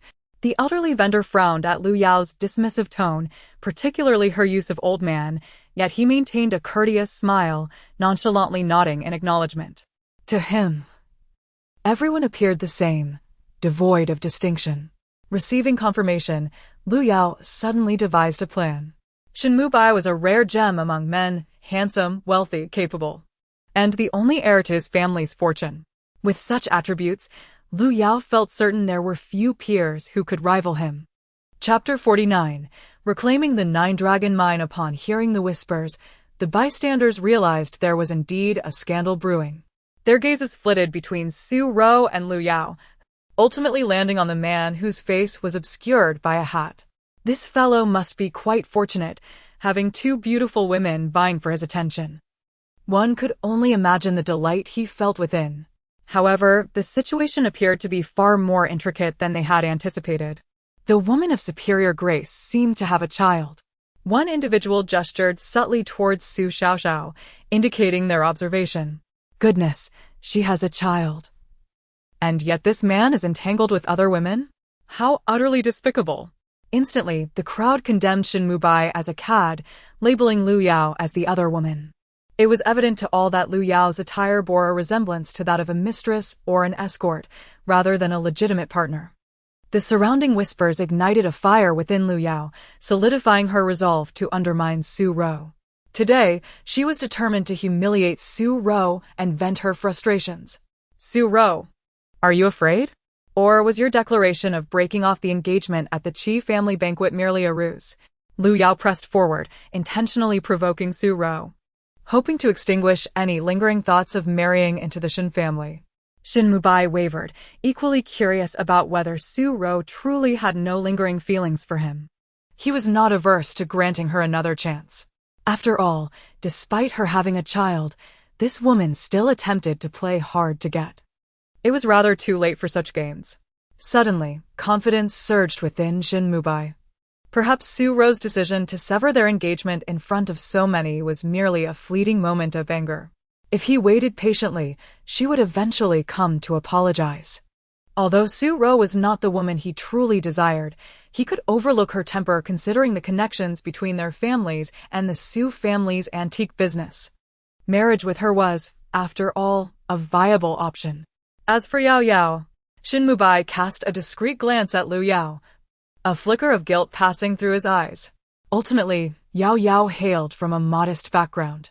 Despite their shared education at prestigious institutions, her standing was not quite equal to his. Yet, he found himself enamored with her, and the thought of establishing a small home with her was not unappealing. Unbeknownst to others, Shin Mubai harbored these calculations in his heart. The crowd, upon catching wind of the engagement's dissolution, gazed at Su Ro and Lu Yao with increasing intrigue. To think a casual visit to a flea market would unveil such a colossal scandal. From her words, it seems the graceful beauty is indeed betrothed to this man. They murmured, TSK, TSK, it appears no man is without fault, The world is descending into depravity. How scandalous to maintain a mistress while having a fiancé. Though Lu Yao was vexed by the prying comments of the onlookers, she resolved to endure their scorn as long as she achieved her goal today. Su Ro, however, paid no heed to Lu Yao's antics, her icy gaze fixed on Shin Mubai. "Tend to your woman, her words are quite distasteful." Before Lu Yao could retort, Su Ro continued. In the next moment, Lu Yao's excitement was unmistakable, yet Shin Mubai's brow furrowed in anger as he glared at Su Ro. Seeing the two at odds, Su Ro couldn't help but smirk. "I have my leverage now. What about you, Lu Yao? If I uncover the most valuable item here, what will you wager?" Lu Yao momentarily faltered, having focused solely on toppling Su Ro and neglecting her own stake. But before she could respond, Su Ro scoffed. "I almost forgot. Lu Yao comes from a modest background. Her sustenance relies on Shin Mubai. What leverage does she possess?" Su Ro's words, laced with derision, caused Lu Yao's expression to stiffen. Feeling utterly humiliated, with her objective achieved, Su Ro turned her attention back to Shin Mubai. Her intent was clear. While she appeared to be gambling with Lu Yao, she was simultaneously challenging Shin Mubai. Shin Mubai's face had turned a deep shade of anger, and upon witnessing Su Ro's provocation, he pulled Lu Yao into his embrace, glaring fiercely at Su Ro. "Su Ro, I never expected you to be so malicious. Yao Yao may be from a humble family, but she is exceptionally talented. Far more deserving of the title of a wealthy heiress than you." He could not fathom why Su Ro, despite her advantageous background and upbringing, could not emulate Lu Yao's understanding nature. "Let us wager, we shall match you. If we lose, what do you desire?" Shin Mubai was utterly unconvinced that Su Ro could prevail. Based on his knowledge of her, he doubted she belonged in the realm of this industry. As Su Xiaoxiao observed the bait had been taken, she felt a surge of excitement within her. The scoundrel and the shameless woman have taken the bait. Hurry, mother. Let us deal with them. A smile graced Su Ro's lips, for unbeknownst to all, she was reveling in delight. Regardless of the outcome, she stood to gain. If she lost, she could sever ties with the scoundrel in black and white, merely discarding unwanted trash. Lu Yao could take it if she desired. She had long since come to terms with it. On the other hand, if she emerged victorious, the Nine-Dragon mine had been forcibly seized by Shin Mubai's mother, in collusion with several disloyal members of the Su family board. This matter had long been a thorn in Su Jinting's side. Though troubled, Su Jinting concealed his feelings well, especially as Shin Mubai began to shine, presenting himself as a humble and worthy suitor before the elders.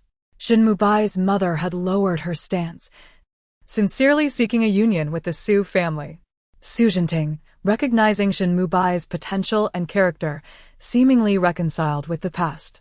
Yet, no matter how well Shin Mubai disguised his actions, he had ultimately harmed Su Ro. Both Shin Mubai and Su Ro's expressions shifted upon hearing Lu Yao's words about the Nine-Dragon mine. Lu Yao was aware of its significance. She had heard her brother mention it. The Shin family's greatest asset was the resources derived from the Nine-Dragon mine. Su Ro is quite calculating. She intends to seize this treasure. "Brother Mubai, we cannot agree to this. Let us forego this bet." Lu Yao was not naive. A mere letter of annulment and an entire mine were stakes too high. Even if they were certain Su Ro lacked the ability to win, they could not afford to take that risk. Chapter 50. A crucial decision. Entrusting the matter to the young one, however, Shin Mubai harbored a differing opinion. He had just received news of a significant mining accident at the Jiolong mine, which would drastically escalate the challenges of future extraction, potentially leading to a complete abandonment of the site. His mother had been preoccupied with the affairs at Jiolong mine, which was why she could not attend the auction. It was, after all, a troublesome situation, a hot potato that could be discarded in favor of seeking new opportunities. Shin Mubai mused that with his capabilities, he would eventually expand and strengthen the family conglomerate. Discarding the Jiolong mine might even serve as a thorn in the side of the Su family. He thus patted Lu Yao's hand reassuringly, before casting a calculating glance at Su Ro. "Very well, as you say, should we lose?" The Shin family will return the Jiolong mine to you. Su Ro's palm tightened at her side, her expression growing frostier. So, it is true. You admit that the Jiolong mine was indeed seized by your Shin family. Shin Mubai shrugged nonchalantly, no longer inclined to feign gentlemanly humility. So, what if we took it? The business world is a battlefield. It is not my fault if your Su family cannot safeguard what is rightfully yours. The spectators, who had mostly heard of the Jiolong mine, were taken aback as the situation unveiled itself. Initially expecting a mere love triangle drama, but now entangled with the affairs of the mine. Su Xiaoxiao, in a state of distress, felt beads of sweat form on her forehead, eager to speak up. She could discern that her mother had some expertise in this area. Yet it seemed her mother was more adept with jewelry, and the Guanyin statue posed a certain level of appraisal difficulty that left her anxious. At this juncture, both parties had placed their bets, prompting Su Ro to turn to the elder with a gentle smile. Esteemed elder, may I request you to serve as a witness? The elder's penetrating gaze swept over Su Ro, appreciating her politeness, in stark contrast to the ostentatiously dressed woman who appeared to lack humility. Very well. I shall act as a witness. With so many present, regardless of the outcome, neither party shall suffer loss. Indeed, we are all witnesses. Who would dare to default on their debt after losing? Our collective voices could drown them. The crowd echoed in agreement, the atmosphere becoming increasingly tense. Su Ro knelt down once more, contemplating her choices, before finally selecting 2 items. One was the Guanyin statue that Su Xiaoxiao had insisted on choosing, and the other was a milky white jade plate. Upon witnessing Su Ro's selection, the elder's eyes sparkled with delight. Both the statue and the jade plate were indeed among the most valuable items in his collection, crafted by the same master artisan. Without a discerning eye, it would be challenging to ascertain which bore greater worth. The elder quietly placed the prepared price list in a conspicuous position, catching the attention of the crowd. The yellowed ledger was typically reserved for the merchant's internal reference, revealing the true value and authenticity of the items. These merchants possessed an array of goods, some their own, others consigned.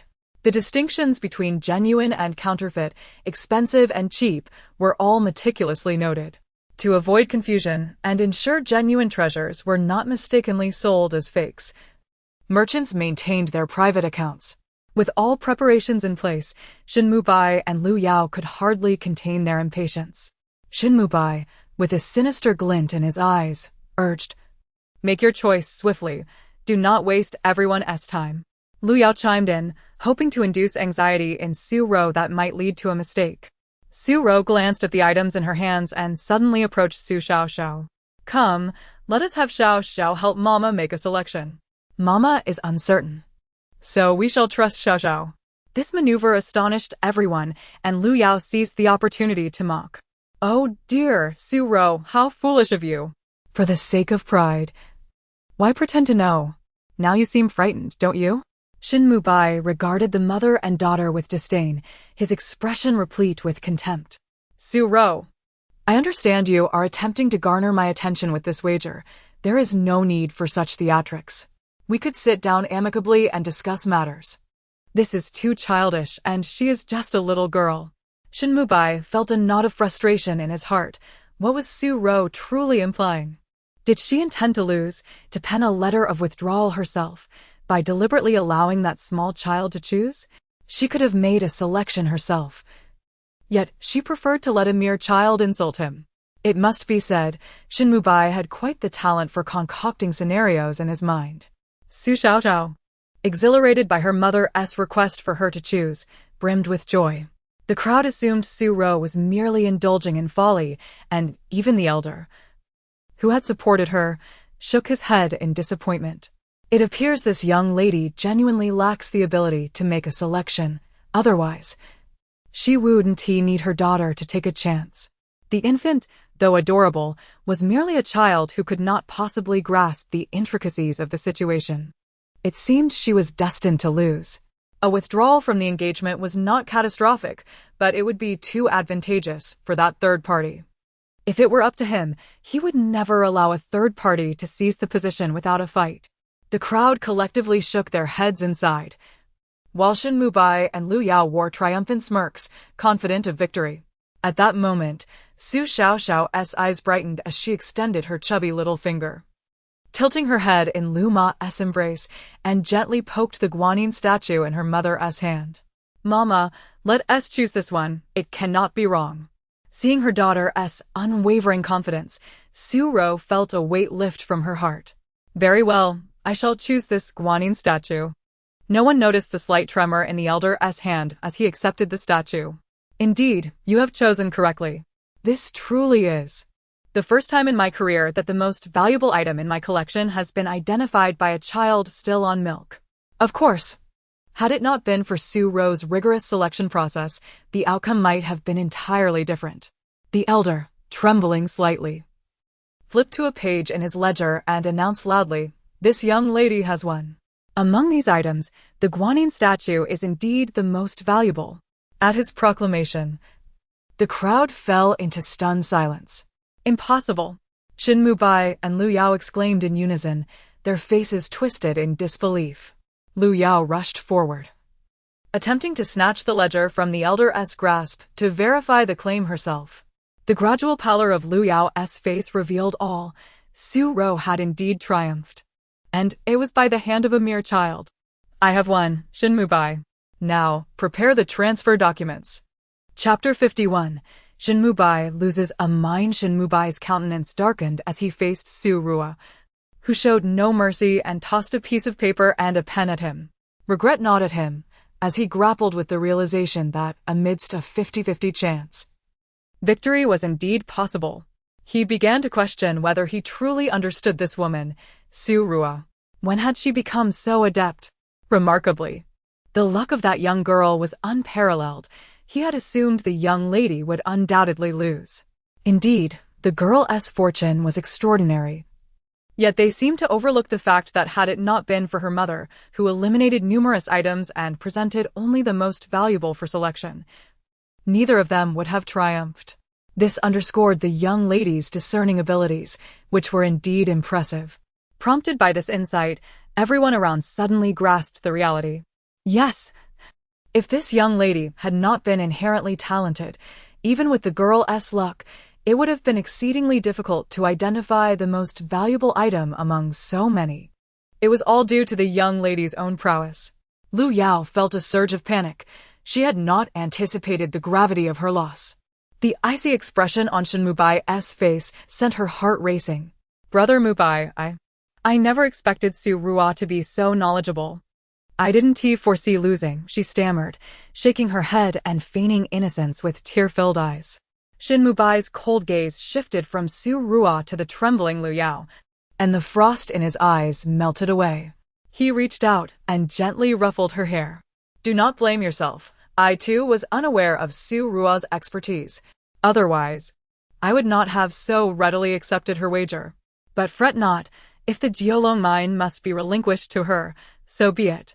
The mine harbors significant safety hazards, and whether it can continue to be exploited is a pressing concern." With that thought, Shin Mubai reconciled himself to the loss. Thus, he momentarily found solace and promptly drafted a transfer document. "Su Rua, even if you have won by sheer luck today, I am not one to be easily defeated. Yao Yao, let us depart." After tossing the transfer document aside, he took Lu Yao by the hand and turned to leave. Su Rua watched the pair retreating, a strange feeling stirring within her. Something felt amiss.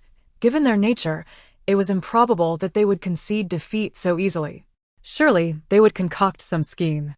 Yet, to her surprise, Shin Mubai had signed the transfer document without hesitation. The Jiolong mine was vast and prosperous. How could the Shin family so readily part with it? Shin Mubai held a decision-making position within the Shin group, and his documentation bore legal weight, representing the Shin group's interests. Where, then, was the flaw? It appeared she would need to hasten her brother's involvement with the Jiolong mine to ascertain the situation. The victory of Su Rua and her mother sparked lively discussions among the onlookers. As the excitement waned, the crowd began to disperse, and the elderly vendor prepared to pack up and leave. "Ah, please don't go. the truly valuable items have yet to be secured. Su Xiaoxiao cried out in distress, perspiring in Lu Ma's arms, reaching towards the elderly man in a fervent attempt to grasp his attention, leading onlookers to mistakenly believe the infant shared a close bond with the old man. Noticing this, Su Rua quickly took the little one and approached the vendor. "Excuse me, sir, what price would you ask for that guanyin statue?"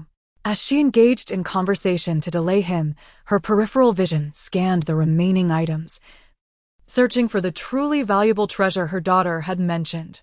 The elderly vendor, having enjoyed the spectacle, had not considered selling anything to Su Rua. However, upon her inquiry, he was more than willing to engage in a transaction. He raised his hand to gesture a price, and upon seeing this, Su Rua frowned slightly. 8,000? That's considerably more than what Xiaoxiao estimated. In that moment, as Su Rua negotiated, Su Xiaoxiao seized an opportunity. With a sudden burst of energy, she reached for the vendor's chest. The onlookers, taken aback by her unexpected action, could only react too late. With a loud clatter, an object tumbled from the vendor's clothing, rolling to the feet of Su Rua. "What is this?" The vendor waved his hand dismissively. "Just a piece of scrap. It must have been carelessly tossed by my wife. I wondered why it felt so uncomfortable against my chest." As he spoke, he reached for the sizable scrap and pushed it aside. No one noticed that Su Xiaoxiao, who had been flailing her tiny hands in distress, had now quieted. Her head hung low, her eyes sparkling as she fixated on the scrap, even drooling slightly. The droplet of saliva quickly dampened a small area of the mat the elderly man had laid down to display his goods. "Oh!" This old man clearly lacks the fortune to recognize true value. What appears to be scrap is, in fact, a genuine piece of violet jade, worth a fortune. Su Rua gasped, striving to maintain her composure as she bent down to examine the scrap. Could it be that the scrap contains violet jade? Violet jadeite, akin in value to the esteemed imperial green glass, was rare and highly sought after by affluent patrons. As it emerged in the market, it was bound to be coveted by the elite. Su Rua endeavored to steady her racing heart before finally daring to inquire of the vendor. "Good sir, this scrap possesses a rather peculiar appearance.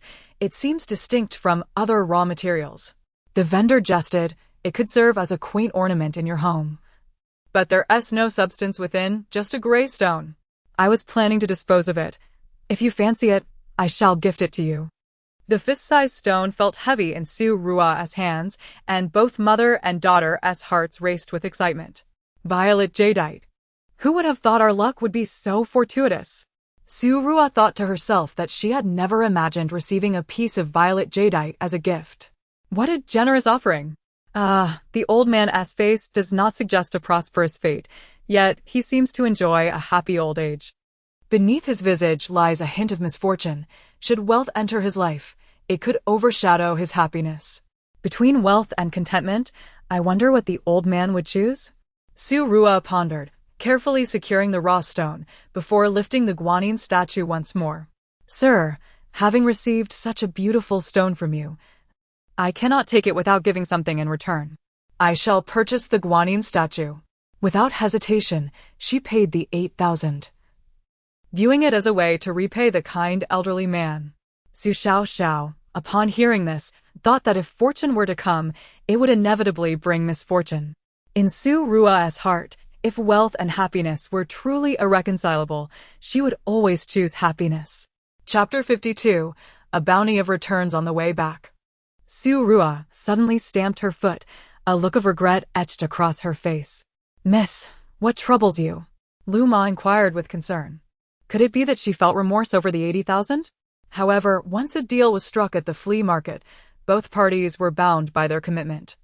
Regrets held no weight now. With a helpless expression, Su Rua remarked, "Lu Ma, had I known earlier, I should have penned the annulment letter alongside the betrothal. For regardless of victory or defeat, the letter ought to be presented to that scoundrel." The depth of her regret was palpable. She should have discerned earlier that Lu Yao harbored no belief that she would indeed call off the engagement. It appeared that Shin Renjua also thought his previous outburst regarding the annulment was merely a matter of pride. Why did they not trust her? Understanding dawned upon Luma, who nodded in agreement. Indeed, evidence was necessary to prevent future troubles, especially if they attempted to contest custody of the child, which would be far more complicated. It was somewhat amusing that during the engagement, the Shin family contributed not a single coin, as if they sought to gain without giving. However, since an engagement had been established, the annulment must be documented to avoid any disputes. As for the custody of the child, Su Rua felt at ease. After all, she had not married Shin Mubai, thus legally, Xiaoxiao had no ties to him. Furthermore, Xiaoxiao's household registration was already under her name. Even if the Shin family pursued legal action, victory was unlikely. The moment they entered, Su Xiaoxiao's grandfather and 3 uncles were greeted by the persistent babble of her baby talk. If only I could find such bargains every day, then I'd never have to worry about food and drink, and I could skip school and work when I grow up. A series of childish, mischievous giggles echoed in the ears of the Su family, drawing them together. "Where have you all been?" inquired Su Jianlin, the eldest brother, curiosity evident in his expression, eager to learn what delightful event had prompted such exuberance from his niece.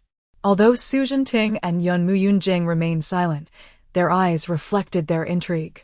Unable to suppress her laughter, Su Rua unveiled her spoils from the day. "Mom, Dad, big brother, second brother, third brother, look at this." The family hurriedly gathered around to see a statue of Guanyin.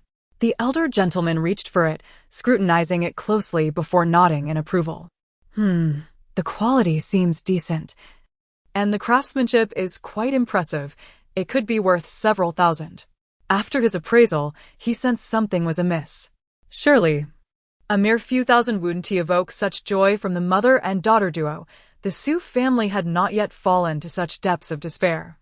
Su Jianlin picked up the raw stone, instinctively pulling out a small tool to examine it. Could it be that his daughter or sister had been deceived? The thought exchanged silent glances between Su Jinting and Su Jianlin, both harboring a shared resolve. "Little sister, this raw stone looks promising. I'll take it to the company and let the master examine it. We can craft a necklace for you." Su Rua, fully aware of the father and son's intentions, chuckled behind her hand. "Dad, brother, I know you think I've been duped. I did indeed pay 8,000 for this Guanyin statue, which was admittedly overpriced. However, today's main treasure is not the statue. Look again." The 2 men exchanged glances, and it was Su Yunjing who keenly spotted a piece of paper lying in the corner. He unfolded it, and upon reading its contents, his eyes widened in astonishment. "Little sister, how did you manage this?" "Incredible." The commotion caught the attention of the entire family, and Su Jinting and Su Jianlin quickly leaned in to see. The room filled with gasps of amazement. "Daughter, is this real?" Su Jianlin and Su Jinting nearly embraced each other, overwhelmed with emotion. For years, thoughts of the Jiolong mine had caused their hearts to bleed. Witnessing the family's excitement, Su Rua recounted the wager she had made with Shin Mubai and Liu Yao, finally lifting Xiaoxiao high in celebration. "Today's greatest contributor is our little friend, Xiaoxiao. Mommy will treat you to an extra meal tonight. Drink a whole jug of milk." "Yay! The milk earned through my own efforts must be delicious." The family was taken aback by Xiaoxiao's contribution, but considering her unique nature, they found it entirely reasonable. Amidst their laughter and chatter, none truly paid heed to the raw stone lying cold upon the table. Xiaoxiao, sensing this, expressed her disappointment in a small voice. "Alas, Grandpa and uncles have failed to recognize the true treasure. It's no wonder the old gentleman dismissed this raw stone as worthless.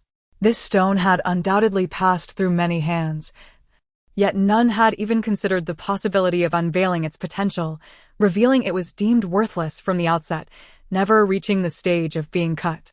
Everyone paused at her words. Su Jinting contemplated for a moment before seizing the raw stone again. After a brief hesitation, he asked, "Daughter, this raw stone seems... I truly cannot decide. What prompted you to buy it?"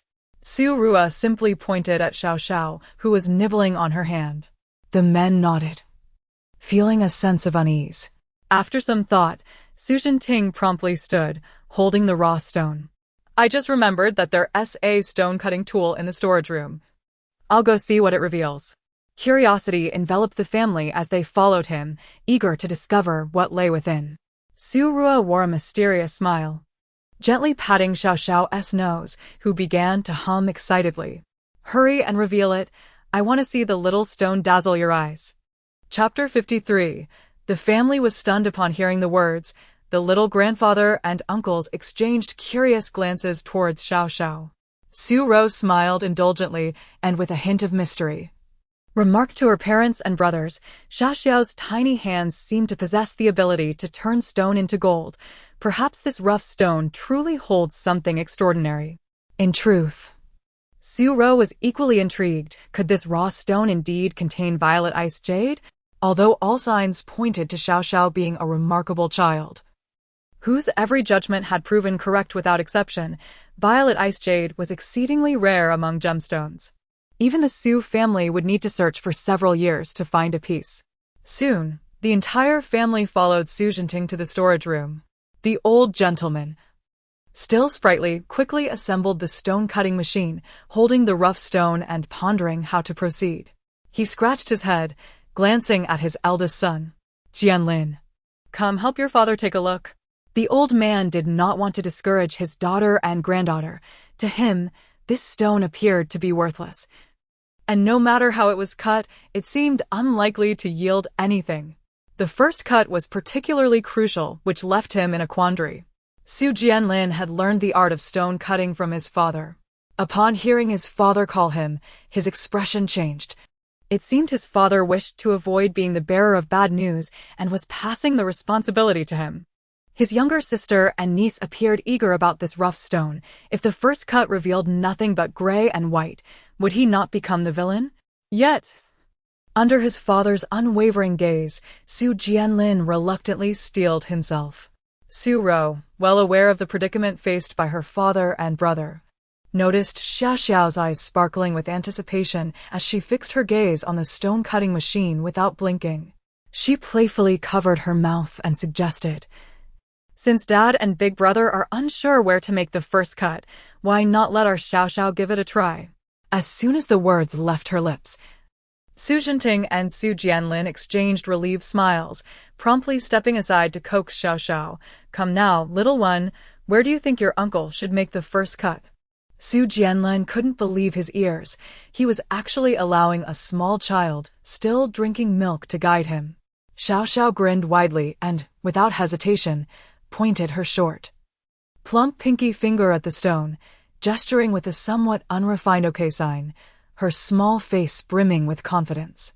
Su Jianlin's eyes widened in disbelief as he gazed at his niece. She was truly remarkable, far exceeding his expectations of a child. Despite being so young, Xiaoxiao seemed to genuinely comprehend the task at hand. Beside them, Su Mu gasped in exaggerated surprise, covering her mouth. This child can understand our words at such a young age? How clever. Shiro, our Xiaoxiao will surely be extraordinary in the future. Su Mu laughed heartily, her joy evident. Xiaoxiao, flattered by the praise, felt her cheeks flush and waved her tiny paw at her grandmother. Oh, Grandma, you're exaggerating. I'm just a bit clever. Her adorable demeanor elicited laughter from the entire family. And as Su Rou chuckled, her eyes grew moist. She watched her family reveling in joy and laughter, her heart warming with contentment. She silently vowed to protect this happiness, vowing never to let those two scoundrels disrupt her family's bliss. If any hardships were to arise, she would bear them alone. All right. Your uncle will begin cutting the stone now, so everyone step back. This machine is rather old and quite noisy. Su Jianlin, knowing that nothing would emerge from this stone, felt an inexplicable sense of anticipation as he carefully positioned the material and activated the stone-cutting machine. The room buzzed with sound, and all eyes were glued to the machine, while Xiaoxiao calmly sucked her thumb. Surely, her grandparents and 3 uncles would be in for a surprise. The thought of it made her grin widely. As the machine finally came to a halt, everyone felt their hearts race. Uncle is about to open it. Are you nervous, Xiaoxiao? Su Jianlin had unconsciously begun treating Xiaoxiao as if she were much older, not even realizing it himself. As the machine slowly opened, everyone could hear Xiaoxiao's smug inner thoughts.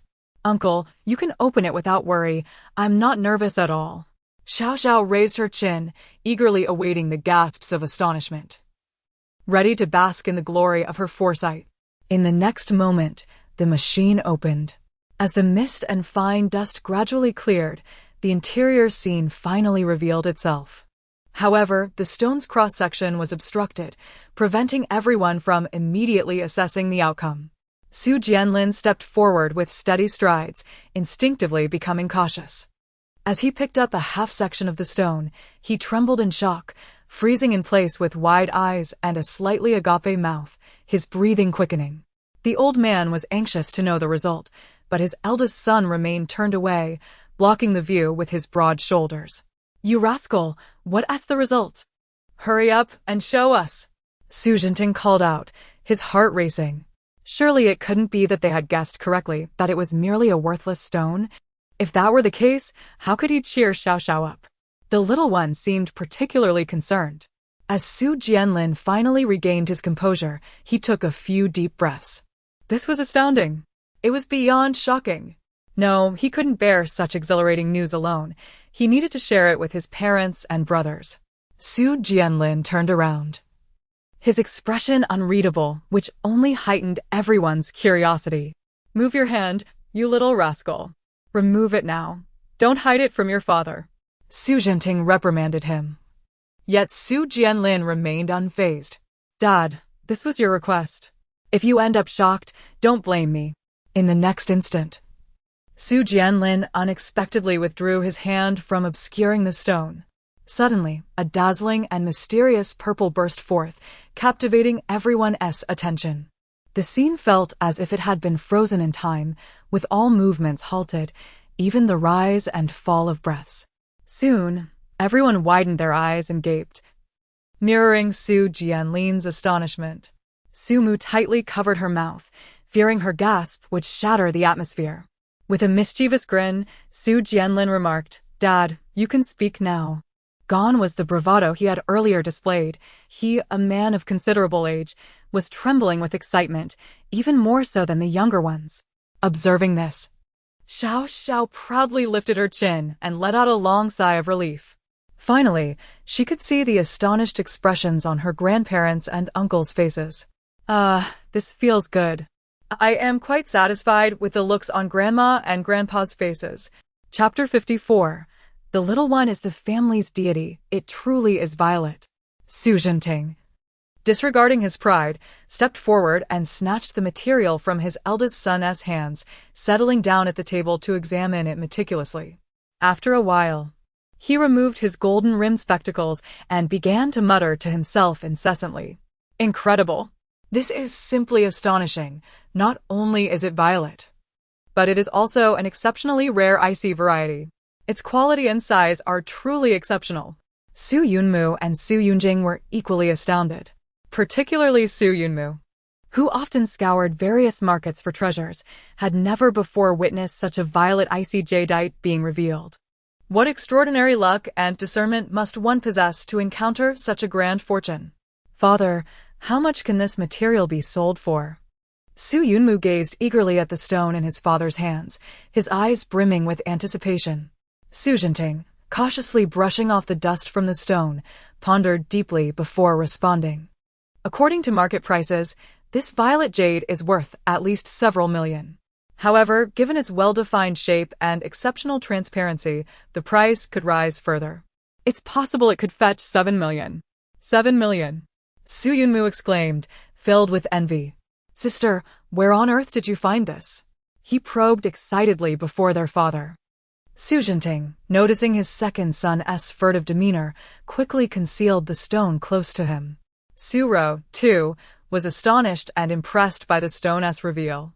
She finally recognized her daughter's true prowess. The stone had been hidden in an elder's clothing, yet her daughter had discerned its value without even seeing it. Such a feat would be unimaginable for an ordinary person, or even for seasoned experts. Amidst the expectant gazes of her parents and three brothers, Su Ro, though reluctant to dampen their spirits, spoke honestly, "Well, I found it at a flea market. I thought, since Xiaoxiao is so lively, I'd take her out to avoid her feeling cooped up at home, and this is what happened." A flea market? Shock ensued. A complete defeat washed over them. Su Yunmu seemingly surrendered, declaring, "I concede. I'll head to the flea market. I'd probably need to search 8 times just to find something half as good. You and Xiaoxiao return with such treasures. And to think you even stumbled upon violet icy jadeite. Such occurrences are unheard of in the jade industry. Goods that flow into such low-end markets have already been sifted through countless esteemed experts. How could any top-tier items remain?" In an instant, everyone's perception of Su Xiaoxiao transformed. Su Mu's affection for her deepened, and she approached to gently stroke her granddaughter's face, proudly proclaiming, "From this day forth, Xiaoxiao is the most remarkable in our Su family. None of you men can compare." Grandmother turned, beaming with joy at Xiaoxiao, playfully saying, "Xiaoxiao, you are truly amazing. I feel like calling you our little deity." Xiaoxiao, slightly bashful from her grandmother's praise, reluctantly lowered her rosy finger that she had been sucking, flashing a bright smile at her grandmother. Grandmother's days of happiness are yet to come.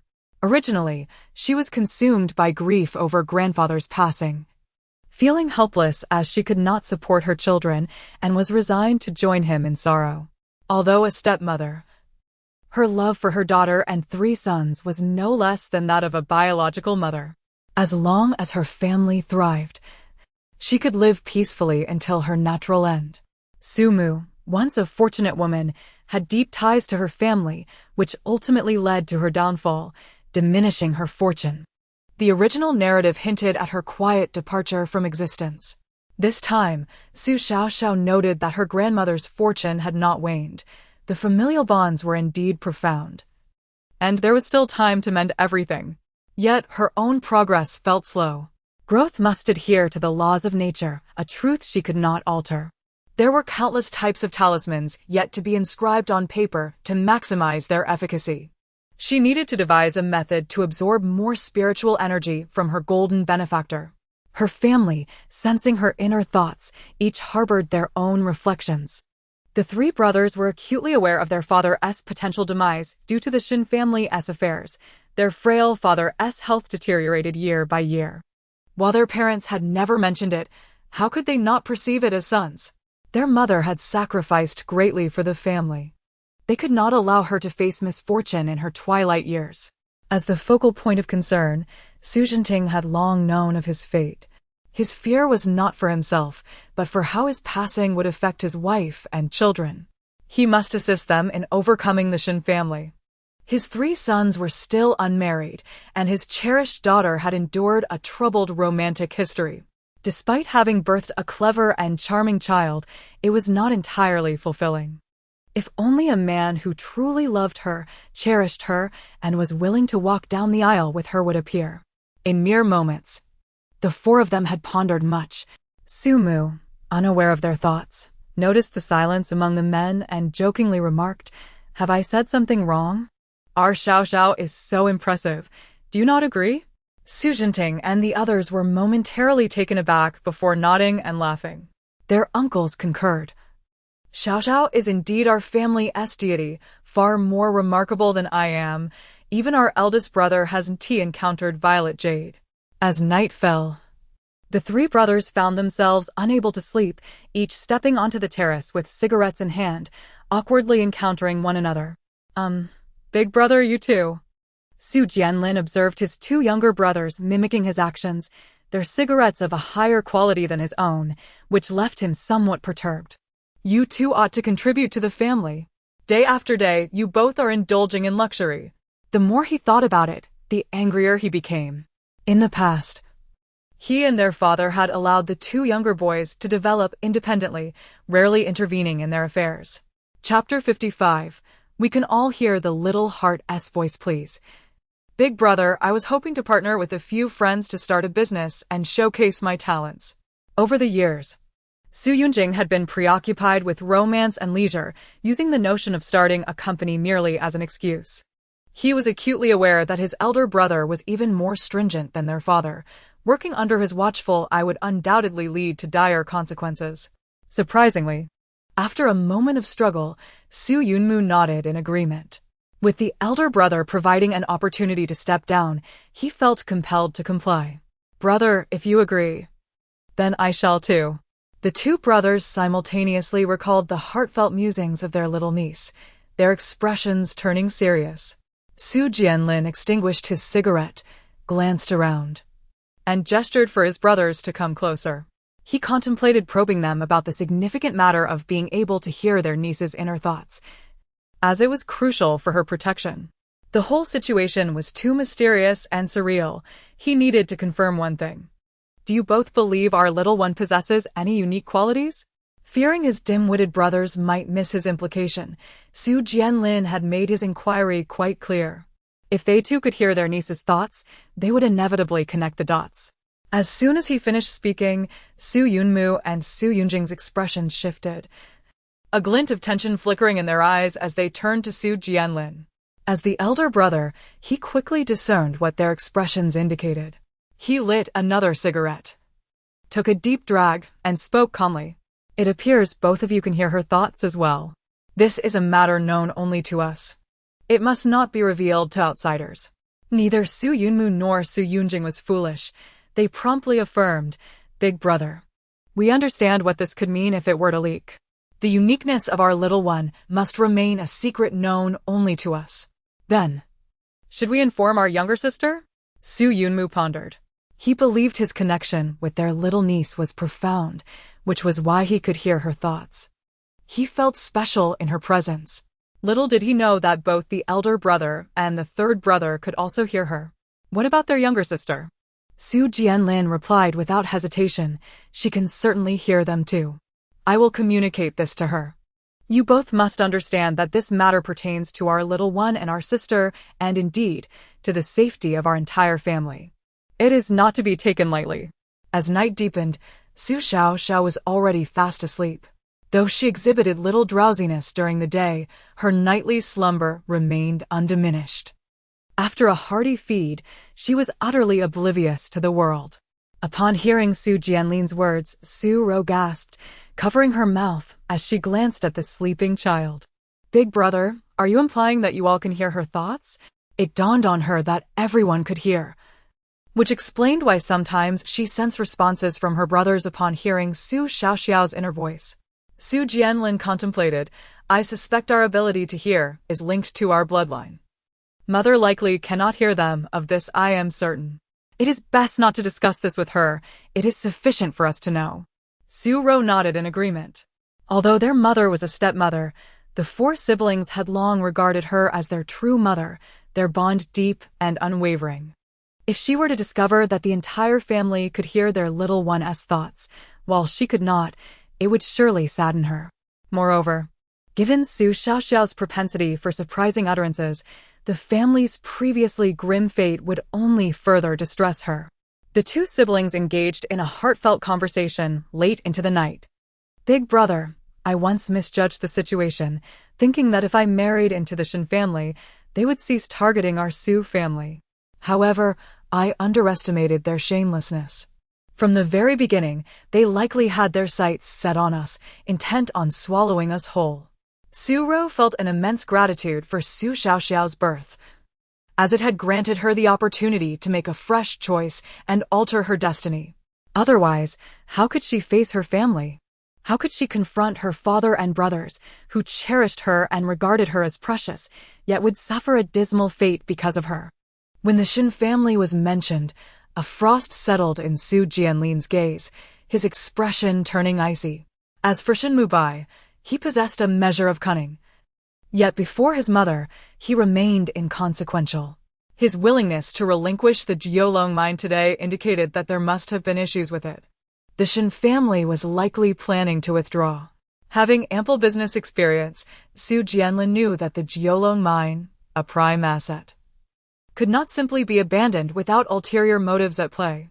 Su Ro had considered this as well, but she argued, the Jiolong mine rightfully belongs to the Su family. Even if it has become a burden, we cannot allow the Shin family to have it easily. Su Jianlin mused, it's likely not so simple. Now that Shin Mubai has handed over the mine to me, if his formidable mother learns of this, she will not return the mine amicably. She might very well create trouble. The siblings conversed deep into the night before Su Jianlin finally took his leave. The following day, the much-anticipated auction in Beiyuan commenced. The entire Su family participated, fortunate enough to secure a private room due to their status. It was Su Xiaoxiao's first experience at such an auction. Her curiosity prompting her to glance around, her little forehead soon glistening with beads of sweat. Big brother, I've gathered information that the over 2,000 stones displayed on the stage all originate from the same mine. Today's auction is solely for these. Moreover, the rules are particularly stringent. It requires an all-in bid, with no individual selections allowed. Upon hearing this, Su Jianlin and Su Jinting exchanged glances. Selling over 2,000 stones in a bundled auction would likely yield a considerable final price. The Su family was already in a precarious situation, needing to take over the Jiolong mine, and the outcome of the auction remained uncertain. They might not have the opportunity to bid at all. Nestled in her mother's embrace, Su Xiaoxiao, busy sucking her thumb, noticed her grandfather and uncles frowning as if they were out of money. She couldn't help but pout, sighing inwardly. It seems Grandpa and the others are running low on funds. How unfortunate. Unlike them, Mother and I still have a piece of violet ice jade. We're still among those with fortunes exceeding 10 million. Chapter 56. Embracing the baby while appraising treasures at auction. Su Jinting and his 3 uncles were somewhat financially constrained. Yet they concealed it remarkably well. How did this little one perceive it? With a beaming smile, Su Ro affectionately tapped the small nose of her daughter before approaching Su Jinting. Father, I believe it would be beneficial for Xiaoxiao to observe for a while. This child possesses remarkable luck. Perhaps she could bring prosperity to our family. Following the events at the flea market, Su Ro had come to realize that her daughter not only engaged in metaphysical practices, but also possessed a keen understanding of gem appraisal. Her faith in her daughter's abilities had grown considerably. Upon hearing this, Su Jinting promptly agreed. Very well, I shall carry the little one with me. He thought to himself that their family would likely serve as mere background at this auction, and allowing the child to accompany them would broaden her horizons. After all, the antique business of the Su family needed successors, and nurturing them began at a young age. Xiaoxiao was rather indifferent, yet she did not oppose the idea. She sensed that the spiritual energy surrounding them was quite faint, unlike a place where treasures congregated. Among the over 2,000 pieces of stone material, the moisture content was likely substantial. As the auction commenced, the curtains were drawn back, revealing an impressive array of over 2,000 stones, arranged in various sizes upon the display table. The atmosphere instantly ignited, with jewelers and gem traders eagerly preparing for the competition. Whether seasoned entrepreneurs or stylish young proprietors, many were accompanied by 1 or 2 elderly experts wielding small tools, recognized authorities in the field of gem appraisal. As the auction began, the elderly gentleman, with Xiaoxiao in his arms, made his way to the appraisal area. His presence quickly became the focal point among the groups of serious participants. What is that old man doing? Does he think this is a playground for children, bringing a baby along? With at least 1,000 enterprises and individuals in attendance, only one would emerge as the buyer. Many, aware of their limited capabilities, attended merely to participate and gain experience. After some analysis, onlookers concluded that the old man carrying the child fit this description. Otherwise, he would have brought along an appraisal expert rather than cradling an infant. However, Su Jinting paid little heed to the gazes and whispers around him. He carefully cradled Xiaoxiao in a corner, his movements deliberate and cautious, fearing he might inadvertently harm his precious bundle. Xiaoxiao, tell Grandpa, what do you think is inside this stone? With no one nearby, he suddenly had a thought and picked up a piece of stone from the table, waving it before the child. If anyone were to witness this, they would surely find it absurd. Asking an infant what was contained within a stone, It bordered on madness.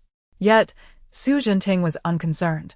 He hoped his granddaughter could conjure a violet jade for him. Xiaoxiao, neglecting her milk, began to express her discontent with soft cries. Grandpa is being so harsh. Withholding my milk. My demands are simple. A bottle of milk for 10 minutes of observation. If I don't get my milk, I shall cry to show my displeasure. She refused to work without compensation. 10 minutes for a bottle of milk was not too much to ask.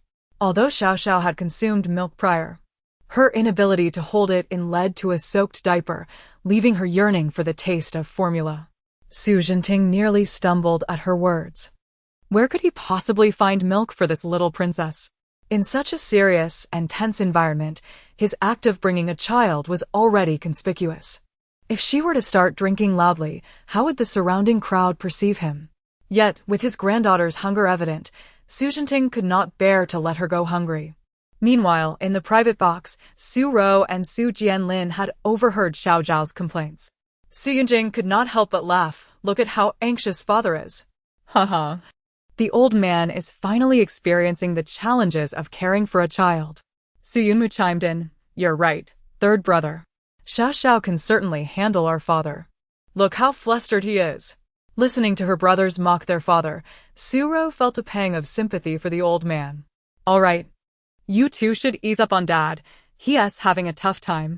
I'll bring the pre-prepared milk to Xiaoxiao to prevent her from crying. Su Rou understood that her daughter was exceptional and typically did not fuss. However, considering it was their father's first time caring for a child, he lacked experience. And he might inadvertently provoke a tantrum from Xiaoxiao, who was not easily appeased. Finally, Xiaoxiao drank her fill of milk, her heart brimming with contentment. Su Xiaoxiao, relieved to see her satisfied, felt fortunate that his dear daughter was accompanying him. Otherwise, he would have been at a loss for how to soothe the child, let alone prepare formula. All right, my precious Xiaoxiao, the most adorable and intelligent granddaughter in the world, surely you can now tell Grandpa what is inside this stone? He had no desire to personally appraise it. After all, he did not intend to bid tonight. Xiaoxiao, having quenched her thirst, cast a reluctant glance at the stone in her grandfather's hands. Grandpa truly holds me in high regard. But how can I inform him that it's merely a piece of mediocre jade? Moreover, there is nothing remarkable around, only the last row remains worthy of attention. The energy near the last row was the strongest, suggesting some exceptional pieces might be present. However, among the over 2,000 raw stones, if the price exceeded 40 million, it would be pointless. Su Xiaoxiao discreetly eavesdropped, nodding silently in agreement. So it is merely ordinary jade. Indeed, that is rather lackluster. Realizing that Xiaoxiao had indicated the last row as worthy of attention, he decided to take a closer look. At this moment, no one had yet traversed the front rows to reach the last row. Consequently, Su Xiaoxiao and Xiaoxiao quickly found themselves in the spotlight. Just as they were about to engage in a moment of intimacy, they unexpectedly caught the eye of Shin Mubai, who immediately pushed Lu Yao aside and stood up. The Su family has indeed arrived. Why did he go straight to the last row? Shin Mubai, deep in thought, found Su Xiaoxiao's actions suspicious and promptly contacted the experts from the Shin family. Chapter 57. Someone curses Wa and Wa retaliates in kind. Mubai, what is happening? Is that not Su Rou along with her daughter? Who are they trying to amuse? Why have they even brought that little brat along? Lu Yao expressed her disdain unabashedly, harboring deep-seated hatred for Su Rou and an even greater animosity towards the child born of that wretched woman and her Mubai. Upon seeing Su Xiaoxiao, a surge of resentment coursed through Lu Yao. This child, who should never have graced this world, had somehow escaped death during that fateful incident. What a pity. The only legacy Mubai could share with her was their love's culmination. What worth did Su Rou hold? Their child was destined to meet a tragic end, to perish prematurely. In her mind, Lu Yao unleashed a torrent of curses upon Su Rou and Su Xiaoxiao, her face finally breaking into a triumphant smile. Suddenly, Su Xiaoxiao felt a chill creep down her spine, a gust of ominous wind sweeping over her head, prompting her to shiver in her grandfather's embrace. Su Xiaoxiao vowed never to suffer such indignities in her lifetime. Engaging in curses was akin to challenging the ancestors themselves. No one in this world had ever been able to curse her successfully. With a flurry of gestures and intricate symbols, she expended her energy, hastily drawing in several deep breaths of milk. Humph. Dare to curse wa? You shall face dire consequences. Though unaware of the identity of her assailant, she resolved that none of those who sought to harm her would escape unscathed. It was utterly inhumane to target even an infant like her. In the private room, Lu Yao suddenly felt unwell, a sharp pain piercing her abdomen. Yet, before she could voice her discomfort, the pain vanished as swiftly as it had come. Lu Yao dismissed the incident, her focus shifting to the gains of the Su family and Mubai. At that moment, two experts representing the Shin family, after receiving news from Shin Mubai, rushed towards the last row, carrying their small toolkits. Shin Mubai displayed a frightening grin, revealing a row of gleaming white teeth. Su Xiaoxiao, holding a child, inexplicably moved towards the last row, which struck Lu Yao as suspicious. Her mother had warned her that this old man was shrewd and well-connected. Perhaps the Su family had received some advance intelligence. Lu Yao could not bear to see the Su family prosper. The more successful they became, the more confidence Su Ro would gain, a scenario she could not tolerate. Let us keep a close watch on the Su family.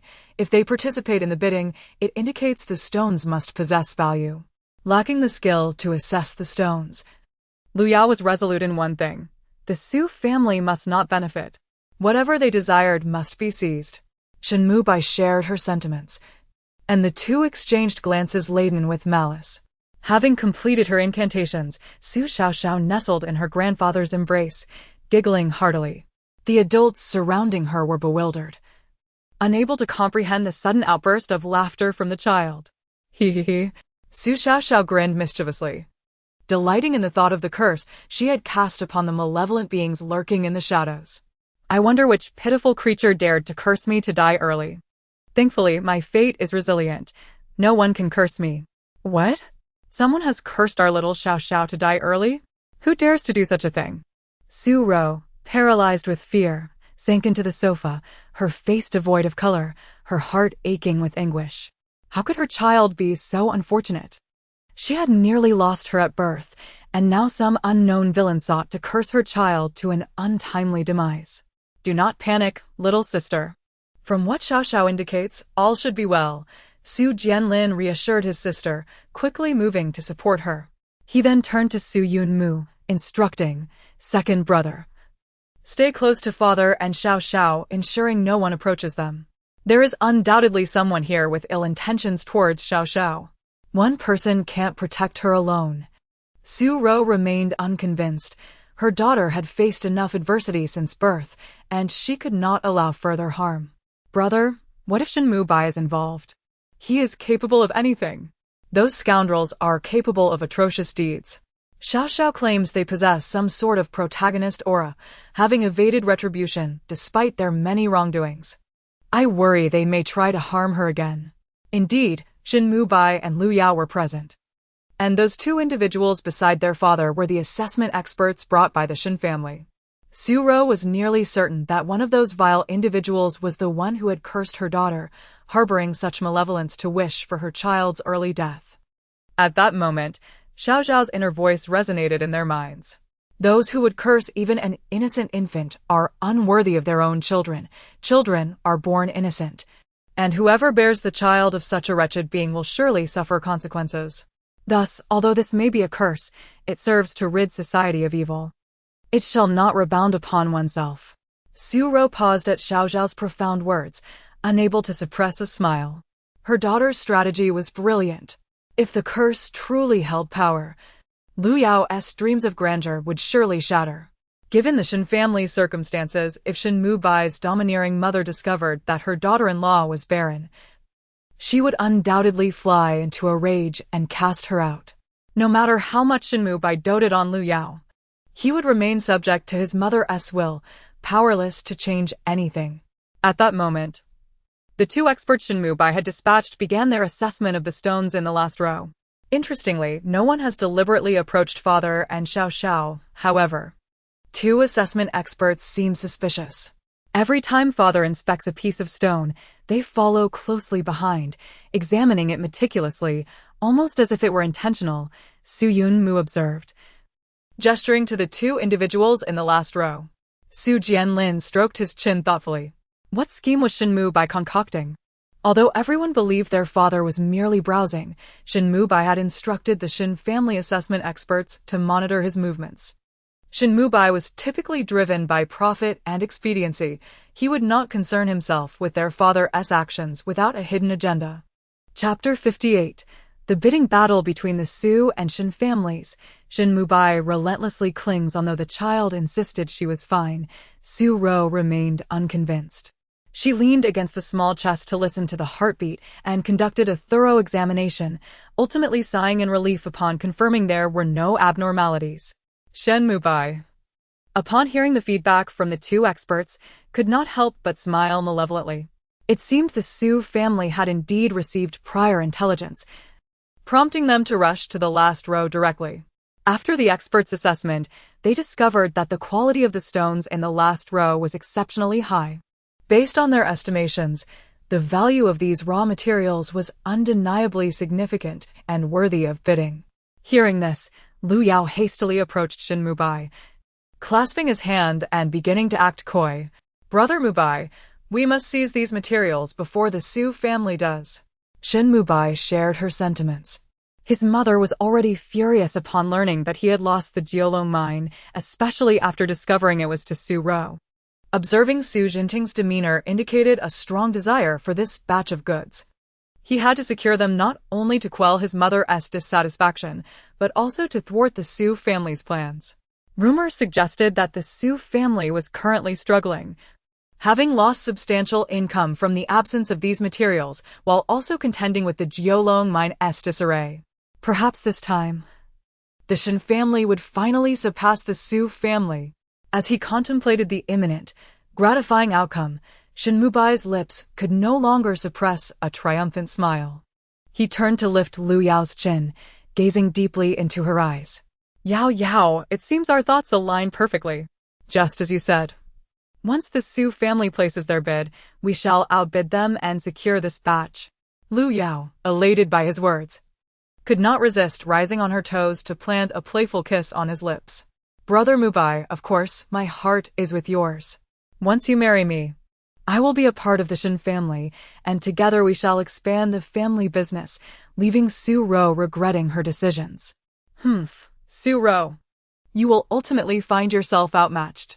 Only I can truly understand Brother Mubai's heart, while you and your Su family will be trampled beneath our feet, forever unable to rise again. Leaning against Shin Mubai's chest, Lu Yao's gaze brimmed with arrogance, embodying the posture of a victor. However, when Shin Mubai heard Lu Yao mention Su Ro, a flash of barely perceptible resentment crossed his eyes. What kind of woman had he not encountered? Lu Yao was 1,000 times superior to Su Ro. The arrogant woman was oblivious to the source of her pride.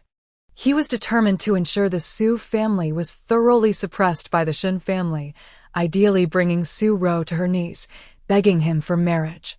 The time for the experts' evaluations was exceedingly limited, and the most expedient experts could only manage to assess half of the stones in the allotted time. This rendered the auction a gamble. Bidders could only wager based on their evaluations of the known stones, while speculating about the unexamined ones. Seated on the sofa, Su Jinting appeared calm, yet internally he wrestled with uncertainty.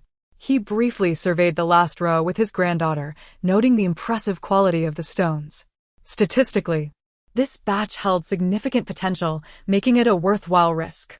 Sensing his father's dilemma, Su Jianlin pondered before speaking. Father, you need not worry about finances. I will manage that. If you believe this batch is worth pursuing, do not hesitate. Opportunities like this are becoming increasingly rare, and it is certainly more economical than traveling abroad for acquisitions. His eldest son's confidence rejuvenated Su Jinting.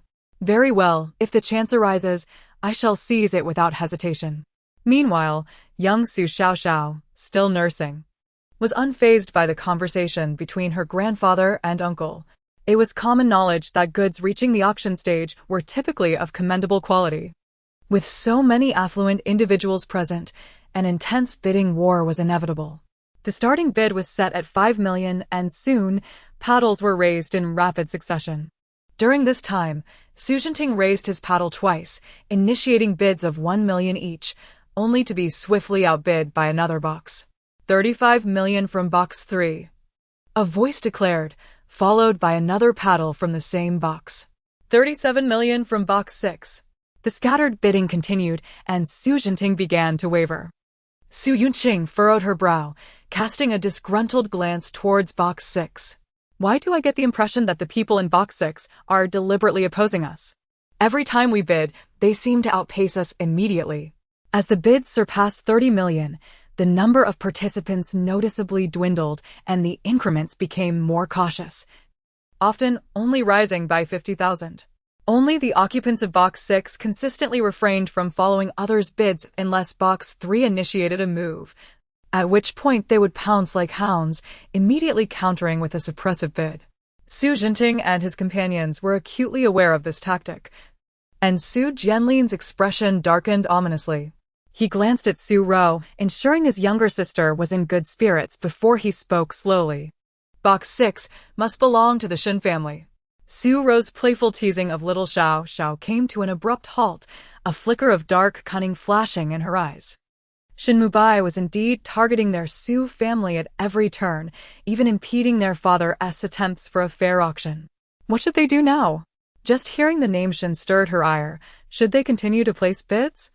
Su Yunmu felt a burning desire to storm through the walls and deliver a severe beating to Shin Mubai. Su Xiaoxiao and Su Jianlin fell into silence, contemplating their strategy. The Shin family had unmistakably declared their intent to inflate the Su family's bids. With the Shin family's flourishing business in recent years, their liquidity was undoubtedly superior to the Su family's. If this standoff continued, the price might exceed the intrinsic value of the stones, resulting in a loss even if they succeeded in acquiring them. It was crucial to remember that processing and designing jewelry required substantial investment. If the Su family suffered a loss, it would only plunge them deeper into crisis, ultimately benefiting the Shin family. Chapter 59. Let him have it. We shall not compete in the 6th private room. The auctioneer had already begun to prepare for the gavel strike, urging the other bidders to raise their offers, lest the items be claimed by another. Su Xiaoxiao held his breath, unwilling to witness the Shin family effortlessly acquire these stones. 40 million. The old man declared with indignation, his voice resounding.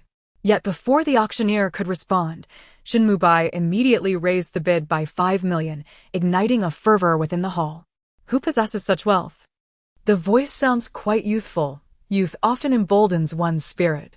Indeed, 40 million was a mere trifle for him, leaving the owner of the 3rd private room in despair. Shin Mubai, with an air of self-satisfaction, embraced Lu Yao. I estimate that the Su family has limited funds available. 40 million is merely a slight gesture for me. Lu Yao reveled in Shin Mubai's extravagant demeanor.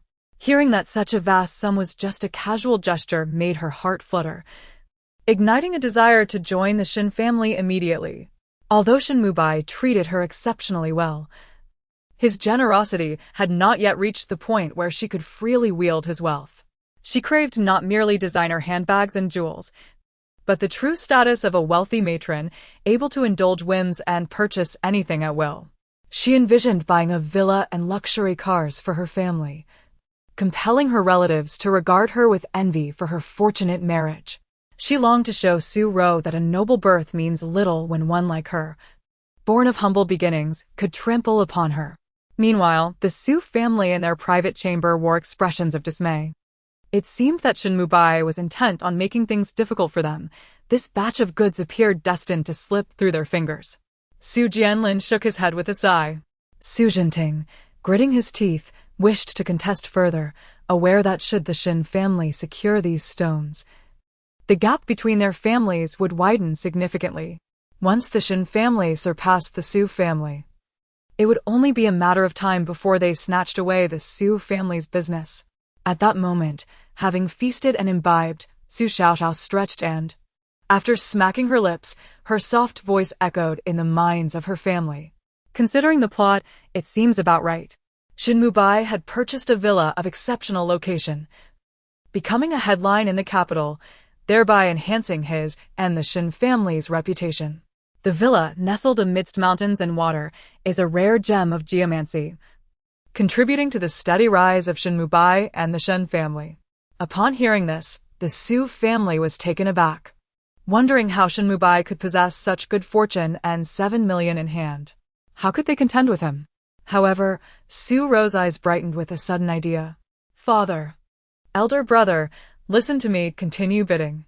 Shin Mubai is quite proud, especially with Lu Yao by his side. His desire for attention will surely escalate. Therefore, I am certain he will not withdraw, and this price war will persist. Su Ro's words sparked realization in Su Xiaoxiao and Su Jianlin. Little sister, are you suggesting? A rare mischievous smile graced Su Ro's lips. Indeed, that is the implication. Bid as you wish. Shin Mubai will undoubtedly follow suit. Instantly, radiant smiles adorned the Su family's faces, dispelling the previous gloom. Su Xiaoxiao, noticing their amused expressions, felt a twinge of curiosity. How strange. Why did they all have such sour faces earlier, yet now they are all smiles? Is something good about to happen? Young Xiaoxiao found the world of adults increasingly perplexing. The others, however, gazed at her with fondness, grateful that she had prevented them from being suppressed by the Shin family. The auctioneer began the countdown once more. And this time, Su Xiaoxiao did not hesitate, promptly adding 2 million to the bid. As expected, the Shin family clung on tenaciously, clearly intending to challenge the Su family. However, Shin Mubai, who had previously exuded confidence, suddenly wore a grim expression. The price had escalated to 55 million, with other bidders also entering the fray. Yet, the Su family's newfound confidence was palpable.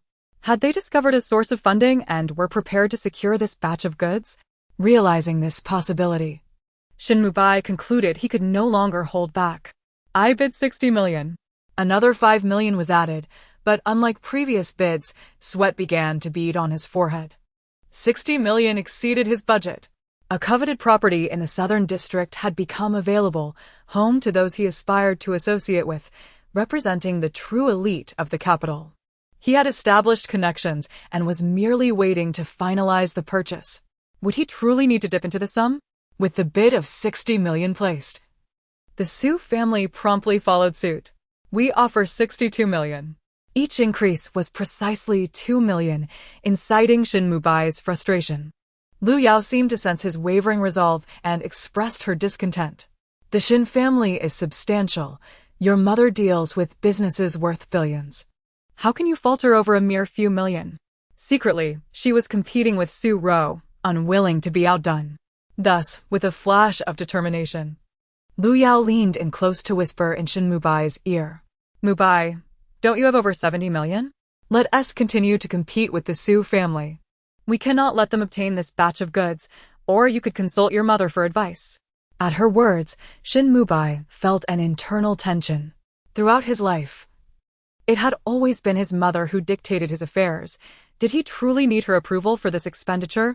Moreover, with his woman beside him, how could he allow her to perceive his lack of agency? Shin Mubai's determination surged. He reasoned that suppressing the Su family would ultimately benefit the Shin family, and his mother would likely not admonish him for it. Thus, he resolved to wager all the funds at his disposal to diminish the Su family's arrogance. Later, his mother could reimburse him, and all would remain well. With this thought, Shin Mubai boldly declared, I bid 70 million. In an instant, the hall erupted in astonishment. Even the Su family gasped in surprise. Yet, after the initial shock, they erupted into laughter, as if witnessing a splendid performance.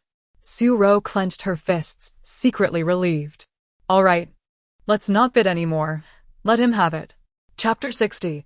The ridiculous joke in the jewelry industry. Hee, how wicked my father is. These stones are at most worth 40 million, yet he foolishly bid 70 million, incurring a significant loss.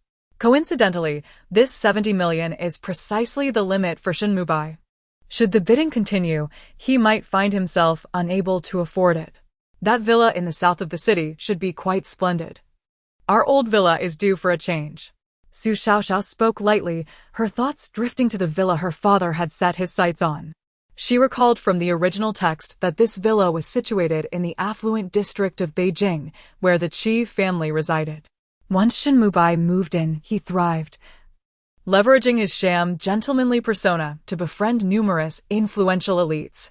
It was during this time that Lu Yao began to delve into the esoteric arts, becoming a disciple of a highly respected master, which set her on an unstoppable path. Su Xiaoxiao understood that this was the very place where the protagonists of the original narrative truly rose to prominence. She was determined to witness the allure of this locale for herself. In the 6th private room, a bid of 70 million was placed. Was there anyone willing to outbid this? The auctioneer's gavel was poised, eager to strike. She was aware that 70 million was a staggering amount, far exceeding the estimated price. And if the bidder retracted, there would be no second chance at such a deal. After 3 calls for higher bids, silence prevailed. The audience had retreated, awaiting the showdown between the 3rd and 6th private rooms.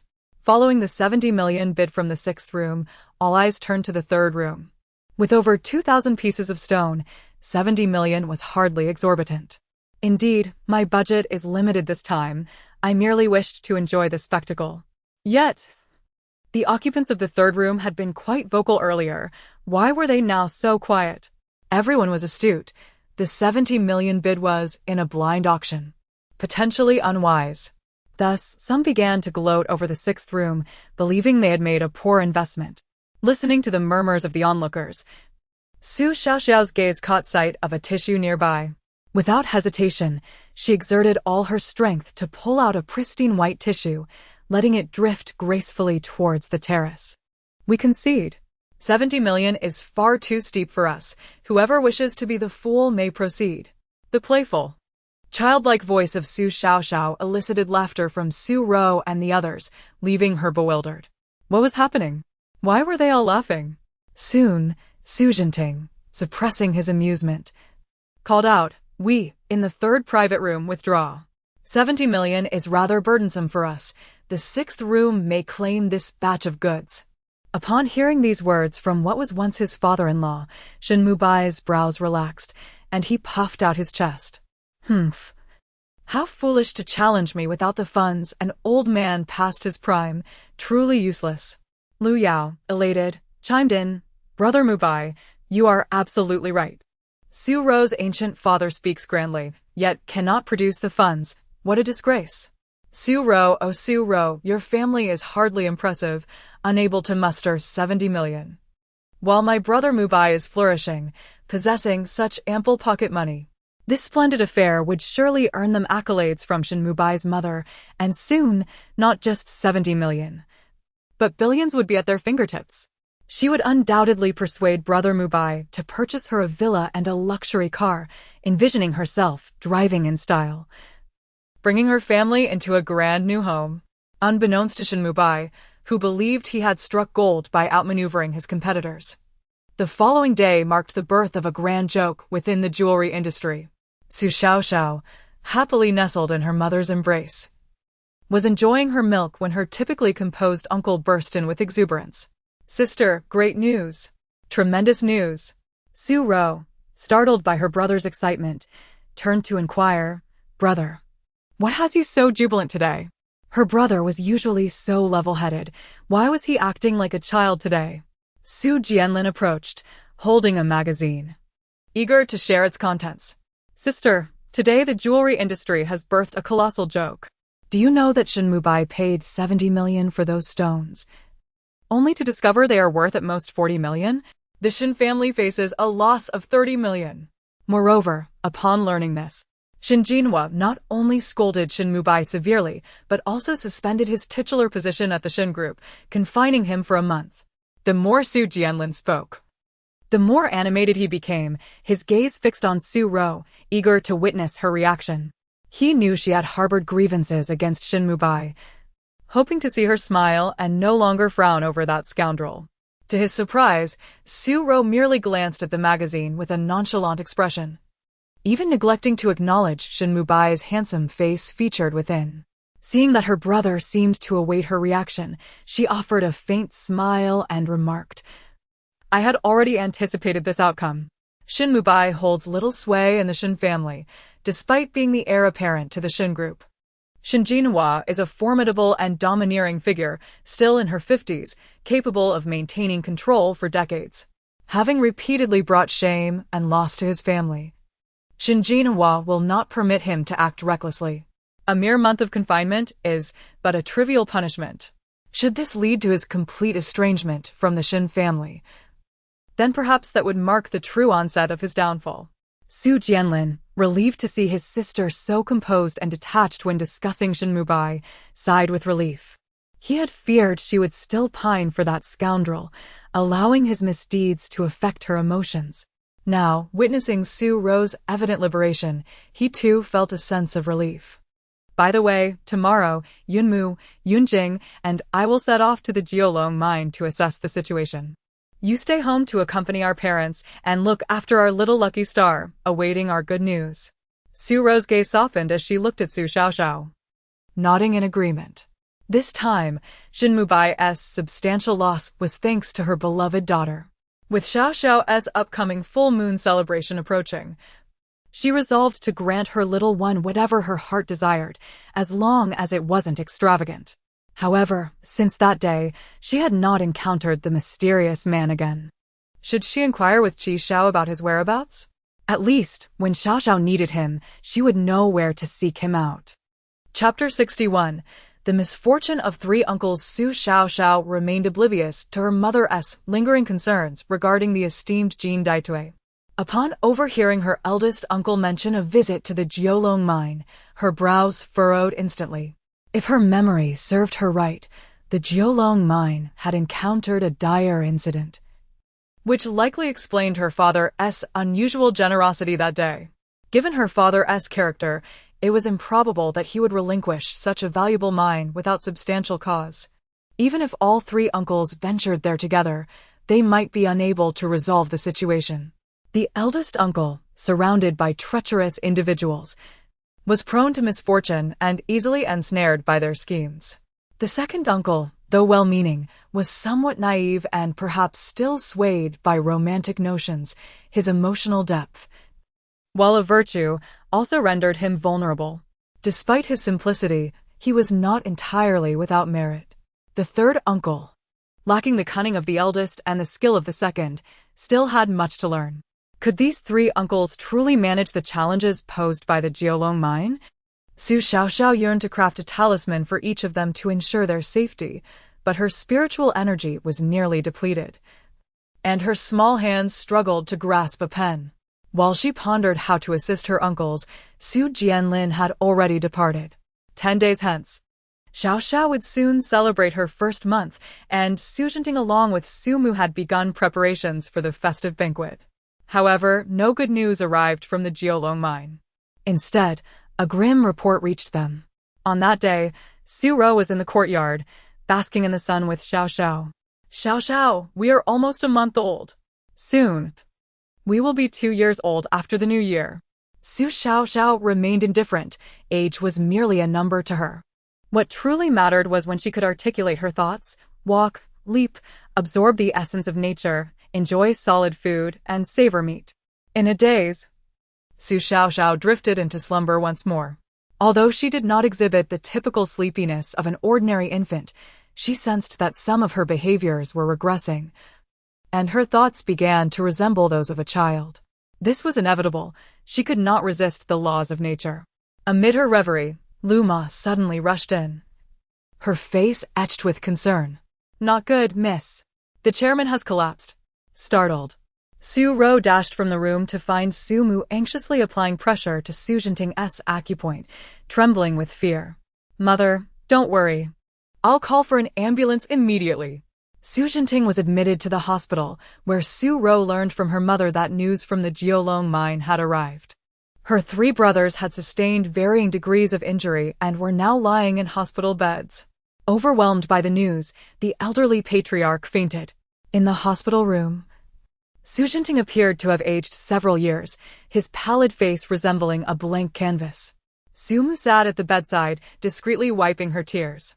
What was happening to the Su family? Why were their children facing one calamity after another? How could her husband's health withstand this strain? At that moment, although Su Xiaoxiao was deeply concerned for his son's safety, he could not bear to add to his daughter Su Ro's burdens, especially after her recent tragedy. He sought to comfort her, though his voice was but a faint whisper, frail and weak. Dear daughter, do not fret about Jianlin and the others. Suiwu has already rushed there, and several key members of the company are managing the situation. Leave it to your father. You and your mother should stay home and keep our little Xiaoxiao company. Everything will be fine. After uttering these words, Su Xiaoxiao gasped for breath. Needing to inhale oxygen to regain his strength, Su Ro understood her father's reluctance to burden her further and felt a pang of empathy. Yet, with her brothers injured at the mine, how could she not worry? After contemplation, Su Ro gently patted Su Xiaoxiao's hand and smiled. Upon exiting the hospital room, she turned to her mother.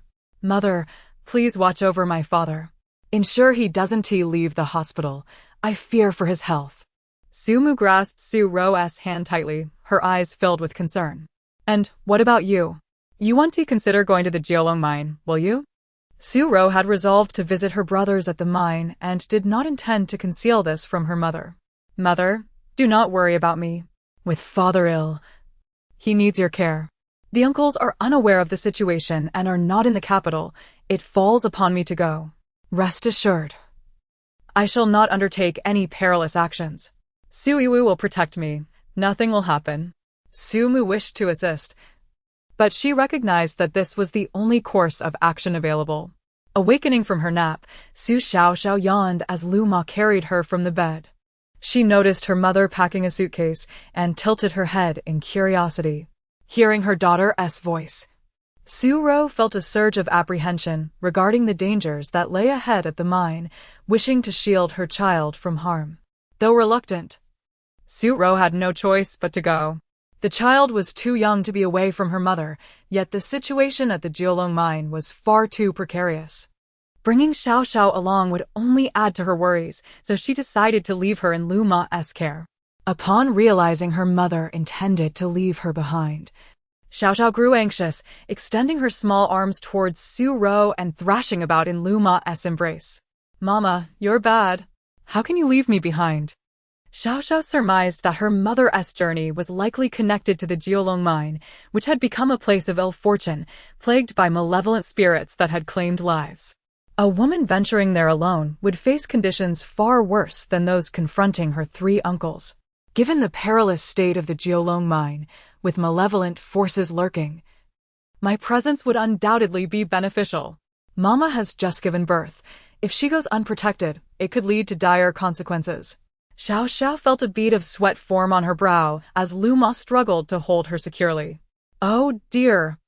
The young lady is more reluctant to part than a piglet at New Year's. Look at her. Miss Xiaoxiao thought Lu Ma had a knack for metaphors.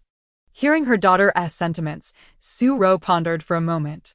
Lu Ma, pack a bag for the child as well. Bring her along. Lu Ma promptly agreed, and finally, Xiaoxiao ceased her protests. Clenching her tiny fists, she thought to herself, at last, it is time for me to showcase my prowess. Previously, combating malevolent forces had been as simple as squashing an ant. She wondered what level of evil awaited her at the Jiolong mine, and whether it would be challenging to confront. Regardless, she was determined to safeguard her mother's safety. With her three uncles injured, and her mother and grandparents undoubtedly anxious, it was time for Xiaoxiao, the little bundle of energy, to take decisive action. Chapter 62. A few simple strikes can resolve it. Are you saying that the three Su brothers have all been injured? What happened? Please elaborate. Originally, Shin Mubai was lounging with his legs crossed, but upon hearing the assistant's report, he immediately leaned forward, intrigued. Confined to his home by his mother, he found himself bored without even Yao Yao to keep him company. The assistant, just having learned the news, vividly recounted the situation. You are aware of the circumstances at the Jiolong mine. The three brothers, in an effort to inspire the miners, ventured into the mine in the dead of night. Unfortunately, they encountered something sinister, causing the workers to scatter in panic. The three brothers, being quite audacious, ended up entangled with this malevolent force and have since fallen into a state of unconsciousness. It was utter chaos, and several workers were injured in the commotion. Surely, this will cause quite a stir. Upon hearing this, a sinister smile spread across Shin Mubai's face, and he erupted into laughter. Good. They deserve it. My mother has summoned numerous practitioners to exorcise the mine's troubles, yet they believe they can resolve it themselves? What a joke! If even the professionals cannot handle the malevolent entities in the mine, how could the Su brothers possibly succeed? Shin Mubai scoffed, reveling in their misfortune. The Jiolong mine incident rapidly garnered widespread attention, with many videos circulating online, igniting fervent discussions among netizens. Wow, there really is something sinister. Look at that person. There's no one around him, yet it appears as if something is pulling him from behind. How eerie. I recognize this place. It used to be under the Shin group. The raw stones there are said to be quite exceptional. Just a few months ago, there were reports of deaths at the mine. And that's when things took a turn for the worse. Yes, I heard that as well. The chairman of the Shin group even hired a sorcerer to perform rituals, but to no avail. I heard they have since transferred ownership. Oh dear, what a misfortune for the new owners. Which group is foolish enough to take on this without conducting any investigation? The online discourse was lively, with some individuals revealing insider knowledge. It turns out the elite circles are quite tumultuous. I heard the Shin family and the Su family were supposed to arrange a marriage, right? I also heard that the Su family's daughter was pregnant before marriage, and she already has a child. The scandalous tales of the elite were indeed sensational. Su-ro was also watching the videos online. She witnessed her second brother seemingly being yanked backward by some unseen force, crashing heavily onto the stony ground and losing consciousness, his body trembling. Su Xiaoxiao noticed her mother covering her mouth, tears streaming down her face, and she glanced at the video content. To others, it appeared as though Su Yunmu had simply fallen, but to Su Xiaoxiao, it was evident that he had not stumbled of his own accord. A ghostly hand had emerged from the earth, forcefully dragging him down. The ghostly hand, pale as death, seemed to possess a will of its own, overpowering Su Yunmu's attempts to resist, ultimately sending him crashing to the ground. Seeing her mother in distress, Su Xiaoxiao felt a surge of concern for her uncles. She wanted to offer comfort, but being unable to speak, she merely opened her mouth and extended her small hand to gently touch her mother's face. My second uncle has been ensnared by a malevolent entity from the depths, but these are merely lower-level spirits. They are not difficult to handle. A few simple strikes will suffice. Initially, Su-ro was quite worried, but upon hearing her daughter's thoughts, her spirits lifted somewhat, comforted by her daughter's confidence. She realized her daughter was not boasting. Little Xiaoxiao truly possessed such abilities. Online comments indicated that Shin Mubai's mother had already summoned numerous sorcerers to perform exorcisms, all to no avail, while her daughter believed it could be resolved with just a few simple strikes. Su-ro pondered the origins of her daughter's remarkable prowess. With a mix of apprehension, Su-ro finally took Xiaoxiao to the Jiolong mine. The mine was situated at the foot of Jiumu Mountain, a renowned site for Taoist practices, famous for its temples and powerful priests, attracting many prominent figures seeking blessings. Upon arriving at the mine's office, several high-ranking officials from the group were already overseeing matters. Su-ro was more concerned about her brother's condition and decided to set the mine's issues aside for the moment. She summoned Sui-wu, who was familiar with the situation, and they rushed to the hospital where her brothers were being treated. Throughout the journey, Su-ro's heart was heavy. What is the current state of my brothers? Sui-wu hesitated, unsure how to convey the truth, but under Su-ro's stern gaze, he finally revealed the facts. As soon as Sui-wu finished speaking, Su-ro recalled Xiaoxiao's words. The mine harbored malevolent spirits, and her brother's unconsciousness was likely connected to this. They would need a special method to awaken them. Su Ro was unfamiliar with such matters and had previously been skeptical. However, since Xiaoxiao's arrival, she had gradually recognized that there were many unknowns in the world. What they understood was merely the tip of the iceberg. Upon reaching the hospital and communicating with the doctors, Su Ro felt a temporary relief. Aside from minor abrasions on her second brother, Su Yunmu, the other three brothers showed no other ailments and all their medical indicators were stable. Yet, they remained in a state of unconsciousness. Our medical facilities are limited. As family members, you should arrange for their transfer as soon as possible, the doctor advised sincerely. And Su Ro repeatedly apologized. Once the doctor and nurses left, Su Ro frowned and said, "Iwu, lock the door." Though Su Iwu was unsure of Su Ro's intentions, he complied, locking the door and taking a position near it. Su Ro carried Xiaoxiao to the bedside. As they approached, Su Xiaoxiao sensed a thick layer of dark energy enveloping the three beds, as if her uncles were shrouded in a dense fog. "This is an unusually potent aura of death," Su Xiaoxiao remarked, furrowing her brow. She then waved her small hand gently. Instantly, the dark energy hovering above her uncles dissipated. Chapter 63.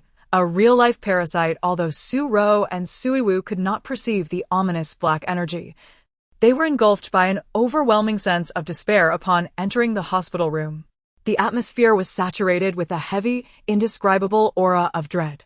Yet, in an instant, that sensation vanished, and the air transformed into a refreshing embrace. Before long, the three individuals on the bed began to stir, and one by one, they awakened. Su Ro surmised that her daughter must have intervened, and in her excitement, she called for the doctors to assess the condition of her brothers. The doctor, who had just informed Su Ro of the urgency to transfer the patients to another facility to avoid delays, was incredulous to hear that all three had regained consciousness. However, when several doctors and nurses hurried into the room and witnessed the miraculous revival, they were left astounded. Could it be true? And remarkably, the trio awakened simultaneously, as if orchestrated. The medical staff wasted no time and promptly conducted thorough examinations of Su Jianlin and the others. After a comprehensive assessment, the doctor expressed his astonishment. "In my years of practice, I have never encountered such a phenomenon. It is truly remarkable." "Doctor, are they truly all right now?" Su Ro inquired anxiously, trailing behind the doctor as he exited the ward. The doctor's face radiated warmth.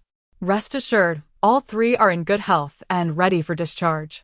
Of course, if you remain concerned, you may schedule a comprehensive checkup at a larger hospital. I must attend to other matters now." "Thank you, doctor. Thank you all." At this point, Su Jianlin and his companions had completely regained their senses, albeit feeling bewildered by their prior experiences. "Why do I feel so hazy? As though I have just emerged from a nightmare, unable to fully awaken?" Su Yunmu murmured, rubbing his head in confusion. Su Yunjing echoed his sentiments. "Brother, do you feel the same?" "I do. It's as if I were trapped in a dream, unable to wake, reminiscent of what people refer to as sleep paralysis."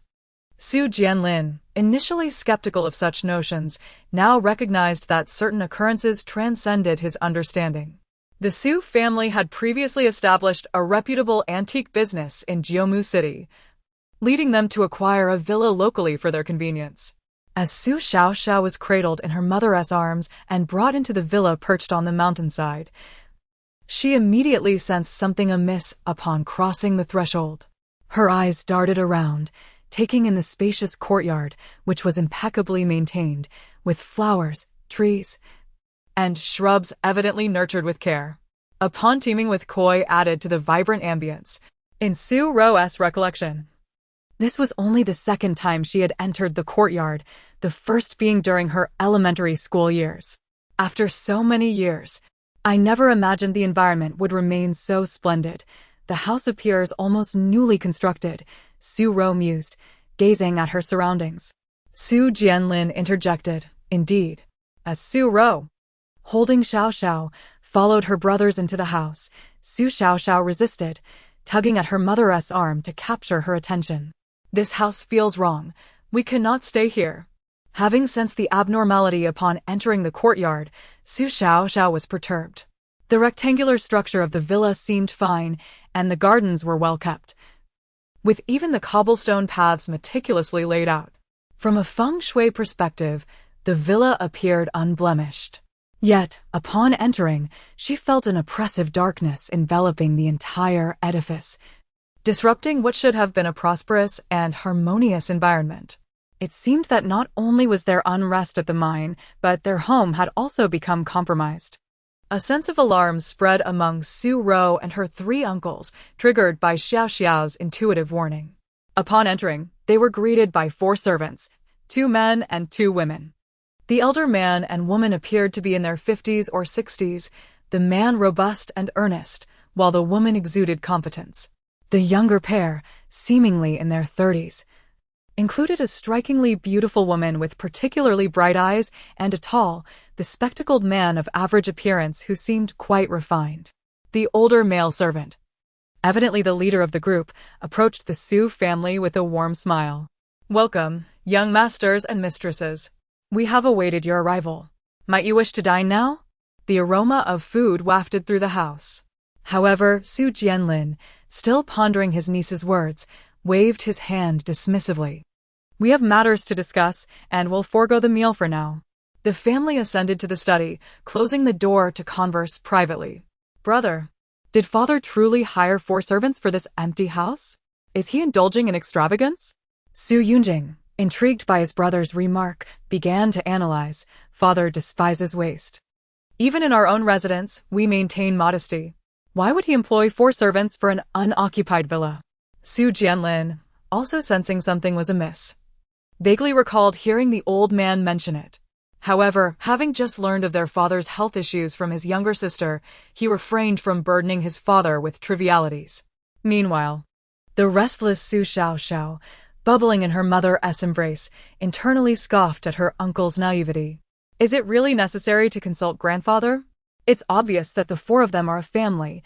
The younger woman is likely the daughter of the older couple, and the tall, bespectacled man is probably their son-in-law.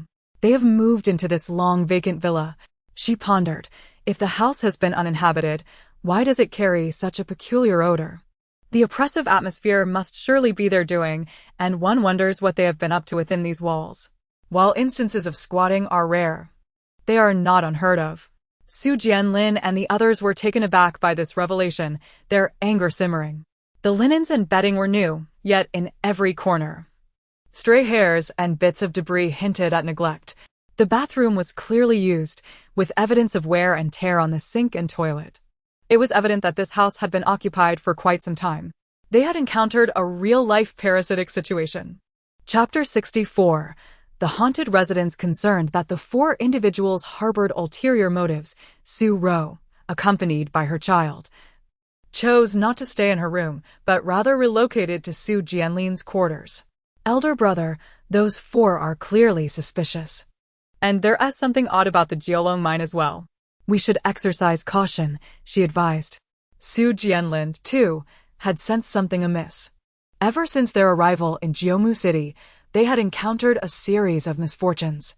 It began with the troubling circumstances at the mine, which had left the 3 brothers unconscious, followed by their unsettling discovery of 4 strangers residing in their villa under the guise of being servants. Given the late hour, they reluctantly decided to endure a single night there. However, the night was far from restful, aside from the child, who slept soundly. The others bore dark circles under their eyes, struggling until dawn. Rubbing his throbbing head, Su Jianlin contemplated the situation and decided to dismiss the 4 servants. Yet, that evening, bizarre occurrences unfolded. Within the tightly shut rooms, a sudden gale arose, and the doors swung open and shut as if cursed, preventing anyone from finding solace in sleep. Worried about her daughter's fear, Su Ro intended to leave the villa immediately for a hotel. To her dismay, both the front and back doors seemed welded shut, resisting all attempts to open them. Anxious, Su Jianlin, along with Su Yunmu and Su Yunjing, attempted to force their way through the doors and windows, but to no avail. Every exit that could connect them to the outside world felt as if it had been sealed, impervious to any effort to break through. Little Su Xiaoxiao, having missed her feeding, felt dizzy yet was aware of her surroundings. This is the work of those 4 parasites. They are quite skilled, managing to set up a ghostly barrier in our home. Just wait until tomorrow. Those 4 will surely return. For now, Su Xiaoxiao chose not to intervene. Breaking the formation would not pose a challenge for her, but at present, she could barely walk and felt powerless. The ghostly barrier was not meant to harm, but rather to instill fear, so she remained unhurried. She remembered that many families in Jiumu City had ancestral ties to mystical practices, and it was not uncommon for them to possess some form of supernatural ability. Those 4 were likely natives of Jiumu City, their ancestral knowledge granting them such capabilities. Unbeknownst to Su Xiaoxiao, there existed a certain type of person, lethargically waiting to reap rewards without effort. The 4 individuals coveted the villa, which the owners seldom occupied, allowing them to treat it as their own home. With the arrival of 3 uncles to address the Jiolong mine issue, their tranquil existence was disrupted. The arrangement of the ghostly barrier was merely an attempt to frighten the owners away, enabling them to continue their squatting. After a moment of contemplation, Su Ro suggested, "Let us endure one night. I wish to see what they intend to do." She settled Su Xiaoxiao in the living room, where the noise was somewhat less intrusive, and everyone pretended to rest. Meanwhile, in an underground garage, the family of 4, previously the servants of the Su family, deliberated nervously. The mother expressed her concerns. "Is what we are doing truly appropriate? There is a small infant among them, while the ghostly barrier is not lethal. What if it frightens the baby and something unfortunate occurs?" The daughter furrowed her brows in agreement. "I also think this is a bit excessive. Although that house is beyond our means, and it is indeed quite comfortable, if we frighten them and it escalates, we will surely face repercussions." As the 2 women voiced their concerns, the father began to waver. Just as he contemplated extinguishing the pile of burning yellow paper in the corner to halt the barrier's function, the daughter's boyfriend adjusted his glasses and spoke somberly. The family was swayed by his words, yet that night proved to be an agonizing ordeal for them. By the break of dawn, the peculiar disturbances within the villa had finally ceased. Su Ro sat quietly on the sofa, cradling little Su Xiaoxiao, while the 4 individuals began their insidious chatter. Su Xiaoxiao perked up her ears, rolling her eyes at their words. What an audacious family, particularly the bespectacled gentleman. He is the most cunning among them. And judging by his appearance, he is quite ruthless. If that beautiful young lady truly aligns herself with him, her future will be fraught with hardship. The family was not inherently malicious, merely indolent, yet people often entertain unrealistic fantasies, hoping for rewards without labor. Regrettably, these 3 had fallen under the influence of the bespectacled man and would inevitably face consequences. The 4 individuals continued their schemes, but Su Ro and the others paid little heed, gleaning the situation through Su Xiaoxiao's observations. Su Jianlin soon interrupted their conversation. "Are you suggesting that this house recognizes its owners? That it will only remain peaceful in your presence?" "Indeed, that is the implication." The bespectacled man believed he had gained the upper hand over the Su family, unaware that they were simultaneously sharing a laugh. Su Yunmu cracked his neck, rolling up his sleeves as he approached the 4. "I had thought you were an educated man due to your glasses, but it seems you are quite foolish. The disturbances last night were they not? What do you call it, a ghostly barrier?" At this, Su Xiaoxiao's eyes sparkled. "Oh, my second uncle knows. He is not foolish. He has become quite astute. It appears that eating walnuts truly does enhance one's intellect." Su Yunmu. The 3 tall men of the Su family stood imposing before the 4, resembling an insurmountable wall that quickly diminished the confidence of the family of 3. Only the bespectacled gentleman attempted to resist, but Su Ro's calm yet firm words left him momentarily flustered. Holding little Su Xiaoxiao, she stated without hesitation, "Your current actions are sufficient for a lengthy sentence. Expelling you is merely the lightest of punishments." "Are you suggesting you wish to form a group for labor reform?" Upon hearing the term illegal, the bespectacled man quickly changed his tune. "A haunted residence?" Su Xiaoxiao could not contain her laughter, and her delighted giggles echoed throughout the courtyard. Ha ha ha, how amusing. He calls this a haunted residence? In my impression, a haunted residence is synonymous with the underworld. Su Xiaoxiao had never encountered such a feeble haunted residence. Luma, having just finished cleaning, overheard the term haunted residence and her expression shifted dramatically. A haunted residence? This is dire. We must urgently invite a master to dispel it, or we will face grave consequences. Chapter 65, Calling the Master Down the Mountain. Madame Lu, considerably older than Su Ro and her companions, possessed a deeper understanding of such matters. Her subsequent words caused the expressions of the group to darken. My dear young lady, do not blame Madame Lu for her alarming words. I lived in Jiumu City until I was 20, and in our village, our ancestors were all venerable sages. I have witnessed and heard of far stranger occurrences than you city dwellers can imagine. A haunted house is uninhabitable, and it damages the owner's merits while increasing their karmic burdens. Thus, we must promptly summon a master to dispel the malevolent energies within, lest we incur dire consequences. Despite their well-educated backgrounds, Su Jianlin and his companions found it difficult to accept such notions, having never encountered them in their lives. However, the sudden thoughts of Su Xiaoxiao forced them to reconsider. I never expected Madame Lu to possess such knowledge. If this truly is a haunted house, it warrants serious attention. We must act swiftly to dispel the malevolence. Otherwise, we risk diminishing our merits, increasing our karmic burdens, and disrupting our family's feng shui, rendering our kin restless. Soon after, Su Xiaoxiao pouted and yawned. This house is far from being a haunted one, it's easily resolvable. Why are Mama and Uncle so anxious? Feeling fatigued, she closed her eyes and drifted into slumber.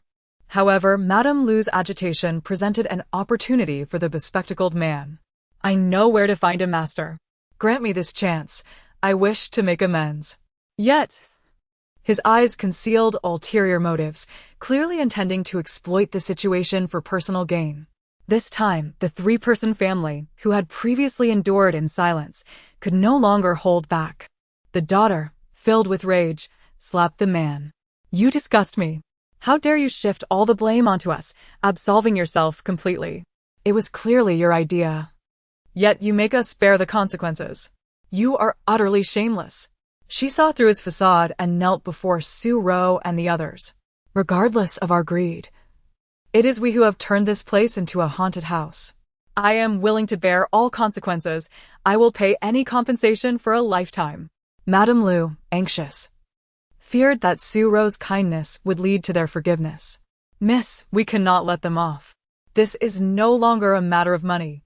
Even if this haunted house were sold, only the Su family's virtues would suffer. We must eradicate the root of the problem entirely. With a sigh, Su Ro, despite her kind heart and aversion to causing others distress, recognized the necessity of action, especially since the haunted house had already formed and her daughter was still so young. Having spent the night within its confines, watching her usually vibrant daughter now deeply asleep filled her with concern, and she could not allow them to escape without punishment. Turning to Su Jianlin, she said, Brother, they have indeed erred. You must decide how to handle this. We should seek out the master that Madame Lu mentioned. As the eldest brother, Su Jianlin quickly made a decision. He instructed that the 4 individuals be taken to the police station for handling, while he, along with several senior executives from the group, ascended Jiumu Mountain to beseech a Taoist to descend. At that moment, the villa was bustling with people. In addition to the Su family, there were senior executives from the group and 6 Taoists summoned from Jiumu Mountain.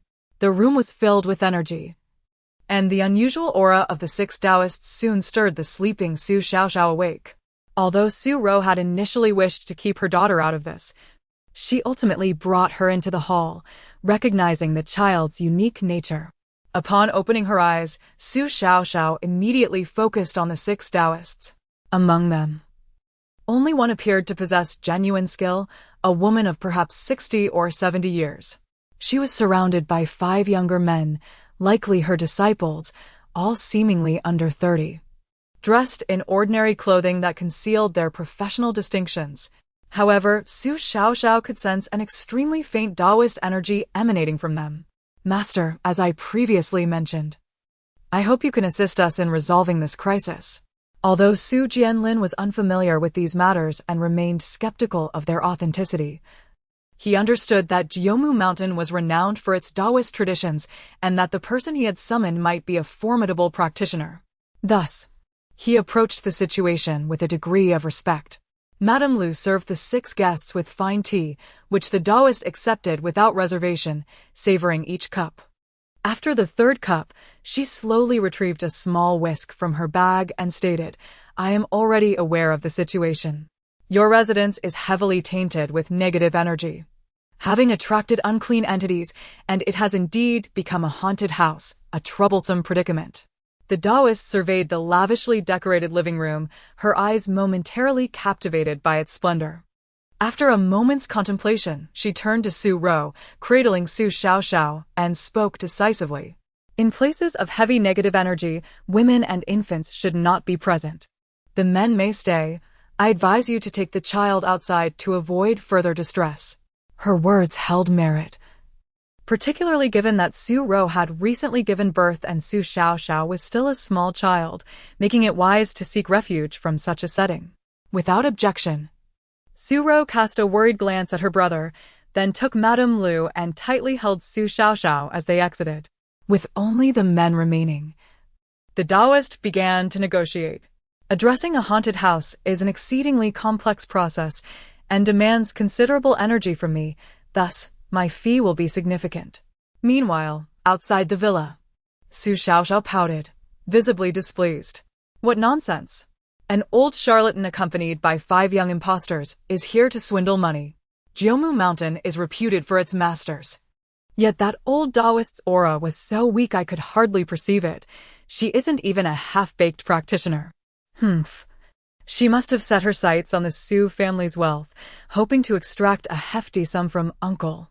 The uncles were merely affluent individuals, adept in business, but entirely unfamiliar with the realm of mysticism. Newcomers to such an esoteric domain were easily led astray. However, Su Xiaoxiao was not one to allow this to transpire. Who was she? She was a remarkably skilled practitioner of mysticism, with boundless merits and profound Taoist knowledge. Perhaps even the ancestral masters of this realm would refer to her as their revered ancestor. To deceive her in her area of expertise? Absolutely not. Chapter 66. The times have changed. And Wucheng has become a hot commodity. Su Ro never anticipated that the person her elder brother invited would turn out to be a fraud. She had heard that the Taoist temple on Jiumu Mountain had a good reputation, and it seemed unlikely that there would be any charlatans among them. Perhaps these individuals were merely exploiting the name of Jiumu Mountain to swindle others. After contemplating this, she took Xiaoxiao with her to eavesdrop outside the living room, where the anxious voice of Su Jianlin soon reached their ears. "May I inquire, master, what is your fee? How confident are you that you can resolve our issue?" The old Taoist nun, sensing that she had hooked her prey, felt a sense of pride but maintained her demeanor of a master, feigning deep thought for a moment before sighing and stating, "As practitioners of the Tao, it is our duty to eradicate evil and restore purity to the world. Seeing as this is your first encounter with such misfortune, I shall offer you a discount, a flat rate of 2 million. I am fully confident in my ability to resolve your issues with the haunted property. 2 million. Su Jianlin and his 2 brothers exclaimed in unison, utterly astonished by the price. Su Ro, eavesdropping outside, widened her eyes in shock. Is it truly so lucrative to be a Taoist these days? Not only them, but even the true practitioner Su Xiaoxiao was taken aback, her mouth agape in disbelief. Goodness, 2 million for a single job. When did our practitioners of mysticism become so prosperous? Has Wucheng truly become such a hot commodity? Indeed, the times had changed. The fees for Taoists had soared to such heights. Su Xiaoxiao felt a pang of unease. Once, she had struggled tirelessly to catch ghosts and alleviate misfortunes for others, earning only a few thousand at best, with some jobs barely enough to cover a hearty meal. Yet it was no surprise. The world was evolving and everything was changing. especially the value of mystical arts, which seemed to appreciate year after year. There were few left who possessed the skill. Noticing the hesitation among the Su brothers, the old Taoist nun's eyes shifted, feigning anger as she waved her whisk and snorted. Ignorant youngsters. The Taoist temples of Jiumu Mountain are renowned far and wide. Many affluent families seek our services and may not even have this opportunity. I am only willing to make this trip because of the fateful connection between us. Otherwise, you could inquire further on the mountain. The fees for handling such haunted properties typically start at 5 million. 5 million. This time, even the usually composed Su Jianlin could no longer maintain his facade. He had never realized that the mystery of this profession not only lay in its rarity, but also in the exorbitant costs that had reached unimaginable levels. 2 million was not a sum that would typically cause them to blink an eye. It was rather trivial. However, the situation with the Jiolong mine was exceedingly precarious, requiring substantial investment, and the Su group was facing severe challenges. To them, 2 million felt equivalent to 20 million. Just as Su Jianlin was wavering, one of the senior executives stepped forward. "Mr. Su, may we have a word in private?" Su Jianlin was led to the door by the executive, mere walls separating him from Su Ro, allowing their conversation to drift easily into her ears. "Mr. Su, you may not fully comprehend the market, but 2 million for a Taoist from Jiumu Mountain is quite reasonable. If this nun can resolve our haunted property issue, perhaps we could also invite her to examine the mine? The current situation for our group is rather grim. Our stocks have plummeted below expectations. If this continues, we may have to declare bankruptcy." Hearing this, Su Jianlin's anxiety intensified. He was indeed unfamiliar with these market dynamics, and with the looming Jiolong mine issue, he felt overwhelmed. The executive seemed to sense his distress and volunteered, "Mr. Su, why not allow me to take full responsibility for this matter? I have some knowledge regarding Taoist temples, and I can negotiate the price with the nun and also address the issues at the Jiolong mine." Su Jianlin furrowed his brow in contemplation. 7 to 8 million was certainly not a trivial amount for the Su family at present. Just then, Su Ro recalled her violet jadeite, which their father had said should be kept by her and Xiaoxiao. Given the family's crisis, it seemed prudent for her to step up and contribute. Perhaps selling the jadeite would be the solution. However, at that moment, Su Xiaoxiao furrowed her brow and began to protest. In the original narrative, Su Jianlin was surrounded by many underhanded individuals plotting to exploit him and the Su family. This executive might very well be one of them. From close by, Su Xiaoxiao's thoughts reached Su Jianlin's ears, enlightening him, and he promptly rejected the executive's offer. "Let me think it over. This matter is not urgent." He was keen to see if this heir of the Su family could navigate the storm without their assistance. Before the old Taoist nun could speak, Su Ro assertively interjected, seamlessly entering the conversation. "Master, may I ask which Taoist temple on Jiumu Mountain you hail from? In my eagerness, I neglected to inquire." Xiaoxiao, nestled in her mother's arms, brightened at this question. "Yes, this is precisely what to ask. If this old woman truly belongs to a temple on Jiumu Mountain, she will have nowhere to hide." The old Taoist nun did not expect this seemingly inconspicuous woman to pose such a challenge, her expression darkening immediately. Her disciple stepped forward, pointing an accusatory finger at Su Ro and scoffing, "What do you mean by that? My master has come to help you resolve your troubles, and you show such disrespect?" Su Ro smiled lightly, undaunted, and countered, "Oh, I am merely asking out of courtesy. Otherwise, how would I know where your master's temple is? Wouldn't that be quite disrespectful to you?" Ordinary temples would be eager to advertise their names, yet they seemed to be doing the opposite, concealing their identities. Su Jianlin grasped the implication of his sister's words and swiftly took the lead in the conversation. "Master, please do not misunderstand. My sister meant to say that temples also have their incense offerings. We merely wish to inquire about your origins, so that we may pay our respects later." The exchange between the siblings, however, set the previously concerned executive into a fit of agitation. Chapter 67. The exposure of the villain. As soon as his words fell, the atmosphere in the living room became palpably tense, as if the very air had solidified. The members of the Su family glared at him with furrowed brows, seemingly ready to devour him whole. He immediately realized that his remarks had been excessively aggressive, knowing full well that Su Ro was the most favored in the Su household. He should never have voiced his true thoughts. However, he personally believed that a young woman, a single mother who had a child out of wedlock, should not presume to interject in such a setting. Mr. Su, what I truly mean is that different fields require different expertise. And since you are all still young and inexperienced, it would be prudent to refrain from probing into the location of the temple that this Taoist wishes to keep discreet. We must prioritize the pressing matters at hand. Upon his statement, several senior executives echoed his sentiment, casting disapproving glances at Su Ro, who they felt was inappropriate for speaking up in such a context while cradling an infant. Su Ro raised an eyebrow at this, and a glint of icy resolve flashed in her eyes. These executives, accustomed to a life of ease, were typically lively when there was no pressing issue, yet when faced with real problems, they merely hid in the shadows, waiting for their elder brother or father to clean up their mess. If her memory served her right, each of these senior executives earned a salary exceeding $1 million. And the one who had spoken most vocally was a minor leader among them, known for frequently presenting challenges to her elder brother, with an annual income of at least $3 million. With such a cadre of ineffectual higher-ups, it was no wonder the corporation was faltering. Su Ro contemplated how to discipline these individuals while noticing her daughter, Xiaoxiao, furrowing her tiny brows in distress since they entered the room. Xiaoxiao glared fiercely at the most talkative executive, her gums itching from the frustration. With his slanted eyebrows, triangular eyes, and thin lips, he bore the unmistakable visage of a petty villain. Most notably, his aura was dark and foreboding, likely to attract misfortune and create trouble for those around him.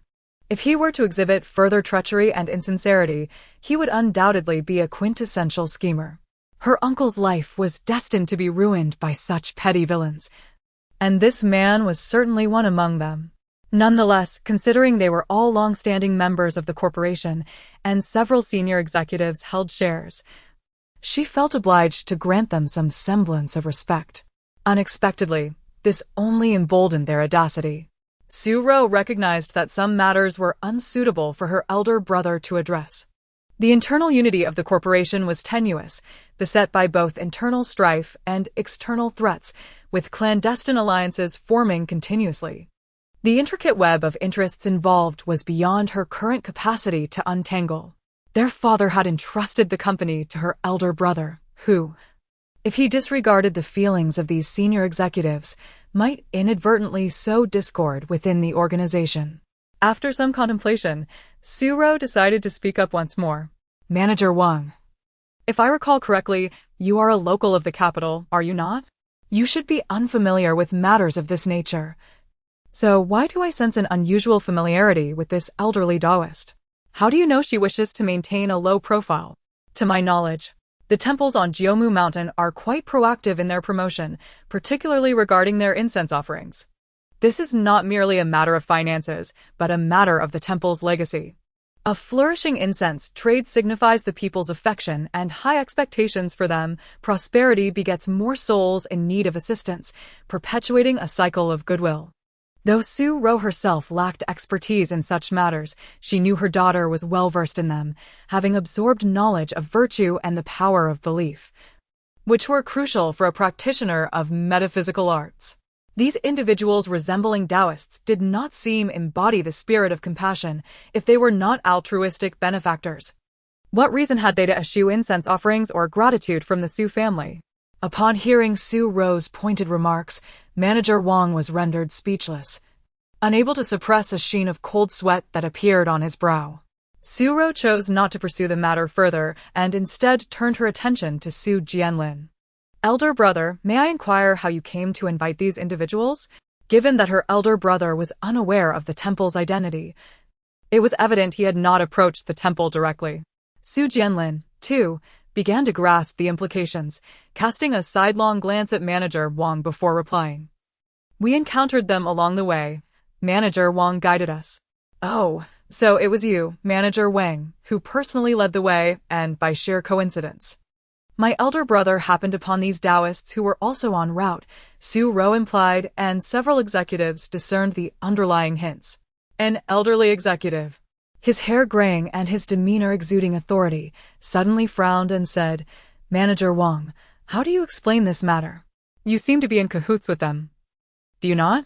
While it might be forgivable for you to recommend unreliable partners to the corporation, how dare you engage in private dealings in such a situation? Speak. How much of the 2 million are you pocketing?"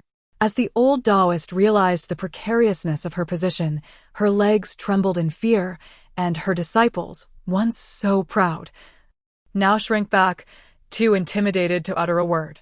They had been accustomed to deceiving others, casually producing talismans and reciting incantations, confident that no one would discern their deceit. They had profited significantly from their fraudulent endeavors and had become ensnared in this line of work. Today, they had finally encountered a substantial business opportunity. Yet the other party proved to be no easy target. The subsequent matters were resolved by the 3 brothers of the Su family. Manager Wang was dismissed on the spot, and those senior executives who were close to him dared not speak on his behalf. The old Taoist and her entourage, exposed for their deceitful antics, were promptly delivered to the authorities by Su Jianlin.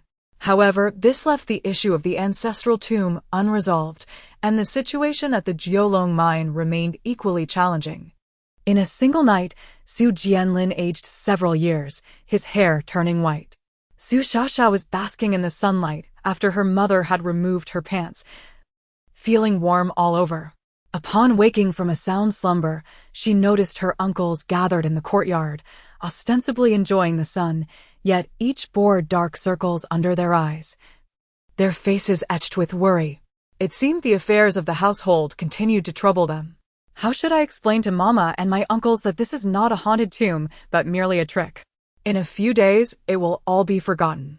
As for the Jiolong mine, I am somewhat concerned. Such a grand treasure cannot simply be disregarded. Chapter 68. The future mother-in-law, Shin Jinhua, arrives uninvited with a single statement from Su Xiaoxiao. The anxious hearts of her uncles were instantly put at ease. The group exchanged surprised glances. Although it seemed absurd to trust the intuition of a mere child, Su Jianlin and the others unanimously believed in Su Xiaoxiao, setting aside the matter of the haunted house. Indeed, the following night, the malevolent winds ceased, the villa returned to normalcy, and the eerie atmosphere that had once pervaded the house vanished entirely. This deepened the uncle's appreciation for Su Xiaoxiao's abilities. That night, they gathered together and resolved to take Xiaoxiao to the mine the next day.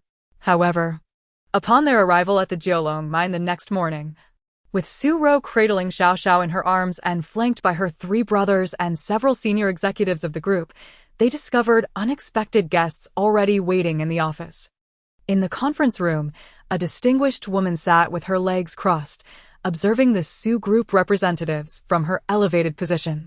Upon spotting Su Ro's entrance, her gaze sharpened, glinting with a cold intensity that seemed poised to devour Su Ro. As her eyes traveled downward and landed on the child in Su Ro's arms, her brows furrowed, and her previously sardonic expression became even more intimidating, making it nearly impossible to ignore her presence. The moment Su Ro stepped inside, she felt a piercing glare directed at her, and she met the gaze head-on, refusing to yield.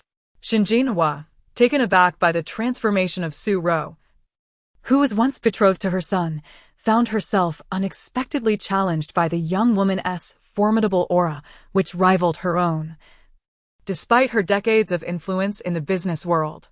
Yet, Shin Jinhua quickly dismissed Su Ro with a mental scoff, believing that while her son required a partner of certain strength, she could not afford to have someone as proud and formidable as Su Ro, who would be difficult to control. Shin Jinhua had never held much affection for her son's younger sister, and had it not been for her ambition towards the Su family's antique business, she would never have considered entrusting her son's future to a woman like Su Ro. Her son was destined to pursue a career that would see him inherit the entire Shin group, and there could be no room for error. Thus, he must marry a supportive partner, one who could manage both business affairs and the household, caring for her beloved son. Moreover, as the Shin family was large and prosperous, it was imperative they not only have a son, but also a grandson to continue overseeing the group. Although Su Ro had already borne her son a child, it was a girl, rendering her unsuitable for the continuation of the Shin lineage. Shin Jinhua resolved to seek a daughter-in-law from a family of good standing, well-educated, capable, obedient, considerate, and able to bear sons. Unbeknownst to those surrounding her, Shin Jinhua's thoughts were far from benign, and her openly hostile gaze quickly incited the displeasure of the three Su brothers. Su Yunjing, disliking the way Shin Jinhua looked at his younger sister, stepped forward to shield Su Ro and Xiaoxiao.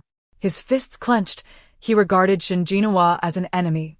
Su Yunjing could not suppress his anger at the thought of his girlfriend nearly falling victim to Shin Mubai's foul nature, which had driven her to a tragic end. Shin Jinhua's domineering and oppressive demeanor, coupled with her distorted values, had raised Shin Mubai into a degenerate.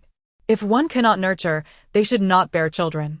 It was mothers like Shin Jinhua who birthed scoundrels like Shin Mubai. Shin Jinhua, how dare you show your face here? The Jiolong mine no longer belongs to your family. Be gone. The typically bright and cheerful Su Yunjing did not hold back in his disdain for Shin Jinhua. Su Jianlin and Su Yunmu also glared menacingly at her. Su Jianlin, ever calculating, understood that Shin Jinhua, a woman of significant influence, would not appear in a situation devoid of benefit. Her presence today certainly signified trouble. The Su family's reaction did not surprise Shin Jinhua in the least. Rising to adjust her attire, she declared imperiously, "I heard you sustained injuries at the mine, and I came to extend my condolences." Coincidentally, I had invited several experts to assess the situation before, and they are here again today. Let it not be said that as an elder, I failed to warn you. This mine is beyond your grasp. Your kindness is noted, but the Jiolong mine has reverted to its rightful owners.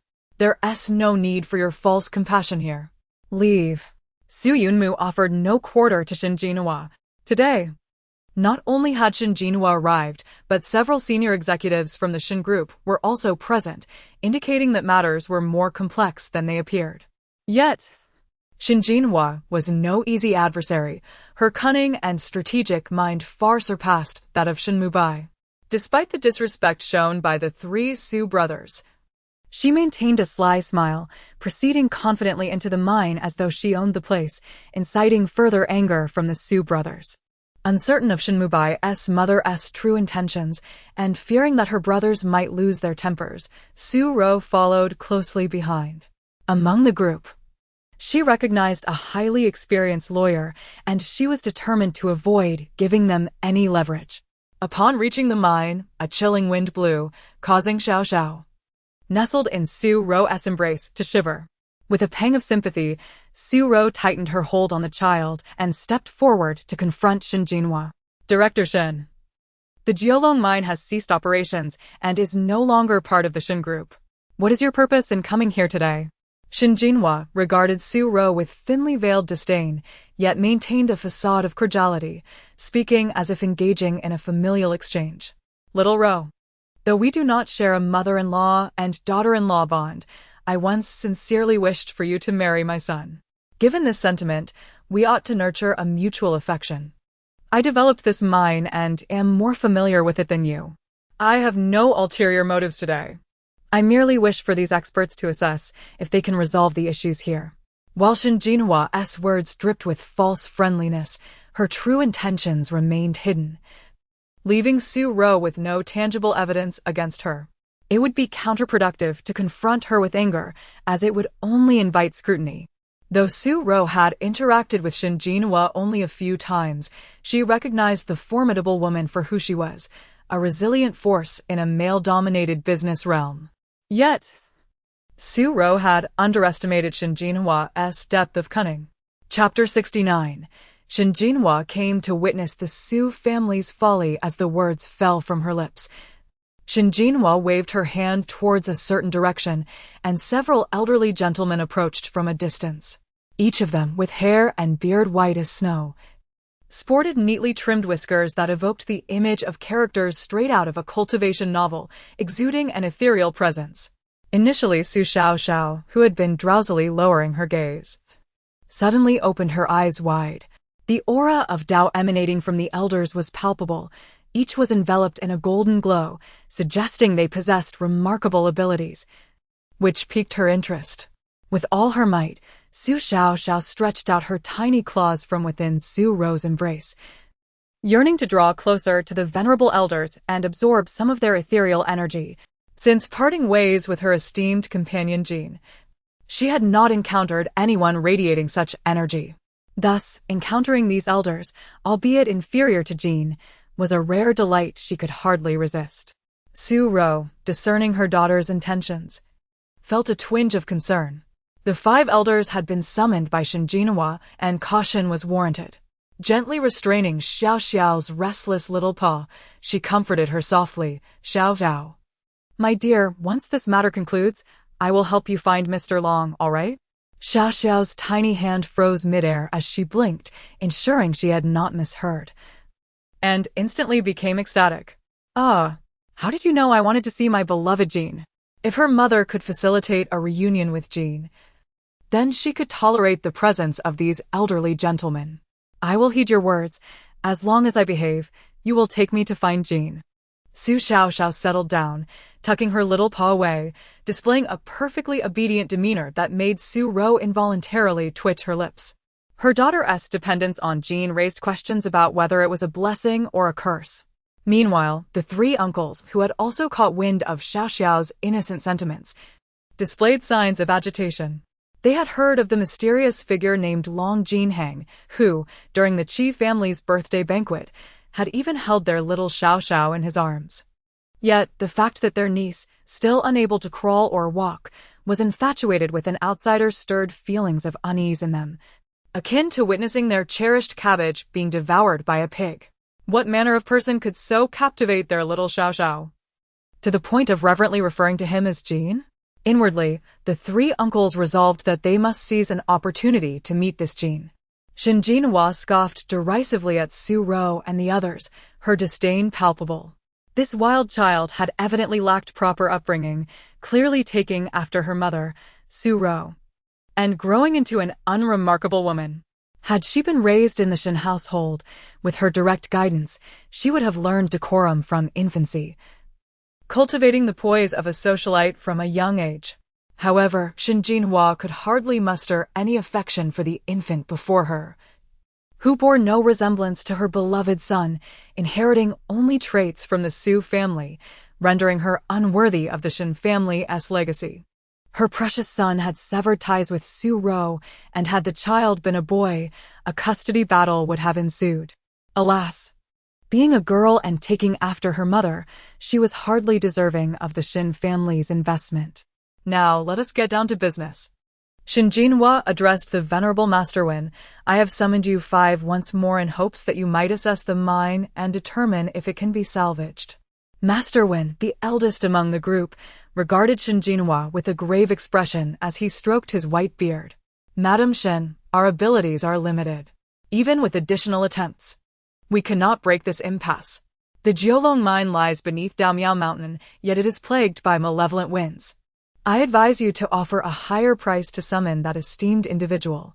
Upon hearing this, the 4 other Taoists lowered their heads, shaking them in agreement, showing no inclination to attempt further intervention. Su Xiaoxiao, understanding Master Wen's meaning, turned her little head from side to side, absorbing the general situation of the mine. The towering mountain in the distance was indeed the Daomiao Mountain, also known as Jiaowu Mountain. The mountain, adorned with numerous temples, was home to countless practitioners and radiated a golden aura, exuding righteousness. While others might be oblivious to the nuances, Su Xiaoxiao immediately recognized that Jiaowu Mountain was suffused with golden light, its aura rich and profound. Although not the most picturesque of landscapes, it possessed an enchanting charm, akin to a celestial mountain. Her heart danced with excitement. She had yet to truly engage with her peers in this realm. She wondered about the prowess of the practitioners here. Once she could walk and speak, she would seek them out for a spirited exchange. Given the mountain-s energy, it was reasonable to assume that many formidable individuals resided there, promising exhilarating competitions. In particular, the esteemed individual referenced by Master Wen was likely the most powerful Taoist in Jiaowu Mountain. Suddenly, Shin Jinhua let out a derisive laugh. Feigning concern as she addressed Su Rou and the others, "The 5 masters I have invited are indeed highly skilled individuals, yet if they cannot handle the situation, it seems we must summon that esteemed figure after all." "That esteemed figure? Which temple's master do you refer to?" one of the senior executives inquired, casting a glance at Su Jianlin before adding, "Our budget is limited, and we cannot ascertain the cost of summoning him." Upon hearing this, Shin Jinhua's face lit up with a smug smile. It appeared her investigation had been fruitful. The Su family was facing a financial crisis, and the Jiolong mine might serve as a potential lifeline. However, given the unprecedented malevolence plaguing the mine, its worth might not surpass the cost of summoning that individual. Though it was regrettable to lose the mine, Shin Jinhua reveled in the prospect of witnessing the Su family's downfall firsthand. The sensation of being unable to grasp the succulent morsel dangling before her was exquisite. She awaited the moment when the Su family would have no choice but to seek assistance from the Shin family. In that scenario, even if her precious son did not marry Su Rou, everything belonging to the Su family would fall under her control. Feigning hesitation, Shin Jinhua shook her head and remarked, "That esteemed individual is not someone easily summoned. With your Su family's influence, you lack the means to entice him down from the mountain. Not to mention the issue of pricing." However, she shifted her gaze to Su Rou, her smile laden with unspoken implications. "I have heard that old Master Qi from the Qi family is currently in seclusion at that temple. Su Rou, since you seem to have a good relationship with young Master Qi, why not seek his assistance? Perhaps he may be inclined to help you." Shin Jinhua, of course, held no belief that Su Rou could capture the attention of Qiling. The Qi family was a true powerhouse in the capital, a circle so exclusive that even the Shin family struggled to penetrate. She doubted Su Rou possessed the capability to gain entry into such an elite sphere. Her comment was merely a jab at Su Rou, who had been the subject of rumors suggesting she had betrayed her son. Su Rou, with her beauty, surely led a tumultuous personal life. Shin Jinhua had encountered many women of her ilk, deeming them unworthy of her son and unfit to enter the hallowed halls of the Shin family. Chapter 70. Oh dear, what a golden thigh we have here. What an unsightly old face. Is this the infamous wicked mother-in-law? Thankfully, my mother won't marry into this family. I've narrowly escaped a disaster. Who could endure both a scoundrel and a malevolent mother-in-law? Upon seeing Shin Jinhua's countenance, Su Xiaoxiao felt her heart race and could not help but pat her chest, relieved to have dodged a bullet. If she were to have such a caustic grandmother, how many virtues would she have squandered? Heaven truly is just. After her mother encountered such a despicable family, she was blessed with a heavenly child like Hua. Su Rou gazed coldly at Shin Jinhua, agreeing with Su Xiaoxiao's sentiment. It was fortunate she had not crossed the threshold of the Shin family and that Shin Jinhua was not her mother-in-law. Since this was a matter concerning someone unrelated to her, why should she be courteous? Her previous decorum dissipated following Shin Jinhua's self-deprecation. "I believe there's no need for Director Shin to concern herself with our Su family affairs. Our matters are no concern of the Shin family. As for Qi Xiao, he shares a slight acquaintance with me. Are you feeling envious, spewing such sour remarks?" Indeed, before Shin Jinhua could respond, Su Rou continued, "Your precious son attempted to curry favor with Qi Ling only to be met with outright dismissal. The Shin family cannot possibly ascend to the Qi family's level. Although I am not intimately acquainted with Qi Xiao, I can certainly engage in a conversation if I were to call him. At the previous birthday banquet, Qi Xiao specifically sought me out and left his contact number, stating that I could reach out for assistance anytime." At that moment, Su Rou did not take it to heart, knowing Qi Xiao's gesture was likely a courtesy extended due to Mr. Long's influence. She possessed enough self-awareness to recognize she was not one to ascend the social ladder effortlessly. However, Shin Jinhua's scornful remarks prompted Su Ro to stand her ground rather than endure further ridicule. The phone number Qi Xiao had provided became her leverage against Shin Jinhua's disdain. The Shin family revels in cultivating connections and elevating themselves above others. So let Shin Jinhua witness how the daughter-in-law she looks down upon is now beyond their reach. Shin Jinhua, unimpressed, even abandoned the facade of civility and scoffed derisively. Let us wait and see. She had once even promised a sum of 50 million to invite the most esteemed master from Jimushan, yet he remained unyielding. To them, money was akin to dirt. In the entire capital, only the Qi family could possibly summon him, and Qi Ling had yet to truly represent the Qi family. Su Ro's audacity was remarkable. Shin Jinhua decided to remain at the mine, keen to observe how the Su family would navigate this mess now that the Shin family had forsaken it. At last, the noise subsided, and Su Xiaoxiao could not resist exhaling a sigh of relief, chomping at the bit for her milk. Prioritizing Su Xiaoxiao's needs, Su Ro set aside her request for Qi Ling's assistance for the moment. While Su Xiaoxiao drank her milk, Su Jianlin and his two brothers approached Su Ro. "Little sister, we just inquired with those masters. The most renowned, Master Jingzhan, is the most respected figure at Jimushan, but he does not respond to monetary incentives. Many affluent families and industry luminaries have sought his counsel only to be turned away," Su Jianlin recounted, attempting to leverage his connections in hopes of a breakthrough. However, he could not think of anyone capable of assisting them at this juncture. If even the eldest brother was stumped, there was little hope for Su Yunmu and Su Yunying. Su Ro noticed her brother's furrowed brows and did not wish to dishearten them. While she had some standing with Qi Ling, Master Jingzhan was likely only acquainted with elder Qi. How much influence could a younger generation wield? Yet her brothers were fretting so intensely that their lips were chapped. Rather than extinguish their hopes, she retrieved her phone and said, "Brothers, don't worry.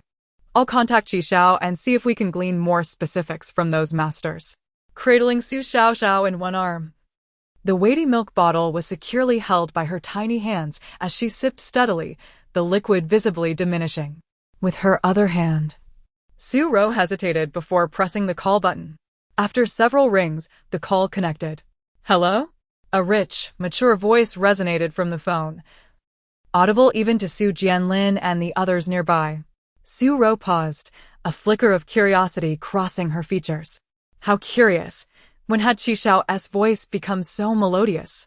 Meanwhile, Su Xiaoxiao, engrossed in her milk, heard the greeting and, in her excitement, flung her bottle away. Had it not been for Su Yunmu's quick reflexes, the bottle would have shattered. "Goodness, the little one has forsaken her meal," Su Yunmu commented, while Su Xiaoxiao, undeterred, snatched the phone from her mother's grasp. "Yay! Is that your golden thigh? Where are you? This baby misses you." Su Ro. Su Jianlin and his brothers? Wait, golden thigh? Is that the one that their niece has been yearning for? On the other end, Long Jinheng was taken aback by the infantile babble, instantly breaking into a smile. "Little one?" An amused tone returned. Su Xiaoxiao was beside herself with joy. "Ah, the golden thigh remembers me." A surge of energy, a beckoning force, enveloped her. "Big brother, come here." How odd, having only met Mr. Long twice, why did her heart race at the mere thought of his handsome face? She was certainly not one to swoon over appearances. Su Jianlin rarely witnessed his sister blush, and the girlish shyness radiating from her made him realize what was happening. He took the phone, skipping pleasantries and pertinent matters, and rather bluntly stated, "Mr. Long, this should be Qi Ling's phone. Why are you answering?" They had pressing matters to discuss with Qi Ling, and this enigmatic figure's intrusion had rendered his sister quite uncharacteristic. Su Yunmu shared the same concern, wondering why Qi Ling had not appeared to assist them with Master Jingzhan. Both brothers, being single, pondered oddly, leaving Su Yunjing speechless. Eldest brother and second brother were so blunt and unperceptive, leaving him with the task of correcting them.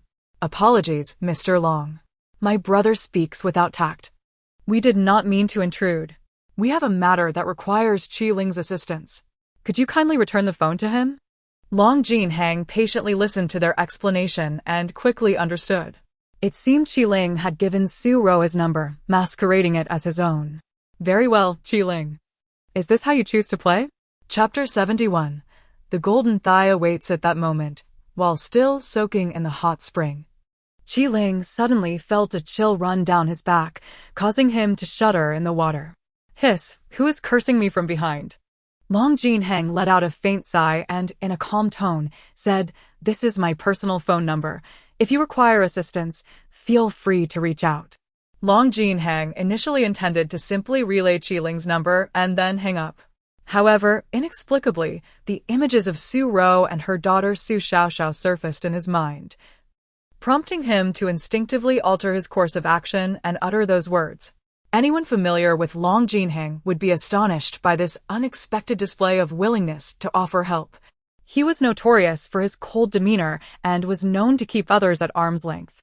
Thus, it was indeed rare for someone to elicit such a response from him.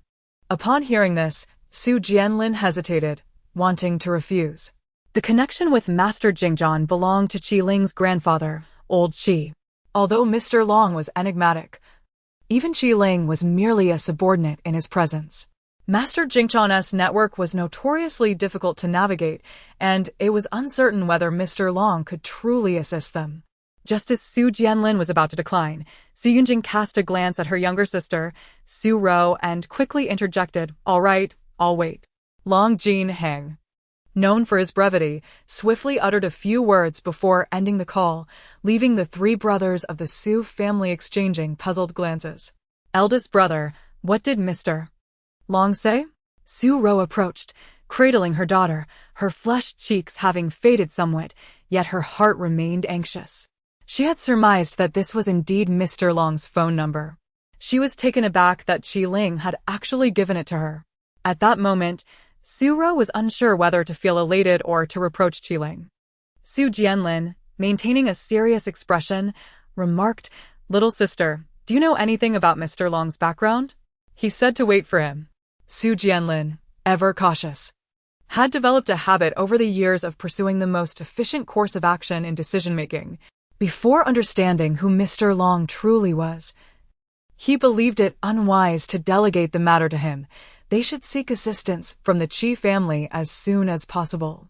Su Ro was stunned to learn that Long Jinhang was willing to help, momentarily frozen in place. On the contrary, little Xiaoxiao grew cheerful, swinging her short legs with an air of relaxation. "The uncle's concerns are entirely unwarranted. My golden thigh possesses an imperial bearing.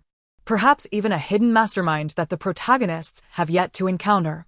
Leaving it to my golden thigh to resolve this is undoubtedly a safe bet. If all else fails, I am still here." Su Xiaoxiao felt no trepidation. Everything was well within her tiny grasp. The issues surrounding the Jiolong mine were indeed complex, yet they were equally simple to resolve. The disruption of the mine's feng shui was evident. It was clearly the consequence of the Shin family's accumulated misdeeds. With the feng shui tainted, the once prosperous land had turned malevolent, naturally attracting sinister entities. Once the feng shui was restored, all issues would be effortlessly resolved. Such tricks were child's play for Su Xiaoxiao. What surprised her, however, was that the five Taoists were incapable of managing this seemingly simple problem, necessitating the involvement of the most formidable Taoist from Zhoushan. This raised doubts in Su Xiaoxiao's mind regarding the abilities of the practitioners in the area. She resolved to assess Master Jingzhan's capabilities. The exquisite techniques passed down from their ancestors must not be allowed to fade into obscurity here. Seeing no other recourse, the three brothers of the Su family could only place their hopes in Long Jinhang. Su Ro, though tinged with apprehension, felt an inexplicable sense of anticipation. If Mr. Long could indeed assist the Su family in overcoming this crisis, it would undoubtedly dampen the Shin family's arrogance. She was determined not only to bolster the Su family's strength, but also to ensure that the Shin family regretted their bullying. The Su family fell silent after the call, providing an opportunity for Shin Jinhua, who had been waiting nearby, to find amusement in their predicament, eliciting a cold smile. Su Ro, weren't you supposed to call Qi Ling for help? Why is there no response? If you cannot resolve this, perhaps it is wiser to concede. Not all efforts yield results. Some things are simply not meant for you, so do not force it unless the heavens intervene. One must accept their fate. Shin Jinhua's words carried an underlying meaning. Her gaze towards Su Ro laced with disdain and mockery, as if ridiculing her for aspiring to something not rightfully hers, most likely referring to her worthless son, Shin Mubai. Su Ro, perceptive as always, understood the insinuation behind Shin Jinhua's remarks. This woman was mocking her for attempting to covet what was never meant for her, alluding to her son Shin Mubai, who was both despicable and lowly. With a cautious turn, Su Ro shielded Xiaoxiao's face from Shin Jinhua's view, then disdainfully replied, "Mr. Shin, what you hold dear may be worthless in others' eyes. I, Su Ro, have never sought anything forcefully. Some things are not worth my effort. Merely trash that I discard without a second thought. However, for that which is truly worth pursuing, our Su family will spare no effort in our quest. For there are many thieves lurking nearby, and one must strive diligently to retain what is valuable." Upon hearing this, Shin Jinhua's eyes flared with fury, her hands clenching tightly at her sides as she shot a vicious glare at Su Ro. This woman, though young, was astute with her words. It was clear to Shin Jinhua that Su Ro's remarks were a direct insult to her precious son, insinuating that the Shin family were thieves. It seemed that Su Ro had indeed been unfaithful to her son, otherwise, with Shin Mubai's looks, status, and charm, it was unfathomable that women would not be captivated by him. Shin Jinhua believed she had uncovered the truth, and her gaze turned predatory. How could the Shin family be bullied and sullied by a mere girl from the Su family? What was Su Ro, after all? She had never been worthy of her precious son, and now she was even less so. Su Ro, do not think to set foot in my Shin family's door again. My Mubai will never marry a woman like you. You may as well live your life with that illegitimate child. Do you really believe that man will marry you? Dream on. You are nothing now, and you do not deserve my son. Su Ro was left dumbfounded. What was wrong with this woman? Her words were utterly nonsensical. Su Xiaoxiao's eyes darted around as a sudden thought struck her. Shin Jinhua's ex-husband was a handsome man who, despite being a son-in-law of the Shin family, chose to abandon wealth and luxury, desperately seeking to extricate himself from Shin Jinhua. It is not without reason. This woman is truly formidable. What man could endure her? Oh! And it seems that Shin Mubai's very existence was due to Shin Jinhua intoxicating her ex-husband and coercing him into that act, leading to his birth. TSK. Shin Jinhua is indeed a failure as a woman. So, my worthless father is merely a fruit of coercion? The child is truly pitiful, conceived through his mother's machinations. Chapter 72. Who among you is Su Ro? Oh! Such spicy past events? It is astonishing that even Xiaoxiao from their family is aware of such matters. In an instant, both Su Ro and the three brothers, Su Jianlin, were taken aback, casting complex glances at Shin Jinhua. Behold, this woman, who is so assertive and commanding outside, a quintessential strong-willed chairperson, can also engage in such dubious actions. After her initial shock, Su Ro's gaze toward Shin Jinhua transformed from astonishment to a profound disdain laced with revulsion. As Su Xiaoxiao mentally lamented, she suddenly realized that she too might be the uninvited fruit of such a twisted relationship. Oh dear, Shin Mubai and Shin Jinhua truly lack humanity. Thus, another sorrowful soul has emerged in this world. Time passed gradually as the sun began its descent. As night approached, the mining area was destined to become haunted. Well, I believe it is time for you to concede and depart early. Surely, your Su family, with its vast wealth, would not be overly concerned about this mere mining site? Shin Jinhua mocked, and with a self-satisfied pat to her attire, she turned to leave. Su Jianlin gazed at Shin Jinhua's arrogant figure, his brow furrowed deeply. What scheme is this woman concocting? Based on his understanding of Shin Jinhua, she would never be so easily rattled. Her behavior today resembled that of a woman in her 20s or 30s, boastful, reckless, and easily agitated, quite unlike her usual composed demeanor. Although Su Jianlin was reluctant to admit it, Shin Jinhua's ability to rise above the numerous men of the Shin family and command the entire family conglomerate indicated a shrewd and steady approach, far removed from the emotional display she exhibited today. To attain Shin Jinhua's position, concealing one's emotions is fundamental. Thus, the true danger lies not in her overt expressions, but in her covert maneuvers. Could it be that she has a backup plan? Was her ostensible interest in the spectacle merely a ruse? Su Jianlin's contemplations ran deeper than those of his two younger brothers, leading him to discreetly instruct Su Yiwu to investigate further. At that moment, the mining area's floodlights flickered on, illuminating the previously dim surroundings. Just as Shin Jinhua's entourage, along with several senior members of the Su family, contemplated their departure, a convoy suddenly surged into the scene. Majestic off-road vehicles traversed the terrain, swiftly entering the mining area and halting before Su Ro and her companions. In no time, over 30 well-trained individuals disembarked, each one poised for action, exuding an unmistakable air of menace. The leader, a towering figure with a scar across his left cheek, emanated a palpable vigor, clearly a mercenary accustomed to bloodshed. In the mountainous region of Jiumu City, numerous mercenaries had previously established their presence, each faction existing in a hidden world akin to a modern-day underworld. Thus, the appearance of mercenaries was hardly surprising. Shin Jinhua, initially intent on departing, found herself halting at the sight of this unexpected scene, reveling in the unfolding drama. Shindong, those appear to be local mercenaries, and they certainly seem formidable. Has the Su family attracted unwanted attention? A senior member of the Shin group, eager to curry favor with Shin Jinhua, voiced his conjecture, followed by a sinister smile. Thinking that the group Shindong wished to suppress would have no chance of resurgence, the Su family was truly in dire straits, unable to resolve the issues surrounding the Jiolong mine while also provoking this formidable force, adding insult to injury. Who among you is Su Ro? Suddenly, the scarred man spoke, his tone laced with menace, his booming voice capable of shattering eardrums. The Su family members' expressions darkened, and the three brothers instinctively shielded Su Ro behind them. This is bad. They are targeting our younger sister. Could this be the Shin family's doing?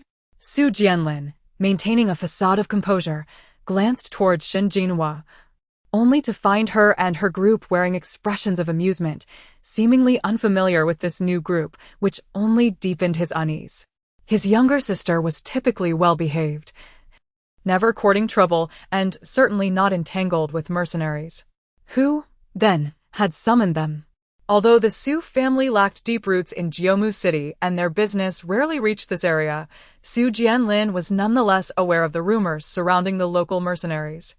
These individuals were often desperate renegades, hardly distinguishable from common bandits. They possessed no national allegiance. As long as the price was right, they would accept any job. The Su family, being legitimate business people, had never involved themselves in such affairs. Would they truly suffer a significant loss today? Su Ro, unfamiliar with these individuals, could tell from their demeanor that their skills surpassed even those of Su Yiwu, whose prowess she was well aware of. Ordinary people would not even dare to meet his gaze. In comparison to these newcomers, Su Yiwu seemed to lack a certain edge. Cautiously peering through the protective formation of her uncles, Su Xiaoxiao caught sight of a man radiating an aura of menace. Yet within that aura, flickers of golden light danced, suggesting that the newcomer was indeed formidable, but also had a master behind him. Could he be affiliated with Jin Dachui? Uncertain. Let us observe further. The scarred man's visage obscured her ability to glean further insights. However, he did not seem to harbor ill intent, so it was likely her mother and uncles would remain unharmed. Seeing no response, the man spoke again. May I inquire, who among you is Su Ro? Su Ro clenched her fist, yearning to step forward, but was halted by a mere glance from Su Jianlin. At that moment, Shin Jinhua leapt into the fray. Pointing at the three brothers of the Su family, this brother, The person you seek is hiding behind them. The woman holding the child is Su Ro. As Shin Jinhua spoke, she cast a malevolent glance at Su Ro. What is the point of hiding? With me, Shin Jinhua, here, you shall not escape unscathed. Su Yunmu spat derisively, gathering some saliva in his palm before rubbing his hands together, bouncing on the balls of his feet, ready for a confrontation. My little sister is not someone you can bully at will. If you dare to act recklessly, I will fight you to the end. Su Jianlin and Su Yunqing silently removed their cumbersome outer garments, stretching their limbs in preparation for a showdown. The scarred man, witnessing this, repeatedly waved his hands. You misunderstand. Brothers, we are not here to cause trouble but to offer assistance. However, our leader only instructed us to find a Miss Su Ro, and coincidentally, we also brought along the Master Jingchan you requested. Would you like to verify now? The elderly Master Jingchan in the front passenger seat of the leading vehicle remarked. I have now been reduced to a mere item of trade, merely a convenient delivery. Very well, I shall remember all of you. Chapter 73. This child is fortunate. Are you not here to cause trouble? You scared me to death. I thought you were here to rob me. With a sudden release of tension, Su Yunmu collapsed onto the ground. Goodness, he nearly prepared for the worst. These fellows all appeared strong and robust, while he was the only one capable of fighting. His elder brother was a gentleman, and his third brother's skills were insufficient to fend off any real threat. If it came to a fight, they would be doomed. He could only ensure the safety of his younger sister and niece, while the others would have to fend for themselves. Upon hearing the scarred man's words, Su Ro immediately thought of Mr. Long. She stepped out from behind her three brothers, cradling her little one, and glanced at the car that had not opened its door.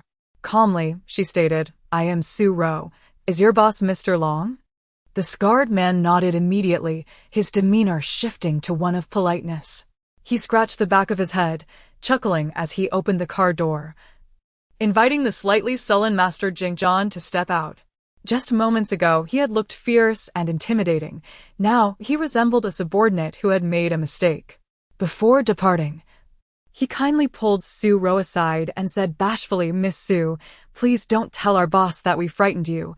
If he finds out, he will surely punish us. Su Ro was somewhat astonished. How could such a fearsome individual worry about being reprimanded by Long Jinchuan? What exactly was Long Jinchuan's status? Could he be involved in illicit activities? What does your boss do? Su Ro pondered. If Mr. Long's background was indeed complicated, she would need to distance herself and ensure her daughter ceased any aspirations of getting close to influential figures. Staying within the bounds of propriety and avoiding dangerous entanglements was far wiser. No matter how formidable Mr. Long might be, if his foundations were flawed, they should not forge a close relationship. The scarred man was taken aback by Su Ro's question. Reflecting on what his boss had instructed, he felt that his superior was remarkably prescient. How did he know someone would pose such a question? After a brief pause, the scarred man chuckled, Miss Su, do not misunderstand. My boss is genuinely a respectable businessman. Although we may look like rogues, we are, in fact, upright individuals. With that, he waved to his companions behind him. The group exchanged knowing glances and promptly smiled at Su Ro, displaying friendly expressions. Su Ro thought to herself, asking was futile. Those engaged in nefarious activities would never openly admit their misdeeds, rather they would strive to present themselves as virtuous and benevolent. Having bid farewell to a group of upright individuals, Su Ro promptly bowed to the visibly displeased Master Jingchan. I apologize, Master Jingchan. Our method of invitation was inappropriate and startled you. Su Xiaoxiao observed the elderly man before her, who emanated an aura of serenity and wisdom, and nodded quietly in approval. He appeared quite commendable, exuding righteousness, with a palpable energy surrounding him, suggesting a depth of virtue. Moreover, the old man's aura of Taoist mastery was profound. Typically, malevolent spirits would flee upon encountering him. Impressive indeed. Just as Su Xiaoxiao was reveling in the presence of a competent peer, she suddenly felt a piercing gaze upon her. It was followed by the elderly man's surprised exclamation, Is this your child? Master Jingchan soon calmed down, Having been summoned by Long Jinwan, he dared not express any grievances. His attention quickly turned to the little girl in Su Ro's arms. Although Su Ro did not subscribe to mystical beliefs, she had heard that many prominent figures found it challenging to gain an audience with Master Jingchan. The fact that her dear child had captured the master's attention was indeed a blessing, and she smiled warmly, saying, "Master, this is my child. Her name is Su Xiaoxiao." Master Jingchan regarded Su Xiaoxiao with a benevolent expression, his eyes suddenly widening and his breath quickening. "Miss Su, this child is extraordinary. She possesses great fortune." Su Ro was not surprised by this revelation. She had long recognized her daughter's uniqueness. However, even if Master Jingchan had not made such a declaration, she firmly believed that her Xiaoxiao would undoubtedly enjoy great blessings in the future. Regardless of the circumstances, she would devote herself to nurturing her child. Su Jianlin and the other two uncles displayed expressions of joy upon hearing the master's praise for Xiaoxiao. Their little niece and grandniece would surely be blessed in their futures. Xiaoxiao was indeed the fortune bringer of the Su family, and she would bring more than just laughter and joy to their clan. The three uncles held great faith in Master Jingchan's words. Could Master Jingchan truly predict that this child would have a prosperous future? His insights were often accurate. Whenever he identified someone fortunate, remarkable events would surely follow within a few years. Su Ro recalled a famous international star who had traveled to Jiushu Mountain to seek Master Jingchan's guidance, and within 3 years, the star had achieved global fame and continues to wield significant influence. How could Su Ro give birth to such a fortunate child? It must be the result of her beloved son's lineage. Suddenly, Shin Jinhua's menacing demeanor transformed into calmness. She gazed deeply at Su Xiaoxiao and Su Ro before hastily departing with her entourage. Su Ro caught a glimpse of the woman leaving and felt an unsettling unease. Just moments ago, she seemed so aggressive, eager to witness the Su family's downfall. Why had she left upon Master Jingchan's arrival? By Shin family's usual conduct, they would be eager to ingratiate themselves with Master Jingchan, especially someone like Shin Jinhua, who would not easily pass up an opportunity for profit. With Shin Jinhua gone, the disruptive presence had finally dissipated. Master Jingchan surveyed the surroundings and stroked his long beard, adopting a serious expression. The old Taoist had pinpointed the issue with a single remark. The 5 Taoists standing respectfully nearby were filled with admiration. Indeed, Master Jingchan was remarkable. While the 5 of them could not resolve the problem, he needed only 1 night to do so. Su Jianlin and the others felt a surge of excitement. Su Jianlin immediately bowed to Master Jingchan. "Thank you in advance for your assistance, Master. Although our Su family is not a top-tier clan, we will certainly find a way to meet your fee. We will not default." However, Master Jingchan shook his head and turned to Su Ro. "This journey is on the house. After all, I owe that young man Long a few favors. If I were to demand payment from you, he would surely overturn my Taoist temple." Su Ro and the others exchanged glances, bewildered. A figure of Master Jingchan's caliber owed Mr. Long a favor? What kind of matter could prompt such a request from Master Jingchan? Chapter 74.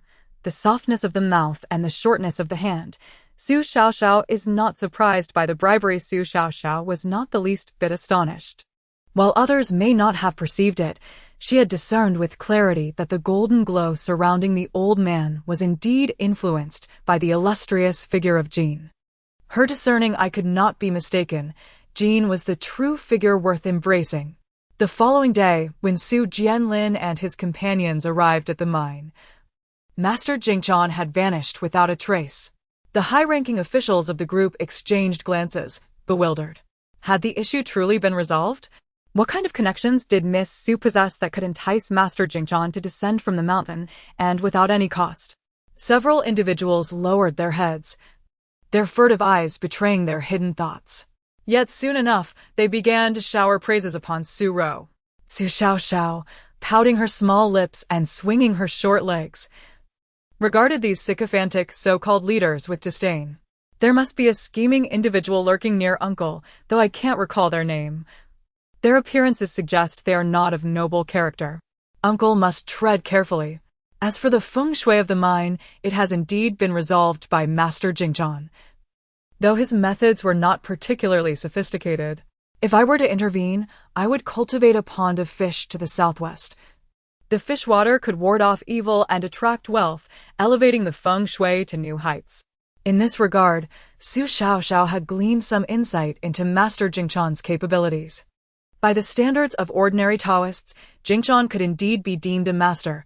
However, he did not align with Su Xiaoxiao's understanding of what a true master should be. There remained a long journey of cultivation ahead. As Su Jianlin listened to Xiaoxiao's musings, his expression flickered, and he couldn't help but glance at the high-ranking officials, only to discover that several among them were individuals he had promoted. This realization left him feeling disheartened. Xiaoxiao warned him of lowly individuals, and indeed, they were difficult to guard against, especially in an era where everyone played the role of a master performer. It was often challenging to discern who was genuine and who had ulterior motives. It seemed he had yet to attain a level of excellence, particularly in the art of recognizing and utilizing talent. The resolution of the mining issue quickly spread through the circles. Real estate developers and leading enterprises in the capital, as well as some once popular yet now faded celebrities, all came knocking. Sister, so many people are eager to invite you for coffee or a meal. I suspect they are all here for Master Jingchan, remarked one. Business executives sought wisdom for their enterprises, while once prominent stars wished to inquire about their careers. A myriad of individuals desired to seek fortune through the Master's guidance. In the past, the Su family rarely entertained guests, and when they did, it was usually those who had close business ties. It was unclear how these newcomers had obtained such swift information. They had no time to evade their approach. Miss Su, this is exclusive baby formula. It's what the children of the world's wealthiest consume. I managed to procure several boxes for you, a real estate developer said, attempting to ingratiate himself, his narrow eyes gleaming with cunning calculation, certain that Su Ro would be swayed. Su Ro paused, ready to politely decline and send the visitors away. But the clamoring in her mind was impossible to ignore. Baby formula. The same as that consumed by the world's richest children, it must be delectable. But to accept such bribes at such a young age, wouldn't that be detrimental for Xiaoxiao? Yet it's merely a few boxes of formula, not bars of gold. What is there to fear? But mother seems reluctant to engage with these people. Perhaps it's best to let it go. I can endure this. Su Ro. The uncles were equally surprised that Xiaoxiao had shown interest. That caliber of baby formula was not beyond the Su family's means. It was merely a matter of securing the right channels to obtain it. As Su Ro hesitated, those blocking the entrance began to comprehend the situation. The individuals holding cooperation contracts faltered, while those bearing gifts for the child grew increasingly excited. Miss, these are 10 years' worth of clothing and skirts for your child. All sourced from globally renowned children's fashion brands, handpicked by me. Grant me the opportunity to invite you for coffee? 10 years? This person is offering too much. Xiaoxiao thinks it is acceptable. And for you, Miss Su, I have arranged a dedicated nanny vehicle. This is the same model used to transport royal children abroad, equipped with the safest baby seat globally. May I invite you to dine with me? A nanny vehicle? Xiaoxiao is not interested, but the association with royal children seems appealing. Miss, I have established an educational fund specifically for your daughter. For the next 10 years, any premium private tutoring will be entirely complimentary, with gold standard instructors at your selection. This is too much. She intends to ensnare Xiaoxiao. Such malice. I harbor no grievances against you. Why must you target Xiaoxiao?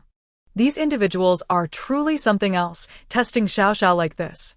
Mother, you must keep your eyes sharp and prevent that woman offering the educational fund from entering.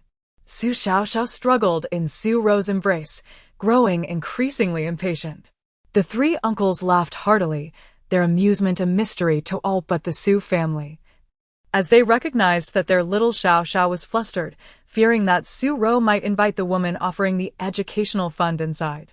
With a resigned smile, Su Ro conceded, having been bested by her daughter. All right, you three may enter. To the others, I apologize, My time is limited and I cannot entertain you. Those present gazed enviously at the three who were granted entry, simultaneously frustrated and enlightened. The little baby had become the core of the Su family. As long as she was satisfied, the Su family members would present a favorable demeanor.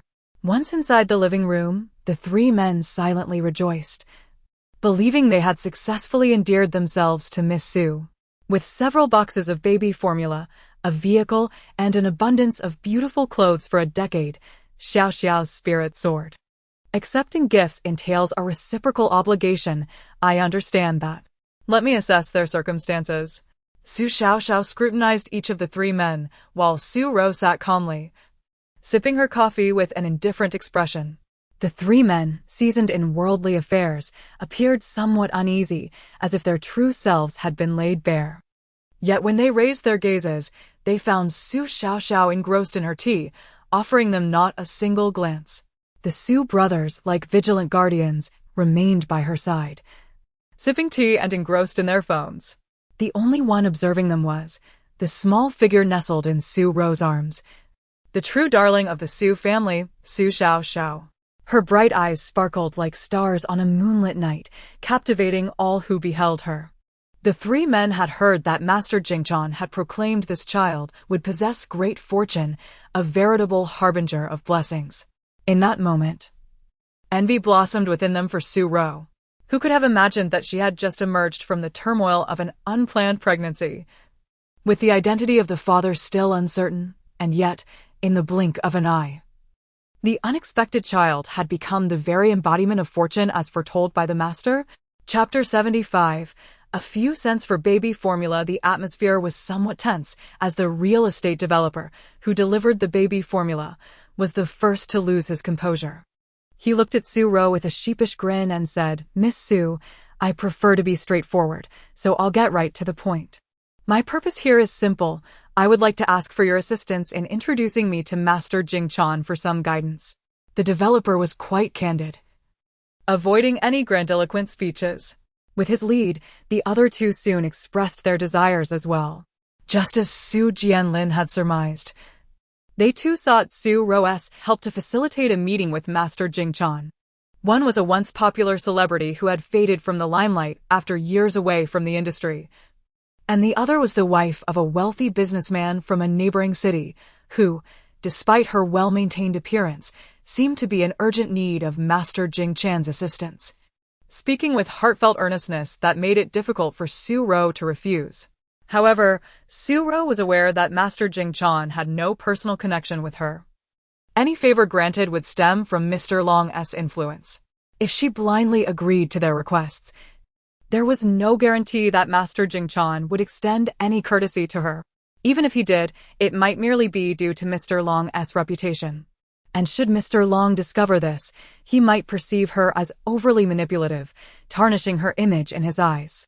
While Su Ro wrestled with these thoughts, Su Xiaoxiao had already gleaned the circumstances of the three individuals with remarkable confidence, licking her lips in anticipation of the baby formula money she was certain to earn. The developer, thriving in fortune, likely seeks a son to inherit his family business. What era are we in, where it is still believed that only a boy can inherit the family legacy? Though Su Xiaoxiao could not fully agree.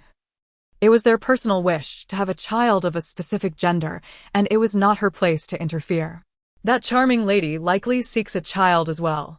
Her radiant aura suggests a loving marriage, but her despondent expression hints at a longing for a baby. As for the fated star, rekindling her career is quite simple.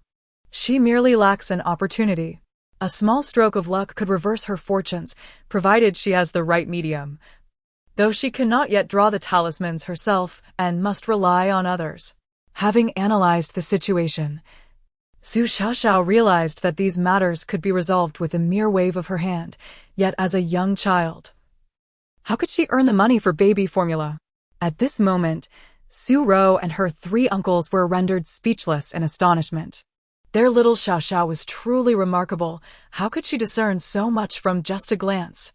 However, recalling how Xiaoxiao had previously uncovered a significant secret about Shin Mubai, Su Jianlin discreetly investigated and confirmed that Xiaoxiao had indeed been correct.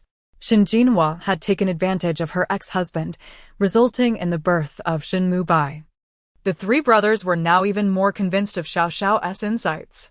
Su Ro, having witnessed her daughter's mysterious and formidable abilities, quickly accepted this reality. After some contemplation, she set down her cup and asked Lu Ma to bring her paper and pen, stating, "Master Jing Chan is not easily accessible. Many prestigious families have sought his audience without success. You should all be aware of this, yes?" Upon hearing this, the trio's hearts sank. Would they truly return empty-handed?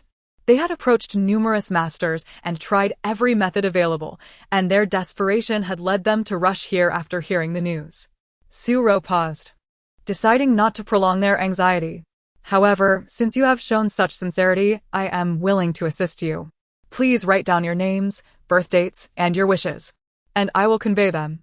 Without hesitation, the developer and the lady began to write, while the faded star furrowed her brow in contemplation.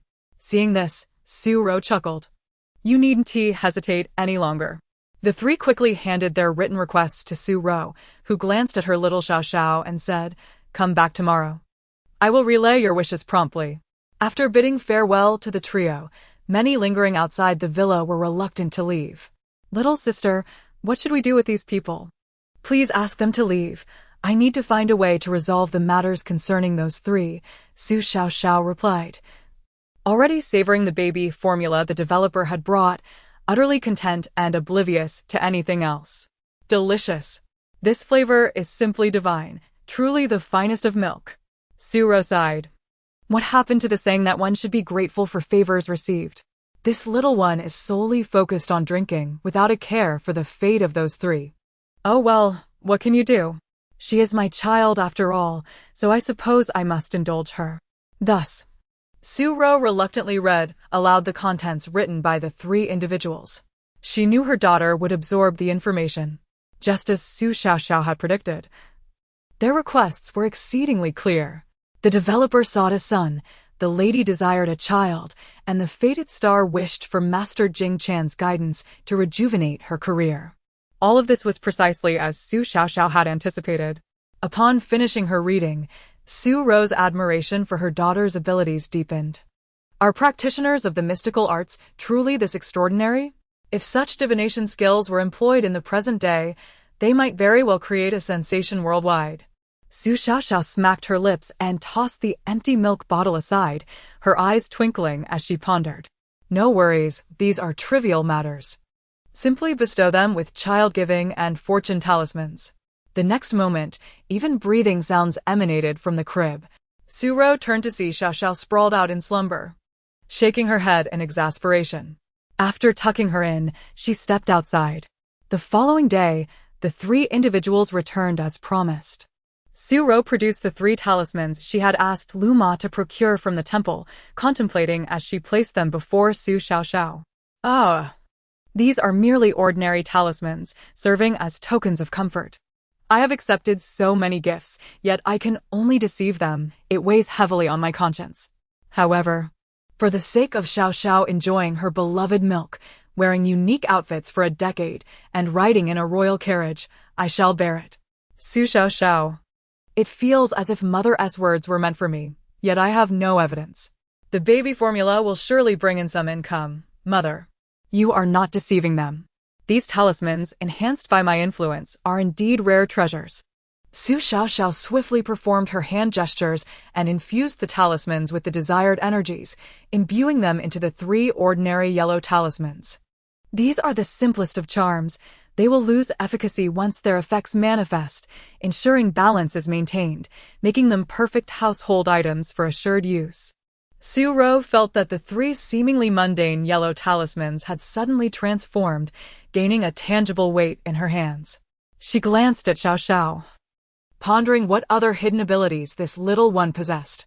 Could these three talismans truly fulfill the wishes of those three individuals? Chapter 76. The turmoil of the full moon feast. As Su Xiaoxiao watched her mother, Mama, take out the three yellow talismans, she felt a sense of relief.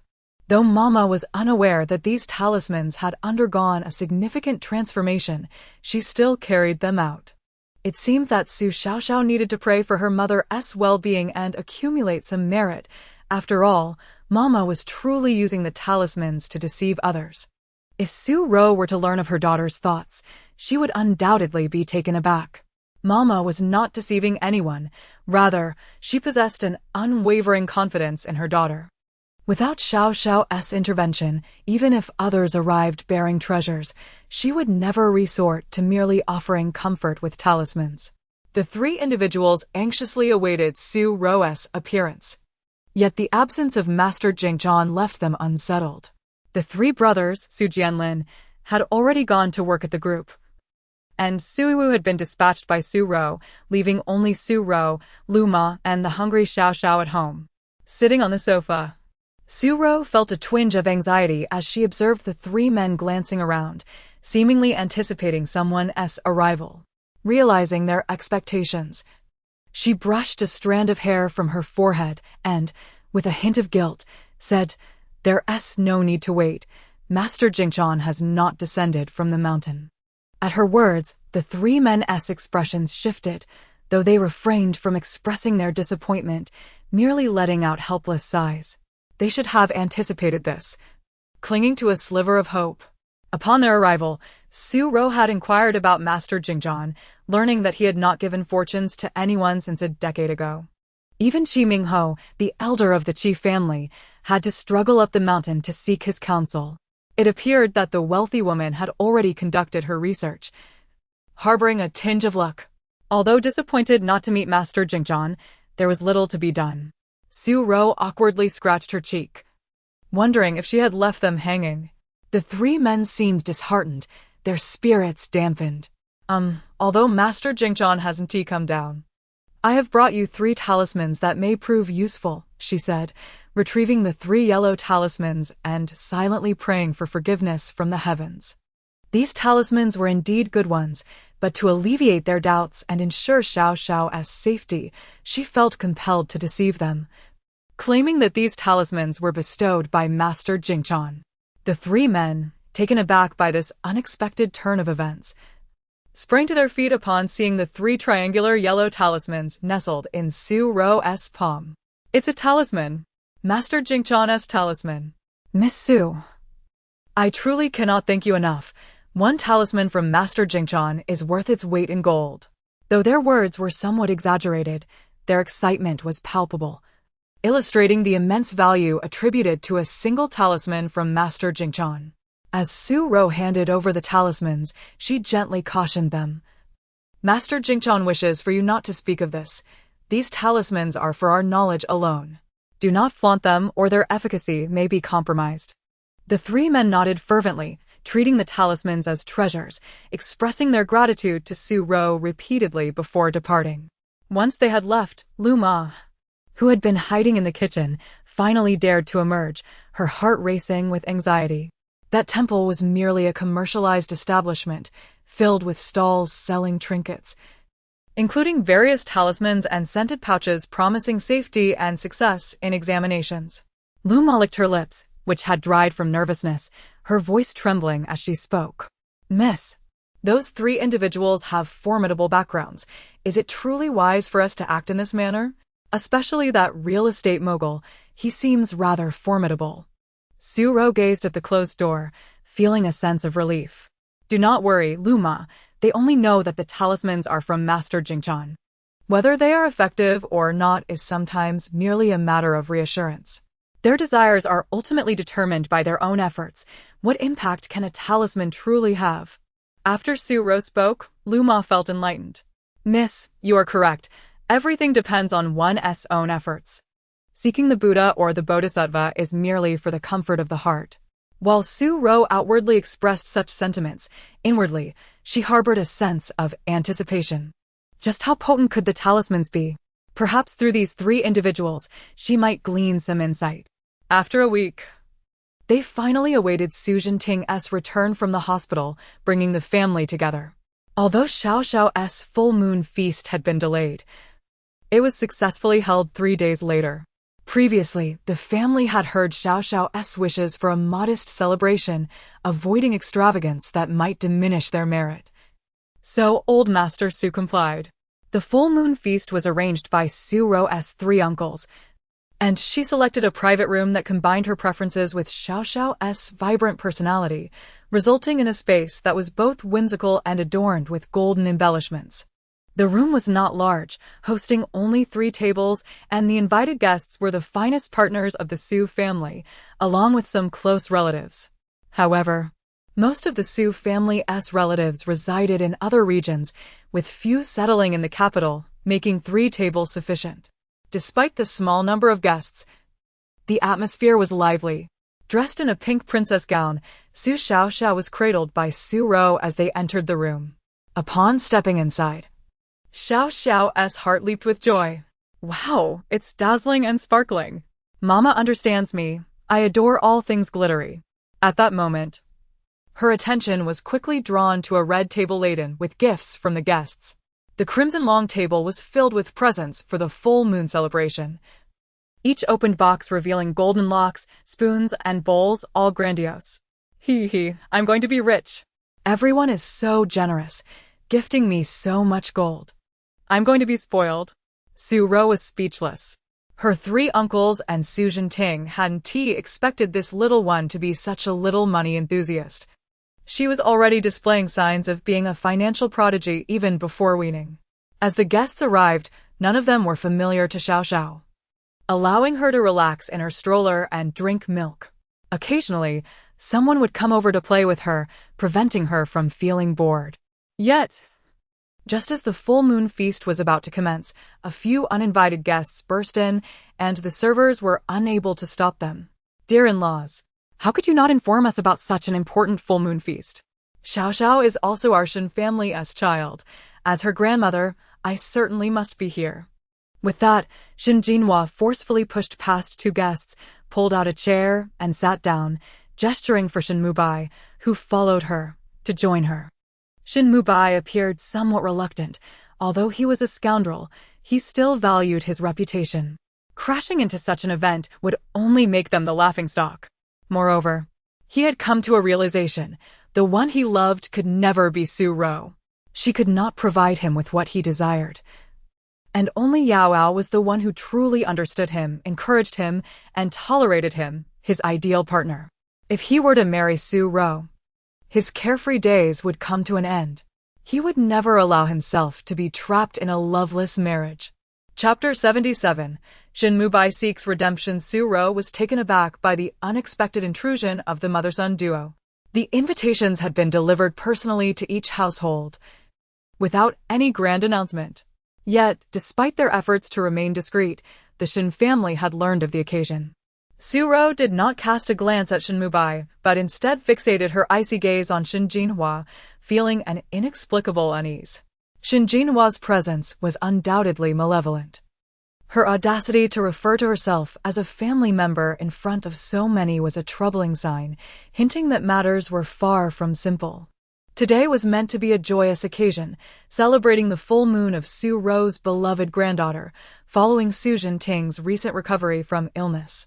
However, the arrival of these unwelcome guests soured the atmosphere, and Su Jinting, irate, rose to confront them. Shin Jinhua, today is my granddaughter's full moon celebration. I will not hold this against you, but what gives you the right to claim kinship? Our families have long severed ties, and my Su family has no interest in your son. The 3 brothers of Su Ro, concerned for their younger sister, stood protectively beside her, displaying expressions of indignation as they glared at the Shin family. Anticipating their displeasure, Shin Jinhua maintained her composure and pointed at Shin Mubai, shifting her approach dramatically. I acknowledge my son's irresponsibility in this matter. He has left Su Ro to bear the burden alone. As his mother, I apologize on his behalf. This is his first experience with fatherhood, and I believe, given time, he will rise to the occasion. Can you truly bear the thought of your granddaughter growing up without a father? To everyone's astonishment, Shin Jinhua played the familial card, a tactic that even Shin Mubai found surprising. Receiving his mother's subtle cue, he reluctantly nodded in agreement, insincerely addressing Su Ro, Ro. I understand that I have hurt you, and if you cannot forgive me, I accept that. However, our child deserves to be raised in a complete family. Shin Mubai had previously expressed his disinterest in marrying Su Ro, and it was clear that his mother had ulterior motives in this moment. Su Ro found his face repugnant and could hardly absorb his words. In the past, he had been adept at sweet-talking, weaving grand promises to win her affection. At that time, she had been naive and easily swayed. Now, his shamelessness indicated a complete lack of remorse. All eyes were on Su Ro, and the guests were hesitant to interject in what was clearly a private matter. Gradually, she stepped past her father and brothers, her gaze icy as she locked onto Shin Mubai. He felt a jolt of surprise upon witnessing this familiar yet estranged version of Su Ro, stirring an indescribable feeling within him. Su Ro could not suppress a derisive laugh, casting a scornful glance at the Shin mother-son duo. Shin Mubai. How audacious of you to say that. My child does not need a father like you. I refuse to let him indulge in carousing while our child cries out for him, yearning for his embrace. Mr. Shin, you seem to have a keen understanding of your son, for he is indeed a scoundrel. I firmly believe that a dog cannot change its nature. Your schemes are bound to fail, though uncertain of Shin Jinhua's intentions. Su Ro speculated that it might relate to what Master Jingzhan had foretold regarding her daughter's fortune and blessings, indicating that Shin Jinhua was attempting to manipulate her child. However, Su Ro was resolute that her daughter required neither a negligent father nor a superficial grandmother. She would prefer that her child grow up questioning the absence of a father rather than allowing a scoundrel like Shin Mubai to take on that role. To her surprise, Shin Jinhua remained unfazed, adopting a tone of elder wisdom as she counseled Su Ro. You are still young, and it is best for children to have both parents by their side. Although you and my son have not formalized your union, you are already betrothed. Given the time spent together, for the sake of the child, he deserves another chance. Su Ro burst into laughter. Mr. Shin, you truly have a sense of humor. By your logic, your son Shin Mubai is also without a father. No wonder he turned out the way he did. It seems he was lacking paternal guidance. Su Ro, how dare you speak to my mother in such a manner? Have you no decorum? Shin Mubai, still protective of his mother, became enraged as he noticed her expression darken at Su Ro's retort. Su Ro remained undaunted, responding with a cold smile. You, who have yet to understand your own life, presume to lecture others? What audacity! I addressed you with the utmost respect, but should you continue to pester me, do not expect any courtesy in return. She possessed information about Shin Jinhua that could tarnish her reputation if revealed. The guests exchanged glances, captivated by the unfolding drama, astonished that Shin Jinhua would so shamelessly overstep boundaries. They had once regarded Shin Mubai as a gentleman, an esteemed returnee from a prestigious institution, with a promising future ahead. Yet, as the days passed without acknowledgement from the Shin family regarding the child, and with the full moon celebration solely organized by Su Ro's family, it became evident that the mother and son had arrived not to celebrate, but rather to provoke conflict. The intricacies of power struggles within affluent families were not lost on them. The current situation suggested that Shin Jinhua and her son were vying for custody of the child. Though the little girl was not a boy, her charm and beauty were undeniable, endearing her to all who encountered her. Chapter 78. The wicked mother-in-law generously presents a full moon gift. Shin Jinhua's face was ashen, and beside her, Shin Mubai could hardly contain himself. His expression one of barely restrained fury directed at Su Ro. Yet, Su Ro spoke again. Elder brother, please expel these unwelcome guests. Today is my daughter's full moon banquet, and I would prefer not to behold those who repulse me. Su Ro, you. Shin Mubai's anger surged, veins bulging on his forehead, his hands clenched into fists. Had it not been for the numerous onlookers, he likely would have struck Su Ro. Shin Jinhua maintained an unusual composure, sensing that today's developments were unfavorable and that no resolution would be reached. She decided to leave with Shin Mubai. As they were about to depart, she cast a glance at the infant in the stroller. That gaze sent a chill down Su Ro's spine, causing her palms to instinctively tighten. Xiao Ro, are you all right? Holding the child close, Su Ro shook her head at her mother. I'm fine, just two lunatics. Fortunately, the full moon banquet proceeded smoothly, with the guests tactfully refraining from mentioning any matters concerning the Shin family. The next day, as usual, Su Ro took her daughter, Xiaoxiao, to bask in the sunlight in the courtyard. The gentle warmth of the sun enveloped Xiaoxiao, prompting her to let out a tiny yawn. I've been feeling somewhat drained lately. Otherwise, I would have ensured that my wretched father had a miserable time at yesterday's banquet. At her own full moon celebration, her scoundrel father and that snobbish grandmother had caused a ruckus, leaving her mother furious and ruining the family's joyful atmosphere. Regrettably, she had been unable to intervene effectively due to her prior exertions in casting spells on those three individuals. Had she not been so depleted, she would have thoroughly dealt with those two nuisances. That unreasonable and cruel grandmother of mine is indeed quite superficial. Only after hearing Master Jingjian praise me did she finally recognize my worth. As if I care for her approval. In the original narrative, the male lead's mother was far from virtuous, having caused my mother no small amount of trouble. She covets the Su family's wealth while seeking a compliant and nurturing wife for her incompetent son. Not only does she look down upon my mother, but she also conspires with Lu Yao to create further complications for her, proving herself to be truly malevolent. Xiaoxiao found it perplexing.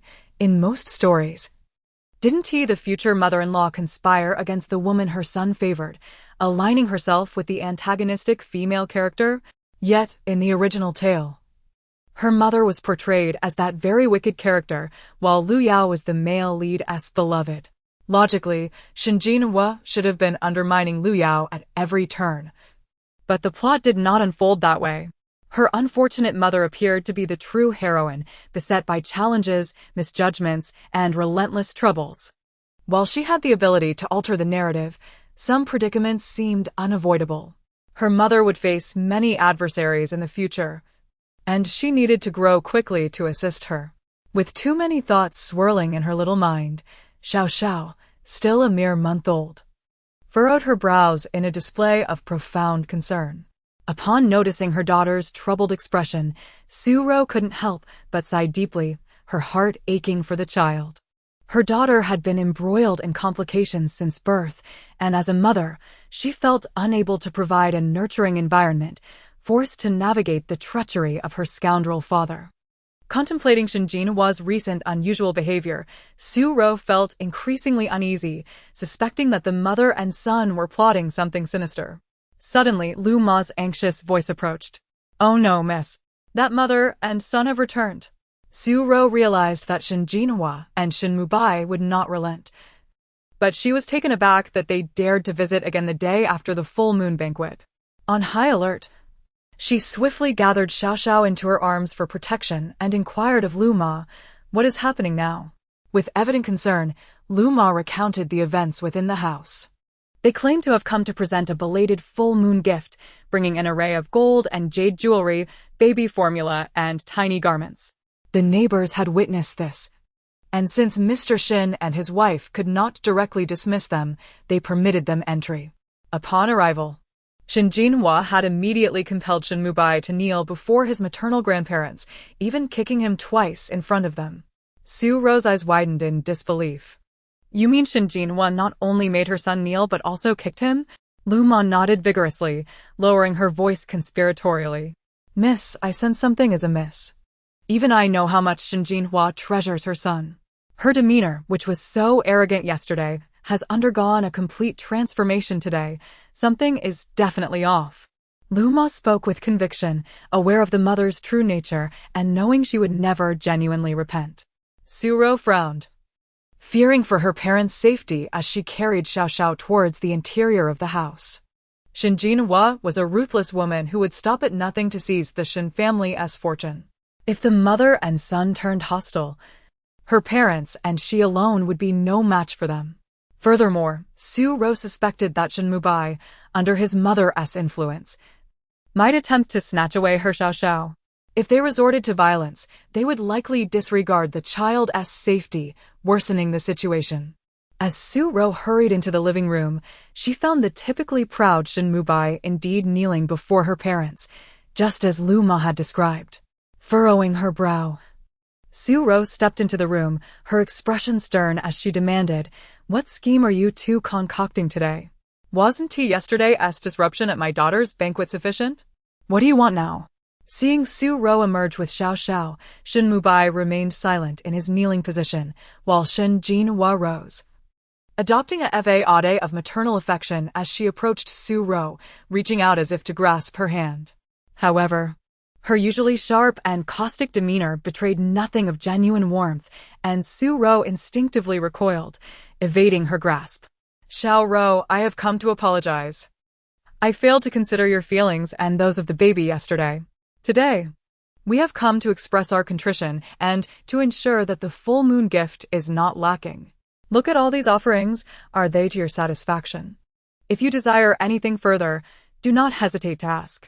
Shin Jinhua's generosity was striking, her previous arrogance seemingly evaporated, which only heightened Su Ro's suspicions. Surely, this mother and son duo had ulterior motives hidden within their gifts. Just as Su Ro prepared to refuse their offerings, Xiaoxiao's eyes suddenly sparkled as she gazed longingly at the array of full moon gifts, drooling at the sight. "A lavish display, is it aimed at Xiaoxiao? Since they have caused such distress to my family, this meager offering is far from adequate. Mother, please accept it." Chapter 79. Stepping out. Since Xiaoxiao has taken a liking to it, then let her have it. Such trivial matters cannot possibly compensate for the immense debt Shin Mubai owes her. The Shin family is even more indebted to the Su family.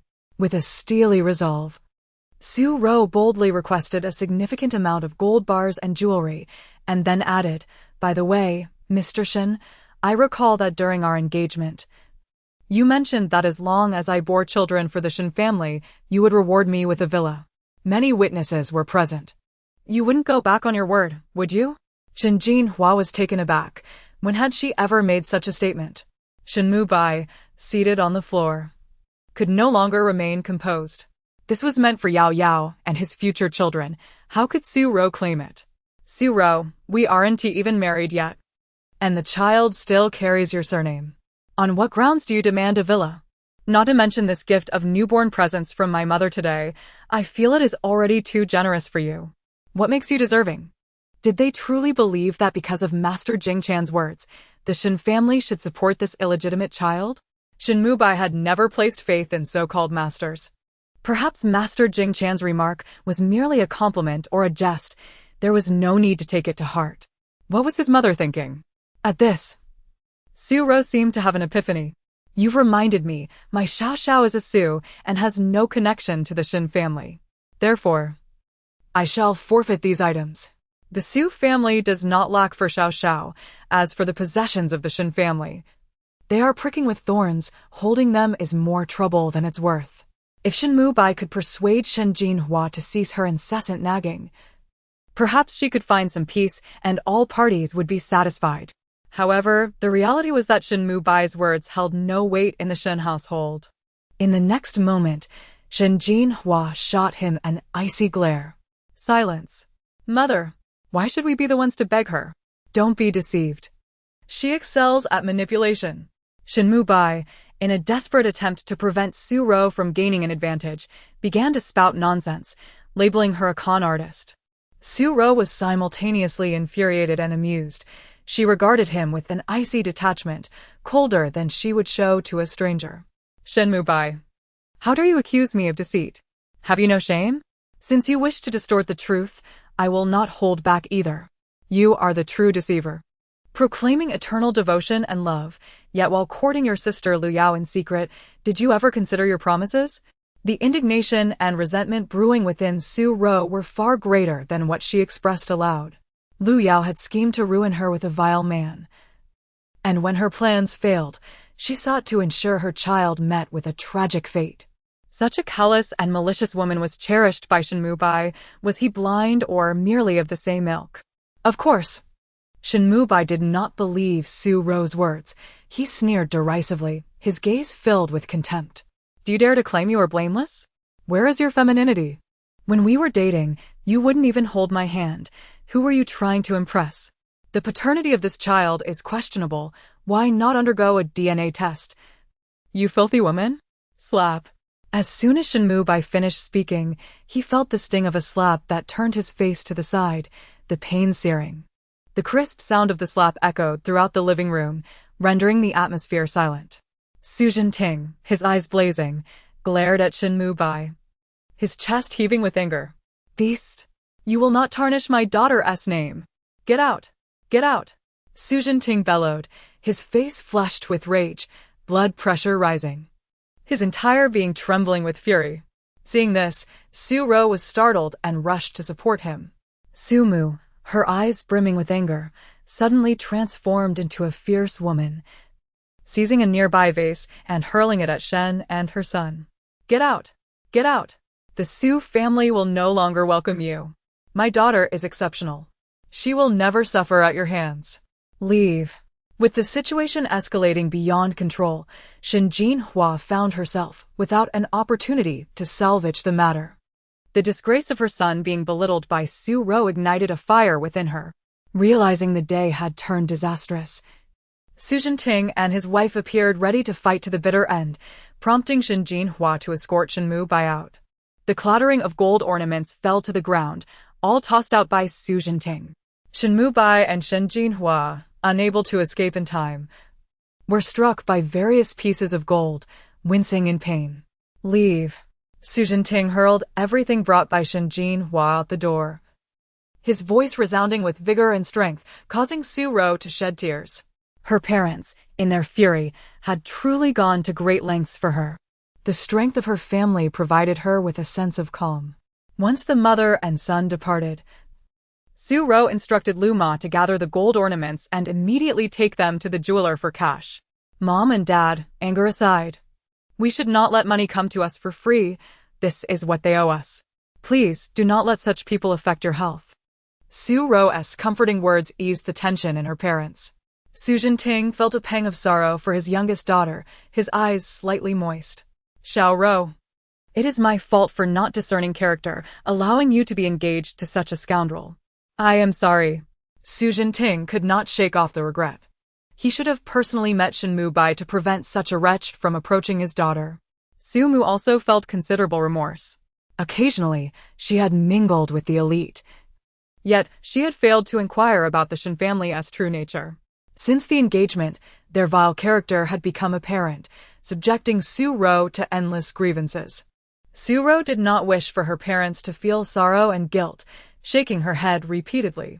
Mom and Dad, do not think that way. This situation is not your fault. Shin Mubai is an excellent actor, and even if you had been more cautious, you would not have uncovered their true nature. Fortunately, it is not too late. I have not married into their family, after all. Hearing this, her parents felt a bit more at ease. Su Xiaoxiao could not help but pat Su Ro's hand gently. You are right, my daughter. We have escaped the fire pit. We will never let them bully us again. Seeing her mother's bravery, Su Xiaoxiao felt emboldened, facing the mother and son without a trace of fear. Ready to retaliate. Her grandparents were equally unyielding, resolute in their actions. The mother and son had been thoroughly humiliated today, leaving in disgrace. It was indeed satisfying. Oh! But they had not only faced verbal and physical assault, they had also suffered significant financial loss. Chapter 80. Dialogue between Shin mother and son miss. Can you guess how much? How much? Su Xiaoxiao instantly turned her head towards her mother and Lu Ma, who were eavesdropping with perked ears.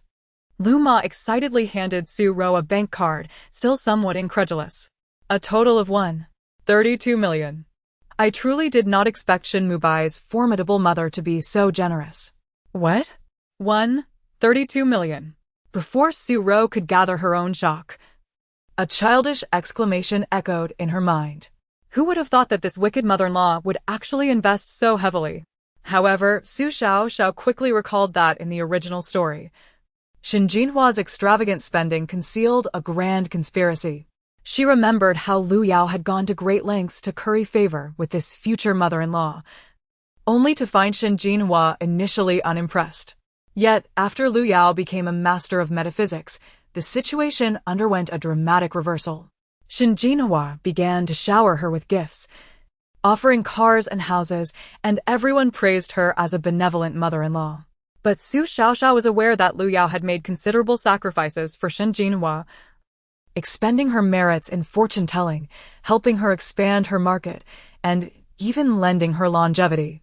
Without the protagonist's halo, Lu Yao would have long been drained by Shin Mubai and Shin Mubai. Su Xiaoxiao felt no sympathy for Lu Yao. Yet this realization made her acutely aware that her mother and she would have to contend not only with Lu Yao and Shin Mubai, but also with Shin Mubai and others who had benefited from Lu Yao's favors. Luma, please go downstairs and instruct the other servants not to speak carelessly. Father and mother must have already conveyed this, but just to be safe, we should remind them. Mother, why are you hitting me? Shin Mubai, exasperated, wore a stern expression. I told you to be calm. Why can't you learn to be more composed? How can I entrust the company to you in the future? At the mention of this matter, a surge of anger welled up within Shin Mubai. While the group was ostensibly under his mother's control, several uncles were secretly watching, waiting to seize power. His mother claimed the company would eventually be his, yet she had not assigned him a significant position, merely granting him the hollow title of manager while retaining all the actual authority herself. Not only was he constrained in company matters, but she also interfered in various other aspects of his life, leaving him with no dignity. Shin Mubai harbored deep resentment, gritting his teeth as darkness deepened in his gaze. Shin Mubai was resolute, showing no leniency towards her son. She recalled Su Ro's words from earlier that day, anger flaring within her. Is what that girl from the Su family said true? What do you mean by true? Do you actually believe her? Shin Mubai, already irate, momentarily let his tone slip, receiving another slap. I am your mother. What kind of attitude is this? This slap brought Shin Mubai back to his senses, and his demeanor quickly softened. He had forgotten that his own savings had been depleted during the Beiyuan auction, and that he now had to rely on the supplementary card his mother provided. If he defied her and risked losing his monthly allowance, how would he manage his life outside? After contemplating, Shin Mubai could only retract his neck and, feeling somewhat guilty, muttered, that woman Su Ro is never satisfied. When I am with her, she shows no care for you, and I feel no connection with her. Upon mentioning Lu Yao, Shin Mubai's heart sank, and he averted his gaze from Shin Muai's face. Shin Mubai understood her son's tendencies and was aware of his affairs, yet she had never interfered. The fact that so many women surrounded him was a testament to his abilities, reflecting that he was exceptional enough to attract such attention. However, she always believed he was merely playing around and did not engage in genuine emotions. Her son's future wife must gain her approval. Su Ro's words today surprised Shin Mubai. Could it be that her son had found true love outside? Shin Muai's tone softened as she spoke, guiding Shin Mubai gently, which caused his eyes to light up momentarily. Though she smiled outwardly, her heart grew cold. The plans she had laid out within the Su family were far from complete. Yet her son had already let himself be entangled with an outside seductress, showing no regard for her authority as the head of the family. Days later, everything appeared to have settled down. Su Ro accompanied Xiaoxiao daily to nurture her health. Over the past few days, Xiaoxiao's complexion had improved significantly, her skin glowing with a rosy hue, and her overall condition was markedly better, making her even more beautiful. Suddenly, a soft, tender sigh echoed through the room. Su Ro raised her brows, wondering if she had misheard. My daughter, was that you signed just now? Su Xiaoxiao lay perfectly still in her cradle, her gaze vacantly fixed on the blue sky and white clouds, completely oblivious to her mother's voice. I'm so bored. I feel utterly drained. When will the golden thigh come to play with me? For the past few days, Su Xiaoxiao had been drinking milk and sleeping, growing increasingly plump and fair. However, the spiritual energy she had absorbed from the golden thigh was nearly depleted, leaving her feeling quite distressed. Since becoming a baby, she could no longer cultivate on her own and had to rely on the golden thigh for temporary strength. She wondered if her situation would improve as she gradually grew older. Yet, recently, Su Xiaoxiao increasingly felt that certain behaviors of hers had regressed entirely, resembling those of a mere infant. For instance, drinking milk had once been a means of survival, but now it was her greatest desire each day. Watching her mother prepare milk made her uncontrollably jubilant. Moreover, her penchant for seeking affection had grown. She often found herself humming in front of her mother, craving attention and cuddles. Fortunately, her regression was limited to behavior and certain thoughts. Her abilities remained intact. Being a carefree, blissful little baby was, after all, rather delightful. She was surrounded by her loving mother, protective grandparents, and 3 indulgent uncles who cherished her immensely. She felt utterly happy. Chapter 81. My daughter misses you and wants to see you. As several days passed, the listlessness of Su Xiaoxiao increasingly tugged at Su Ro's heartstrings. The 3 uncles also sensed something awry, and today, none of them rushed to work. Instead, they surrounded Su Xiaoxiao.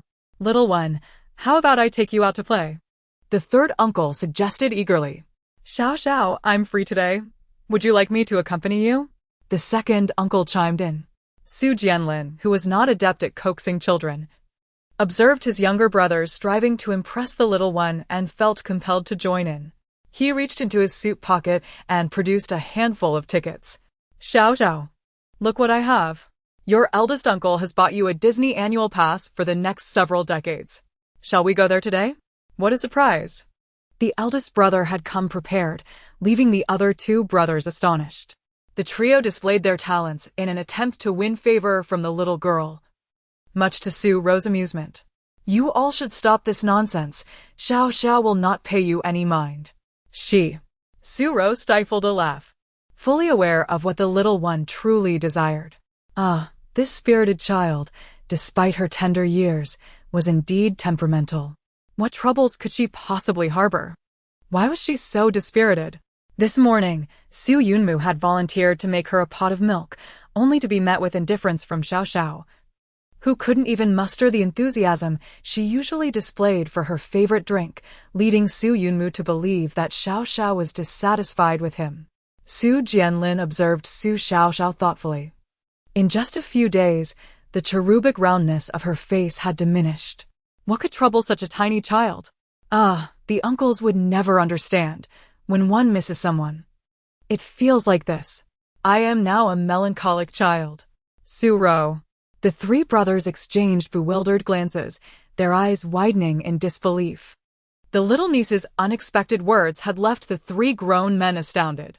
Realization struck Su Jianlin, and his expression darkened, a wave of unease washing over him. Could it be that his little one was pining for that so-called golden leg? What manner of person could occupy her thoughts so much? She had become so distracted that she hardly cared for her uncles anymore. You little rascal, it just occurred to me that Mr. Long helped us immensely at the Jiolong mine. This favor must be repaid. As Su Ro spoke, she fished her phone from her pocket. Su Xiaoxiao, initially listless, perked up at her mother's words, turning to fix her sparkling eyes on Su Ro. Is mommy the worm in my belly? Does this mean I can see the golden leg soon? At that moment, Su Xiaoxiao was so exuberant that had she the strength, she would have rolled joyfully on the bed. Su Ro couldn't help but face palm, shaking her head in exasperation. Thankfully, she had sent the 3 uncles away, otherwise, witnessing the little one's sudden change in demeanor would surely infuriate them. Those 3 handsome uncles could not compete with an outside wild man. If they knew, they might question their very existence. Gazing at the unfamiliar number on her phone, Su Ro pondered and gently tapped to save it as my child's golden leg. Taking a deep breath, she dialed the number, a wave of nervousness flooding over her. For reasons unknown, despite her usual boldness, her heart raced at the thought of Mr. Long, even more so than when she first encountered the scoundrel Shin Mubai. The call connected quickly, and the familiar magnetic voice of Long Jinhang greeted her. Hello?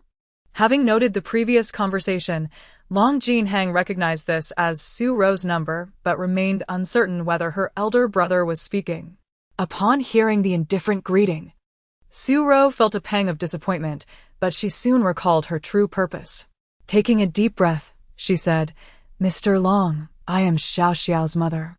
Regarding the matter at Jiolong Mine. Before Su Ro could finish, Long Jinheng interjected, Miss Su, no need for thanks. I have a special connection with your child. It was merely a small favor. At this, Su Ro found herself at a loss for words. She had intended to seize the opportunity to express her gratitude and perhaps arrange another meeting with Long Jinheng, thereby fulfilling Xiaoxiao's dream. But how could she proceed with him saying that? As Su Ro hesitated, she caught sight of a pair of eager, sparkling eyes. The intensity of Su Xiaoxiao's gaze melted her resolve, making it difficult for her to retreat. Who could resist the pleading look of this little darling? If she failed to arrange a meeting with Xiaoxiao's golden leg today, she would feel guilty for a lifetime.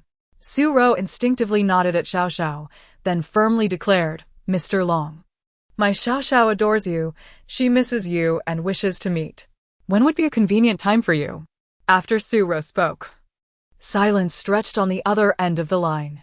Long Jinheng, clearly taken aback by her boldness, soon regained his composure and pondered before responding, Tonight works for me. I will be waiting for you at W Hotel. With that, Long Jinheng hung up the phone without hesitation. The abrupt disconnection left Su Ro momentarily stunned. When she regained her senses, her cheeks flushed crimson. He hung up. Mr. Long said he would be waiting for her tonight at the hotel. Had she not known that he meant no harm, she might have screamed with excitement. But going to W Hotel, a place marred by past heartbreaks, felt undeniably ironic. Mommy. What's wrong? Did the golden leg reject you? Su Xiaoxiao looked bewildered, sensing the tension, though she felt a sense of loss for her mother. Knowing how painful rejection from a man could be. The golden leg appears to be a stoic type. It is only natural for Mommy to face rejection, she mused. Mommy just said she wanted to see the golden leg, and this sounds like an excuse. After all, Xiaoxiao is just a baby. A normal person knows that she cannot express herself, so the golden leg must think it is Mommy who wants to see him and has rejected her. Su Xiaoxiao felt a pang of sadness for her mother while simultaneously deeming the golden leg unworthy, daring to turn down someone like her mother. In terms of grace, character, or beauty, Mommy was top-notch. If it weren't for her little burden, her romantic prospects would be limitless. Never mind. No matter how great the golden leg is. Mommy is what truly matters. Anyone who makes her sad or upset is not worth liking. Fuming, Su Xiaoxiao's expression turned fierce. Just a moment ago, she had been starry-eyed at the thought of meeting the golden leg, but now she had already marked him down in her little notebook. Chapter 82, The Hotel Blockade. Trouble from the two scoundrels. Upon hearing Xiaoxiao's heartfelt whisper, Su Ro felt as though she had been struck by lightning, frozen in place. Her face, which had previously regained its composure, flushed crimson once more. Goodness, what had she just said? She had spoken without thinking. Xiaoxiao was absolutely correct. Her words were nothing more than a flimsy excuse. It was clear that it was she, as a woman, who desired to engage with Mr. Long. The mere thought that her image in Mr. Long's eyes might have transformed into something frivolous caused Su Ro to clench her toes in frustration, wishing she could vanish. As a mother, how could she dare to flirt with Mr. Long? Furthermore, Xiaoxiao had previously mentioned that Mr. Long seemed to already have children. Her overt advances would undoubtedly lead to misunderstandings. Filled with regret, Su Ro hesitated on whether to clarify her intentions when her phone buzzed with a message. Tonight at 7 o'clock, in the Aurora private room at W Hotel. Long Jinhan. Su Ro's breath hitched, her heart racing with anxiety. Beside her, Xiaoxiao's face contorted with excitement upon hearing this. I'm sorry, Golden Thigh. I admit I spoke too loudly just now. It was all a misunderstanding. It turned out that Golden Thigh had not rejected her mother, so why did her mother appear as though she had lost her soul? As evening descended, Su Ro instructed Suiwu to drive her to the entrance of W Hotel. Upon arrival, Suiwu expressed concern. Miss, do you need me to accompany you inside? Gazing at the W Hotel, Su Ro was reminded of the events from a year prior. At that time, she could never have imagined that Shin Mubai and Liu Yao, the two scoundrels, would subject her to such humiliation. One sought to coerce her into an unwanted intimacy, using a child as leverage, while the other, with a heart as cold as ice, intended to have 5 older men disgrace her, leading to her utter ruin. Her naivety allowed Shin Mubai to succeed in his schemes. Now, with the past set in stone, and having Xiaoxiao by her side, she considered this a form of divine reparation. As she re-entered the W Hotel, Su Ro narrowed her eyes, vowing to herself that if she ever granted Shin Mubai and Lu Yao another chance, she would deserve any ensuing consequences. She would never trust those 2 scoundrels again, and upon encountering them in the future, she would harbor the utmost suspicion towards their intentions. Miss? She chuckled softly with newfound confidence, cradling Xiaoxiao. No need, just wait for my call. With that, Su Ro descended from the nanny vehicle, striding purposefully toward the hotel entrance.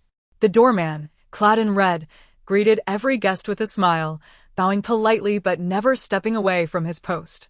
However, upon catching sight of Su Ro, his demeanor shifted dramatically. He swiftly maneuvered past other patrons to approach her, stopping abruptly in front of her and cautiously glancing at the infant in her arms. With a delicate and beautiful young mother holding a charming baby, it was unmistakably her. "Are you Miss Su Ro?" Su Ro was taken aback. She was not a VIP at W Hotel and had not visited in over a year. How did the doorman recognize her? After a brief moment of astonishment, she nodded gracefully.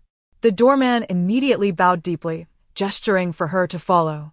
"Miss Su, please come with me. Mr. Long in the Aurora room is awaiting your arrival." Su Ro was momentarily stunned, realizing that Mr. Long had specifically instructed the doorman to wait for her. The thought that Mr. Long valued her and Xiaoxiao filled her with warmth. As she followed the doorman into the hotel, the opulence of the grand lobby enveloped her. In just a year it had been refurbished, exuding an even greater air of luxury, with patrons dressed in fine attire, a haven for the affluent elite. Previously, Su Ro had not favored this place, and now her sentiments had only intensified. Following the doorman deeper into the hotel, the more exclusive the private rooms, the further back they lay, each more expensive than the last, with service fees reportedly reaching astronomical sums. Although born into a wealthy family, Su Ro abhorred excessive extravagance. Yet, she understood that for individuals of high status, maintaining an impressive public image was often unavoidable. Mr. Long's identity remained elusive.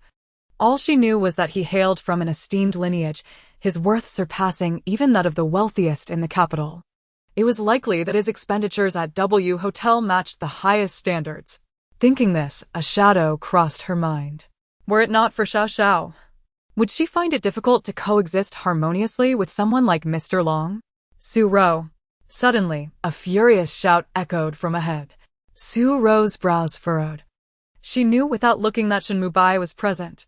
Within moments, Shin Mubai, brazenly accompanied by Lu Yao, obstructed her path. The doorman stepped forward. "Sir." "Miss Su is." Before he could finish, Shin Mubai rudely shoved the doorman aside. "Get out of my way. Who do you think you are to block my path?" Shin Mubai, clutching Lu Yao, who wore an air of arrogance, critically assessed Su Ro. Not wanting Mr. Long to misunderstand her intentions, Su Ro had deliberately chosen a modest outfit for her outing, carrying Xiao Zhao's milk and baby supplies. In contrast, her attire appeared incongruous amid the lavishly dressed guests.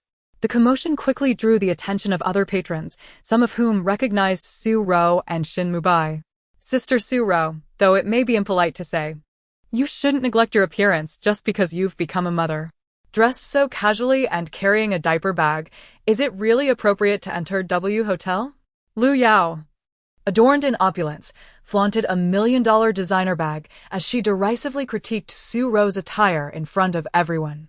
Following her words, Shin Mubai sneered. W Hotel is the premier establishment in the capital, and there are standards for attire.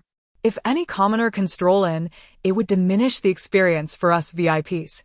His comments incited agreement from a few spectators, eager to join in the mockery. "Exactly. I spent 30,000 on service fees to bring clients for a taste of elite service. If any random person can enter, What distinguishes this place from a marketplace? This lady isn't just any random person. She is Su Ro, the heiress of the Su Corporation. It's not easy for someone her age to unexpectedly become a mother. You should show some understanding. A few well-dressed socialites began to stifle their laughter, ridiculing Su Ro. Those unfamiliar with her identity were now enlightened, casting scrutinizing glances in her direction. An heiress becoming a mother unexpectedly? Wasn't that tantamount to premarital pregnancy? Did she not get what she deserved? Had she maintained a more respectable conduct, she would not be a young single mother at such an age. Chapter 83.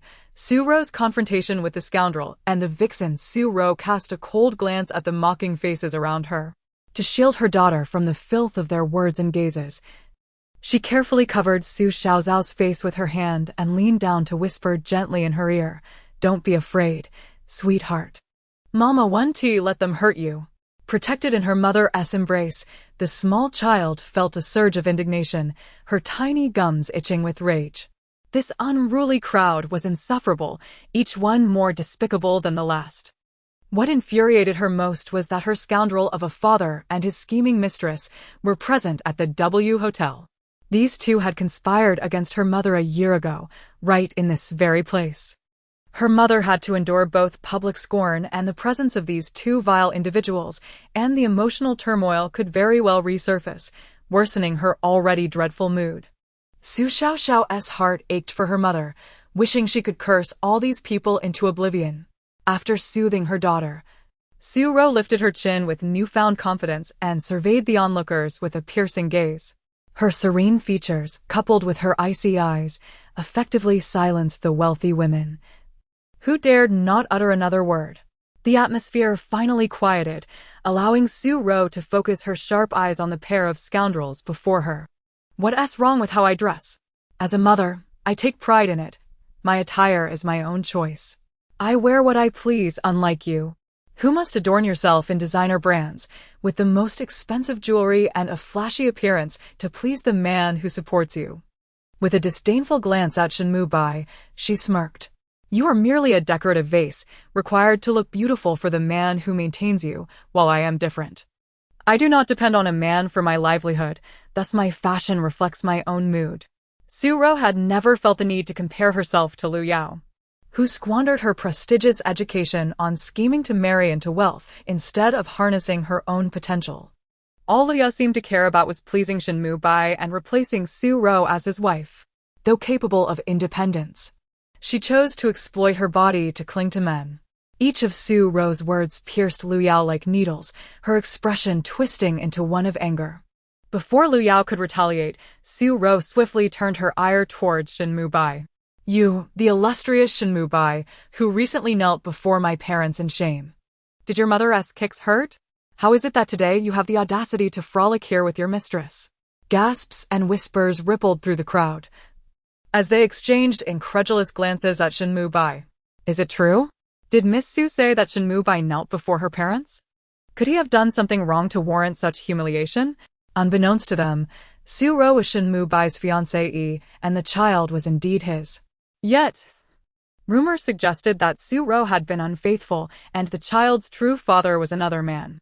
Regardless, the situation was undoubtedly complex, especially with the alluring woman standing beside Shin Mubai. The onlookers, sensing the scandal, now regarded Liu Yao with disdain. The wealthy women who had previously mocked Su Ro now looked visibly uncomfortable, realizing they had disparaged a remarkable mother only to discover she was the victim of an affair. As women, many of whom were mothers themselves, they understood the difficulties of high society marriages and shared a mutual disdain for homewreckers. In that moment, the tide turned in favor of Su Ro, and the hostility shifted towards Liu Yao. Enraged, Liu Yao's face tightened, her exposed shoulders quivering with suppressed fury. Shin Mubai, taken aback by Su Ro's sharp tongue and her public revelation of his recent humiliation, felt his anger flare. "Su Ro, you speak with such venom out of jealousy. I assure you, during our time together, I have never wronged you. Liu Yao is innocent and kind-hearted. It was only after recognizing that our relationship was over that she dared to express her feelings for me. We are blameless, so do not slander us out of spite." Huh. How adept you are at twisting the truth. Su Ro couldn't help but laugh, a sound laced with derision. Why should I waste my breath on someone like you? As the time she had agreed upon with Mr. Long approached, Su Ro, weary of Shin Mubai and Lu Yao, moved to leave while cradling Su Xiaoxiao in her arms. Shin Mubai, shocked by her dismissal, felt his temper boiling over. He could not allow her to escape unscathed. Her arrogance was intolerable. In a fit of rage, he lunged towards Su Ro, demanding, "Stop right there. You think you can just walk away?" As his hand reached for her arm, intending to pull her back, a sudden projectile erupted from Su Ro's embrace. Before Shin Mubai could react, a stream of milky liquid splashed across his face, drenching his designer suit. What is this? He recoiled in disgust, only to catch a whiff of a sweet scent. Oops, I'm sorry. I drank too much and couldn't hold it in. Su Xiaoxiao covered her mouth innocently, oblivious to the chaos her actions had caused. Su Ro hadn't anticipated that her daughter would choose this moment to regurgitate, and with impeccable timing, target the scoundrel's face. Huh. Serves you right. You're fortunate to experience my little one's spit up. Internally gleeful, Su Ro struggled to suppress her smile. Meanwhile, Lu Yao frantically attempted to clean up Shin Mubai, but the mess only spread. Shin Mubai's stomach churned, his face sticky and disgusting. He glared at Su Xiaoxiao and Su Ro, his pupils trembling with rage. This little beast is revolting. Su Ro, what kind of upbringing is this? If you can't raise her properly, let the Shin family take her. Coincidentally, his mother had expressed a desire to gain custody of the child. Though Shin Mubai was opposed to the idea, he found himself contemplating seizing the opportunity to rid himself of the child, whom he found utterly embarrassing and not even resembling him. Yet, Su Ro was unaware of Shin Mubai's ulterior motives. Hearing her beloved daughter be referred to as a little beast ignited a fierce blaze of anger within her. Chapter 84. The despicable father who abhors his own child. Shin Mubai, you are truly a complete scoundrel. I will not allow my child to suffer in your family. The onlookers could no longer bear to watch, whispering among themselves. How could Shin Mubai be such a person? Even a tiger would not harm its young. Yet he dares to insult his own child as a little beast, his words dripping with venom. If he calls his daughter a little beast, then he himself is nothing less than a monstrous creature. I have encountered many scoundrels, but it is my first time witnessing a father who does not love his own child. He is truly a premier specimen of depravity, deserving a place among the top 10 scoundrels. Mocking and scornful voices from all directions filled Shin Mubai's ears, his face darkening to an alarming degree. Lu Yao sensed Shin Mubai's imminent loss of control, and, fearing he might commit some outrageous act, quickly wrapped her arms around one of his, preventing him from causing any further disturbance. Had it been in the past, Lu Yao would have certainly retaliated alongside Shin Mubai, employing every means to oppress and bully Su Ro. But today was different. Shin Mubai had just informed her that the CEO had consented to their relationship and intended to arrange a meeting. Thus, Lu Yao had to keep Shin Mubai calm, ensuring that he did not create any unpleasantness with Su Ro that might attract the CEO's ire, leaving her to bear the blame as the troublemaker. Though Lu Yao's character was far from admirable, she was astute enough to gauge Shin Jinhua's intentions accurately. Su Ro's eyes were fixated on the two figures nearly entangled with one another, a sight that was painfully glaring, prompting her to turn and leave. Xiaoxiao was still being held, and it was evident that Shin Mubai rejected this daughter, even revealing a glimmer of disdain in his gaze. Su Ro dared not face the two of them alone, not out of fear, but out of trepidation that these two scoundrels might harm her child without reservation. Xiaoxiao was her Achilles heel, now and forever. For the sake of her child, she could endure momentarily, allowing those two scoundrels to breathe a little longer. Yet, there would come a day when she would return all the grievances of the past and the pain of the present back to them. Is Mama crying? Xiaoxiao looked up at her mother and noticed the redness around her eyes, filled with a stubborn resilience, and guessed that her mother must be enduring this anger for her safety. Mama had truly suffered a great deal for her. In the next moment, Xiaoxiao's little lips quivered, and she began to cry as well. Tears, as large as soybeans, cascaded down her cheeks, her nose turning a bright shade of red. However, she understood that at such a moment, especially in front of her scoundrel father and his beloved, she must not let anyone see her tears. They would surely gloat. Thus, despite crying like a delicate flower, she stifled her sobs, the sound trapped in her throat, her small frame shaking in her mother's embrace, unable to stop. Seeing this, Su Xiaoxiao felt a surge of panic, her facade of strength shattered. Her eyes grew even more misty. Her dear baby was suffering. Being looked down upon by a scoundrel father, why must there be parents who despise their own children? Why must her precious daughter encounter such a fate? From such a young age, she would have to endure the absence of a father's love. Her Xiaoxiao was truly unfortunate. The mother and daughter, one holding back her tears while the other wept sorrowfully, were a poignant sight. Little did Xiaoxiao know that her mother was not crying out of self-pity, but rather for her sake, lamenting that her little dumpling lacked a father's affection and was scorned by a despicable parent. If only Xiaoxiao could overhear her mother's true feelings, she would immediately cease her tears and burst into laughter. Who would cherish such a scoundrel's love? It is far better to have no father at all. A child without a father can still be cherished by their mother. It is for the best that her scoundrel father despises her, for that means he cannot contest her mother's custody. In the future, when she must renounce her ties to him, she need not worry about him being her biological father, and she could act without remorse. Xiaoxiao even worried that any lingering ties with that scoundrel might cause her to suffer karmic repercussions when she confronted him. The more depraved he was, the more merit she would gain by ridding the world of his presence. Shin Mubai, restrained by Lu Yao, was unable to unleash his fury. He forcefully shook her off and shouted in anger, "What are you doing? That woman is becoming increasingly unbridled. I must teach her a lesson." Lu Yao winced at the pain from being shoved aside. Although she felt displeased, she suppressed her anger and gently advised, "Brother Mubai, we are in the W Hotel. In front of so many people, do not make a scene, otherwise your mother will surely ground you again." With those words, the manic Shin Mubai instantly regained his composure. Moreover, the W Hotel was a property of the Qi family. If his commotion reached the ears of the Qi family, it could be deemed as a public disturbance, resulting in not only the loss of his VIP status, but also being blacklisted by the Qi family, closing off all future opportunities within their business sphere.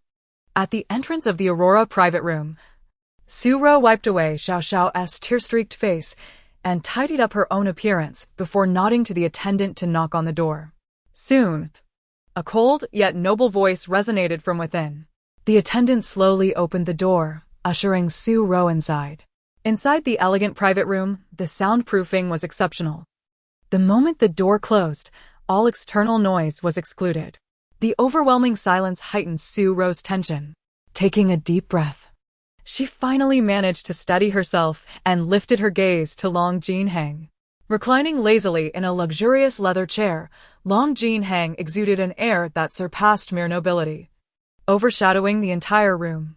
Su Xiaoxiao momentarily lost her breath. Although she had seen Mr. Long more than once, she was still deeply captivated by his looks and demeanor. Using the pretense of adjusting Xiaoxiao's clothing to mask her inner turmoil, Xiaoxiao, with her perceptive eyes, immediately noticed her mother's nervousness, her cheeks slightly flushed. The aura of the golden thigh is simply overwhelming, and he is so incredibly handsome. Mama is shy. Xiaoxiao stifled a giggle, as if she had discovered a new continent. But she would not mock her mother. After all, Mama was still a novice in matters of love. It was entirely normal for her to feel a youthful shyness. Her scoundrel father had never engaged in a genuine romantic relationship with her mother. His was merely a facade, devoid of any emotional investment. Thus, the first experience of love that her mother encountered was less sweet than a mere dalliance with a dog. Long Jinhang seemed to sense Su Xiaoxiao's discomfort and rose to his feet, intending to appear more approachable. However, He was unaware that his towering height of nearly 2 meters loomed over Su Ro like a wall adorned with handsome men, making her breath even more labored. Chapter 85. Long Jinhan's heartache. Long Jinhan, oblivious to his own demeanor, pondered that his imposing presence would likely instill fear in many. After a moment's reflection, he took several strides closer to Su Ro. By approaching her, he believed he could mitigate any feelings of detachment and alleviate the tense atmosphere. Yet, he remained unaware that the powerful aura he exuded only intensified as he drew nearer. Su Ro's heart raced, nearly leaping from her throat. It was a mystery how she, a person who typically radiated confidence, now found herself resembling a bashful child, unable to meet Long Jinhan's gaze. Ugh, another typical straight guy. Is he trying to scare someone to death by standing this close? Su Xiaoxiao silently critiqued, noting that while Long Jinhan possessed many admirable qualities, his rigid demeanor lacked warmth. She speculated that dating him might feel akin to being involved with a glacier. When would craft a man of absolute perfection? Ideally, he would embody Long Jinhan's striking handsomeness and regal presence, radiating golden light and exuding vitality. Additionally, he should possess the playful charm of a young pup, the gentle warmth of a nurturing partner, and an unwavering sense of responsibility, placing his wife above all else. Not a mama's boy, nor overly masculine. Furthermore, he must be immune to the allure of a mistress. Su Xiaoxiao's imagination ran wild as she envisioned such a flawless man, wondering if anyone in the world could truly exist as she described. Even possessing a fraction of these traits would render him exceptional. Unbeknownst to Su Ro, her little daughter had already constructed a set of standards for her ideal partner even before losing her baby teeth.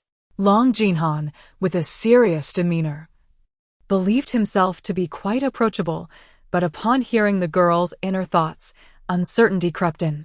Su Ro, now quite anxious, failed to notice that Long Jinhan had tentatively taken 3 steps back. Just as the atmosphere between them became somewhat ambiguous, the doorman, unaware of the situation, respectfully bowed to Long Jinhan. Mr. Long, Miss Su has arrived. Is there anything else you require? With this inquiry, the tension in the private room began to dissipate.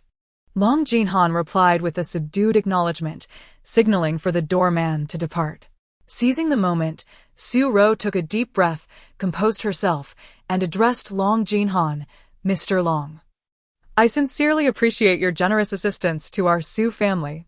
I would like to treat you to this meal. Securing Master Jingchan's help to alleviate the difficulties in our mining area is a favor that cannot be repaid lightly. My father and brother should have expressed their gratitude in person, and since I am here, I cannot let you bear the cost. After speaking, Su Ro waited quietly for Long Jinhan's response. However, as time passed, he remained silent, his gaze fixed intently on her face, his brow furrowed deeply. A wave of unease washed over Su Ro. Was her sincerity insufficient, causing Mr. Long to be displeased?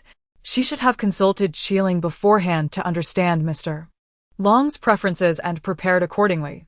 Offending Mr. Long could jeopardize their family business, and her little Xiao would surely be upset. How could she continue to rely on him if she offended him? Su Ro endeavored to maintain her composure, contemplating how to appease Mr. Long. Yet, he suddenly inquired, "Have you been crying?" Huh? Su Ro instinctively raised her head, confusion evident in her damp eyes. She had not anticipated such a question from Long Jinhan. The person he had invited had shed tears unbeknownst to him, and he felt compelled to address the matter. Su Ro slightly furrowed her brow, initially intending to reassure Mr. Long that he need not concern himself. After all, she had not suffered any genuine harm, and bringing his attention to the matter felt inappropriate. But Long Jinhan's resolute demeanor left her no room to speak. The doorman, trembling, stood before Long Jinhan, already drafting his resignation in his mind. He had been instructed to treat Mr. Long as a monarch, with the head manager on standby at all times. How could he have inadvertently angered Mr. Long? Long Jinhan lightly tapped his fingers against the table, appearing calm, yet his imposing presence rendered the air thick and stifling. Speak. What transpired outside just now? The doorman, Glancing at the young mother holding her child, quickly pieced it together. Regret washed over him. Had he known this young mother held such significance in Mr. Long's eyes, he would have staunchly defended her against those two nuisances. Was Su Ro Mr. Long's beloved? Was the little one in her arms his offspring? Su Ro, wishing to spare Long Jinhan from worrying over her trivial matters, stood up with Xiaoxiao in her arms and earnestly stated, "Mr. Long, I assure you I am fine. I merely encountered a minor issue that I have resolved myself. You need not expend your time and energy on my behalf." Su Ro was determined to avoid accruing any further favors from Long Jinhan. Their family could not afford such debts. Moreover, the situation with Shin Mubai and Lu Yao was a personal matter. Involving Mr. Long would be an overreaction. Furthermore, the Shin family already harbored intentions of seizing their daughter, and if Mr. Long intervened, they would only perceive her as being of greater value. Seeing Su Ro's insistence, Long Jinhan contemplated for a moment before deciding to relent for the time being. The doorman, feeling as though he had received a reprieve, hurriedly exited the private room. Xiaoxiao blinked her large, watery eyes at her mother, sensing that something was amiss. Especially after entering this room, her mother seemed even more out of sorts. It appeared that she was deliberately keeping her distance from Mr. Long, as if wishing to avoid drawing his attention to her affairs. Xiaoxiao could not comprehend why her mother, who seemed to harbor feelings for Mr. Long, would push him away. Was it because of her presence? Though Xiaoxiao had never experienced love herself, she understood that being a little burden like her might detract from her mother's appeal. Her mother, still unmarried and youthful, should not feel insecure in romantic matters. A wave of sorrow washed over Xiaoxiao as she felt a pang of empathy for her mother. Meanwhile, Long Jinhan's heart tightened subtly as he looked at Su Ro, a flicker of compassion igniting within him. He understood all too well the scrutiny and misunderstandings Su Ro would face within the confines of high society.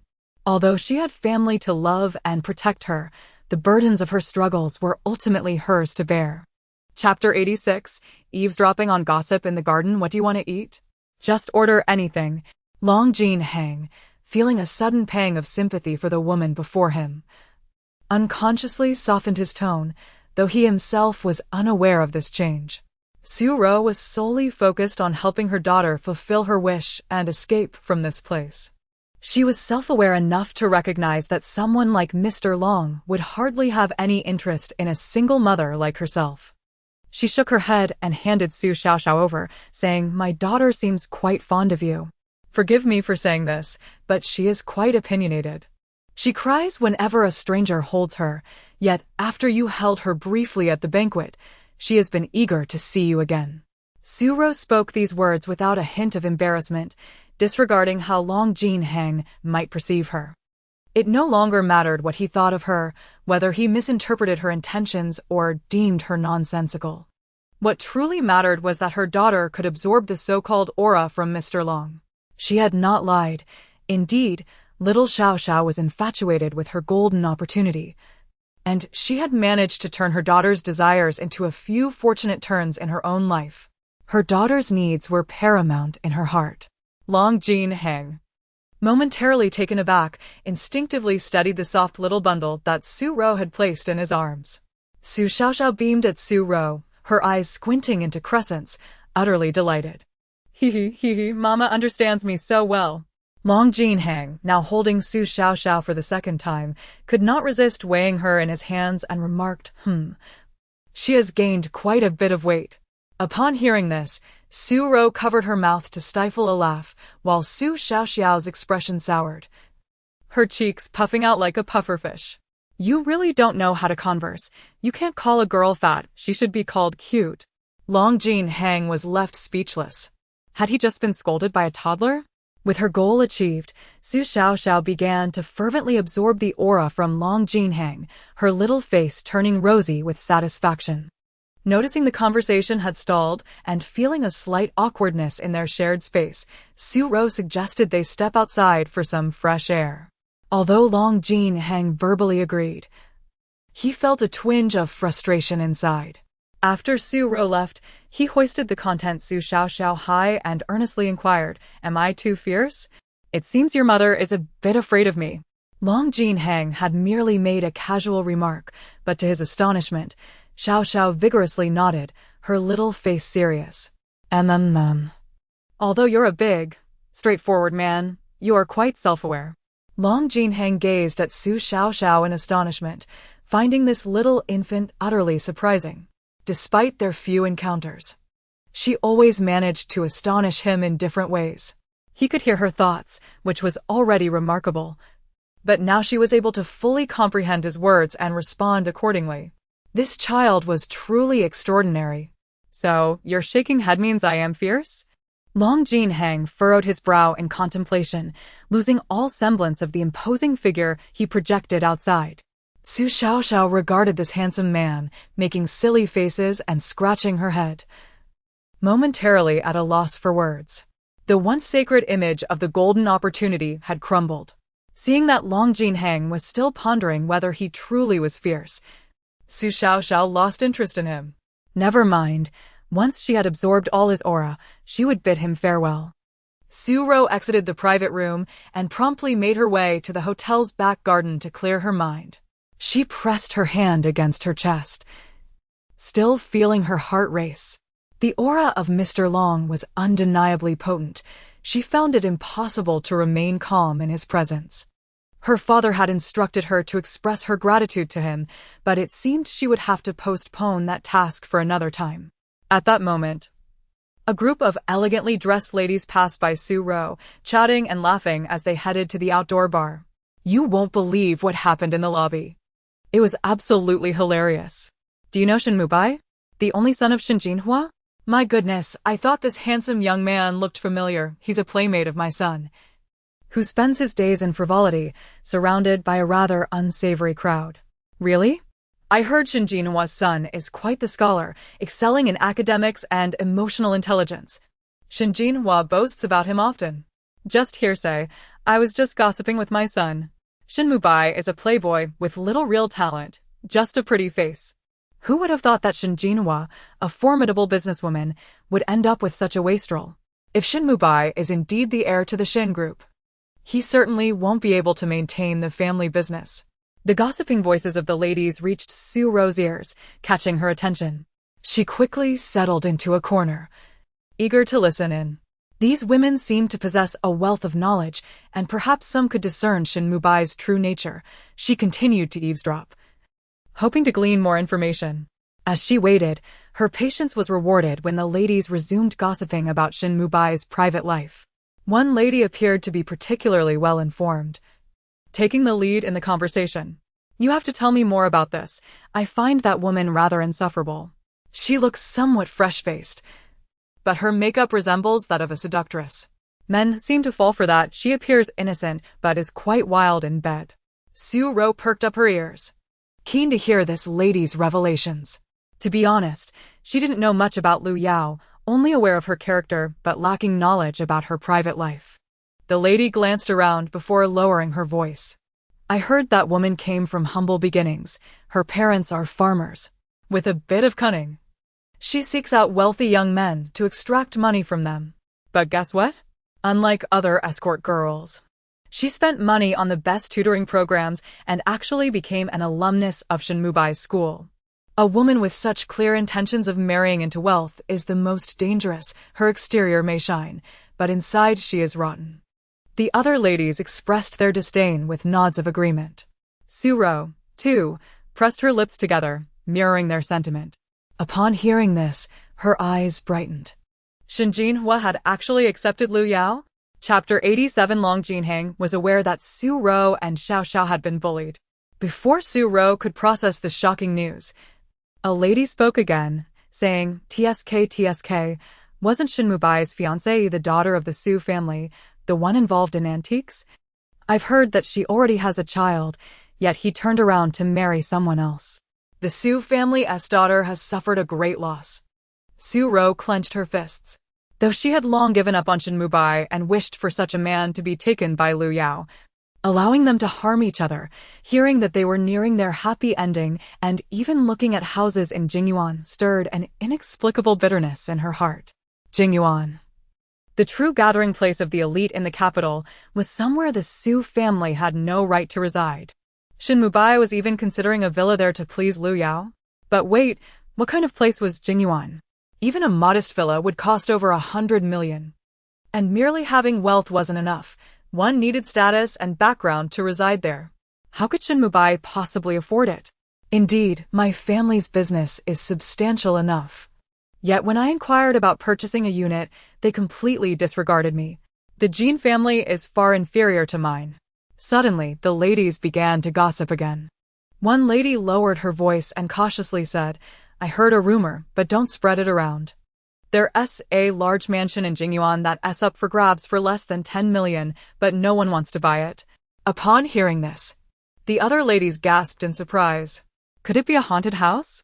A few years ago, it was rumored that an entire family was exterminated there. But the news was quickly suppressed. Quite eerie indeed. Haunted house? I wouldn't dare live there even if it were offered to me.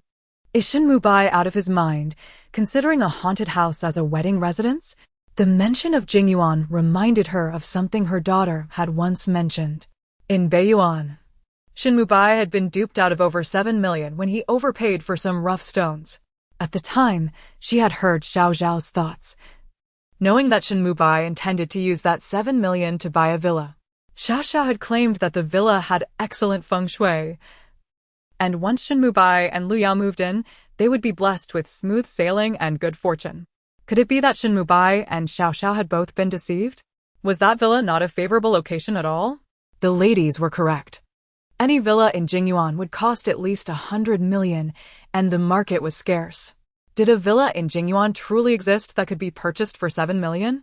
Since her daughter had previously mentioned it, she felt compelled to investigate further. Upon returning home, Su Ro shared her intentions with Su Xiaoxiao. Without hesitation, Su Xiaoxiao handed his bank card to Su Ro. "Xiao Ro, we have indeed lived here for a long time, and I'm quite tired of it. If you truly wish to buy a house, I support you. Purchase one that you like, and your mother and I can visit you from time to time." As Su Ro gazed at the bank card in her father's hand, her eyes immediately moistened. Her father had not inquired about the reasons and willingly offered all his money to her. This trust and affection warmed her heart immensely. "Dad, there's no rush. I need to understand more before making a decision. Buying a house is not something to be taken lightly, and I must consider the feng shui as well." In the past, Su Ro would never have entertained the notion of feng shui. Firstly, she didn't understand it, and secondly, she never believed in it. However, influenced by her daughter, she had begun to place considerable importance on it. Su Xiaoxiao, upon hearing this, said nothing further, knowing he would always keep money aside for Su Ro. His daughter had endured a low point in her life, yet she still maintained her passion for living. He had to support her. Meanwhile, after Su Ro left the W Hotel with Xiao Xiao, Long Jin Heng summoned the doorman again. Accompanying him in the private room was Qi Ling. If Su Ro had been present, she would have been utterly astonished. The doorman was one thing. But why did Qi Ling stand before Long Jin Heng like a child who had done something wrong, not daring to move? "Have you investigated thoroughly?" The cold voice spoke with an unhurried demeanor, imbued with an icy undertone that sent chills down the spine of the timid doorman, causing him to tremble uncontrollably. Though Qi Ling did not shake, he was equally flustered. It was Shin Mubai and his mistress, whom he believed was named Liu Yao. They had encountered Miss Su today and had exchanged some mocking words, including, what did they say? Long Jin Hong's expression darkened significantly. He could easily imagine the verbal assaults Su Ro would have faced, feeling utterly helpless at that moment, completely oblivious to the turmoil happening around her. Qi Ling dared not conceal anything. He had already noticed Long Jin Hong's particular concern for Su Ro and her daughter.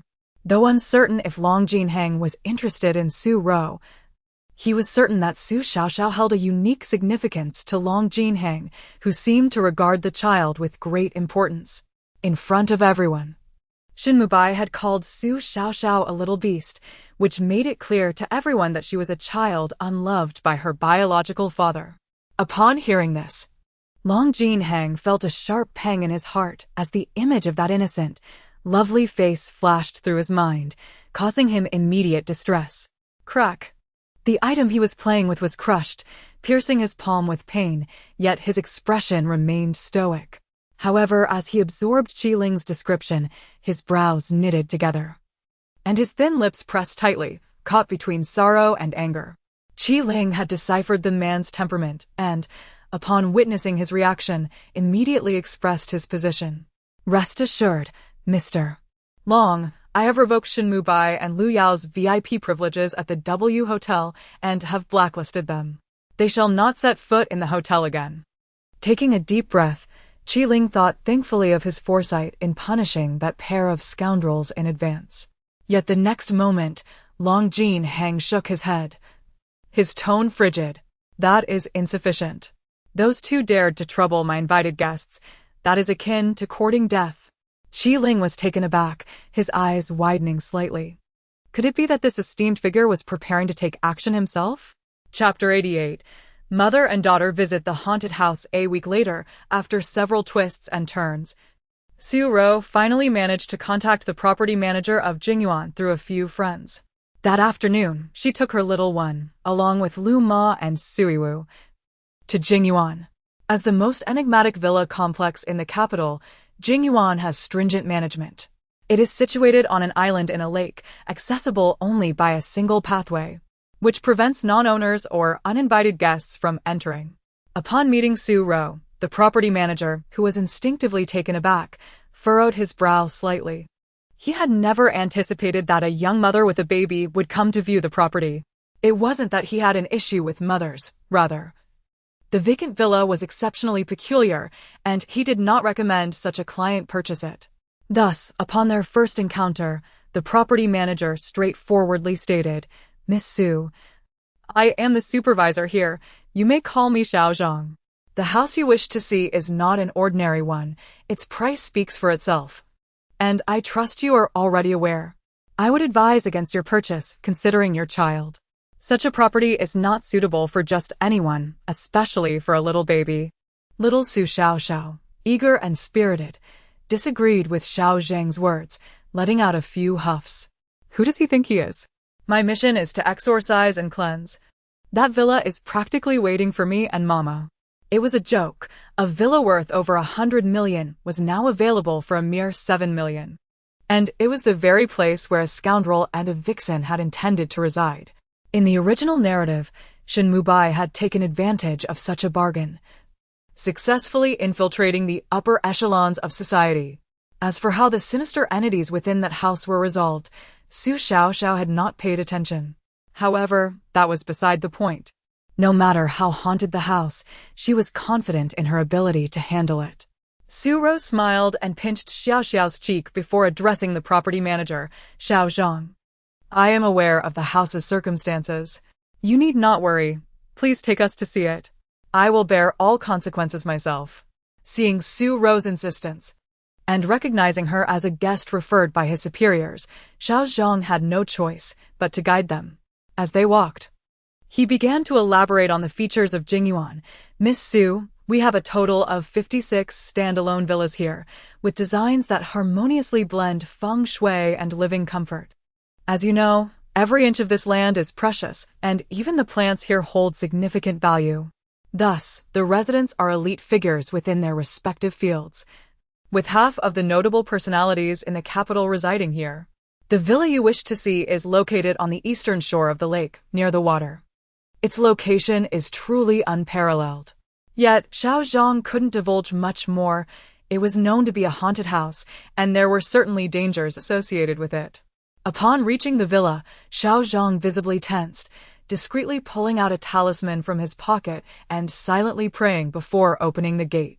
Su Ro surveyed her surroundings. Finding the silence eerily unsettling, there was hardly anyone around. However, the villas were not closely positioned to one another, ensuring ample privacy for the owners. Su Xiaoxiao merely glanced at the villa and had already formed an opinion. She also observed the adjacent villas, spaced 100 meters apart, yet devoid of any signs of life, indicating they too were under control. No wonder this house is being sold at such a bargain. It requires a strong life force to keep its spirits at bay. It's not that it is haunted per se, but rather that those who reside within gradually succumb to the malevolent aura, becoming frail and beset by misfortunes. However, as long as someone occupies this abode, the hauntings will be subdued, leaving only the resident to suffer, while the neighboring villas will remain unaffected and can be lived in normally. It seems they are eager to find a buyer to restore the normalcy of the adjacent villas, hence the low price. Su Xiaoxiao mused, aware that while Shin Mubai and Lu Yao were not paragons of virtue, their fates were indeed resilient, and under the protagonist's halo, even dwelling in such a house would turn calamity into fortune, flourishing with every passing day. Su Ro listened intently to Su Xiaoxiao's thoughts, grasping the underlying implications. Friends who had helped her navigate this connection had mentioned that this villa had seen several occupants over the past few years, all of whom fled within 6 months, arriving in high spirits, but departing as if chased by demons. Miss Su, please proceed, Xiao Zhang courteously gestured, feeling somewhat anxious as the talisman in his damp hand wrinkled. He nervously regarded Su Ro, torn between hoping for a successful transaction and fearing for the safety of the mother and daughter. Yet, he understood that someone needed to inhabit the property, otherwise he would fail to meet the demands placed upon him and would receive no bonuses year after year. This job offered a high salary and the opportunity to mingle with esteemed individuals, something others could only dream of. He did not wish to jeopardize his position over a haunted house. Noticing Xiao Zhang's unease, Su Ro smiled as she stepped into the courtyard. Her first impression was of overgrown weeds towering over a meter high, enveloping the entire yard. Su Ro merely frowned but said nothing. After all, this was a terrifying haunted house. Who would dare to maintain it regularly? Especially with the interior perpetually unventilated, curtains drawn tight, and devoid of sunlight, the temperature within was frigid. Upon entering, Lu Ma shivered deeply, and even Sui Wu could not withstand the chill, instinctively puffing breath into his fists to warm them. Lu Ma, worried that Su Ro, having just given birth, might succumb to the cold, hurriedly pulled out a shawl to drape over her. Yet, Su Ro shook her head, saying, I am not cold. Holding the baby keeps me warm. Lu Ma, unconvinced, insisted on checking her temperature. When her icy hand met Su Ro's, she was genuinely surprised by the warmth. Su Ro gazed down at her wide-eyed little one, her lips curving into a smile. The reason she was unaffected by the chilling atmosphere was undoubtedly due to her daughter. The child felt like a small furnace, providing immense warmth in her embrace. Xiao Zhang was drenched in cold sweat, quickly drawing back the curtains and opening the windows for ventilation. The warm breeze from outside finally raised the indoor temperature. Miss, not only is the interior newly renovated, but the exterior walls, beams, pillars, and foundation appear quite fresh, giving the impression of a newly constructed house, completed within the last year or two. Xiao Zhang did not hold back, tightly gripping the talisman as he continued. To be candid, this house has been torn down and rebuilt several times, and feng shui masters have examined it. The fortune should be prosperous. Yet, inexplicably, anyone who moves and experiences misfortune, it's truly strange. Realizing he had spoken too much, Xiao Zhang quickly fell silent. Su Ro remained silent, quietly waiting for her little one's verdict. After a moment, the tiny creature smacked her lips, her eyes narrowing into slits. I love it. It's magnificent and luxurious, and the best part is that this was originally the Scoundrels' house. Now Mama and I are moving in, this will surely infuriate him. Chapter 89. Seizing the villa desired by Shin Mubai upon hearing the whispers of her heart. Su Ro felt a surge of confidence akin to taking a calming tonic, and she promptly decided to acquire the property. What procedures are necessary? I want this house, she asserted resolutely. Zhang, the supervisor, was momentarily taken aback by her unwavering determination. Once he grasped the situation, he was filled with astonishment and delight. Yet he couldn't help but inquire, Miss Su, are you certain? Do you truly wish to proceed with this house? It is reputed to be a haunted dwelling. Is it not? I do not believe in the supernatural. Rather, I am curious to witness the power of this so-called haunted house. Worry not. I have contemplated this decision thoroughly and will not waver, she replied. With her confirmation, Zhang was elated beyond measure. He quickly retrieved the purchase agreement, eager to finalize the arrangements before Su Ro could change her mind. Miss Su, let us sign a preliminary contract, and once you determine your payment method, we shall proceed with the formal transfer. At that moment, Su Ro was indeed unable to produce the 7 million immediately. So she left her contact information and took the contract with her. On the way home, Lu Ma felt a wave of apprehension, fearing that Su Ro's decision to reside in that ominous house might lead to dire consequences. She opened her mouth several times, struggling to find the right words. After all, her young mistress had received a higher education, and it was unlikely that superstitions would sway her. Perceiving Lu Ma's hesitance, Su Ro smiled and urged, Lu Ma, please share your thoughts. I am in a good mood today.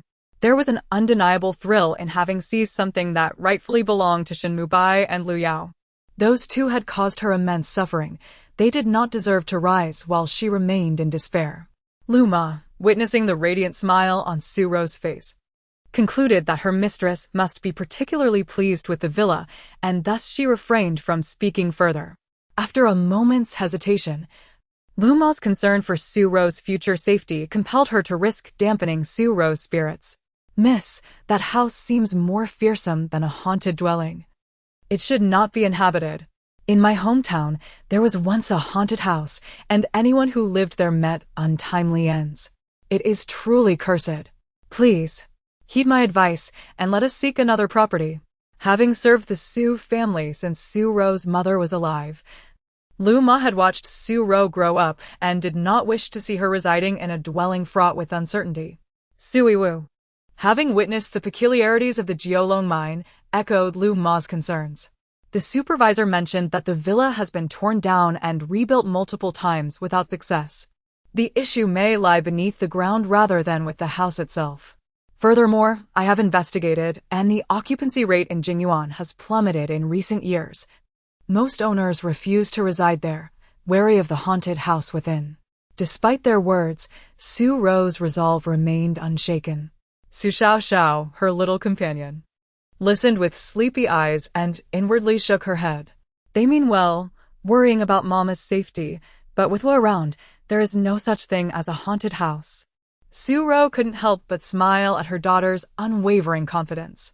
Lu Ma's family appears to have vanished, which is rather tragic. The reason she is so superstitious must be rooted in the village gossip that she is a harbinger of death, the one who brought doom to her entire family. Lu Ma had come from a rural background and had once enjoyed the companionship of parents and siblings before tragedy struck, claiming them one by one before she turned 20. Now, the only surviving member of her family was her newly adult nephew.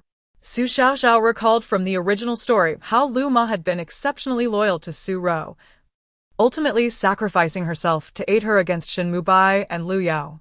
Although her family's sole descendant had not appeared, Su Xiaoxiao had once assessed Lu Ma's fortune and found her nephew to be frail and unfortunate. Su Ro was unaware of Lu Ma's family history since her earliest memories. Lu Ma had been a servant in the Su household. Over the years, she had become akin to a family elder, sharing meals and living together as if she were an aunt. Upon hearing Su Xiaoxiao's thoughts, Su Ro felt a pang of compassion. Lu Ma's entire family had perished, and she had been unjustly labeled as the cause of their demise. How despairing it must have been for Lu Ma to bear such a burden. Miss, please do not lose your train of thought. Can we agree not to pursue that haunted house? Lu Ma's anxious demeanor and reddened eyes were a stark reminder of her fears. She wished to avoid subjecting Su Ro and Su Xiaoxiao to the same despair that had haunted her family. Seeing Lu Ma's distress, Su Ro felt uncertain about how to console her. Instead, she gently embraced her as a daughter would a mother, softly assuring her, Lu Ma, rest assured. I will not take any risks without complete certainty. I will contact Mr. Long soon to see if he can invite Master Jingchan to assist. Mentioning Master Jingchan eased Lu Ma's worry somewhat. Upon returning home, Su Ro recounted the details of the haunted house to Su Xiaoxiao and her mother. The elderly couple was immediately opposed upon hearing about the haunted reputation. Su Ro used the same reasoning she had with Lu Ma and managed to temporarily convince her parents. She declined Su Xiaoxiao's financial assistance, stating she had a plan to pay in full, which ultimately put their minds at ease. The following day, news of the sale of the haunted villa spread rapidly. Simultaneously, another piece of good news also circulated. In an upscale apartment, Lu Yao stared incredulously at a post from a socialite on her friend circle. Without delay, she called Shin Mubai over. Enraged by the news of the villa changing ownership, Shin Mubai stormed into the apartment only to find Lu Yao eagerly greeting him with open arms, playfully demanding money. Mubai, do you remember that promise you made to me? Since their relationship had become more open, Lu Yao no longer addressed him as brother. Shin Mubai was seething with frustration. He had already missed a golden opportunity to ascend within elite circles, and now Lu Yao's question about a clearly forgotten promise only added to his irritation. He yanked his tie from his neck, responding tersely, "What is it? Just say what you need." Lu Yao, needing something from Shin Mubai, bore his dismissive attitude with restraint.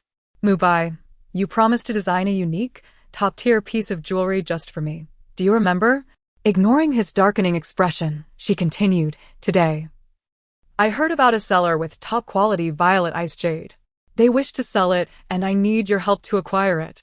Chapter 90. Shin Mubai splurges for Lu Yao. Upon hearing this, Shin Mubai was instantly consumed by rage. "Money, money, money. Is that all you ever think about? Do you have any inkling that because of you, I suffered the loss of a villa at the Beiyuan auction? A villa in Jingyuan?" Shin Mubai nearly roared, startling Lu Yao. Yet, before long, Lu Yao retaliated. "Shin Mubai, are you even a man? What does this have to do with me? It was your own assumption that the Su family would also bid on that batch of raw stones. Did I coerce you in any way?" As she spoke, tears streamed down her face, evoking sympathy. Under normal circumstances, Shin Mubai would have consoled Lu Yao by now. However, after waiting for what felt like an eternity without receiving any comfort from him, she stomped her foot in frustration and stormed out. At the Su family villa, Su Ro held the violet raw stone with a mischievous smile. Su Xiaoxiao couldn't help but shiver slightly. "Mother is smiling wickedly. Who is about to have bad luck?" Su Ro had already spread the news, confident that Lu Yao would soon find out. Initially, their father intended to keep the stone for her to craft a bracelet or something to wear, but her interest in such adornments was minimal. Selling it for a high price to buy a house seemed far more appealing. She recalled Lu Yao's fondness for purple, believing it to be ethereal and imbued with a sense of mystery that could captivate men. She remembered the first year of Lu Yao's relationship with Shin Mubai, during which Lu Yao often spoke sarcastically in his absence. On one occasion, she had boasted, "Sister Ro, my brother Mubai is so good to me. He promised to custom make a set of jewelry for me. I just haven't found the right material yet. Those sapphires and padparadska seem rather ordinary. And jadeite in icy hues makes one look aged and doesn't suit me. What do you think I should use, Sister Ro?" Yet, she did not want to appear jealous. At that time, she still cared about Shin Mubai's feelings and didn't want to put him in an uncomfortable position, so she refrained from confronting Lu Yao. In hindsight, she realized she should have been far less courteous to Lu Yao. A master of tea art like her should have been challenged to the point of self-doubt.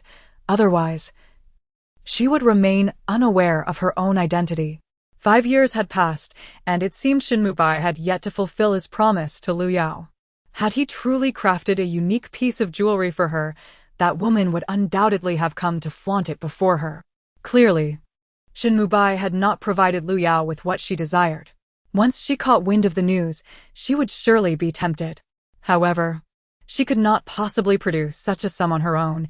She would inevitably have to turn to Shin Mubai. Su Ro felt a rush of satisfaction. Not only had she tricked Shin Mubai into buying the villa, but she would also ensure he paid for hers. A few days later, Su Ro indeed received a message stating that a buyer wished to meet for further discussions. Su Ro had disseminated the information through friends, as she could not appear herself. Most people in the Su group were acquainted with Shin Mubai, and she could not risk exposure. The buyer's surname was Shin, presumably Shin Mubai himself. And Su Ro could hardly contain her excitement. She instructed her friend to handle negotiations, steadfastly refusing to allow Shin Mubai an easy purchase. Soon enough, news arrived that Mr. Shin had indeed gritted his teeth and purchased the raw stone for 7,500,000. The funds swiftly reached Lu Yao's account through her friend, and she immediately contacted Supervisor Zhang to settle the payment for the infamous house in one go, thereby becoming its rightful owner. Her second brother, Su Yunmu, could not suppress his curiosity, asking, "Little sister, what good news do you have to share? Let your brothers rejoice with you." Su Xiaoxiao, having had her fill of milk, perked up her ears to listen closely.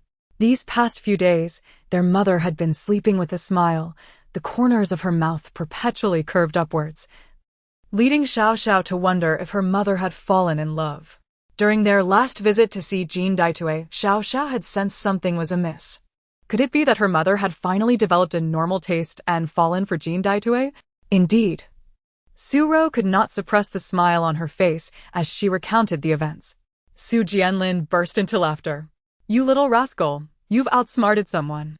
Shin Mubai, that scoundrel, deserves to suffer a great loss." He had gathered some intel on Lu Yao, deeming her character mediocre and her schemes heavy. If Shin Mubai were to marry her, it would only bring trouble to the Shin family, and he deserved it. Su Yunqing could not help but revel in their misfortune. Su Yunmu scoffed. That scoundrel can't be so blind as to spend so lavishly just to please a scheming woman. As soon as he finished speaking, an eerie silence enveloped the room, laughter dissipating into the air. Su Jianlin and Su Yunqing shot daggers at Su Yunmu, cautiously glancing at Su Ro. Su Yunmu suddenly realized he had misspoken. After all, his sister had once been engaged to Shin Mubai, and hearing such words would surely sting. They all knew that Su Ro had never received any heartfelt gifts during her time with Shin Mubai, yet now he was lavishly spending for Lu Yao. In light of this comparison, who could possibly feel joy? Even Xiaoxiao worried that their mother might be hurt and couldn't help but criticize Su Yunmu. Uncle is really clueless. Why bring up something so sensitive? No wonder he gets deceived. With such low emotional and intellectual intelligence, how can he not be fooled? Uncle must be watched closely to prevent him from being manipulated by ill-intentioned individuals. Su Yunmu, facing the merciless critique from his still nursing niece, could only cast a helpless glance at Su Ro. Su Ro feigned anger, and it wasn't until Su Yunmu was drenched in sweat, nearly on the verge of tears, that she finally burst into laughter. All right, you needn't worry about me. A man like that is hardly magnanimous. Lu Yao will definitely have to pay a price to get what she desires." Su Ro speculated that the money Shin Mubai had spent was not his own. He must have sought it from his mother. The violet jadeite, particularly the icy variety, was exceedingly rare on the market, and if Shin Jinhua were to learn of it, she would undoubtedly seize the opportunity. As anticipated by Su Ro, Lu Yao relentlessly pestered Shin Mubai until she finally persuaded him. However, Shin Mubai dared not admit he had run low on funds, otherwise Lu Yao would look down upon him. Thus, he turned to his mother, asserting that the raw stone belonged to the Shin group. Utilizing his position as the young master, he could certainly procure some offcuts. Chapter 91. The grand banquet. On a night a few days later, Su Ro was once again preparing to feed her little one, Xiaoxiao, with milk. However, her mother refused to take her outside for fresh air, which truly frustrated the child. As the bottle was brought to her lips, Xiaoxiao turned her head away, pouting. If you don't take me out to play, then I want to drink milk. What kind of child stays cooped up indoors every day? If her mother wouldn't let her play outside, she might as well starve herself. Xiaoxiao thought this, but fearing her mother's anger, she stole glances at Su Ro's expression while turning her face away. Su Ro observed everything, her daughter's antics amusing her. However, she quickly composed herself, raising an eyebrow and stating, "Not hungry? Then don't drink. Too much milk isn't good for you." Her daughter was clever, perceptive, and strong-willed, yet still a baby. As a mother, she needed to keep a close eye on her, lest this little sprite become too difficult to manage in the future. Xiaoxiao was taken aback when her mother didn't indulge her and instead took the bottle away. Growing anxious, she realized she had already begun her protest. If she yielded too easily, it would be quite embarrassing. Thus, she feigned anger, letting out a small huff to indicate her displeasure. Su Xiaoxiao merely cast a sidelong glance at her before returning her attention to her phone. The standoff continued, a test of endurance between mother and daughter. 15 minutes passed, and Su Xiaoxiao discreetly checked again. Her daughter remained resolutely ignoring her. Half an hour later, she looked again, and not only had Xiaoxiao not changed her position, but her expression still bore the initial pout of annoyance. At this point, Su Xiaoxiao felt a twinge of concern.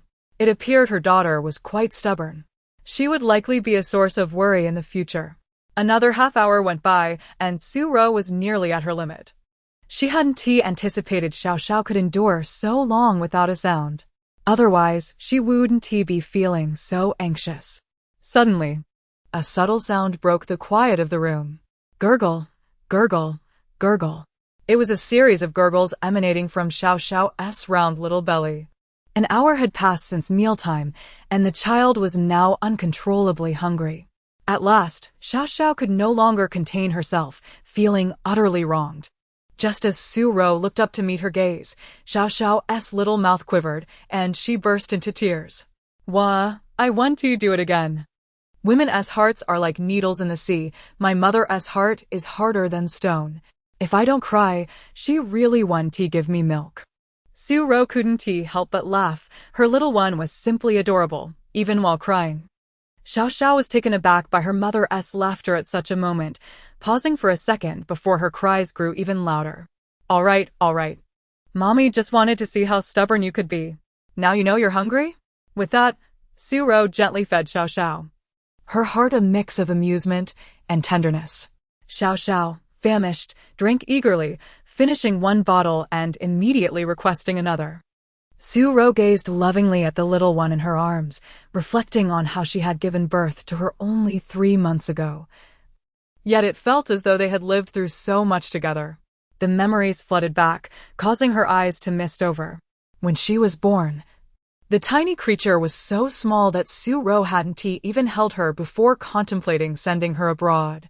Now, a few months later, she had grown considerably, becoming even more delightful, with her round, pale face and sturdy little limbs.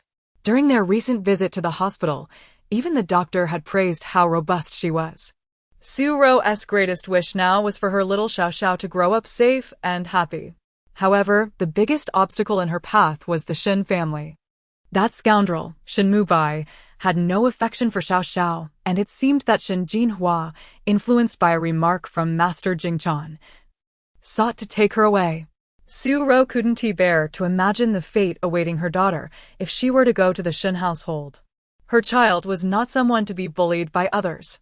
After wiping Xiaoxiao's mouth, Su Xiaoxiao pulled out her phone, only to find a call from Mr. Long. After a moment of hesitation, she answered the call. As she ended the call, confusion washed over her, and she murmured, "How strange, Mr. Long actually invited me and my daughter to a banquet." Based on her understanding of Mr. Long, he was not the type to host social gatherings. To be honest, such affairs among the wealthy typically involved men indulging in revelry or discussing business, while women adorned in finery served merely as accessories for the men's amusement. Su Xiaoxiao had never been fond of such environments and even felt a degree of aversion toward them. She had accompanied Shin Mubai to similar soirees, which were chosen specifically to maintain his gentlemanly image, yet they were still filled with extravagance and indulgence. In their world, pleasure and enjoyment could reach the height of luxury. Su Xiaoxiao felt she could never fit into that circle, nor did she desire to. Now, with a daughter, she was even more reluctant for her to be exposed to such things. Although Mr. Long had invited her to the grand banquet, she initially had no desire to attend. However, considering that it was an invitation from her daughter's golden benefactor, she refrained from declining outright. "Xiaoxiao, Mr. Long has invited us to a grand banquet. Would you like to go? If you want to go, Mommy will accompany you. Su Ro hoped her daughter would shake her head, but alas. Xiaoxiao was still feeling frustrated and couldn't refuse such an invitation from her golden benefactor. As expected, after being well-fed, Xiaoxiao eagerly nodded in her little bed, making soft, sweet sounds of agreement, as if she could hardly wait to rush to the banquet. How could she possibly refuse? With a soft sigh, Su Ro conceded. All right then, Mommy will take you along. On the day of the banquet, Su Ro appeared in resplendent attire. The seemingly simple black and white haute couture gown looked exceptionally elegant on the tall Su Ro. Xiaoxiao, disliking the typical pink princess dress, was instead dressed in a matching outfit with her mother, donning a chic black and white ensemble suitable for an infant. The delicate, fair-skinned baby girl, dressed in a cool outfit, quickly attracted numerous, admiring glances. What a lovely little girl! Whose daughter is she? She looks vaguely familiar, as if I've seen her somewhere before. Feeling the attention upon her, Xiaoxiao flashed a cheeky smile and threw a flirtatious glance at the crowd. The ladies around were suddenly flustered. Oh my, that child is too charming. I can't look at her any longer, otherwise my long-held child-free stance will be shattered. Don't even think about convincing me to have a baby. Me too. I absolutely detest children. But just one glance at her makes me want to rush over and give her a kiss. Chapter 92. Unwarranted mockery. Hello, is this your child? She is absolutely adorable. Several elegantly dressed women, seemingly of a similar age to Su Ro, approached to strike up a conversation, their eyes gleaming with interest as they focused on Su Xiaoxiao. Yes, she is my daughter, and her name is Xiaoxiao. Upon hearing her mother introduce her to strangers, Xiaoxiao smiled brightly, opening her mouth in response. One of the women, clad in a strapless gown, couldn't resist leaning in to pinch Xiaoxiao's cheek, eager to confirm if her skin was as tender as it appeared. An overpowering scent of perfume assaulted the senses, causing Su Xiaoxiao to sneeze uncontrollably. The woman recoiled as if confronted with something repulsive, hastily retreating several steps, her face contorting into an exaggerated expression of distaste as she withdrew her outstretched hand. Seeing this, Su Ro's expression turned icy, and she instinctively cradled Xiaoxiao, preparing to leave. What she had anticipated to be a delightful encounter with a few child-loving beauties had turned into a disheartening experience. They wished to touch her daughter, but she was unwilling to allow it. While she could tolerate the overwhelming fragrance, the sight of those long, sharp nails waving in front of her daughter was utterly frightening. She could not bear the thought of Xiaoxiao being harmed. Xiaoxiao, let us take a stroll over there by the fountain. It looks lovely. Su Ro understood that her daughter was perceptive. Those women had flattered her, only to reveal their disdain shortly thereafter. She feared her child's tender heart might be hurt, so she hurriedly made her exit. However, Xiaoxiao was far from delicate. She had already begun to mutter in her heart, "How dare they look down on me? I find their heavy foundation laughable, and their silicone-laden faces are quite ridiculous. Those sharp chins could easily cause harm." Su Ro realized she had unnecessarily worried about her daughter's feelings. Xiaoxiao was no fragile creature. They arrived at the fountain, where the ambience was serene and the crowd was sparse. The soft, enchanting lights illuminated Su Ro, and her black and white gown lent her an air of mysterious elegance. Her nobility and grace caught the attention of onlookers. As Xiaoxiao gazed up at her mother, she was struck by her beauty, her mouth watering in admiration. Yet, tranquility lasted only a brief moment, as the sound of high heels accompanied by laughter approached. A group of stylishly dressed young women came nearer.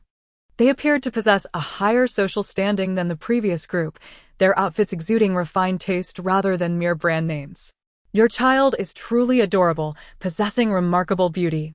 I noticed several mothers brought their children today, but yours stands out the most. Indeed, I agree. You are remarkably beautiful. So, it is no surprise your child is equally stunning. But you must understand, daughters typically resemble their fathers. While this lady indeed resembles a star, I am certain her husband is equally handsome. Wouldn't you agree? These women lavished praise upon Xiaoxiao, eventually redirecting their interest toward her father. Su Ro, being a woman herself, sensed an unusual undertone in their approach. These women seemed to harbor ulterior motives. Xiaoxiao, appreciating her mother's beauty, was perturbed by the interruption. With her glistening, grape-like eyes, she scrutinized the women, her lips curling in displeasure. They are clearly troublemakers, destined to entangle with numerous men, bringing chaos and misfortune to families. It appears they are a cadre of professional homewreckers. In the original narrative, there was no shortage of sudden appearances by such characters. Lu Yao, the protagonist, had to contend with these troublesome figures. Ironically, her mother was also a homewrecker, unlike the current women who were clearly different. Her mother was unjustly accused while being the legitimate fiancé, whereas Lu Yao claimed to be the true love of Shin Mubai. In her eyes, love was non-existent, and any married man who strayed was deemed a homewrecker. The women approached under the guise of compliments directed at Xiaoxiao and Su Ro, subtly steering the conversation toward men. Su Ro began to sense something amiss. Upon hearing Xiaoxiao's inner thoughts, she realized these women were eyeing a potential target. Pregnant and nursing women's husbands were likely their easiest catch. Unfazed, the women persisted, attempting to glean more information. By the way, where's your husband? We haven't seen him. It seems like a lively gathering. Surely your whole family is here? With flirtatious glances and playful smiles, they appeared poised to vie for attention, ready to engage with Su Ro's husband should she reveal his identity. Su Ro intended to dismiss them, but found herself cornered by the water's edge, realizing they would not relent without a satisfactory response. It's just my daughter and me attending the banquet.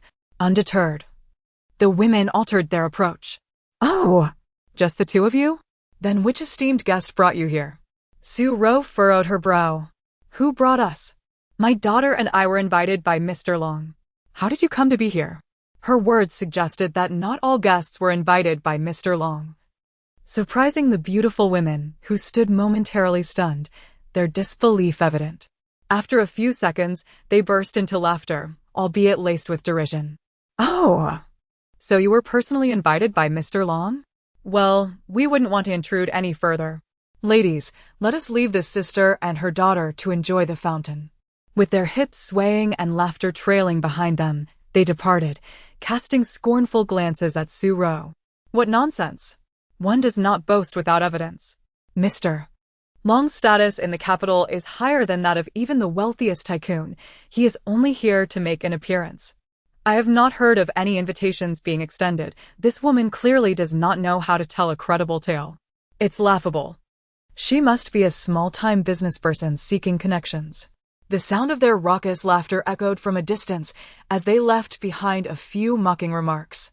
Su Ro found herself questioning the situation. She had been pondering the nature of Mr. Long's guests, suspecting the atmosphere was rather unsavory. However, it appeared she had misjudged Mr. Long. Was she perhaps the only one he had invited? Chapter 93. Su Ro's battle of wits against the rascals. Those women are truly insufferable. My mother is clearly the one who was invited by the esteemed Mr. Wajin. So why don't they believe it? Su Xiaoxiao could not comprehend why these Andes spoke with such a sarcastic tone. Thankfully, her mother possesses a good temper and does not stoop to their level. If she could speak now, she would undoubtedly defend her mother and scold them for their bullying.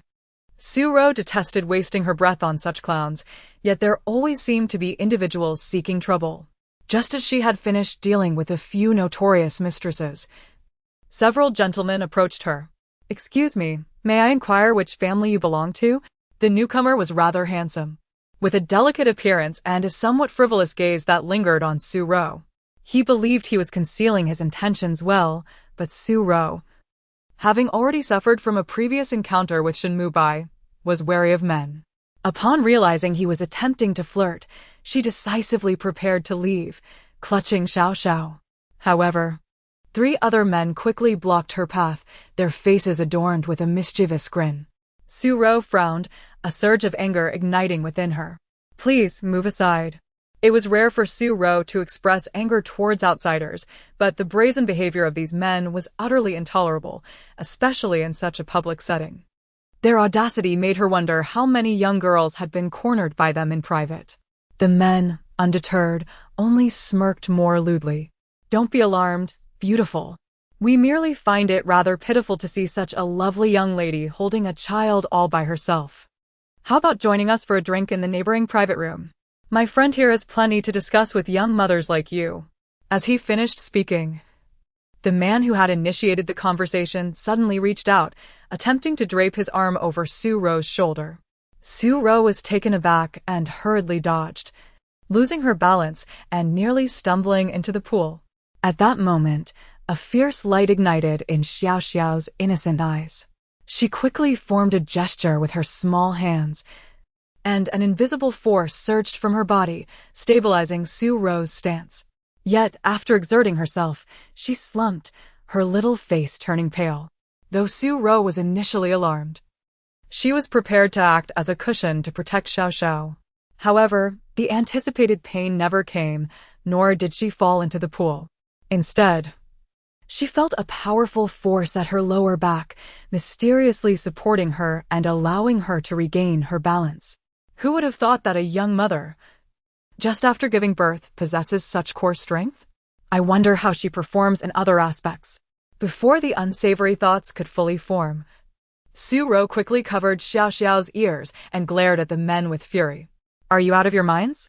Speaking such vile words in front of a child. Do you have no shame? Who are you? If you continue this disgraceful behavior, I won't hesitate to have you removed." Her stern demeanor indeed conveyed authority, and the men, realizing that Su Ro was not the easily bullied woman they had assumed, exchanged glances and fell silent. But just then, a mocking voice rang out from nearby. To her surprise, Shin Mubai had arrived. The woman clinging to his arm, radiating pride, was Lu Yao. "Oh, so this woman has caught your interest too? You must be truly starved." Shin Mubai did not hide his disdain for Su Ro and added, "Did you not know? This woman was once my unwanted fiancé. If you are truly that desperate, it raises doubts about your taste." As he spoke, Shin Mubai and Lu Yao approached closer. Having been at a distance, Shin Mubai had not taken a good look at Su Ro's outfit earlier, but now, standing before her, he was taken aback by her beauty. Today, Su Ro appeared stunning, exuding an undeniable air of nobility that made her glow like a radiant jewel. Lu Yao quickly noticed Shin Mubai's gaze was fixated on Su Ro, and jealousy surged within her.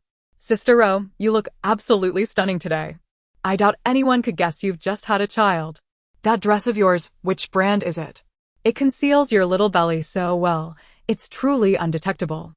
Lu Yao's comment was a deliberate reminder to Shin Mubai that while Su Ro might look glamorous, a woman who has given birth could never compare to a youthful maiden. The sagging belly, the so-called mother's hips, and the lingering stretch marks, would such unsightly marks not deter a man?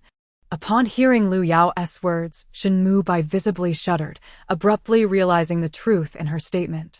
She is right. A woman who has borne a child cannot compete with a delicate young girl. He scolded himself for ever finding Su Ro attractive.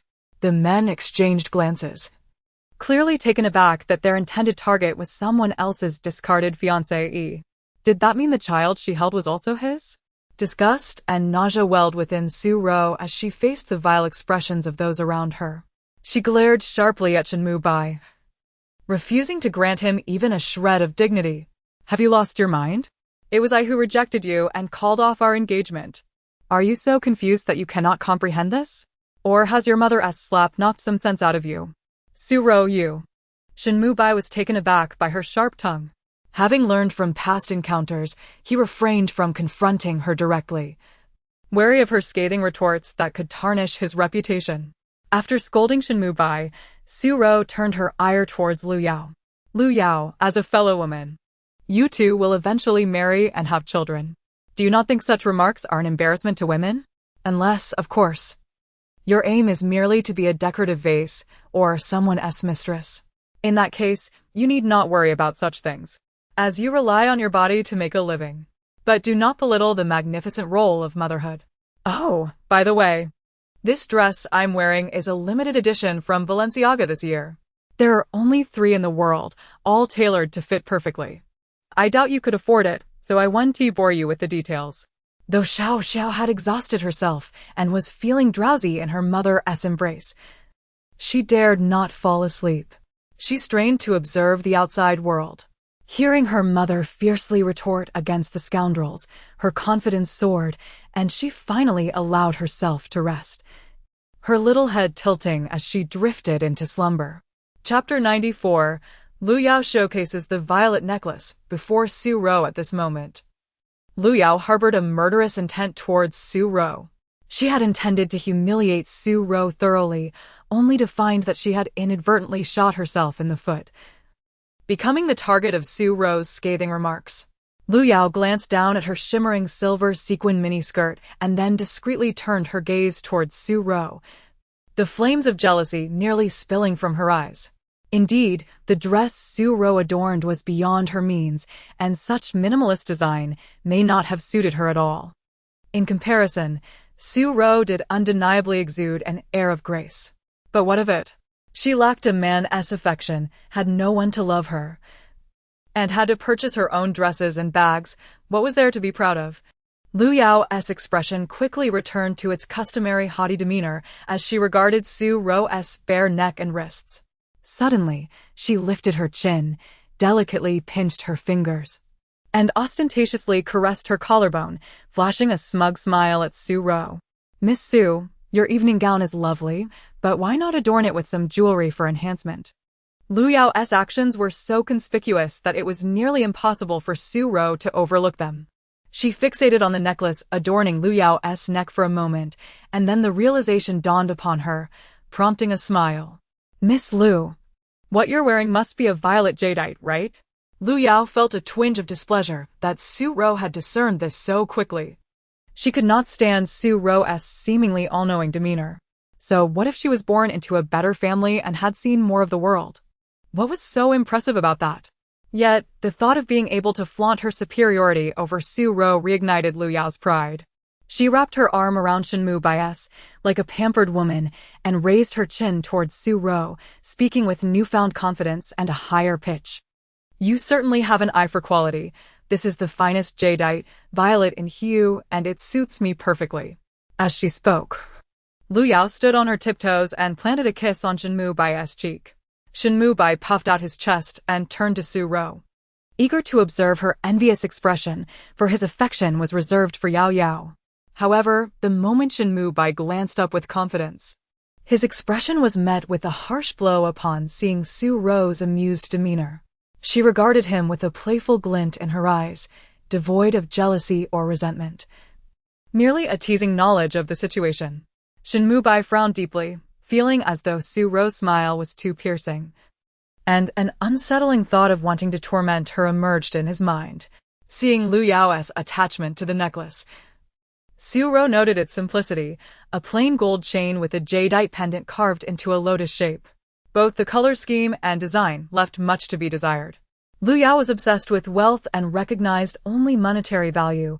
Her mediocre taste would lead her to feel content with such a piece, which was understandable. "Well, Miss Su, if you fancy it, you could always have a man buy one for you." "Oh! But I must regretfully inform you that violet jadeite is quite rare and requires someone willing to spend lavishly." At this, Su Ro couldn't help but chuckle, her disdain and mockery evident in her eyes. Lu Yao's fingers trembled with anger. "What are you laughing at?" Su Ro shook her head slowly, observing Lu Yao's expression. Losing to such a trinket in Shin Mubai's eyes truly indicated his poor judgment. "Miss Lu, I believe you might be mistaken. My collection of jewelry is quite extensive, and I have no shortage of it. However, I removed all my rigid jewelry for fear of hurting my daughter. She had no inclination to wear gold and silver. It was cumbersome and required constant adjustment. As for that thing around your neck..." Su Ro clicked her tongue, thoroughly unimpressed. "How to describe it? I simply cannot appreciate it. My apologies." With those words, Su Ro shattered Lu Yao's pride into pieces. Lu Yao's face flushed with anger as she glared at Su Ro, berating her for her lack of taste. What do you know? This ice-grade jadeite is precious. The lotus carving is quite remarkable, and it wastes a lot of material. Most people wouldn't dare to do such a thing, but I adore it. And Mubai indulges me. Shin Mubai, hearing this, affectionately pinched Lu Yao's cheek, gazing at her with deep affection. Whatever Yao Yao desires, I shall fulfill. Ugh.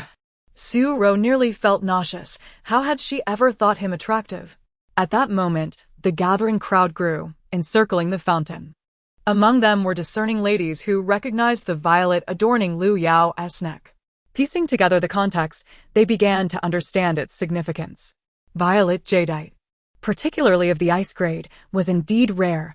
Her man treated her well. However, it was slightly small, and unless one looked closely, it was hard to discern. Especially given the girl's skin tone, golden hues clashed with violet, making her appear somewhat sallow. Yes, I concur.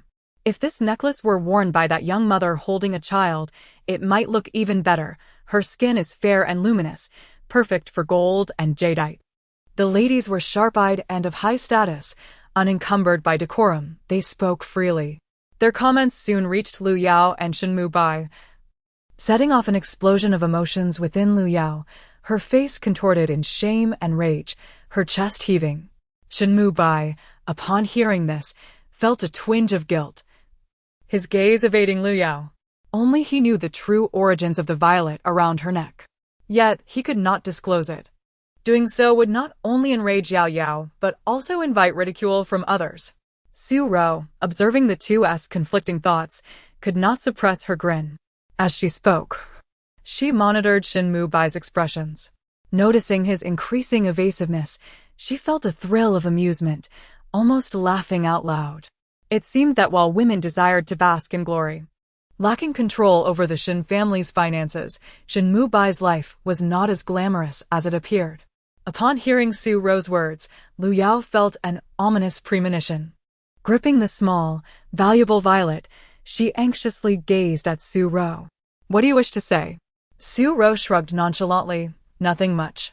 I merely wanted to remind Miss Lu that the piece of violet jadeite you possess is quite substantial, large enough to create 3 or 4 bangles. Yet, the small pendant you wear seems more like a scrap piece. As Su Ro finished speaking, Shin Mubai turned pale, while Lu Yao's reaction was quite the opposite. Whether out of anger or embarrassment, her cheeks flushed bright red. Su Ro internally reveled in the situation, finding amusement in how easily she could provoke a change in their expressions. Shin Mubai had miscalculated if he thought a mere scrap could appease Lu Yao. She was certainly not one to be easily satisfied. Chapter 95, Little Xiaoxiao fell ill.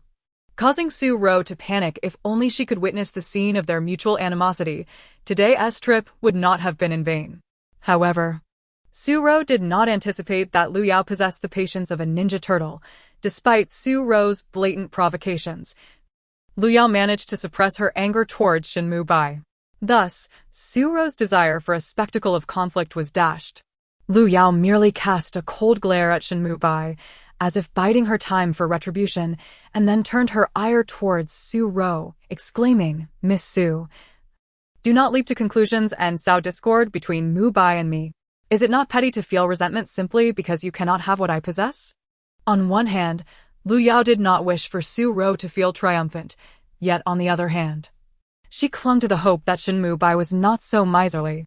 The pendant she received, albeit small, was comprised of the rarest violet ice material, and she felt she should be grateful for his willingness to gift it to her. Nevertheless, Su Ro's words pierced her heart like a thorn. Despite her verbal denial of Su Ro's insinuations, doubt began to fester within her. Su Ro, unfazed, replied with a dismissive pout, "If you choose not to believe me, so be it. I merely sought to offer you a friendly warning, but if you are content, then let us assume I said nothing." Raising an eyebrow, she cast a provocative glance at Shin Mubai. In the past, she would never have dared to challenge him, even in moments of discontent, as he was her fiancé, deserving of respect. Yet now, she relished the freedom to express herself without restraint. Shin Mubai was thoroughly despicable. He did not deserve happiness. Little did anyone know that in the dim recesses of the second floor, Long Jin Han was observing the entire exchange. Witnessing Su Ro's confident and audacious demeanor, he could not help but smile. This woman was indeed different from the first time he encountered her. As the crowd within the venue swelled, Su Ro, disregarding the glares from Lu Yao and Shin Mubai, cradled Xiaoxiao and prepared to depart. She had said all that needed to be said. It was time to make her escape before any madness ensued. Lu Yao, watching Su Ro's graceful exit, felt her frustration boil over, nearly stomping her feet in anger. The whispers around her continued to echo in her ears, while Shin Mubai, feeling guilty, pulled Lu Yao into the crowd, seeking refuge in a less populated corner. As the commotion settled, Lu Yao's anxiety took root. She urgently questioned Shin Mubai. Was there truth in what Su Ro had said? Initially, she had felt triumphant, believing she had finally gained the upper hand over Su Ro, but now she feared she had merely become a subject of ridicule. If Su Ro's claims were valid, then the pendant she possessed, no larger than a fingernail, would indeed be laughable in comparison to a piece of material larger than a fist. Faced with Lu Yao's inquiries, Shin Mubai, though internally uneasy, maintained a facade of calm, redirecting all blame towards Su Ro. You believe her words? Do not let her appearance deceive you. She has always harbored resentment because I chose not to marry her. Her jealousy is evident, and she intends to provoke you. One could not deny that Shin Mubai's manipulation was as effective as when he had been with Su Ro, a fact that would elicit scorn from her if she were present. After a moment of contemplation, Lu Yao found merit in Shin Mubai's reasoning, although an underlying sense of unease lingered. Noticing her uncertainty, Shin Mubai resorted to his ultimate tactic. He embraced Lu Yu tenderly, whispering soothingly, "Do not dwell on your worries. Focus instead on maintaining a positive spirit. Visit the beauty salon often and present your best self to my mother. I assure you, our path will be smooth." Upon hearing the prospect of joining the Shin family, Lu Yao's doubts dissipated, replaced by a triumphant smile. I understand. I will not bring you shame. My future mother-in-law will surely be pleased with me. After leaving the throng, Su Ro felt an overwhelming sense of relief. However, when she looked down at Xiaoxiao, her heart sank. The child lay motionless in her arms, her complexion pale and her lips tinged with a concerning hue. Panic surged through Su Ro as her eyes filled with tears. Xiaoxiao, my precious child, please open your eyes and look at Mama. Let us get up for your favorite milk, shall we? Su Ro's voice trembled as she called out, shaking Xiaoxiao gently, but the little one remained unresponsive. Were it not for the faint rise and fall of her breath, Su Ro would have feared the worst. Confused as to how her daughter could have deteriorated so suddenly, Su Ro wondered if the earlier confrontation had affected Xiaoxiao. This was not right. She needed to seek medical attention immediately. Without hesitation, she hurried towards the exit, cradling Xiaoxiao closely. Long Jin Han observed Su Ro's frantic state with furrowed brows. After a brief moment of contemplation, he vanished from the second floor. The venue was bustling with an increasing number of guests and waitstaff weaving through the throng, creating a chaotic atmosphere. Carefully navigating the crowd, Su Ro was acutely aware of the need to maintain her pace, balancing her urgency with the desire to protect her daughter. Every moment felt critical as panic coursed through her, yet she pressed on through the sea of people. Suddenly, as she neared the exit, Su Ro noticed that the crowd had seemingly frozen, the noise abruptly silenced, rendering the hall eerily quiet. She sensed the unusual shift, but had no time to ponder it. Please make way. I need a path, she implored as a group obstructed her route. Just as her words faded, a hand reached out from behind, gently resting on her shoulder. Miss Su, allow me to take a look at the child. The familiar voice sent a jolt of recognition through her. It was Mr. Long. Desperate for assistance, Su Ro turned to face Long Jin Han, her tear-filled eyes meeting his concerned gaze. Mr. Long, please help my daughter. She seems to be unwell. Chapter 96. The three of them resembled a family unit. Upon observing Su Ro trembling with tears welling in her eyes, Long Jin Han promptly extended his hand and, amidst the incredulous gazes of those around, accepted the small child from her embrace. The little one nestled in Long Jinhan's sturdy arms, akin to a soft ball of cotton, light and delicate. This marked Long Jinhan's third time holding the child, however, unlike the previous occasions when he could hear her joyous laughter. This time the little one was remarkably quiet. Upon closer inspection, Long Jinhan was taken aback by the child's condition, his heart sinking momentarily. Lacking experience in caring for children, he was acutely aware of their fragility and the necessity for immediate medical attention in the event of any illness, without delay. Without hesitation, he cradled the child and assured Su Ro, "Do not worry, stay close to me, I will take her to the hospital." Before Long Jinhan's formidable presence, those obstructing their path quickly parted ways. In the banquet hall, all eyes were fixed intently on Long Jinhan, the infant in his arms, and the petite figure trailing behind him. Who could she be? The daughter of some influential figure, capable of engaging in conversation with Mr. Long. Not only that, but it was astonishing to see such a cold individual willingly embrace that woman's child. Su Ro followed closely behind Long Jinhan, her earlier anxiety finally subsiding. She reprimanded herself for being so engrossed in her verbal sparring with Shin Mubai and Lu Yao that she had neglected to monitor her daughter's condition. As a mother, she felt utterly remiss. Lost in self-reproach, a child's innocent voice suddenly resonated in her mind. "Phew, I'm back. I used so much energy to protect Mama, but thankfully, the golden thigh has come to hold me, and now I'm fully revived." Long Jinhan, striding forward, raised an eyebrow and glanced down to see the little one had indeed opened her eyes, sparkling with vibrant light as she gazed intently at him. Golden thigh? Fully revived? Long Jinhan couldn't help but chuckle at the cleverness of the child, who had likened him to a supportive figure. Upon hearing her daughter's thoughts, Su Ro felt a surge of excitement. She rushed to Long Jinhan's side, relieved to see her daughter awake, her cheeks rosy instead of the pallor she had displayed moments earlier. Still anxious, Su Ro checked the child's body, feeling her forehead to ascertain if she had a fever. After her thorough inspection, she found the little one to be full of energy, completely unharmed. It seemed that the child had an inkling of what had transpired, feeling a twinge of guilt. She understood that if she overexerted herself, she could lose consciousness entirely. Earlier, she had used her powers to prevent her mother from falling into the pool, after which she could recall nothing. Surely, her mother must have been frightened when she couldn't awaken her, causing her distress. "Little one, you scared your mother. Are you feeling unwell?" The child opened her mouth, emitting little sounds. "Milk, I want milk." In a flurry, Su Ro retrieved the bottle. Observing this, Long Jinhan sat down at the table, placing the child on his lap and assisting Su Ro in preparing the milk. One held the bottle while the other mixed the formula. Their silent cooperation appeared as though they had rehearsed it countless times, astonishing everyone present. Mr. Long was unmarried, yet he appeared so at ease with the mother and daughter, as if they were a family.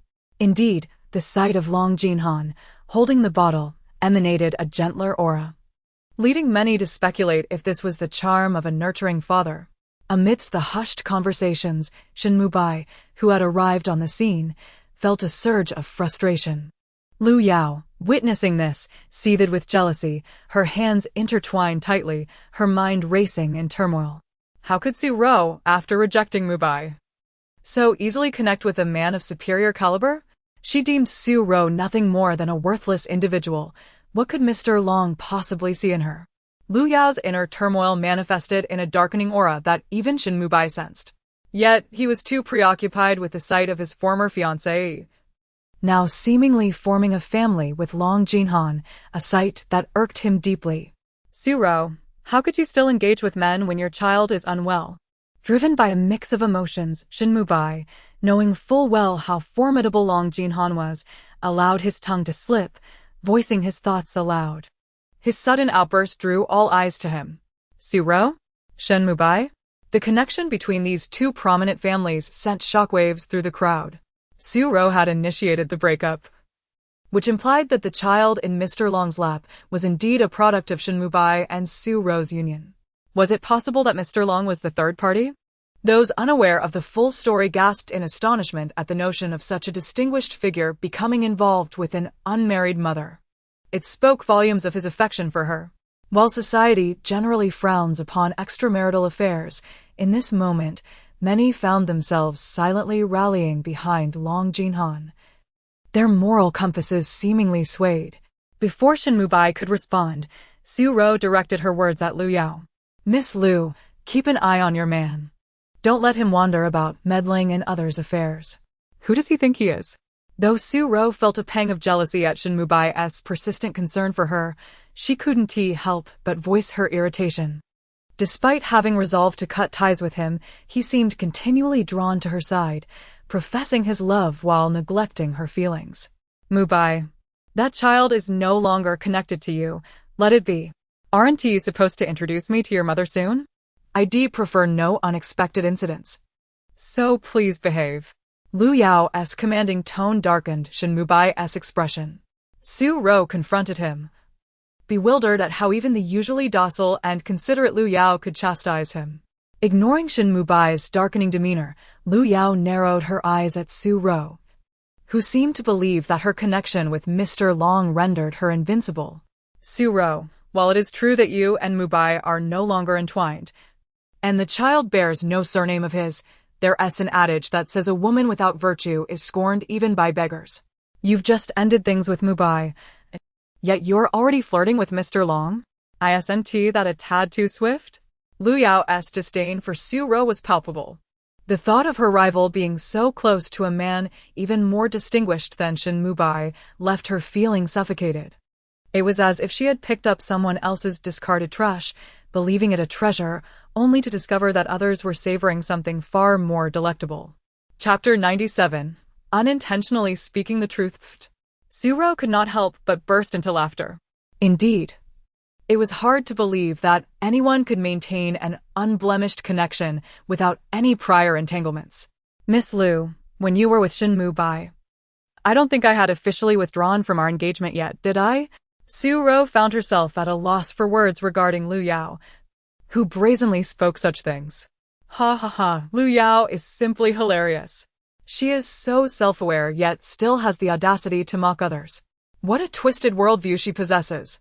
Su Xiaoxiao, having recovered her strength in Long Jinhan's embrace and having absorbed a considerable amount of spiritual energy, was now quite spirited. Her little eyes darted mischievously as she formed a gesture with her hand, her pinky finger pointing discreetly toward Lu Yao. Unseen by anyone, a faint light swiftly entered Lu Yao's body. In the next moment, Lu Yao's expression twisted grotesquely, resembling a shrew, as she fiercely retorted to Su Ro, "Yes, I have indeed been with Mubai for a long time, but so what? He has never liked you. You are too reserved, too proud. Which man would be fond of you? My love with him is genuine, while you only now mention withdrawing from the engagement. Su Ro, you are incredibly selfish. You should have realized this long ago and stepped back. Who knows, perhaps Mubai and I would have been married by now.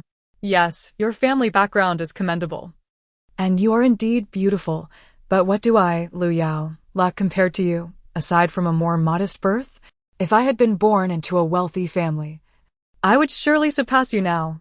The only person who deserves to stand beside Mubai is me. You, Su Ro, have no right." Lu Yao's outburst was filled with fervor, gesticulating with wild abandon, leaving even Shin Mubai momentarily dumbfounded.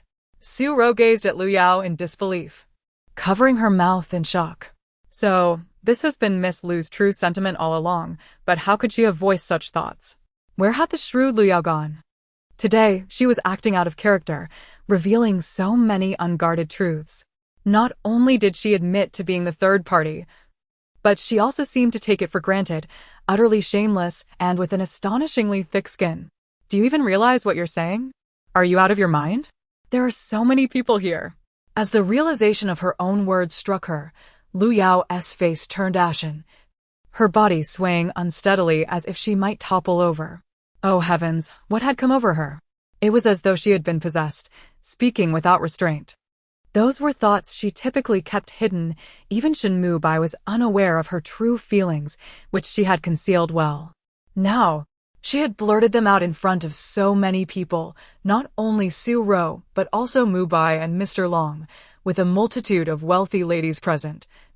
All ears, ready to spread the news far and wide. How could she possibly navigate the upper-class circles after this? Su Xiaoxiao, nestled in Long Jinhan's arms, stifled her laughter, reveling in the moment. Long Jinhan, sensing the little one trembling, assumed she was cold and bent down to check. To his surprise, the little imp was secretly grinning, truly a mischievous sprite.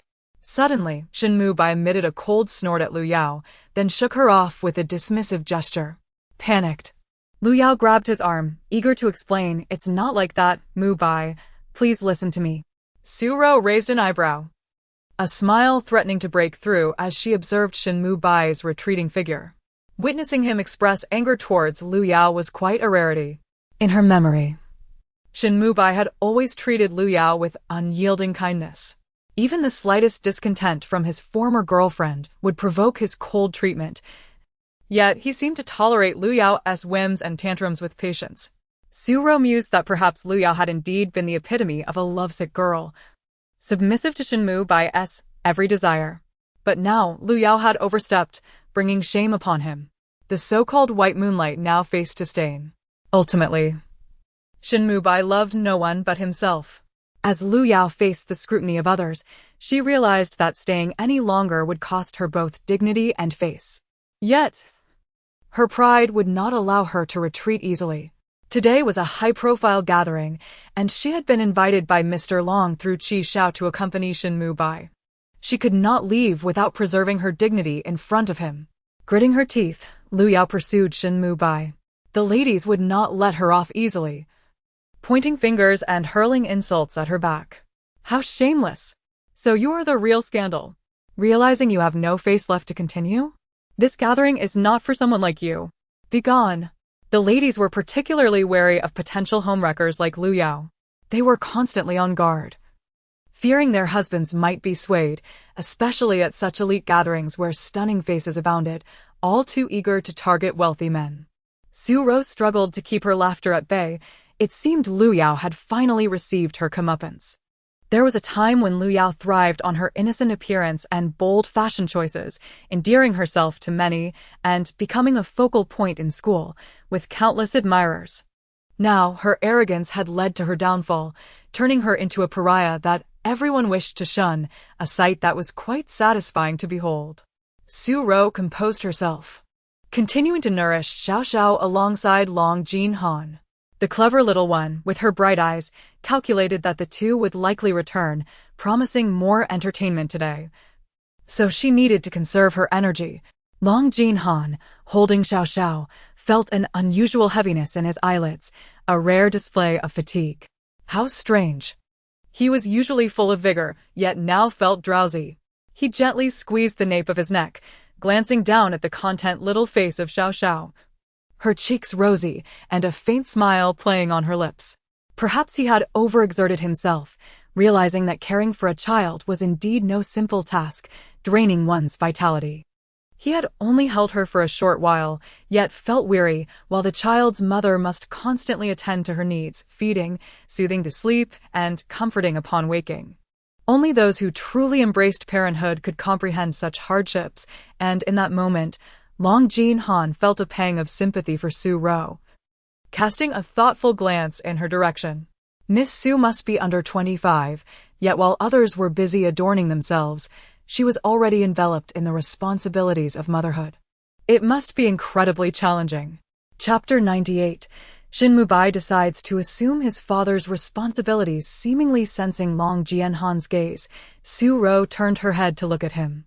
For a brief moment, their eyes met, and the atmosphere grew subtly ambiguous. Su Ro's cheeks flushed slightly, and she hurriedly averted her gaze, lowering her head to quietly feed her daughter, Xiaoxiao. Long Jinhan, too, felt an unusual warmth creep onto his face, though the dim lighting concealed it from others. "Mr. Long, what prompted you to invite the two of us to the banquet?" Su Ro pondered for a moment before voicing her curiosity. She found it difficult to comprehend this man who appeared so indifferent to worldly pleasures, yet had thought to invite her and Xiaoxiao to such a gathering. Long Jianhan was momentarily taken aback by the question. Remembering his purpose, but unsure of how to articulate it, he simply gazed at the little one in his arms and said, "I miss this child and wish to hold her." Su? Xiaoxiao was equally perplexed.